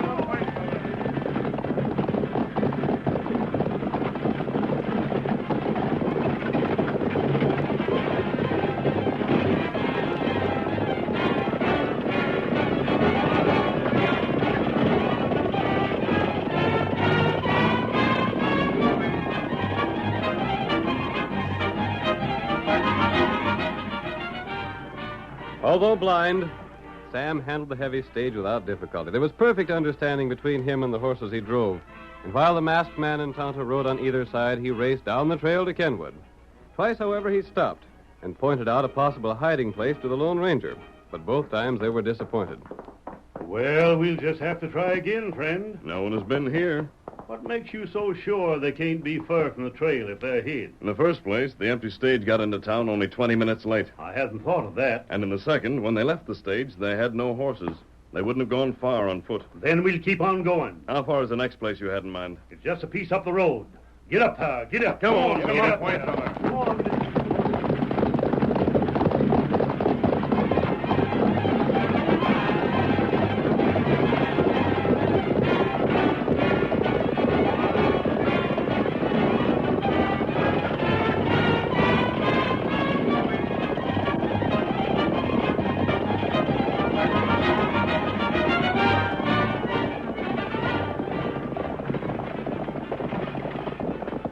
Hold there, Blackie. Hold it. Hold that way.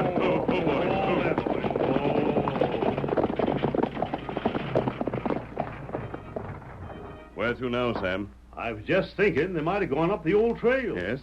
Maybe the engine can see if there's tracks there. Tonto, look. What's the matter, Blackie? Be nervous. What is it, old fella? Are you trying to tell me something? Doggone, he sure is trying. Me find him track. You did? It go that way. Down the old trail. Maybe this is it, but we haven't a minute to spare. Randall's meeting should be almost ready to start. Get up there. Come on, Get up, Silver. white fella. Get up there. Come on, Blackie.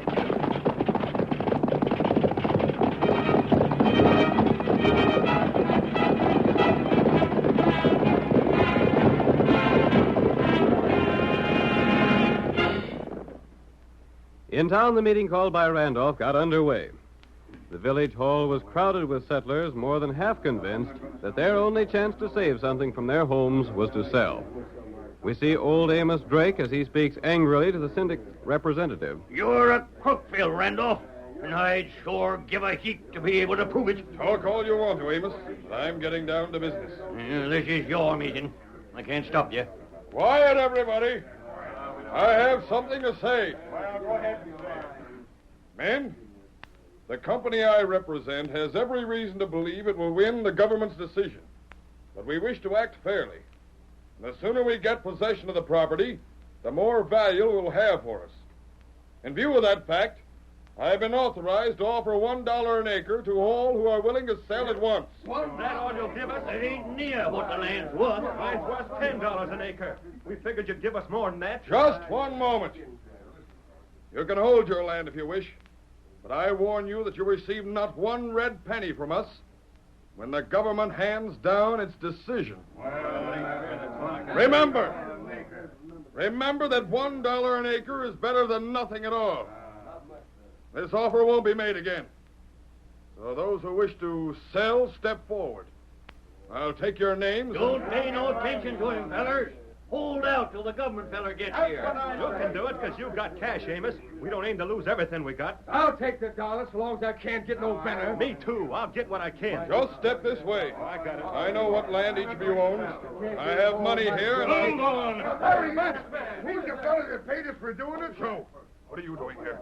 Me and Pete ain't going to take the blame all by ourselves. You're under arrest, Randolph. You yellow squeal. Well, they found us. I couldn't help it. You won't do any more talking. He's got a gun. Watch out. You shot my hand. I only hit your gun, Randolph. Hold him. We got the skunk. Listen to me. This is Mr. Bennett, the man you've been expecting from Washington. Then you found him after all. Thanks to Sam here. Sam found him. Sometimes blind men can see more than men with eyes. Well, I'll be blasted. Sam tells me you'll soon need a new manager here. Yeah, that's right. Sam would make the best district manager this town ever had. I'll be darned if I don't think you're right. Mr. Perry, you really mean you'll give me a chance at it? That's just what I mean, Sam. I think Mr. Bennett has something to say that will interest all of you. Then the government decided that the land rightfully belongs to you. The syndicate's land grant was proved to be a forgery. I knew all the time them fellas was crooked. But all you fellows would have lost your land anyhow if it hadn't been for the masked fella and Sam here. Oh, shucks, I just helped him. But it was him figuring things out and having faith in me that done the trick. Well, the both of you saved our land and fixed it so them polecats would be put in jail. I don't know which one of you did the most of it, and I don't savvy yet how it was done. But we ain't forgetting, no matter what happened.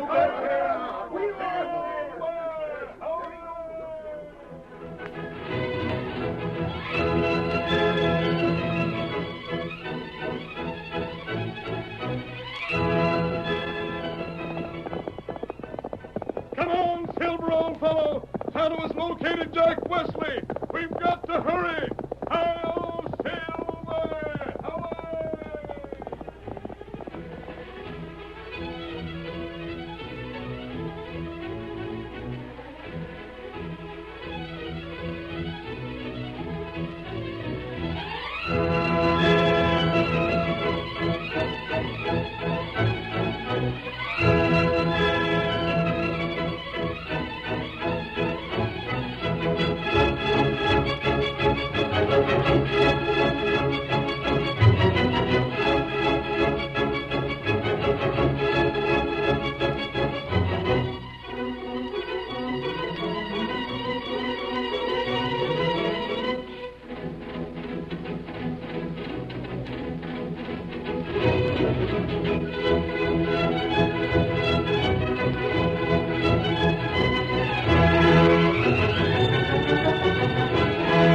The story you have just heard is a copyrighted feature of the Lone Ranger Incorporated.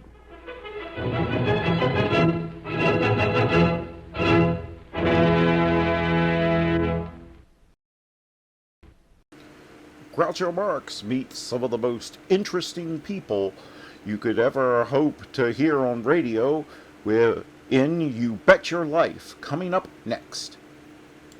Ladies and gentlemen, the secret word tonight is chair. C-H-A-I-R. Really? You bet your life.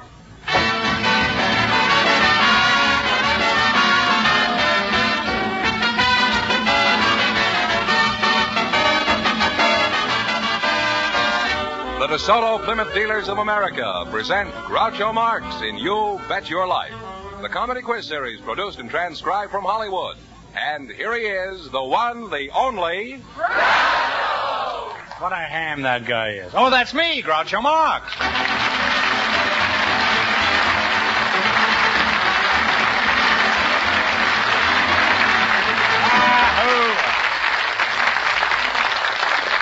Thank you. Well, here I am again with $1,000 for one of our couples tonight. George Fenneman, who's face to try for it? We invited some building inspectors and some real estate agents to the show, and just before we went on the air, our studio audience selected Inspector Robert Steele and Agent Thomas Williams. Gentlemen, meet Groucho Marx. Welcome, boys, for the DeSoto Plymouth Dealers.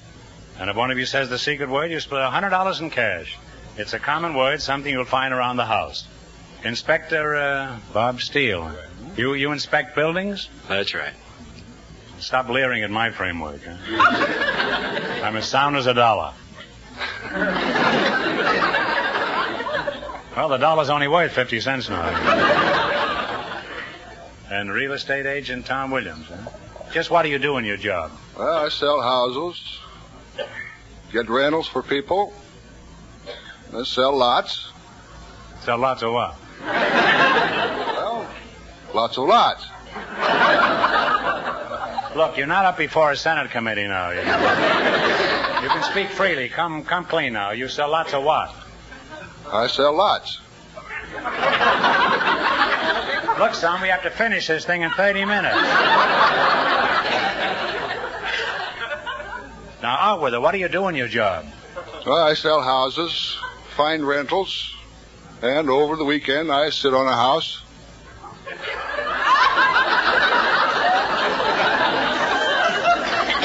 You sit on a house? Yes, I do. Have you ever laid any small bungalows that way?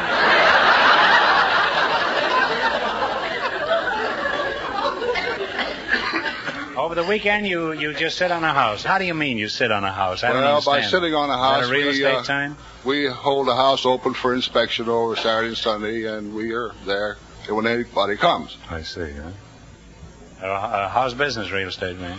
Rather slow, but I did manage to turn over a couple of houses this week. You turned?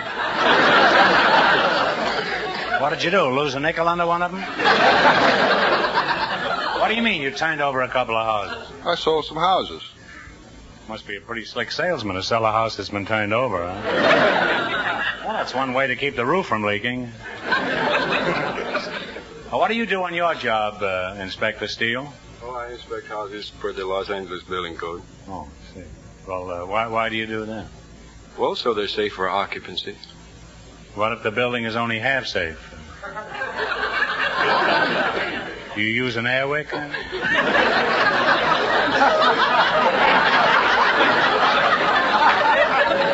How do you know if a building is safe for occupancy? Well, I check it from stem to stern and from top to bottom. Well, that's a boat. I mean, how do you check a house? Well, we check the foundation, the footings, the underpinnings, the framework, the lath, plaster. What kind of buildings do you inspect? Oh, we inspect everything that's over 4x4. Why'd you pick that figure, 4x4? Huh?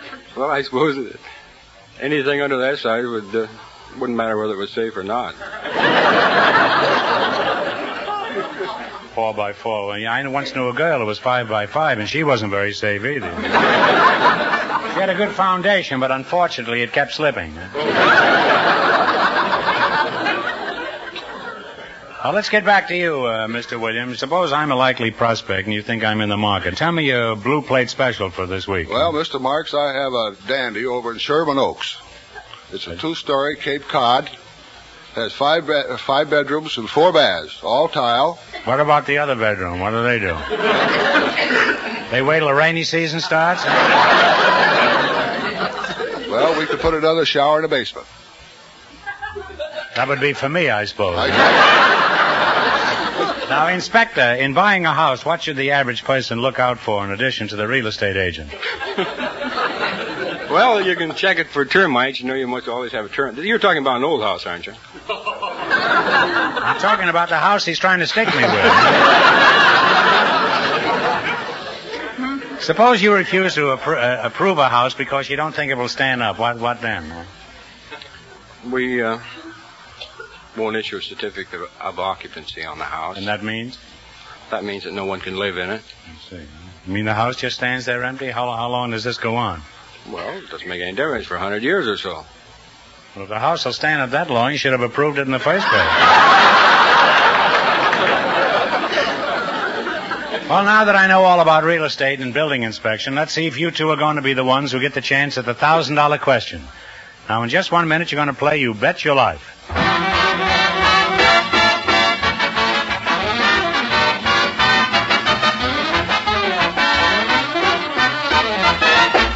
No matter where you drive, across this nation are more than 3,000 DeSoto Plymouth dealers, each with a desire to serve you. And here is how they can serve you. When your car needs attention, no matter how minor you may think the job to be, you'll find a DeSoto Plymouth dealer ready and eager to give your car full attention.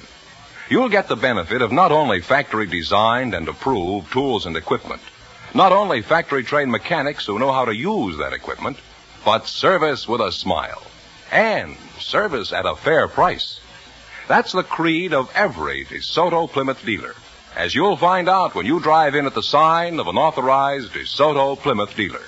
And remember, all dealers who sell DeSoto also sell Plymouth.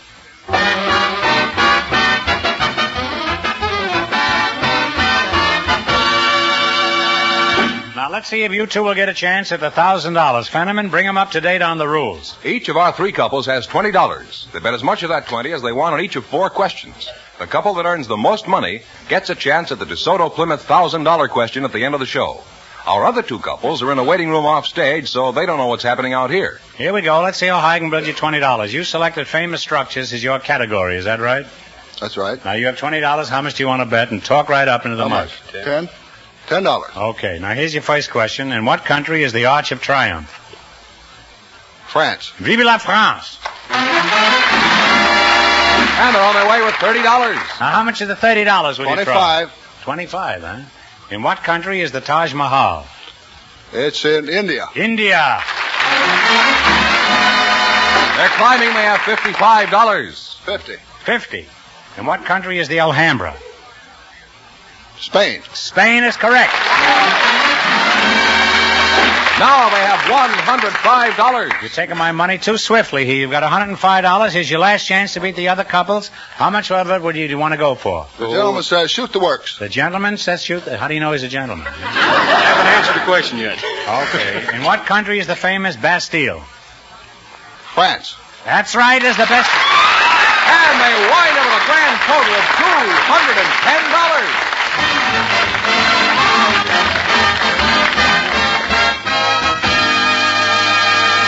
It's not true. The Bastille comes from the United States. Thanks and good luck from the DeSoto Plymouth dealers. Now stick around now. You may get a chance at the big question. You may get a chance.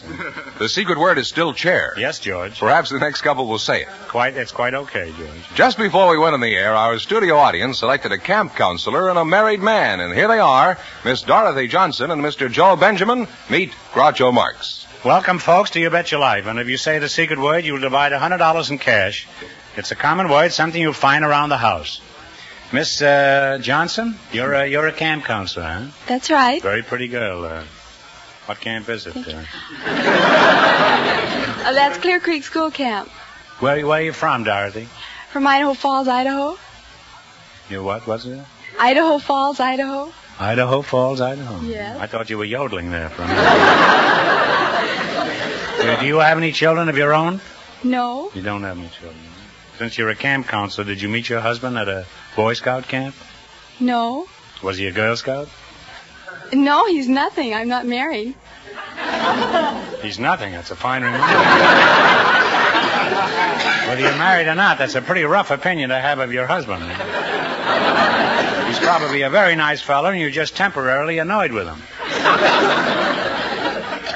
Mr. Joe Benjamin, huh? That's right. He used to be a prize fighter by that name. He was one of Dempsey's sparring partners. I boxed for quite a while myself. Did you? That's right. Why didn't you box with somebody else, huh? Pretty punchy when they start boxing with themselves. Well, you're not at all mauled up, Joe. Huh? You're the married man, is that? Yes, sir. Well, while we're on the subject, why is your wife annoyed with you? She's not annoyed with me. She isn't, eh? Well, let's see what I can do about it, huh? How old is she? Well, she's pretty young. Well, how young? Is she about 3? No, I mean she's pretty young for her age.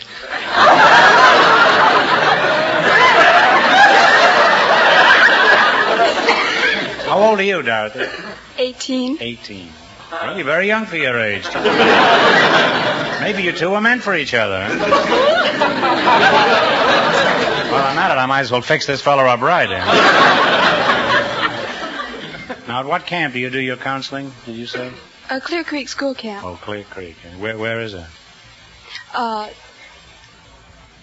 It's in Lochanyata, just past Lochanyata. Where is that, in Scotland? No, it's, Where's Lochanyata? Huh? I know where a wee duck and Doris is, but... Could be a wee lock and ladder, too. Or a wee hook and ladder. We had a fine... Dorothy Johnson, where's Lock and Ladder, huh? You don't know where Lock and Ladder is, huh? This is your first year there? No, I've been a camper there, and now I just started being a director. Well, how did you get there when you went there last year? Did they blindfold you before? Well, we went on a bus. It's in the foothills. Let's see. I can't exactly remember the hills. It's there. Those kids are going to have a tough time finding it this year. If the counselor can't find it, there's going to be 50 tots roaming the hills all summer.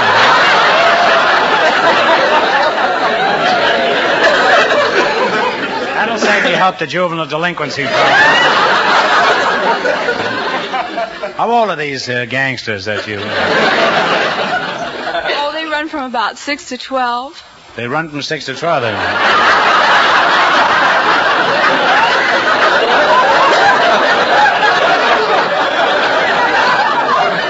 They'll have to if they want to find this place.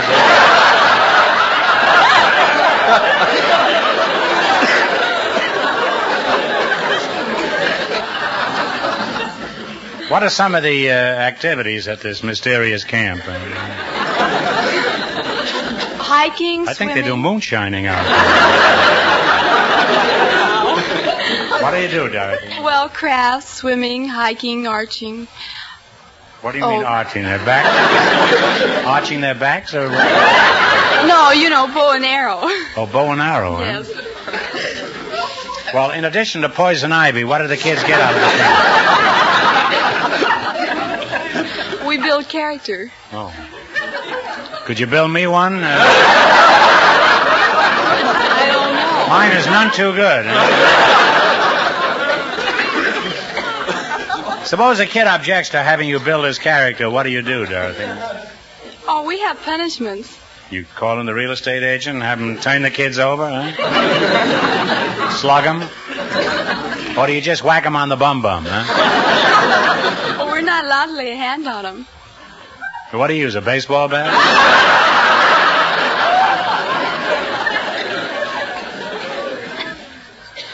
How do you discipline your children, Mr. Benjamin? Well, I talk to her for a while. If that don't work, spank them. Spank them on the bum-bum? That sounds like a summer resort, doesn't it?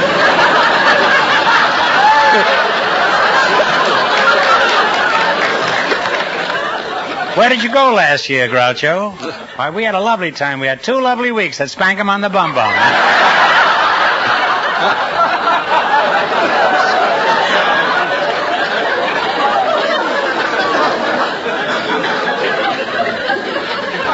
Well, Dorothy, who does the disciplining in your family? I'm not married. All this time and you're still not married? Did anything embarrassing ever happen to you, Dorothy? Well, yes. Once up at camp, one of the directors was chasing the snake, and snakes... What a sucker he was, huh?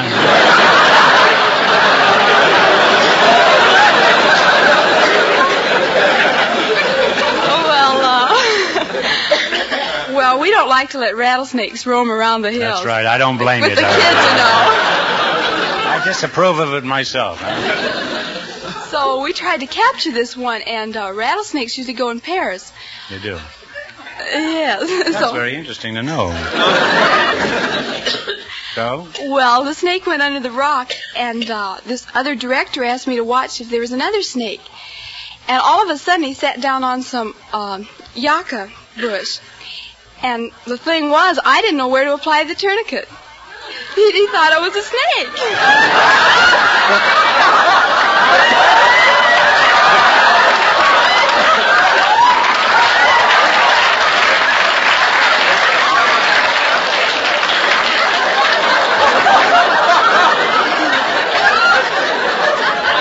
Well, one good tourniquet deserves another.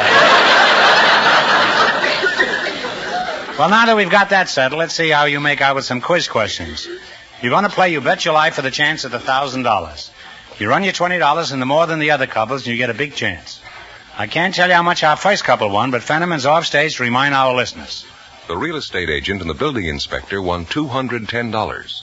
Here we go. Let's see how high I can build you $20. You selected famous stadiums as your category. Is that right? How much of the 20 are you going to risk? About 10. 10. In what city is Soldier Field? Chicago. Chicago is right. You're on my way with $30, Groucho. All right, you've got $30 now. Remember, you're going for $1,000 tonight. How much of the 30 will you try? 25. 25. In what city is Shibe Park? Philadelphia. Philadelphia is right. They're climbing. They have $55. All right, you got $55. Here's your third question. How much of the 55 do you want to try? 50. In what city is Franklin Field? Annapolis or Baltimore. Oh, I'm sorry. I'm terribly sorry. It's again Philadelphia. They now have $5. Oh. That's a shame. All right, you want to bet the 5, I presume, huh? Yes. In what city is Fenway Park?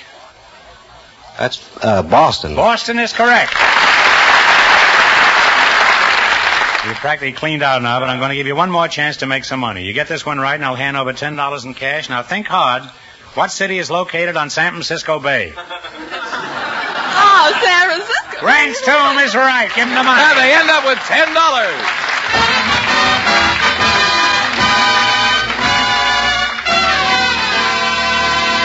Thanks and good luck from the DeSoto Plymouth dealers. Now, we'll soon know who gets the chance at the $1,000 question. And now, a word with our sponsor. Now, there's an original line. Did you think that up yourself, Fenneman, or was it left over from Dr. Christian? Well, Groucho, it may not be original, but what I'm going to say about our sponsor, the DeSoto Plymouth Dealers of America, is well known to thousands upon thousands of car owners. I don't suppose I can stop you. You get the finest of service wherever you see the sign of an authorized DeSoto Plymouth dealer. And do you know why? Tell me, Fenneman, he said with raised eyebrows and a quizzical look in his steely gray eyes. Because skilled men who get constant factory training are working there, working with the most modern tools and equipment. All right, Fenneman, who's ahead in the battle for the $1,000 question tonight? Well, the building inspector and the real estate agent are leading with $210, and the secret word is still chair. Just before we went on the air, we selected a bachelor and a spinster from our studio audience. And here they are, Miss Bert Banks and Mr. Olaf Hovden. Meet Groucho Marx. Welcome for the DeSoto Plymouth dealers. And if you say the secret word, you divide $100 in cash between you. It's a common word, something you'll find around the house. Miss Bert Banks, is that right? That's right. And Mr. Olaf Hovden, is that right? That's right. You're the bachelor, huh? What is that, Swedish? Norwegian. Norwegian. Oh, that's almost the same thing, isn't it? No, you wouldn't call a Norwegian a Swede. Well, I would if I was pressed. Huh? How old are you, Olaf? 65. Well, you certainly don't look it. A very young-looking Norwegian. And Miss Banks, if I'm not too fresh, how old are you? You think that's a fair question to ask a woman?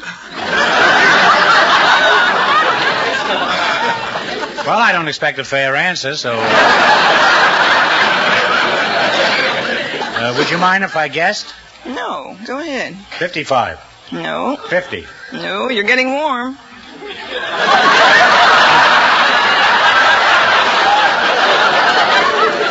Well, at my age, that isn't bad.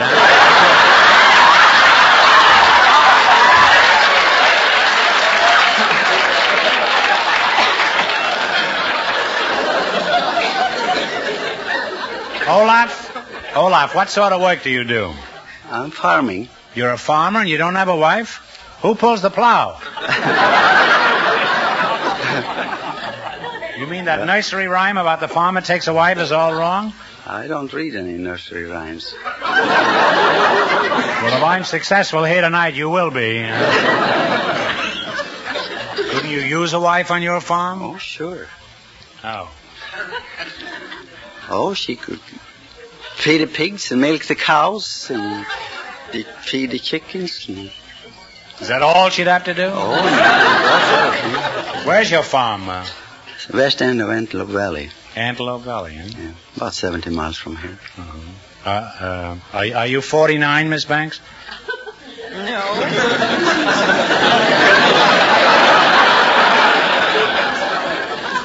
49 and a half? No. Well, if you ever get to 50, my advice is to sell, huh?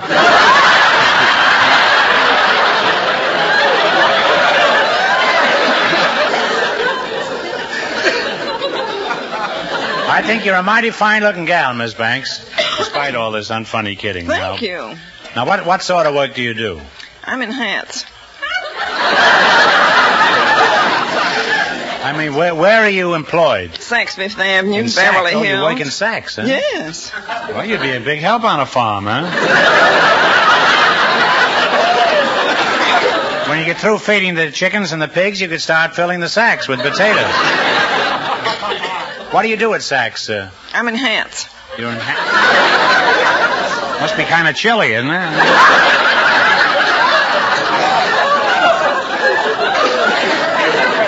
What are the current styles in women's hats? Well, rough sailors. Of course, we sell them.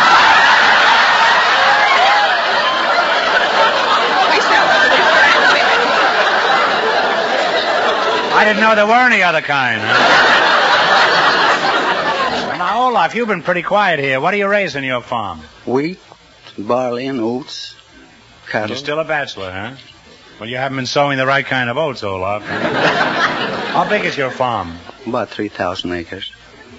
You ought to plant a little sugar, then you could raise cane. Some joke, eh? Can't raise cane. You can't raise cane? Why not? Raise sugar beets. Oh, here I am trying to make millions of people laugh, and you have to ruin it by throwing in the wrong vegetable. How is farm life today compared to when you first started farming? Oh, it's a good deal easier today. More mechanized machinery. Miss Banks, you've just been replaced by the McCormick Reaper. You think you'd like to live on a farm, Miss Banks? No, decidedly not. You wouldn't, huh? No. Well, now tell me, Cornsilk, suppose Miss Banks decided to leave Sax and take up farming. What would she do for entertainment? Remember, she's used to life in a big city like Beverly Hills, where the ice cream stores close at 10 o'clock. She could go to ladies' aids meeting and sewing and card and square dances and entertainment in the house for radio and piano. Well, when things get real dull, Miss Banks, you can always go down to the bakery in town and smell hot bread.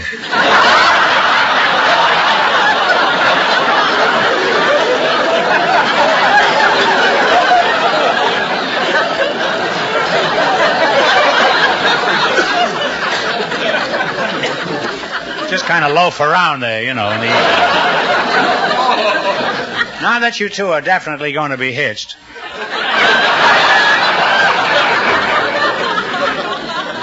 You can try those hats on the livestock out there. Let's see how well you work together as a team for the chance at the $1,000 question. You beat the other two couples and you win the chance at all that money. Whether or not you win much money, I hope you and everybody else will do something for me. Join the 1950 Cancer Crusade. Strike back at cancer by giving generously to your local committee of the American Cancer Society. Mail your contribution to Cancer, care of your local post office. All right, Fenneman, remind our listeners how much the other couples earned. The building inspector and the real estate agent are still ahead with $210. Here we go. Let's see how high I can build you $20. You selected famous hotels as your category. Is that right? Here's your first question. How much of the 20 will you try? 10. In what city is the Mark Hopkins Hotel? My gosh, Mark's Hopkins. San Francisco. San Francisco is right.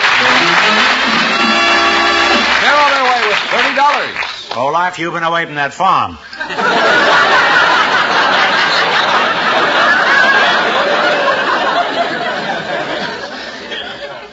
Remember, you're going for $1,000 tonight. Now, how much of the 30 will you try? 20. 20. In what city is the Palmer House Hotel? Chicago. Chicago is right. Now they have $50. Now you have $50. Here's your third question. How much of the 50? 40. $40. Okay. In what city is the Roney Plaza Hotel? Miami. Miami Beach is right. They're really climbing. They have $90. All right, you got $90. Now here's your last chance. How much you going to bet on this one? Talk it up, Olaf. 40.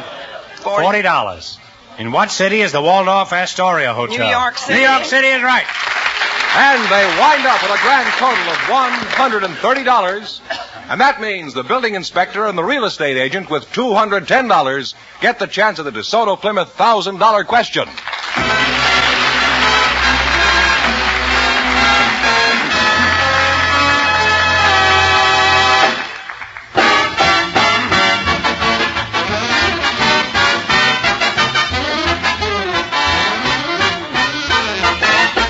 There's more to getting your car ready for warmer weather than simply changing the oil. To put it in tip-top shape for extra miles of driving, you should bring your car for a spring tune-up to a DeSoto Plymouth dealer. Expert factory-trained mechanics, using factory-designed and approved tools and equipment, will give your car an engine tune-up, lubricate the chassis, check your battery and your tires, flush your radiator, and perform a number of other jobs that will give you thousands of miles of trouble-free driving. First chance you get, stop in for that spring tune-up at the sign of a DeSoto Plymouth dealer. Any of the more than 3,000 authorized DeSoto Plymouth dealers of America will be happy to serve you promptly, efficiently, and at a fair price. And remember, all dealers who sell DeSoto also sell Plymouth.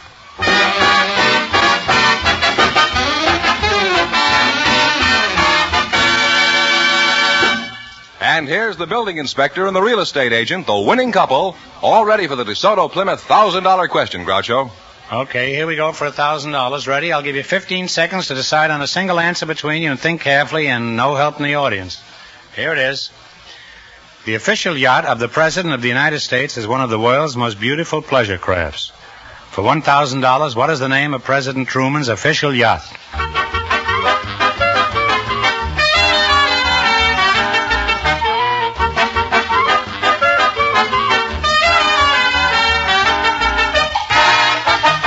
What is the answer you two have decided upon? Lafayette? No, I'm sorry. It's the Williamsburg. So that means the big question next week will be worth $1,500. Well, you lost the big money, but you won $210 in the quiz. Congratulations, and thanks to both of you.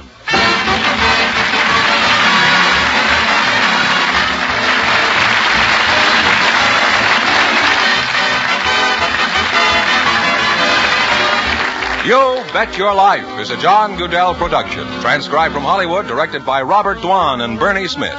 Music by Jerry Fielding. Be sure to tune in again next Wednesday night at this time for the Groucho Marx Show, You Bet Your Life. Presented by the more than 3,000 DeSoto Plymouth dealers of America. And remember, all dealers who sell DeSoto also sell Plymouth. Two great cars, both products of the Chrysler Corporation. And don't forget, next week, the big question will be worth $1,500. Well, Bing Crosby's raring to go, so good night, folks, and remember, just be sure to see your DeSoto Plymouth dealer.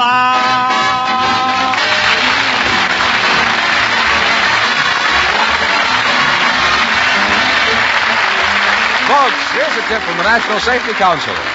Don't save time, Mr. Motorist. Save yourself. This is George Fenneman signing off for the more than 3,000 DeSoto Plymouth dealers from coast to coast.